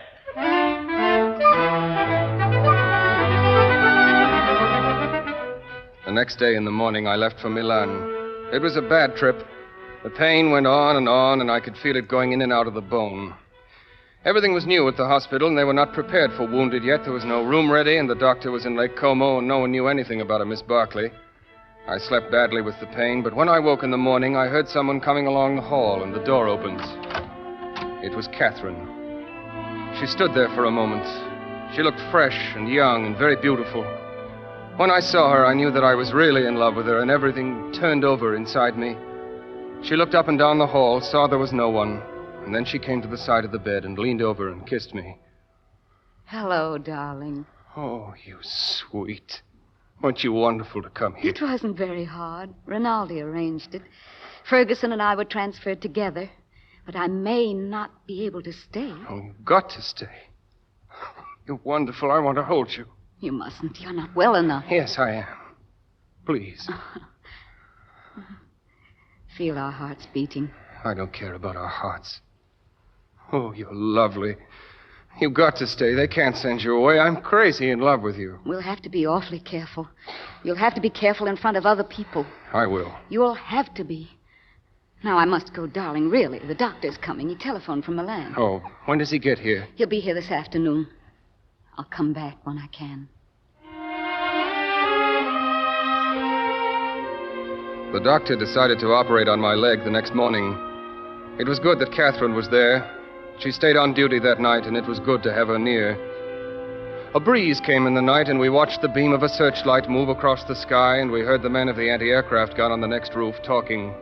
Then I went to sleep. And in the morning, when it was light, Catherine came in looking fresh and lovely and sat on the bed. As the sun rose, we could smell the dew on the roofs of the town. Now, you be careful, darling. You've such a lovely temperature, and we don't want to spoil it. I'm awfully proud of your temperature. Maybe all our children will have fine temperatures. Our children will probably have beastly temperatures. Oh, darling, when you're going under the ether, please think about something else, not us. Because people get very blabby under an anesthetic. What should I think about? Anything but us. Think about your people. Or even any other girl. Oh, no. Say your prayers, then. That ought to create a splendid impression. I won't talk at all. Now you're bragging, darling. Just start your prayers when they tell you to breathe deeply. You'll be lovely that way, and I'll be so proud of you. I'm very proud of you anyway. You have such a lovely temperature. And you sleep like a little boy with your arm around the pillow and dream of me. Or is it some other girl? Oh, it's you. I hope so. How many people have you ever loved? Nobody. Not me even? Oh, yes, you. How many others, really? None. You're lying to me. Yes. It's all right. Keep right on lying to me. That's what I want you to do. Were they pretty? I don't know anything about it. You're just mine, that's all. And you've never belonged to anyone else. But I don't care if you have. I'm not afraid of them. But don't tell me about them. Please, darling. Don't ever tell me about them. When I was awake after the operation, I saw sandbags at the end of the bed. They were on pipes that came out of the cast, and there was a strange nurse in the room. And I recognized her. It was Ferguson. How is it now? Oh, better. He did a wonderful job on your knee. How long did it take? 2 hours and a half. Did I say anything silly? No, not a thing. Now, don't talk. Just be quiet. Catherine was greatly liked by the nurses because she would do night duty indefinitely, and there was no indication that she would be sent away. I loved her very much, and she loved me. I slept in the daytime, too, and sometimes we wrote notes during the day when we were awake and sent them by Ferguson. How are you feeling today? Oh, fine. I'm writing an important note. Will you come to our wedding, Fergie? You'll never get married. We will. No, you won't. Why not? You'll fight before you marry. Oh, we never fight. You've time yet. We don't fight. Well, you'll die then. Fight or die. That's what people do. They don't marry. Fergie, give me your hand. Don't take hold of me. I'm not crying. Maybe you'll be all right, you two. But watch out for yourselves. We will. You're a fine girl, Fergie. I'm not. Don't try to flatter me. How did your leg feel? All right. You're a lucky young man. Have you the letter done? I'm going down.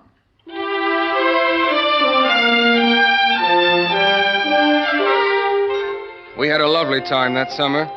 When I could go out, we went to the cathedral and we rode in a carriage in the park. I remember the carriage, the horse going slowly, and up ahead the back of the driver with his varnished high hat and Catherine sitting beside me. If we let our hands touch, just the side of my hand touching hers, we were excited. Oh, darling, I couldn't feel any more married. There isn't any me anymore. I'm you. Don't I make a good wife? You're a lovely wife. You see, darling, I had one experience of waiting to be married. I don't want to hear about it. Oh, you know I don't love anyone but you. You shouldn't mind because someone else loved me. I do. You shouldn't be jealous of someone who's dead when you have everything. No, but I don't want to hear about it. Poor darling, don't worry. I won't ever leave you for someone else. I suppose all sorts of dreadful things will happen to us, but you don't have to worry about that. Catherine, I'll have to go back to the front pretty soon. We won't talk about that until you go. You see, I'm happy, darling, and we're having a lovely time. I haven't been happy for a long while, and when I met you, perhaps I was nearly crazy. Perhaps I was crazy. But now we're happy and we love each other. You are happy, aren't you? Is there anything I do you don't like? Can I do anything to please you?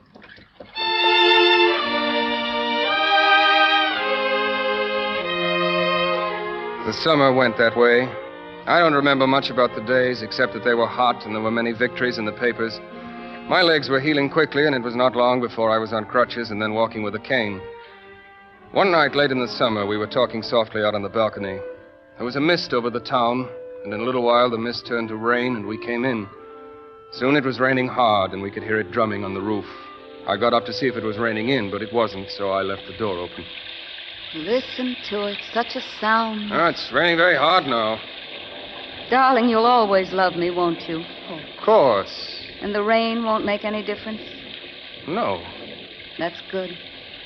Because I'm afraid of the rain. Why? I don't know, darling. Always been afraid of the rain. I like it. I like to walk in it. But it's very hard on loving. I love you always. And I love you in the rain and in the snow and in the hail and... What else is there? Don't know. You're not really afraid of the rain, are you? Not when I'm with you. Why are you afraid of it? I don't know. Tell me. Don't make me. Tell me. All right. I'm afraid of the rain because sometimes I see me dead in it. Catherine. And sometimes I see you dead in it. Oh, that's more likely. Oh, no, it's not, darling, because I can keep you safe. I know I can. But nobody can help themselves. Oh, please, stop this now. We won't be together much longer. I'll stop it. It's all nonsense. Yes, it's all nonsense. It's all nonsense. It's only nonsense. I'm not afraid of the rain. I'm not afraid of the rain. Oh, dear God, I wish I wasn't.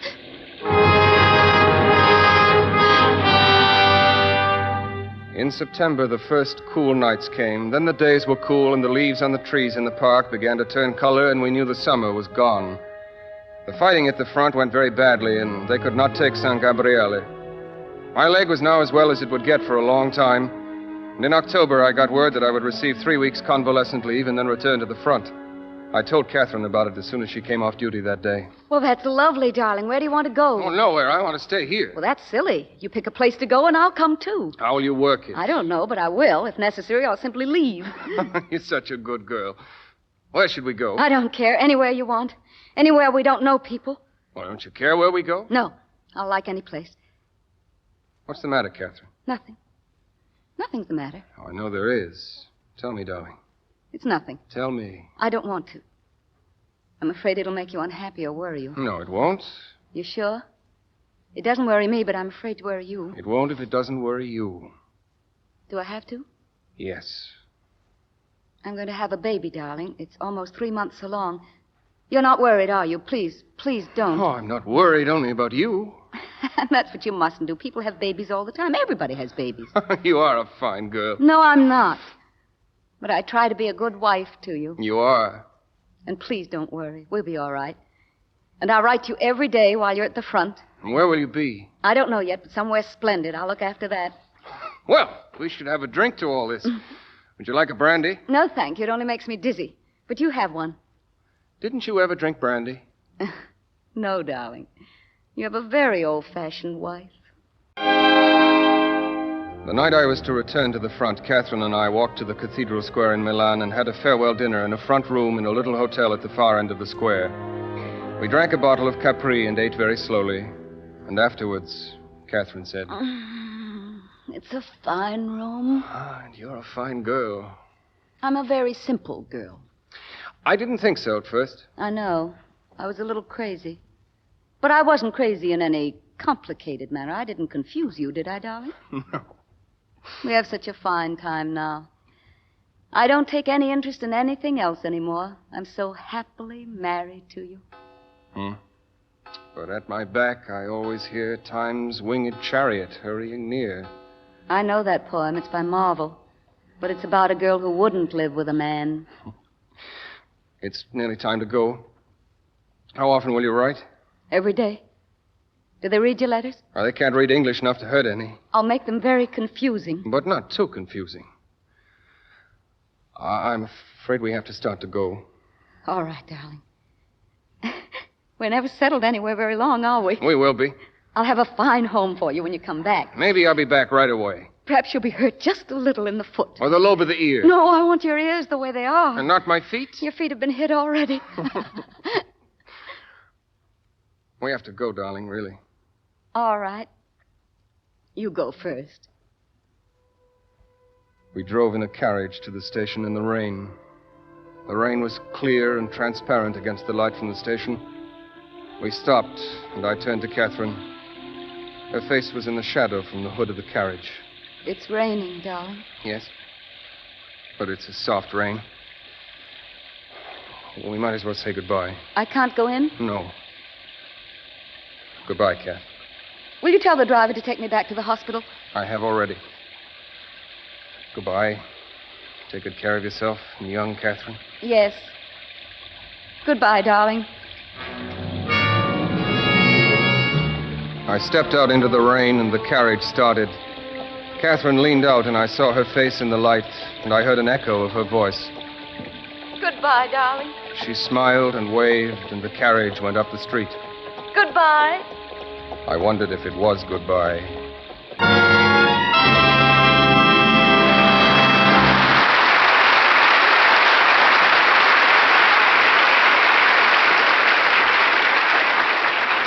Often these days you see a car so beautiful, so big and powerful and luxurious, so handsomely modern, so distinctive, that you turn to watch that 1949 Lincoln Cosmopolitan go by. And that's only natural, because the 1949 Lincolns catch everyone's eye. Each is truly a distinctive car, a car that looks like a million, not a million others. The broad sweeping hood, the flowing lines, the massive power, the quiet luxury, all of those things are part of the Lincoln look. The look that tells you, here is the fine car. And appearance is only part of the story, because back of that distinctive beauty lies superb performance. Lincoln performance. Handling ease, sweeping power, and riding comfort that are simply magnificent. The unrivaled performance that can come only from the great new Lincoln V-type 8-cylinder engine. If you are one who insists upon the finest, then you will choose a 1949 Lincoln or 1949 Lincoln Cosmopolitan. And you'll drive it with pleasure on any street or any highway, in any company, anywhere, proudly. Secure in the knowledge that you're driving the most distinctive fine car on the road. For Lincoln makes America's most distinctive cars. The Ford Theater presentation of A Farewell to Arms will be resumed after a brief pause for station identification. This is CBS, the Columbia Broadcasting System. And now we continue tonight's Ford Theater production of A Farewell to Arms, starring Helen Hayes as Catherine Barclay with Fletcher Markle as Lieutenant Henry. Back at the front, the trees were all bare and the roads were muddy. We crossed the river and I saw that it was running high. It had been raining in the mountains. I reported to the major and then went up to the room I shared with Rinaldi. He wasn't in the room, but his things were there. I lay on the bed and thought about Catherine and waited for him. It didn't feel like a homecoming until Rinaldi came in. We talked, and he was very funny. Well, baby, good old baby, it is fine to have you back. Let me see your knee. Oh, it's all right. But I want to see what kind of a job they did in Milan. I do not trust them. There. Look for yourself. Oh. Uh-huh. Is that all the articulation you have? Yes. Oh, it is a crime to send you back, baby. They ought to get complete articulation. Oh, it's a lot better than it was. It was very stiff. Ow! Yes, you ought to have more treatment on it with the machines. But the knee itself is a good job. Now then, tell me more about everything, huh? There's nothing more to tell. I've led a quiet life. This war is very depressing. All summer and all fall I have operated. I never think anymore. I operate. Believe me, baby, I'm becoming a lovely surgeon. Good. Come, we will have a drink. It's Austrian cognac, 7 stars. It's all the capture on San Gabriele. Oh, were you up there? No, I have not been anywhere. This war is terrible. I've been here all this time operating. Look, baby, this is your toothbrushing glass. I kept it all the time to remind me of you. It reminds you to brush your teeth. No, I have my own, too. You're an ape. I know. You are the fine Anglo-Saxon boy. I know. Here. Thank you. Well, we drink to your English girl. Yes. To Catherine.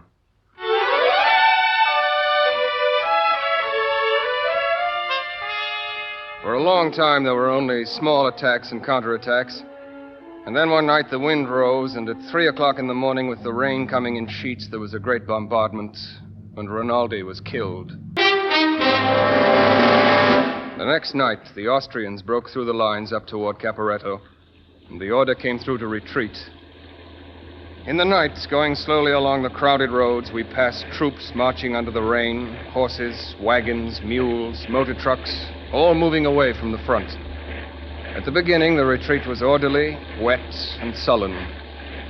We moved slowly and haltingly in the rain, the radiator cap of our car close to the tailboard of the truck ahead of us, and there were many stops. Just before dawn, the column stalled and didn't start again for a long time. My driver was exhausted. We sleep now. Manera slept, and I was alone, and I heard myself say out loud, "Good night, Catherine. I hope you sleep well. Try and go to sleep, sweet." I was asleep all the time. You've been talking in your sleep. Are you all right? Are you really there? Of course I'm here. I wouldn't go away. This doesn't make any difference between us. Oh, you're so lovely and sweet. You wouldn't go away in the night, would you? Of course I wouldn't go away. I'm always here. I come whenever you want me. Always. We have started again. I was dozing. I woke up. You talked out loud. I was having a fine dream. Good, good. And now the retreat lost its order, and it was very wet and cold, and everyone was hungry and weak. Planes came now and bombed the high road. The cars and trucks sank in the mud, and soon nearly everyone around us was lurching along on foot, or lying in the ditches, or hiding, or dead.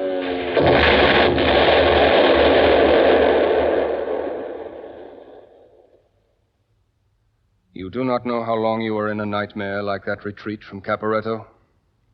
It is long and slow, and there is no food and no sleep and no time. But when it became rumored that there were Germans in Italian uniforms mixing with the retreat, and that many officers were being shot on the merest suspicion by the Italian battle police, I knew that now there had been enough of all of it for me. I deserted the bruised and broken column I'd been moving with. I deserted the Italian army. I deserted the war.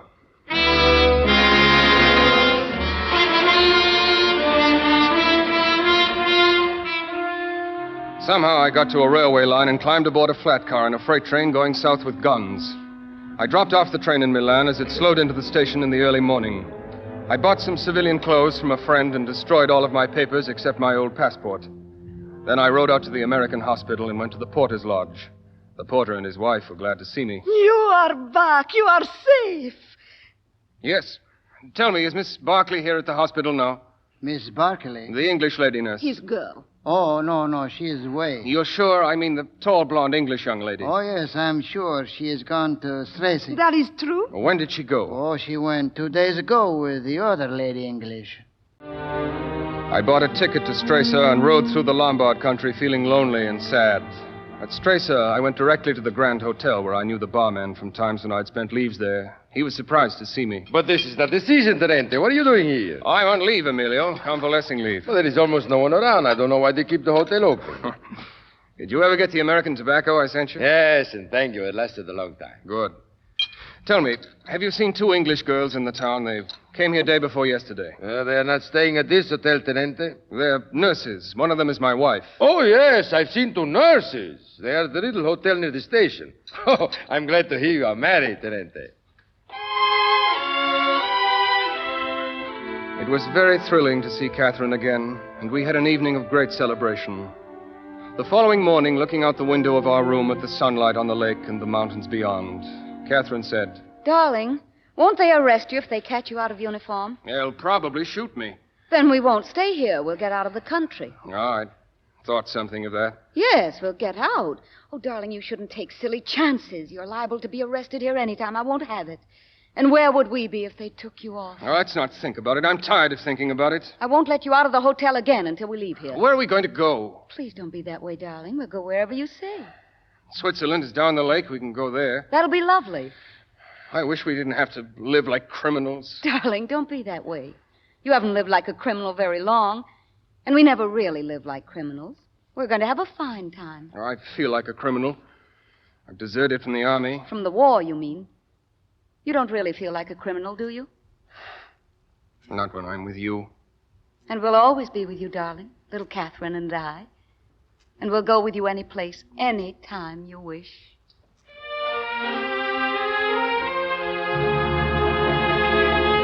That night there was a storm, and I woke to hear the rain lashing the window panes. Someone had knocked on the door. I got up quietly not to disturb Catherine and opened it. It was Emilio, the barman. Can I speak to Tenente? What's the matter, Emilio? It's a very serious matter. What is it? Are you in trouble? No, you are, Tenente. They're going to arrest you in the morning. Arrest me? I came to tell you I was out in the town and I heard them talking in a cafe. They know you were here before as an officer, and now you are here out of uniform. After this retreat, they arrest everybody. What time will they come? In the morning. I don't know the time. What do you say to do? Go to Switzerland. How? In my boat. Storm is over. It's rough, but you'll be all right. Go right away. They might come to arrest you very early. What about our bags? Get them packed. Get your wife dressed.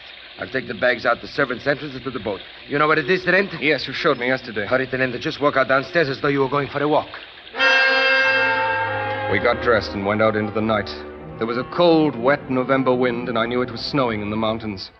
We went down to the chained boats in the slips along the quay where I had seen the barman's little boat. Emilio stepped out from the shadows. Bags are in the boat, Tenente.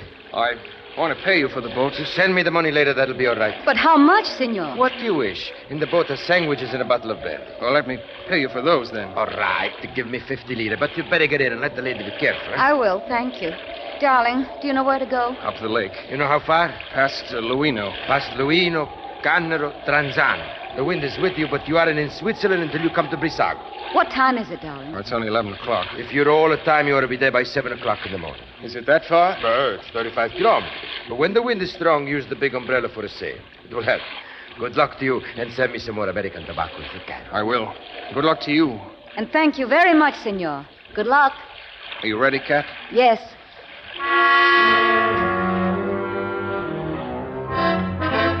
I rode in the dark, keeping the wind in my face. The rain had stopped and only came occasionally in gusts. It was very dark and the wind was cold. I think we're across the lake now, aren't we? I think so. I think I saw the lights of Palanza back there. How are you, darling? I'm fine.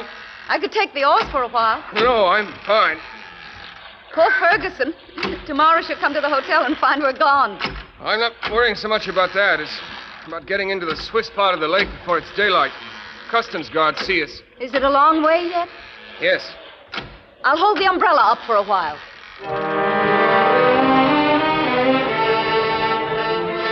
Are you warm enough, Cat? I'm all right, just a little stiff. Bail out that water and you can put your feet down. And you take a rest. I'll open a sandwich. You must be dead, darling. Let me row a while. I'm all right. My hands are sore is all. Let me row. I don't think you ought to. Nonsense. Rowing in moderation would be very good for me.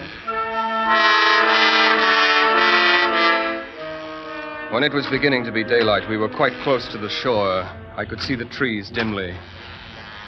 Darling, what's that? Motorboat. Motorboat, probably customs guards. Whisper. Oh, no, darling, it mustn't be. Where are they? Astern of us. They'll move. Can they see us? I don't know. I can hardly see them. Looks like 3 of them in the boat. Maybe 4. Pray, darling. Yes. I think we're all right, darling. Yes. Give me some of the brandy, will you? Of course, that's easy.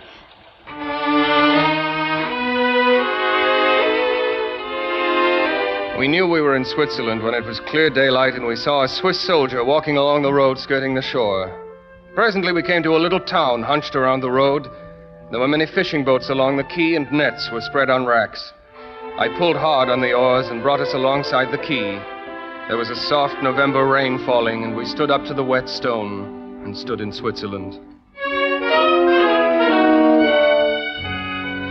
That winter, we lived in a brown wooden house in the pine trees on the side of the mountain over Montreux, and it was very fine. By the middle of January, I had a beard, and the winter had settled into bright, cold days and hard, cold nights. We went for long walks, walking slowly and resting often because of little Catherine, and we read books and learned many two-handed card games. And at night, we always sat in front of a fire. Darling, why don't we have some ale tonight instead of tea? It's very good for young Catherine. It's supposed to keep her small. Young Catherine, that loafer. She's been very good. She makes very little trouble. Of course, she's good. I love your beard, darling. Such a great success.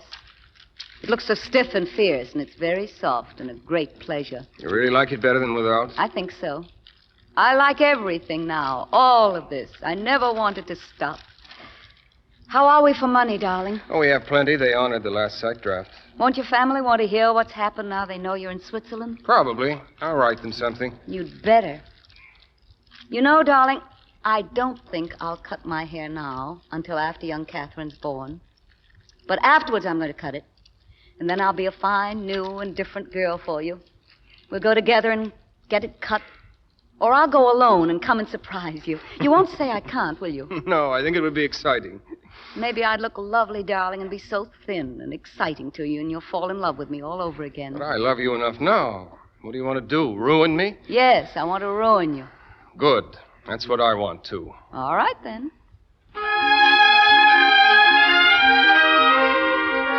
We had a splendid life. The winter was very beautiful, and we were very happy. There were short thaws when the wind blew warm and the snow softened and the air felt like spring. But always the clear, hard cold came again and the winter returned. But at the end of March, the winter broke up and it started raining. It won't be long now before young Catherine, darling. I know. And the weather's changing. We'd better move down into a little hotel in the town. Be near the hospital. Whatever you say. Darling, where will we go afterwards? Where would you like? To America. And then we'll all be Americans, won't we? That's the law. I looked it up. And you want to go to America? Yes, I want to see it with you. I want us to go to Niagara Falls. You're a fine girl. And there's something else I want to see, but I can't remember it. Woolworth Building? No. The Grand Canyon? No, but I'd like to see that. Oh, what was it? The Golden Gate. That's what I want to see. Where is the Golden Gate? San Francisco. Then let's go there. Oh, darling, we're going to have a fine time, aren't we?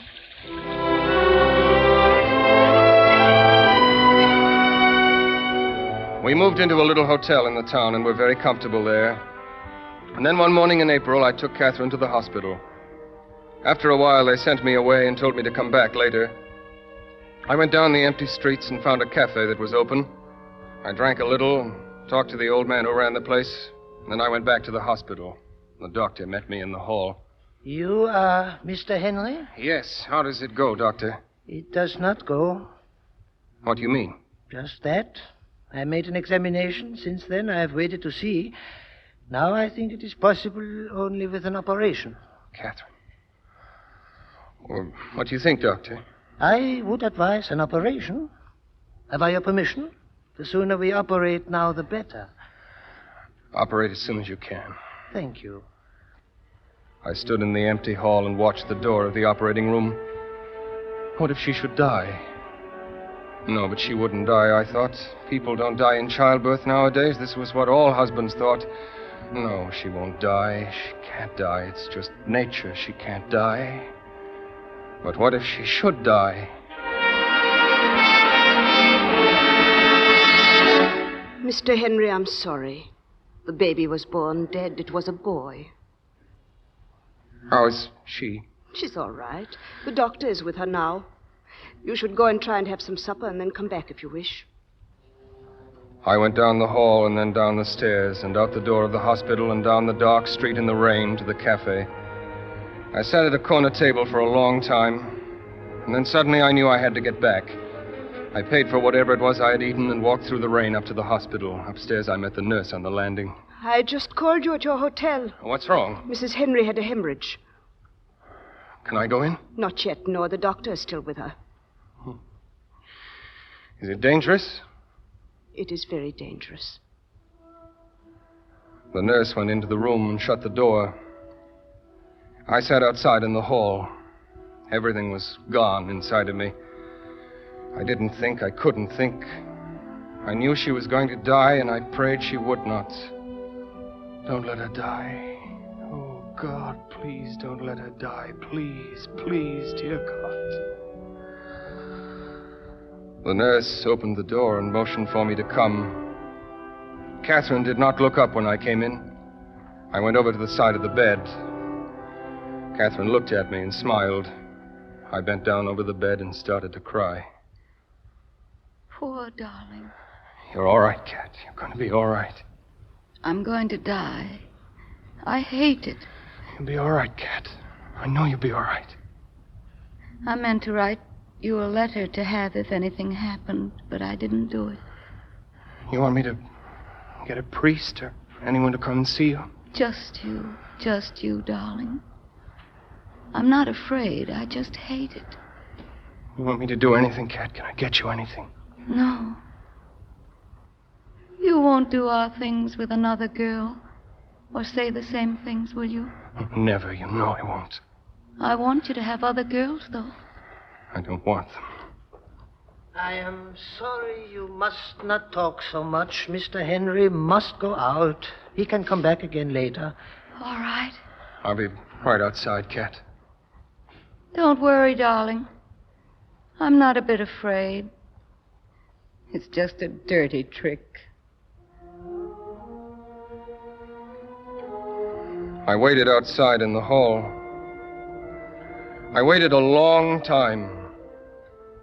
The doctor came to the door finally and came over to me. I am afraid Mrs. Henry is very ill. I am afraid for her. Is she dead? No, but she is unconscious. I went into the room and stayed with Catherine until she died. She was unconscious all the time, and it did not take her very long to die. I asked the doctor and the nurses to leave me alone in the room with her. But after I got them out and shut the door and turned off the light, it wasn't any good. It was like saying goodbye to a statue. After a while, I went out and left the hospital and walked back to the hotel in the rain.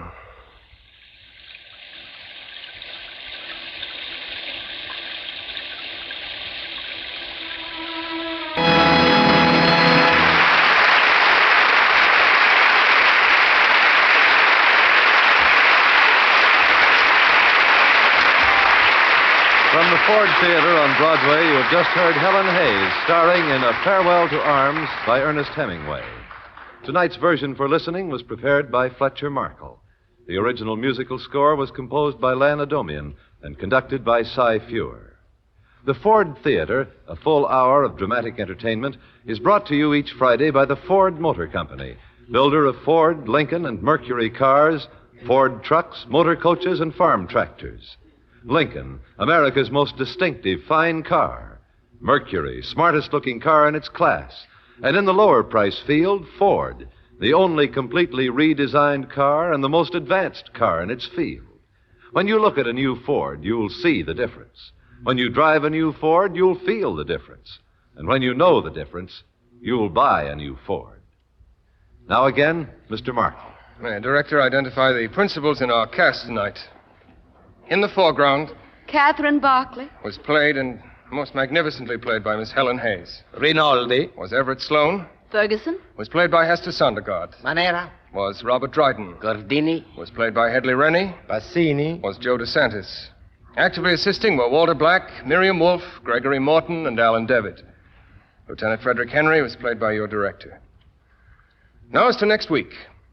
Next week, we bring you the light-hearted romance of a famous writer and an unpredictable girl who, as her uncle said, didn't know her place. Our story is Clooney Brown by Marjorie Sharp. And our stars are Mr. Walter Pidgeon of Hollywood and Miss Louine McGraw of the London Theater. We hope you'll be with us. Until next week, then, until Walter Pidgeon and Louine McGraw in Clooney Brown, this is Fletcher Markle with a good night, and thank you from all of us in the Ford Theater.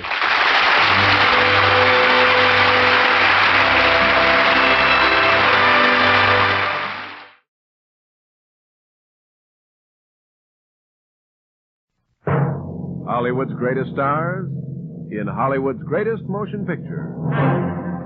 From the glamorous movie capital of the world, we bring you Stars in the Air. Our play tonight, The Yearling. Our starring players, Gregory Peck and Gene Hagen. Our stage, the famous Green Gill Theater.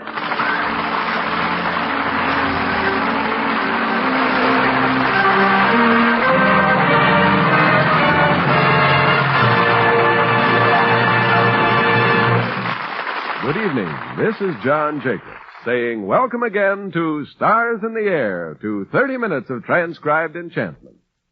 Tonight, it's a bit of Americana, a rare and beautiful story woven from the early struggle and travail that helped to make our country what it is.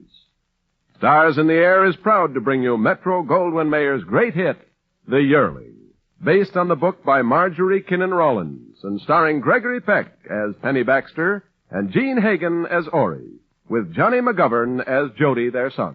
Twere a beautiful day. Kind of day makes a man glad to be alive.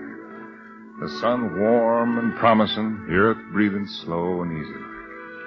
And still Ori, that's my wife, you see, Ori was raring. Jody! Jody! Where's that boy gallivanting at? I need some wood. Now, Jody weren't exactly gallivanting. After all, the boy's just 11, and he had a mighty reasonable explanation. Some honeybees was here, Pa, and I aimed to follow 'em and find the bee tree, and, well, the notion taking me to go a-rambling. It gets late mighty quick, Pa. Before you know it. Well, I was in the middle, you might say. I could feel for Ori, for the hard life she'd had with me, cutting our little farm out of that wilderness, fighting for every square inch of ground, fighting for our food and for what clothes we had, fighting just to keep alive, and sometimes losing. We'd laid 3 young'uns in our little burying ground. Only Jody were left. I reckon that does something to a woman. Makes something inside of her close up tight. So if it happens again, she ain't gonna let it hurt so much next time. Yes, sir, I could feel for Ori. But then I could feel for Jody, too. Pa, I seen a sight today down at the Glen. Yes, son? A mammy coon with 2 babies. He was the prettiest little fellas you ever seen. Yeah, coons is pretty. Them little fellows was so pretty that if I should snare one of 'em for a pet, I bet even Ma'd love it. Oh, your ma ain't gonna go loving no coons. You reckon she'd rare if I was to mention it? What do you reckon? Come in and get your victuals, you two, afore this pone seems off to nothing. Jody? I reckon she'd rare.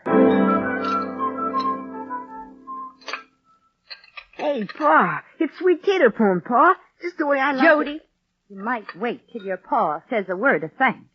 Yes, I'm waiting, Pa. Oh, Lord, thanks again for the victuals. Amen. Well, I declare that's a mighty skimpity blessing seems to me. Well, I always get hungry when I go logging. The Lord will know what I mean. Pa? Yeah, what is it, boy? Did I tell you I seen an old coon today, Pa? Yes, you told me, boy. Did I tell you she had a couple of babies? Yeah, you told me that, too.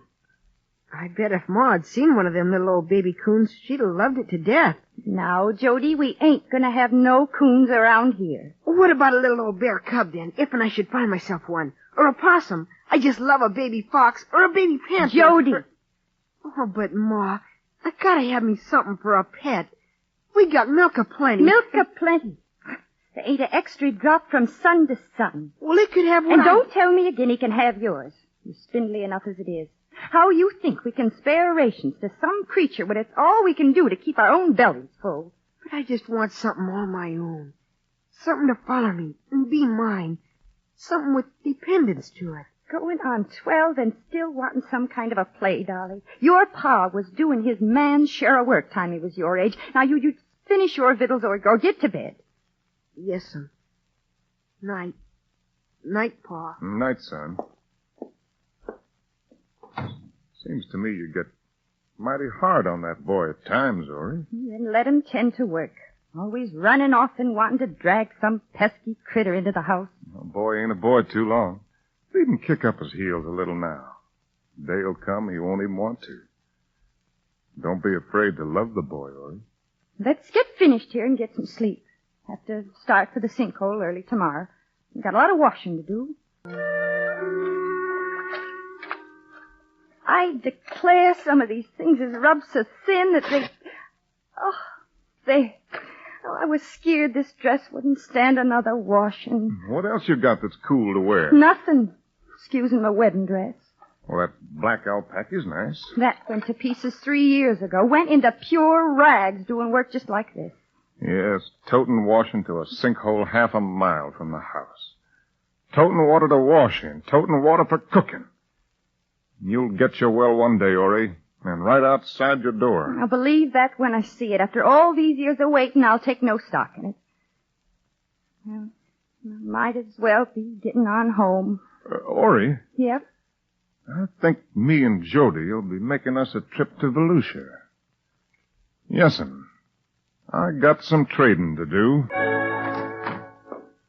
Hey, Ma. I'm back, Ma. Only took us 2 days. Where's your pa? I'm here, Ori. Made the trip a whole day less than usual. And we brung some things for you. Well, We got some money, too. well, Chloe. Now, did I make a good trade, Ma? That makes near $5 we got saved. I declare. And you know what that $5 is going for, Ma? Tobacco seed. Enough tobacco seed so as we can have a fine money crop next spring. And every bit of the money we get from that is going into bricks and mortar so as you can have a well right outside your door. Well, I declare. Just can't imagine it. Washing right on my own place, having all the water I need right here. Not even caring if some slops over now and then. I declare it'll be such a blessing. It won't see... Now, I bet you ain't brought half the things I ordered. Never knew a man yet could be trusted. Now, where's my Paragori? And where's my...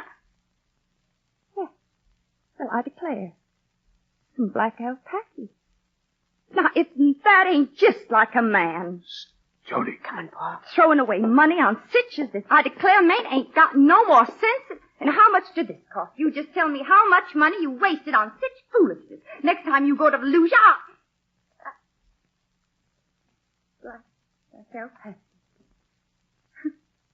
Black alpaca. She's a rare one, Pa. Don't she like it? She likes it, boy. So we went along. 'Twarn't no easy life, but we managed somehow. Until that day when our hogs went wandering off. Jody and me was tracking them, picking up their trail through the rough scrub. I leaned down to push some vines aside, and all of a sudden the long grass come alive. Hey, Pa! Get back! Hold the dog! Pa! Well, he got me on the wrist, boy. A rattler. A big one. Pa! Don't talk. There's a deer. Pa! It's a doe. Now, you do as I tell you now. Quick.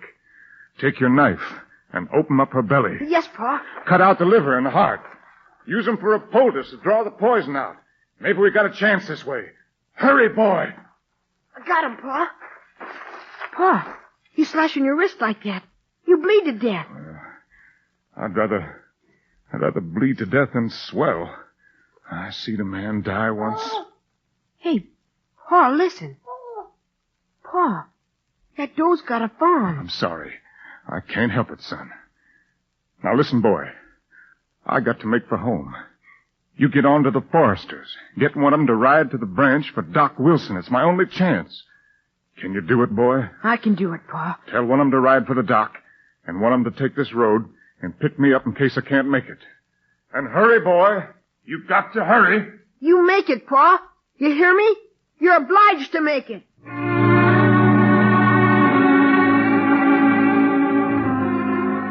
Well, now a man gets an order like that, he can't take it lightly.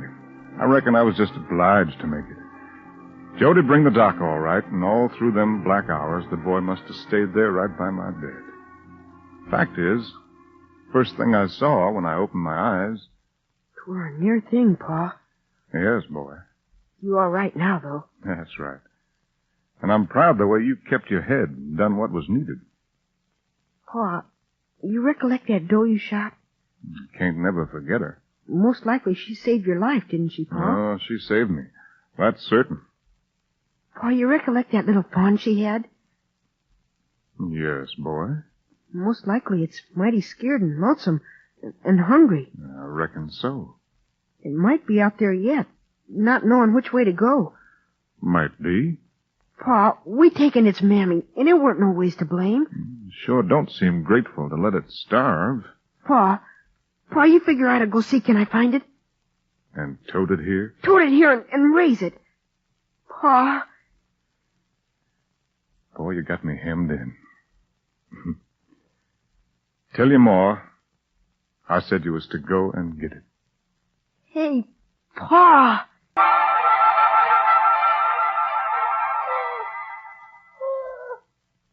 Who's that? That you, Jody? It's me, Pa. Pa, I found him, Pa. Well, proud you did, boy. He weren't scared of me. He was laying right where his mammy made his bed. Are you back, Jody? Look, Ma. I found him. So I see. It'll be taking milk for a long while. I don't know as I'd give my consent if I'd knowed he was so young. He ain't so young. Look, I'll put him down. Can't hardly stand by himself. Ori, I got one thing to say, and then I'll have no more talk of it. The little fawn's as welcome in this house as Jody. It's his'n. We'll raise it without grudgment of milk or meal. And you got me to answer to. Do I ever hear you quarreling over it? This is Jody's fawn, just like Julie's my dog. I only said 'twas young. All right, then. So let it be.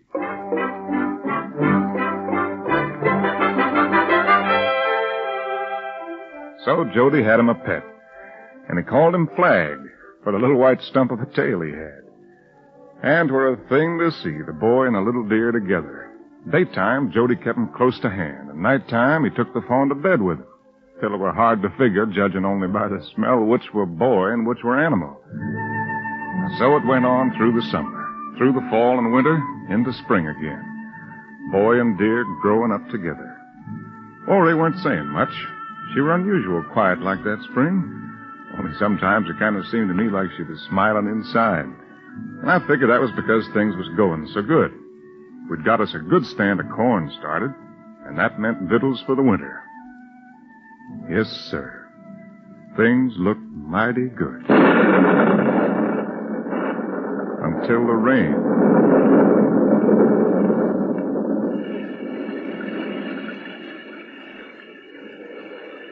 6 days of rain. We just as good to quit fighting and lay down and die. Well, Job taking worse punishment. That's right. Find the good in it. And you get out of that milk, you dad-dratted varmint. Ma, come on, don't hit Flag. Now that ends it. That creature gives me no peace night or day. Now he can't come in this house no more, never, no more. He's just hungry, Ma. He ain't had much to eat. You lock him up in the barn. If he gets in my way again, Now leave off, the both of you. Ain't it enough to have trouble pouring on you out of the sky without the family quarreling? Has a man got to die to find peace?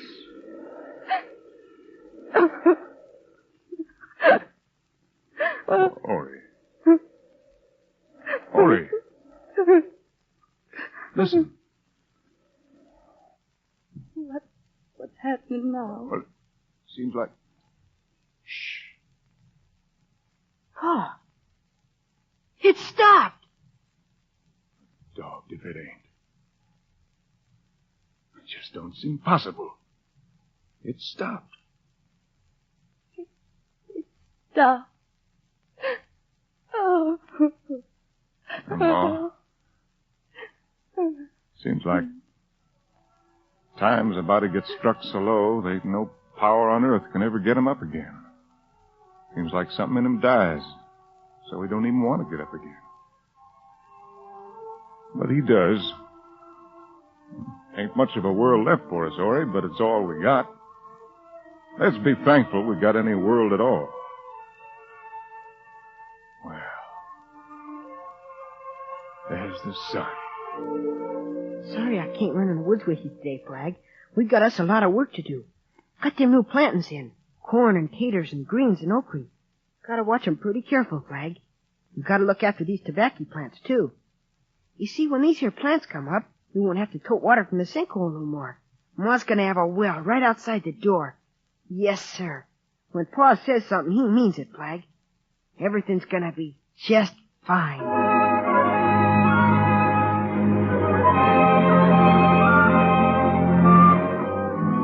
Yes, everything was fine. Till that morning me and Ori went outside and seen what happened to the tobacco seeds. And whilst we was standing there, Jody come out. Hey, Pa, you figure we can start to... What's the matter, Pa? Shouldn't be no need to ask if any look at them tobacco plants. Oh. Jody, Yes, Pa. we've been saving a long time to get enough extra to set out them tobacco seeds, ain't we, boy? 'Twant Flag done it, Pa. 'Twant Flag. 'Twere Flag, son. He's ruined half the crop. He didn't mean it, Pa. Ma, he didn't mean it. I ain't got nothing to say. I'm going in. Ma, listen, Ma. Wait. She don't feel none like talking, Jody. She figured at last she was going to get a well dug. But Flag didn't mean it, Pa. No, I don't figure he done it malicious, but he was just racing back and forth, and it was something to jump on. Pa, there's a good few he ain't touched, Pa. You reckon it'd be enough to get Ma a well dug? I'm afraid not, boy. But I got a little idea. Yes, Pa? As soon as we've hoed the corn, what do you say we clear up that field behind the pot garden? There's a few big stumps down there, but if we can get 'em out pretty soon, we might plant ourselves some cotton. Pa! A money crop so's your ma can still get her well. Only don't say nothing to her about it. We wouldn't want to disappoint her again. You reckon we can do it, boy? Hey, Pa. We can do it. We can do it. Hup, boy! Hup! Hup, boy! Hup! Hup! Oh, Caesar. Oh, boy. This is the last one, Pa. Where you figure we best dig Ma a well? We better get this field of cotton before we figure on that. All right, Caesar, gee up. Gee up, Caesar. Hup, boy. Hup, hup. Oh, Caesar. Pa! Oh! What's the matter, Pa? It's all right. I reckon I strained myself. I better get Ma. No. I'll be all right. Here. Help me up on Caesar. I'll ride him in.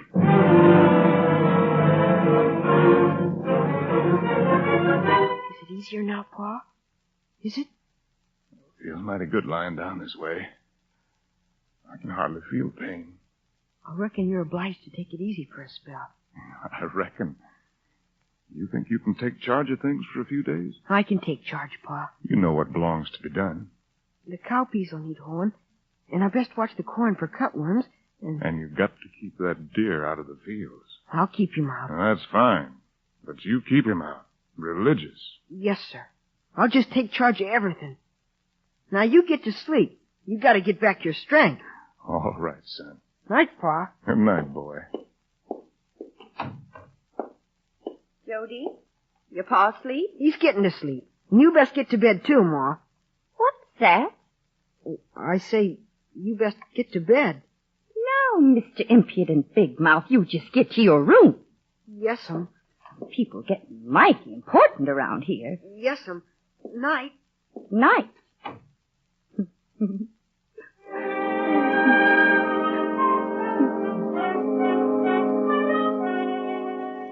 Where's the boy at now, Ori? Said he was going to get you some meat. He took the gun. Hey, Pa! There he is now. Look at Pa. I got some doves for your supper and only wasted 2 shots. I'm taking charge all right, ain't I, Pa? Everything's coming along just fine. The corn's the best I ever seen, and... What's the matter, Pa? When did you see the corn last, Jody? Yesterday. We're fine. Pretty near an inch high. The Ma here says something has ate it. Ate the corn? She says nigh about the whole crop is gone. Flag ain't at it, Ma. Flag at it. No, Ma, he couldn't have. Just go and see. And this settles it. That deer's got to go. Well, boy, it were Flag. I reckon. Yes, sir.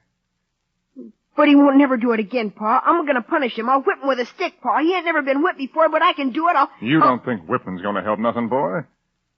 Flag ain't no fawn no more. He's a yearling. I'll pin him up, Pa. I'll halter him. I'll tie him by the legs to a tree. I'll... Jody, come here. Close to me. Jody, you know we depend on our crops to live. Yes, sir. We can't go on having them destroyed, one after the other. No, sir. And you know there ain't a way in the world to keep that wild yearling from destroying them. Yes, sir. I'm sorry, boy. I can't never tell you how sorry. Take the yearling out in the woods and tie him and shoot him. I'll not do it. Just not. They can't make me do it. Flag, you gotta go away, Flag. You gotta go away and never come back. You've grown up now. You can make out by yourself. You'll be all right. And besides, I don't care for you no more. You ain't cute like you used to be when you was little. I want you to go, you hear me? You're gonna get killed, you stay around here. Go on, get out. And don't you never come back. Don't you never come back. Never. Never. How am I gonna sleep, Flag? How am I gonna sleep without you? I didn't mean it, Flag. I didn't mean what I said. It was just a... Flag. That you out there? What'd you come back for? What'd you come back for?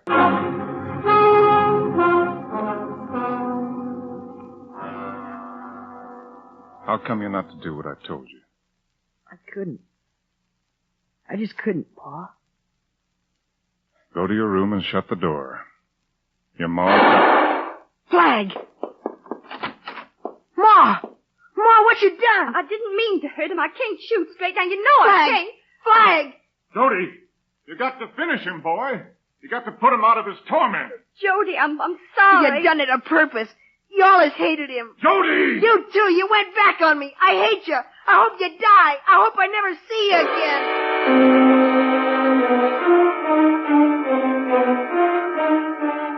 I watched him while he took the gun and went to where the yearling was lying. Then I couldn't watch no more. I turned away. I heard the shot. And when I looked again, the boy was gone. 3 days and nights. Just about the lowest time in my life.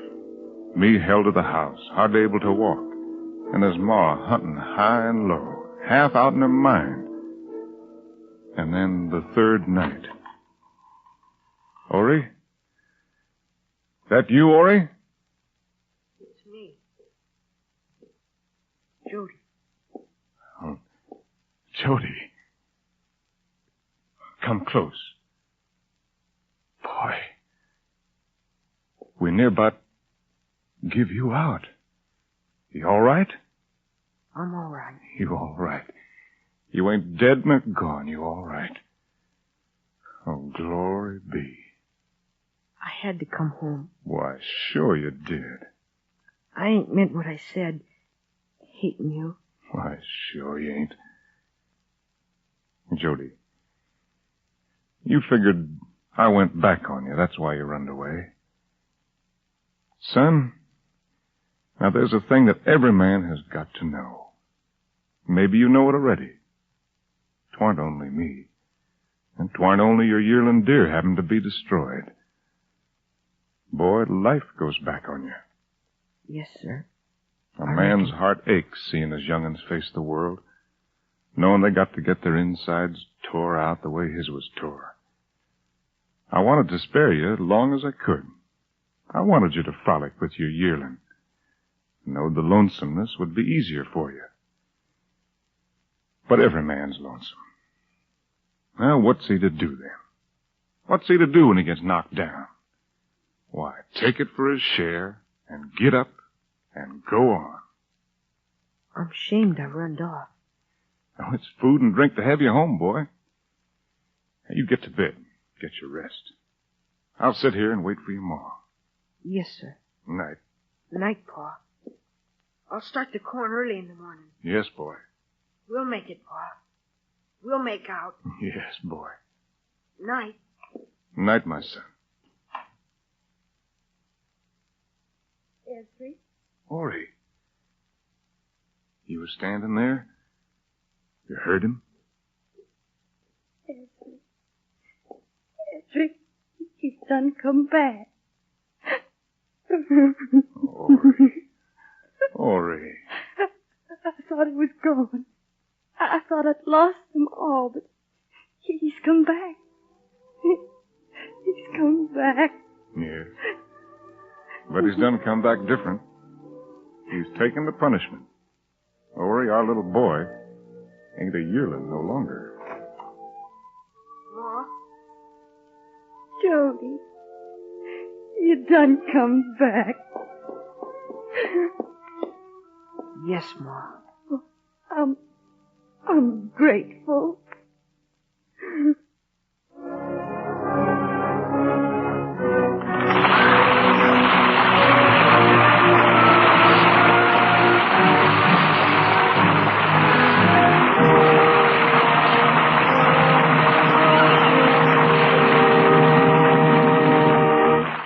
You have just heard the Stars in the Air production of Metro-Goldwyn-Mayer's famous motion picture, The Yearling.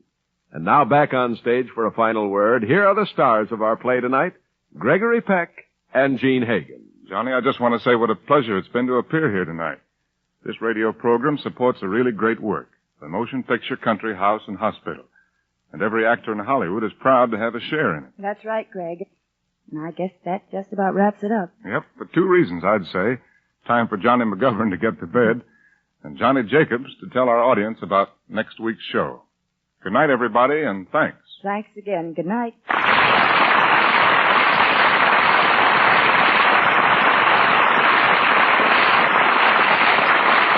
Next week, a gay and vivacious comedy when Stars in the Air brings you Janet Leigh and Tony Curtis in Universal International's famous laugh hit, Model Wife. Don't miss it. The Yearling is presented by arrangement with Metro-Goldwyn-Mayer, producers of the Technicolor musical The Belle of New York, starring Fred Astaire, Vera Ellen, and Marjorie Main. Gregory Peck will soon be seen in The World in His Arms, a Universal International Technicolor production. Gene Hagen is appearing by arrangement with Metro-Goldwyn-Mayer, producers of Lone Star, starring Clark Gable, Ava Gardner, and Broderick Crawford. Stars in the Air is transcribed in Hollywood. This is John Jacobs speaking. And remember, Eve Arden's Our Miss Brooks teaches you how to laugh Sunday nights on the CBS Radio Network.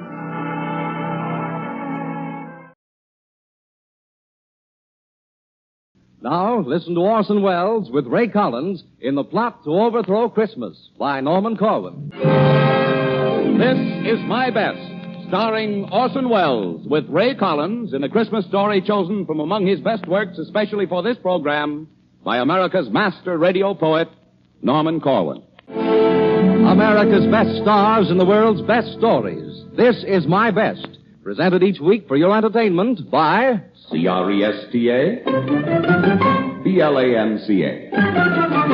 PLANCA. Presta Blanca. Presta Blanca. Sheltered from the ocean breezes, nestled among green rolling hills, nurtured by the friendly sunlight, cooled by softly falling rain. There the vines of Cresta Blanca, bursting forth in their green glory, growing, bearing, heavy laden, bring the grapes to luscious fullness. So the vintner quickly harvests, presses from them gold and goodness, tends it gently, now to rest. Till at last the wine is ready, shimmering, fragrant, full of flavor, masterpiece of his perfection. And he hails it proudly, saying, "This is my best. This is Casablanca."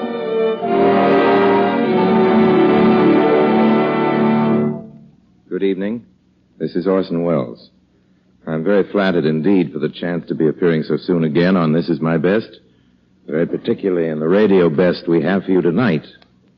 Best is a big word, but it isn't too big for Norman Corwin, who is certainly and beyond all argument the best writer the medium has produced. And best is a big word, but it isn't too big for Ray Collins either, who showed us the greater part of tonight's divertisement. If you know of a better actor in radio, please send me his name. I can use him in the Mercury. Here, then, is radio's best, a script by Corwin, and here's Corwin's very best for the holidays, a delicious and utterly delirious rigadoon of a thing entitled The Plot to Overthrow Christmas. Shenley's Casablanca wine presents The Plot to Overthrow Christmas by Norman Corwin, starring Orson Welles as Nero, with Ray Collins as Santa Claus on This Is My Best.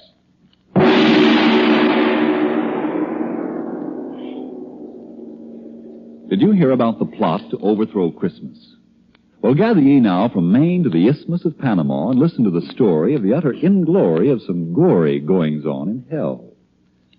Now, it happened in Hades, ladies and gentlemen. It happened down there that the fiends held a meeting. The fiends held a meeting for the purpose of defeating Christmas. With the aid of a fade on the radio, we'll take you there with a high and a Hades-ho to hear firsthand the brewing of the plot down in the deepest Stygian grot. A grot is a poetical term for grotto.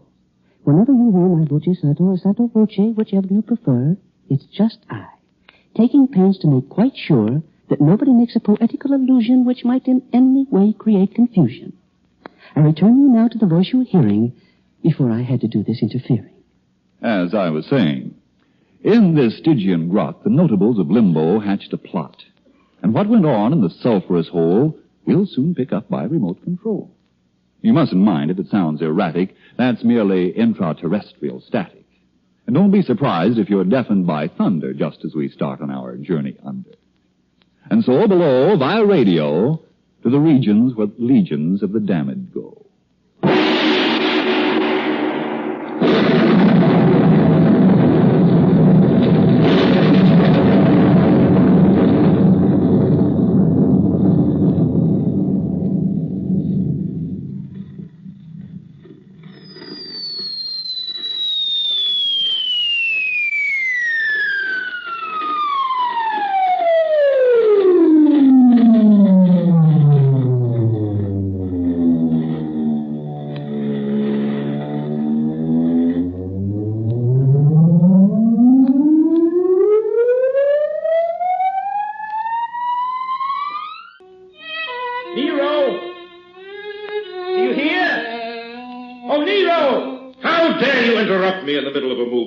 Favorite concerto. You should look to the improvement of your manners. Sir, if you please, my apologies. I would not have intruded upon your recital if the matters were not so terribly vital. The most important matter in the world is piddling when it comes to be compared with Nero's fiddling.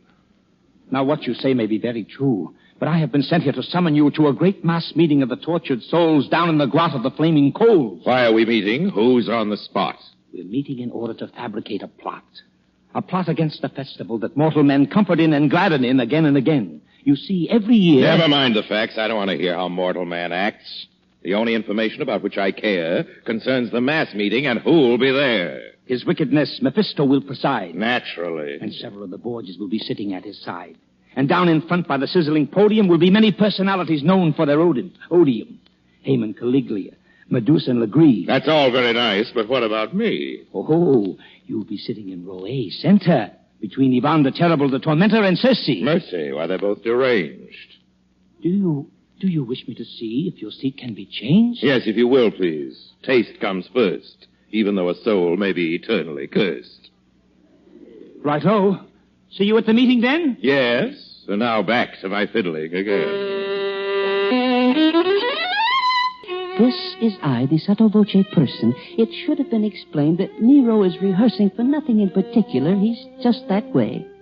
While hell's fires burns, he likes to play. It makes him feel a little more at home. It's just an avocation he picked up at Rome.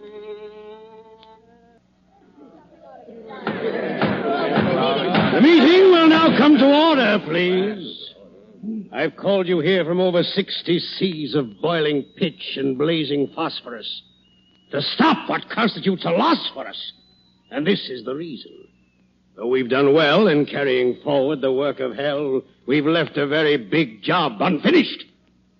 After all these years, there is undiminished goodwill on earth every late December because of Christmas.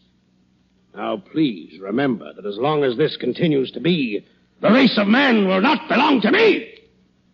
I will listen now to any questions you may want to ask. And then, suggestions. Mr. Chairman! Mr. Chairman! Brother Heyman has the floor. You say we've done well in our efforts to sell evil? I say we've done better. We have carried out the letter of your law. We've done what I think is a pretty good job. And I say, as a veteran demon... Sit down there, Heyman. Enough of this folly. Sit down yourself. You're off your trolley. Sit down. For I am Ivan the Terrible. You're telling us why you're unbearable. Hello, demons! This is no way to act. Please proceed with a little more tact. I want more decorum in this forum. These personal remarks you make must cease. Now, Brother Ivan, will you speak your piece? I merely want to say in a casual way that Heyman is a radical. He always gets fanatical. Why anybody think to hear him snort that the work of the devil should just stop short? Mr. Chairman, Brother Ivan is a demagogue with a brain like a fly and the manners of a hog. He says that... Enough! We will hear from others. Surely there must be among you brothers enough of venom and malevolence to crush a mortal man's benevolence. It's come to this. Are we going to let a little holiday like Christmas get the better of us all down here below? No. Very well then, sirs, very well. Let's go.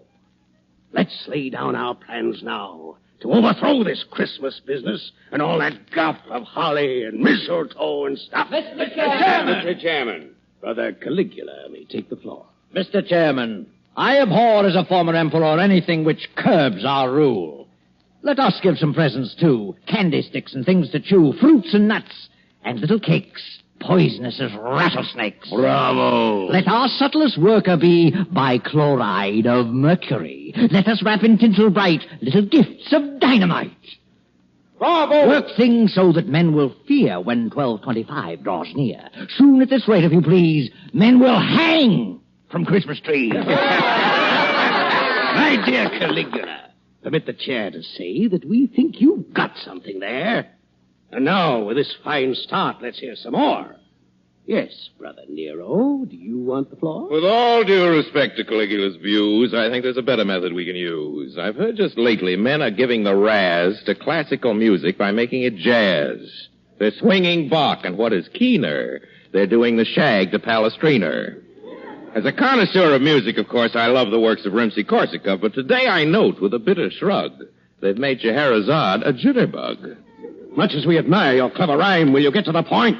We're wasting time. I was just about to say, when interrupted, that Christmas can easily be corrupted if you take and swing all the Christmas carols. I think of the evil. Just barrels and barrels of sacrilege. Every time you play a pious song in a profane way, why, once you entice them to swing Noel, then victory belongs to us fiends. Well... Mr. Chairman, Mr. Legree. I'd like to say that it seems to me that you all is barking up a coolness tree. I think Mr. Nero has made a wrong guess.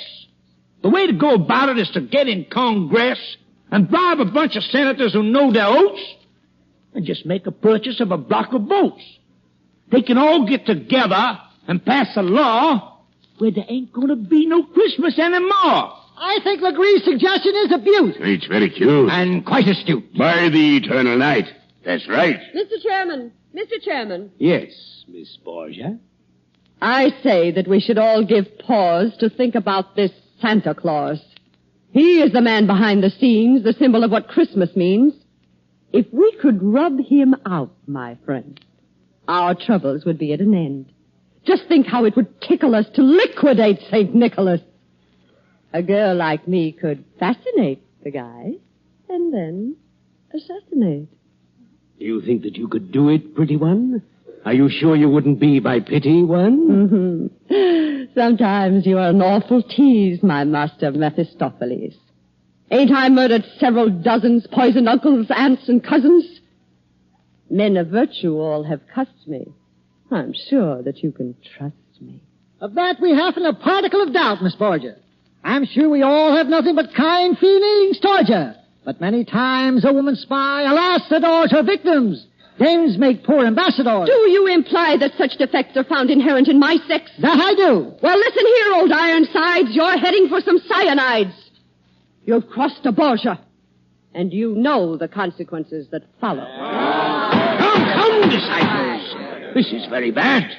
There's nothing to be gained by getting mad. Now, suppose we put the matter to a vote. All those in favor of the motion made by Fiend Caligula, which was to shade the glamour of the holiday by using selected poisons of our choosing, all those in favor will please signify by rising to their feet and saying aye. Aye! One vote in favor, Caligula's. And those opposed? No. The motion is defeated. Up we bring the plan of Brother Nero's, viz. To swing the hymns and pious music. All those for will please respond by raising up a paw. For! And those against? Against! Very well. Now, the project of Legree's. Who is there here who totally agrees? I do. Legree votes for himself. And those opposed? Opposed! And now all those who favor Borgia's cause. It being to eliminate Santa Claus. Aye, aye, aye! And those opposed? Seems the women have a way with them. At least, they have carried the day with them. The motion's carried. Now we'll decide which one of us will take Nick for a ride. We'll all draw lots, and thus settle the moot point of who'll be sent to execute. You are listening to This Is My Best, and in just a few moments we'll tell you the rest. But ere we return to the story of strife, a word, if you please, of a season that's rife with greetings and goodies and food served so fine with the elegant touch of a good table wine. A good table wine, Casablanca, California Sauterne. A wine that is golden, delicious, and light. A wine that will earn you praises galore. A distinctive dry wine that will add extra zest to your Christmas Day dinner made up of the best.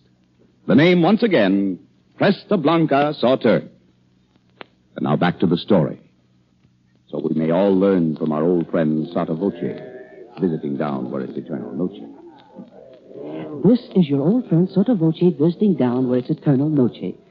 Noche is Spanish for night, you know, merely a reference just to show that English isn't all I have to go by. Oh, well, I guess I've missed my calling. I should have been a lobbyist.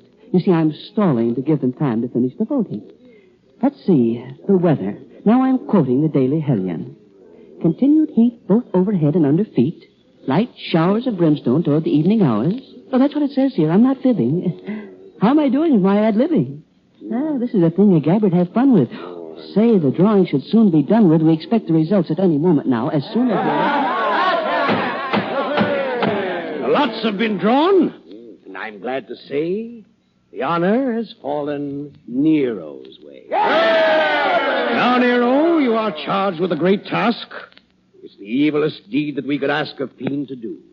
We'll be proud of you. Now, just one moment. How do I get there? What do I wear? Is it dry or wet there? Is it fact or fancy or just word of mouth that he lives at the pole? Is it north or south? What shall I use when it comes to showdown? A gun or a dagger? Give me the lowdown. Now, Nero, you needn't sound so tragic. You'll get to Earth by the blackest magic. To create an express elevator is simple for an expert spell creator. With a lot of pyrotechnic dazzle, we'll let you off at a hill in Basel, Switzerland. From there, you will make your way to the Arctic Circle, then break your way through ice with a blowtorch. After a while, you're bound to reach Santa's domicile. And once you get there, my dear Nero, all of our work will have gone for zero if you don't succeed in your assignment. I know. But first we don't succeed, we can try and try again, but there's no need because nothing will come of it. Meaning no offense. Do you mind if I take my departure hence? And that, my friends, was a big brass gong. It's using the story right along to indicate that we're about to travel to points where the plot will further unravel. And now, if Ambassador Nero elects, we'll have another spot of sound effects.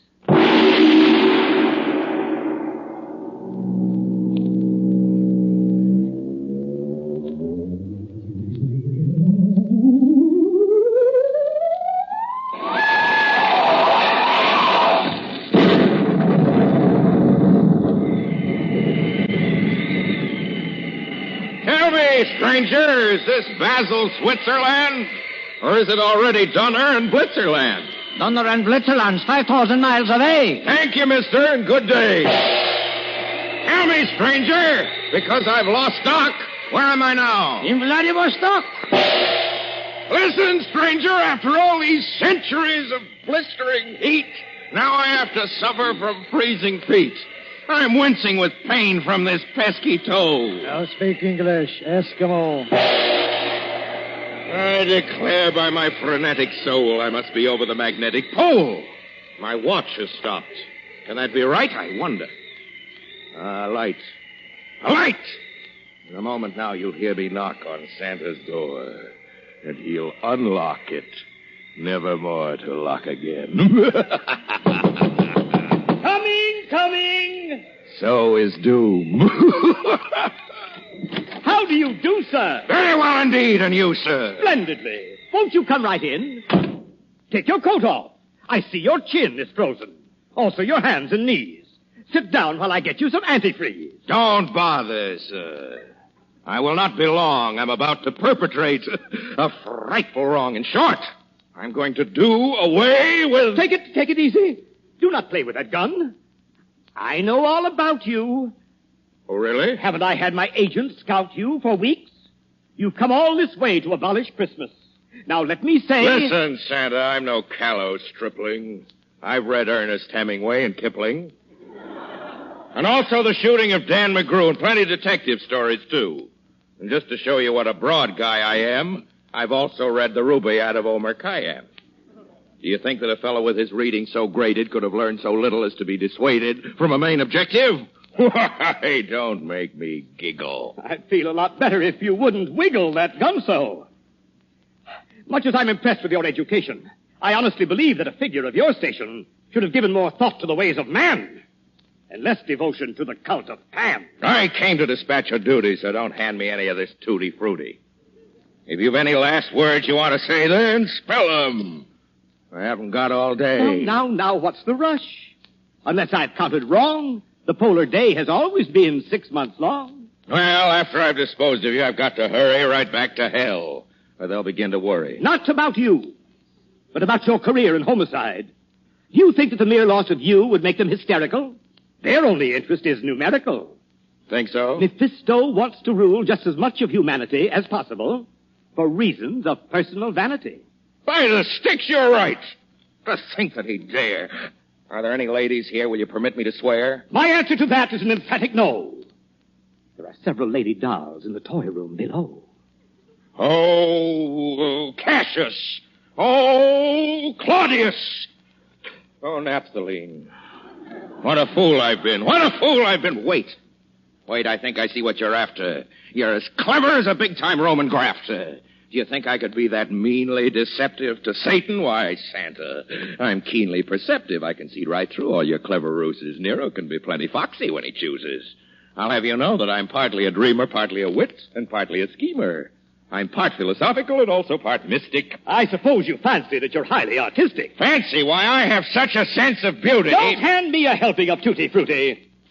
Any creature who really had beauty in his soul would appreciate Christmas. He would know that the whole idea of the holiday was one of such power that all the fiends below might gnash their fangs and glower, yet never in a million years could do it harm. Because it has a glory, a greatness, a charm that you would know nothing about. Yes, that's so. The spirit that it venerates, the good cheer that it generates, are things far, far beyond you. For all your wealth, no man on earth could sell ye these. Am I so cursed as that? Will you tell me, please, what beauties there may be that I have never seen? Have you ever seen a Christmas tree, tall and green, smelling of woodlands covered with a sheen of silverness? Its branches bending low, with the fruits of human kindness instead of snow? No. Have you ever closely witnessed what takes place any Christmas morning on a young child's face? Or perceived any beauties purer than the joys distilled in the hearts of little girls and boys? Have you ever watched a fire in a fireplace on a Christmas Eve? Or listened to grace at table heavy with fruits and cakes and all the wonders that a kitchen makes? Fowls and pastries, wines and meats, and nuts and raisins and candied sweets? Have you ever seen mistletoe hanging from a ceiling? In frosty air, heard a far bell pealing? Have you ever seen the beauty of a sprig of holly? Or felt for a moment how it feels to be jolly? Golly. Have you ever known how exceedingly pleasant it is to unwrap a Christmas present? Did you ever know how much cheer it lends to be wished a Merry Christmas by all your friends? Did you ever experience the fun of giving? Do you know at all of the joys of living? I guess I don't. For all of me, I never knew such things could be.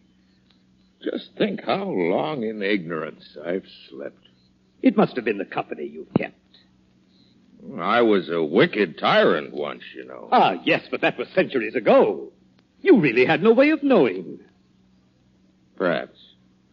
I guess that I'll be going. I really should be getting on my way. But do you have to?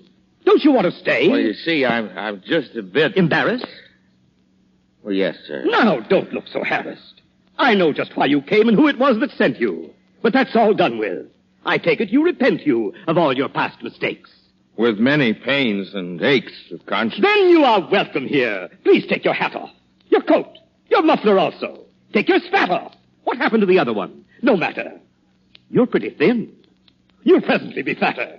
I serve good food here. I'll get you a platter of steak and mushrooms. Medium or rare. I'll bet that you're as hungry as a bear. A while ago you asked me if I understood good cheer. I do so now, St. Nicholas. I see it standing here. I want to ask you something, sir. Now, please don't give me up. Is there any sort of work to do where I can be of help? Indeed there is, indeed there is. And I am glad you asked me. I have so many toys to make this year, the job's got past me. But first you sit and eat this bowl. I've got a little trifle I'd like for you to see. So will you sit right here and stifle your curiosity? I'll get it for you right away. Well, who'd ever think it? Will wonders never cease? At last, after all these centuries. I'm so happy I could buzz. Well, here it is, Nero, my boy. By way of Christmas presents, I offer you this little gift. Oh, but Santa, for what reason? A very good one, sir, to wit. Compliments of the season. Well, go ahead and open it. Why stand there so reflecting? I'm just collecting thoughts, St. Nicholas. My thoughts I'm just collecting. Just think how far a tiny bit of fellowship will carry us. Oh, well. I say, what's this? What's this? It's a Stradivarius. Why, thank you. Thanks a million times. I don't know what to say to you. I'll tell you what I'll do, St. Nick. I'll start right in and play for you. I'll play all night and day for you. Fine. Here's some music. I'm sure you'll play it well. It's a little piece entitled Noel, Noel.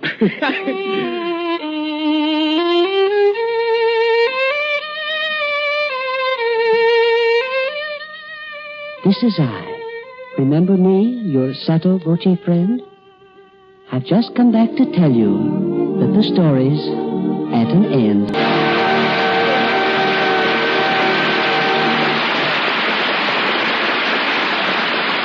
We join the audience here in Hollywood in applauding Orson Welles and Ray Collins in Norman Corwin's The Plot to Overthrow Christmas. Tonight's story on This Is My Best, presented by Shenley's Casablanca wine. Mr. Wells will be back in a moment to tell you about next week. And now, once more, here is John McIntyre, your Casablanca host. Perhaps one of the most interesting accounts of Christmas in early colonial days is of a dinner given by a prominent Virginia family. The festive Christmas table abounded with an elegant variety of turkeys, roast beef, veal, ducks, hams, puddings, jellies, oranges, apples, nuts, figs, and a variety of fine wines and punches. Today in America, our meals are less elaborate. However, it's still in the best American tradition to serve a fine wine like Casablanca with the Christmas dinner. It will lend a charming, a friendly touch to your festive Christmas table. Choose the Casablanca California wine your guests like best, and serve it well chilled. It may be a white table wine like Chablis or Riesling, or it may be a red table wine like Burgundy or Claret. No matter what type of wine you choose, as long as the words Cresta Blanca are on the bottle, you can rest assured you are serving the crest of quality in wine since 1889. And now, Orson Welles. Thank you. Thank you, and I'm speaking also for two of the finest performers who ever stood before a microphone, Ray Collins, who was Santa Claus tonight, and John Brown, who was the devil. And now about next week's offering. On This Is My Best, I'm looking forward to it. It's a pleasure to tell you about it now. Two great American humorists are involved, the writer and artist James Thurber, from whose antic gallery of sorrowful dogs, wistful little men, and monstrous women has been chosen a strange and I think entirely perfect study, The Secret Life of Walter Mitty. The other great humorist involved is a writer, too, and a very fine one, but you know him just as well and love him as an actor. He will play Walter Mitty, and nobody anywhere ever could play it better than Robert Benchley. I know we'll all be listening, and till then, it's my privilege to remain, as always, obediently yours. Cresta Blanca's new program is prepared in collaboration with Whit Burnett, editor of the book, This Is My Best. The music is composed and conducted by Bernard Katz. Ray Collins will soon be seen in Metro-Goldwyn-Mayer's The Hidden Eye. Don't forget next week, when your star on This Is My Best will be Robert Benchley in The Secret Life of Walter Mitty. And remember, whenever you dine, dine with wine, and make it the best wines. Cresta Blanca. Cresta Blanca. Cresta Blanca.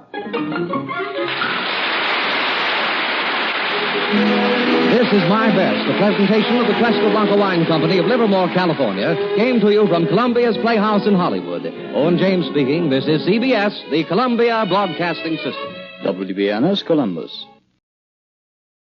Latest reports from doctors on the 14-day Palmolive plan. Pittsburgh reports better complexions for 67%. St. Louis reports better complexions for 81%. In city after city, doctors tested the 14-day Palmolive plan on all types of skin. And 2 out of 3 of all women tested got better complexions in 14 days. What is this 14-day Palmolive plan? Wash your face 3 times a day with Palmolive soap. Then each time take 60 seconds more to massage Palmolive's lovely soft lather onto your skin as you would a cream. Then rinse. This cleansing massage with Palmolive's lather brings your skin its full beautifying effect. See what Palmolive can do for your skin in 14 days.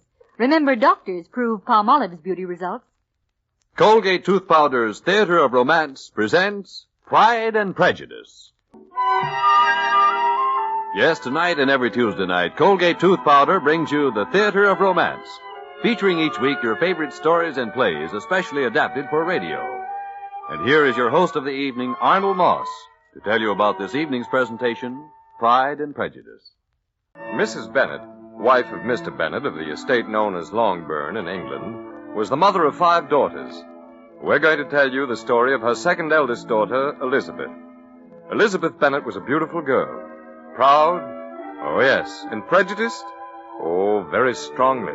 Against a certain Mr. Darcy. And this is why. Elizabeth was at a ball given by a Mr. Bingley, who appeared quite interested in Elizabeth's younger sister, Jane. Well, at the ball, Elizabeth was sitting out a dance alone when she overheard. Why are you standing over here by yourself, Darcy? Come on, let's see you dance a few sets. Thank you, no. You're dancing with the only pretty girl in the room, Bingley. Jane Bennet? Yes, she is beautiful. I'll not deny that. But there's her sister Elizabeth sitting over there to the right, who's very beautiful herself. Let me present you to her. Sorry, old man. She may look all right to you, but she doesn't tempt me. And I'm not in a good enough humor to feel like putting up with young ladies who have no partners. You can easily see why Elizabeth Bennet became more than a little prejudiced against Mr. Darcy. But later that evening, when she was crossing the room... Oh, Miss Bennet, would you care to dance? No, thank you, Mr. Darcy. I was just going out for a breath of air. Surely you won't refuse me. I suppose I must be the first who ever has, Mr. Darcy. But I am rather critical of my dancing partners, just as you are. And now, please excuse me. You don't like me, do you, Miss Bennet? That is an understatement, Mr. Darcy. I'm very sorry. But there's something that seems to draw me to you. The room was suddenly empty when you started to leave it. Or perhaps it was my heart. Why do you dislike me? Oh, Mr. Darcy, I couldn't begin to tell you. Well, then, I certainly won't force myself upon you any longer.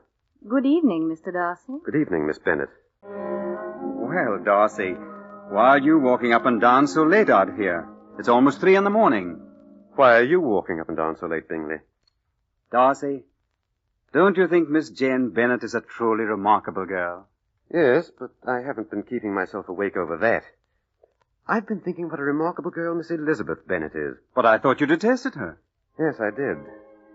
But I seem to have become a little mixed up in my emotions.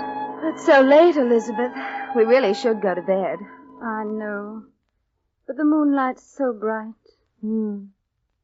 Elizabeth, don't you think Mr. Bingley is very, Extremely. and delightfully charming? Delightfully. Oh, Elizabeth, you aren't really listening to me at all. What are you thinking about? How much I dislike Mr. Darcy. Now, while Jane and Bingley were busy dreaming about each other, and while Darcy was dreaming about Elizabeth, and Elizabeth was thinking about how much she disliked him, Mrs. Bennet was busy settling the lives of 3 of them. Mrs. Bennet, will you please come to bed? You make me so nervous charging up and down the room that I can't close my eyes. Well, Mr. Bennet, if you don't care anything about the future of your daughters, I do. I've got to get them married and settled. Good heavens, I have 5 on my hands, and practically no one I know has more than 2 to worry about. Mrs. Bennet, why not leave that in the hands of Providence for tonight? There's really very small chance of your getting them married at 3 in the morning. Jane, of course, will marry Mr. Bingley. Now, Elizabeth, I think Elizabeth must marry Mr. Collins. Mr. Collins, all right. May I go to sleep now, Mrs. Bennet? Yes, Mr. Bennet. You may. Miss Elizabeth, permit me to tell you that I have your mother's permission to address you on the subject of matrimony. I'm sorry, Mr. Collins, but I'm not in love with you. My patroness and esteemed friend, Lady Catherine de Bow, will be most disappointed. I have already informed her of my intentions towards you. Surely Lady de Bow must have problems of her own to think about? She is most anxious to see me settled, and to see her own daughter settled with Mr. Darcy. Mr. Darcy? They have been engaged since they were born. Lady Catherine and Mr. Darcy's mother made all the arrangements. I wish them great joy. Although, in my opinion, Mr. Darcy is the most impossible, vain, egotistical, unpleasant, ill-mannered man it has ever been my bad fortune to meet. I'm sorry I didn't mention Mr. Darcy sooner, Miss Elizabeth. I would have known then why there is no hope for me. Miss Bennet. Oh, Miss Bennet. Mr. Darcy? We seem to be walking in the same direction. I can change my direction. I'm only out for a little pleasant air. I've had a very wearing day. No, I'll change my direction. I wouldn't think of spoiling your walk. Just as you wish, Mr. Darcy. This seems as good a time as any to say goodbye, I suppose. Goodbye? I thought you and Mr. Bingley were going to be here all the winter. We had a change of plans. My sister has not been well, and I'm taking her to Italy. Bingley's coming along with us. He and Gladys, well, there's been an understanding between them for some time. You follow me, don't you? Perfectly, Mr. Darcy. I think they'll be getting married in the spring as soon as we can work it out. When 2 people are in love, there's no point in waiting, is there? Of course not. Especially if one of the people seems to be falling in love with someone else. Ah, you do follow me. You see, Miss Bennet, you have a designing mother, and my sister's happiness is at stake. Your mother talks too much, Miss Bennet, much too much for someone after such an elusive thing as a proposal of marriage. She's been telling everyone in the neighborhood that Miss Jane and Bingley were as good as engaged. Well, now that she's made that little bed, she and Jane will have to lie in it. Alone. And now, good day, Miss Bennet. Good day and goodbye. I'm sorry we were never able to get along, because I think you're a fine and beautiful woman, whatever I think of the designs of your mother and sister. Do you think I care what you think of me? No, I entertain no such hopes, Miss Bennet. If I ever had any little conceits, you've long since destroyed them. Undoubtedly, that will give you great personal satisfaction. Goodbye, Mr. Darcy. I hope you'll be very happy in Italy. If it's any consolation to you, I won't. You see, I haven't escaped entirely unscathed in this fray. I have a few wounds to lick myself.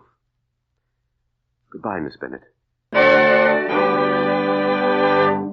We'll be back in just a moment with the second act of Pride and Prejudice. And now here is Del Sharbutt. You know it, I know it, everyone knows it. If you want to be popular, always have a breath that's sweet. That advice is solid.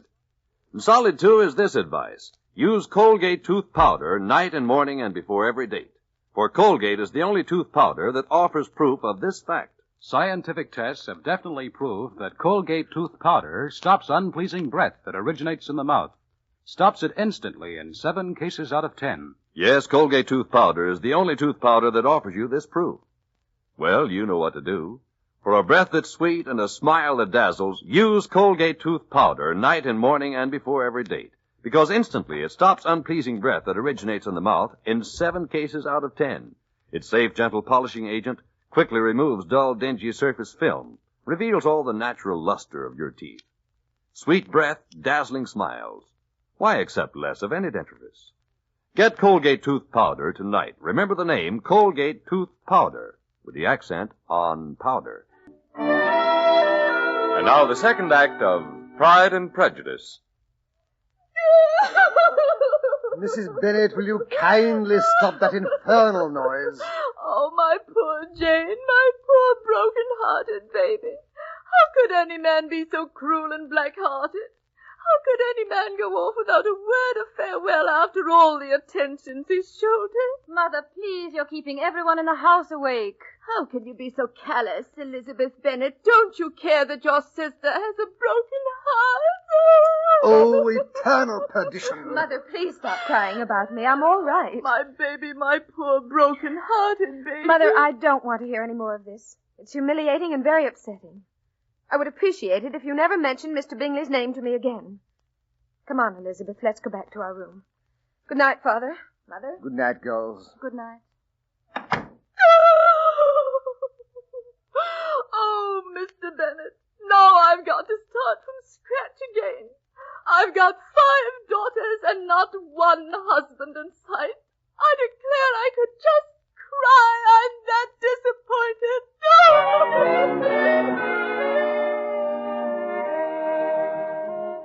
Elizabeth, please don't hum that song. Oh, Jane, I am sorry. I don't mean to be annoying. That's one of Mr. Bingley's favorite songs. He sang it to me at the ball. Oh, Elizabeth, I'm afraid I love him very much. I ought to be too proud to admit that. But tonight I don't seem to have any pride. Tonight all I can think is how lovely life was for a few weeks. How lovely it might have been. Oh, Jane. You don't know what it's like, Elizabeth. You've never been in love. It hurts so much you want to die. Yet you know you won't die. You'll go on living with the hurt. And when the hurt finally goes, you'll be completely empty. Empty. The room was suddenly empty when you walked out. Or perhaps it was my heart. What are you talking about? Someone said that to me once. You never told me. Someone you loved? Someone I might have loved. I know who, Elizabeth. I've guessed. I'm sorry I said that. It was selfish of me. You know far more about how love can hurt than I. I at least had a few weeks of happiness. I did not say I was in love. I only said I might have been, if I didn't despise him so. Don't be too proud, Elizabeth. Pride is such a lonely thing when you choose it in place of love. Pride is all I have, all I've been offered, and all I want. Good night, Jane. I'm very sleepy. Good night, Elizabeth. Well, Mr. Darcy, this is a surprise. Good afternoon, Miss Bennet. You're looking thin, and not a bit well. Didn't Italy agree with you? Not too much, no. Miss Bennet, there's something I must tell you. It's not at all easy, since you've gone to much pains to let me see how distasteful I am to you. But I love you, and I have to tell you. Have you lost your mind? No, only my heart. Elizabeth, will you marry me? I offer you a name of some honor through many generations, security and comfort, and my great devotion. You surely cannot think that I will accept you. Even you could not have that much conceit. I hoped you might accept me. Let us put it that way. Mr. Darcy, I've never asked for your good opinion or your love, and I'm amazed that you have chosen to bestow them on me. There have been a lot of tears shed in this house in the past few months, and you have been the cause of all of them. I assure you that I would marry anyone in the world before I would marry you. Forgive me for boring you, Miss Bennet, and for taking up your time. Don't think that you can make me ashamed of my love, because it is above reproach and the best that's in me to offer a woman.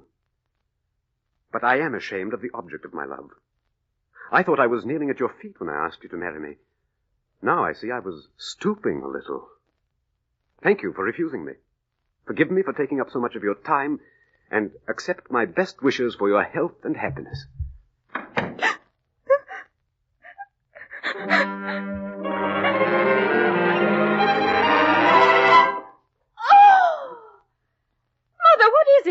What's wrong, my dear? Oh, it's Lydia. It's Lydia. She's run off with a soldier. Oh, look at this note. Oh, my baby, my poor baby, married without her mother there. God bless her.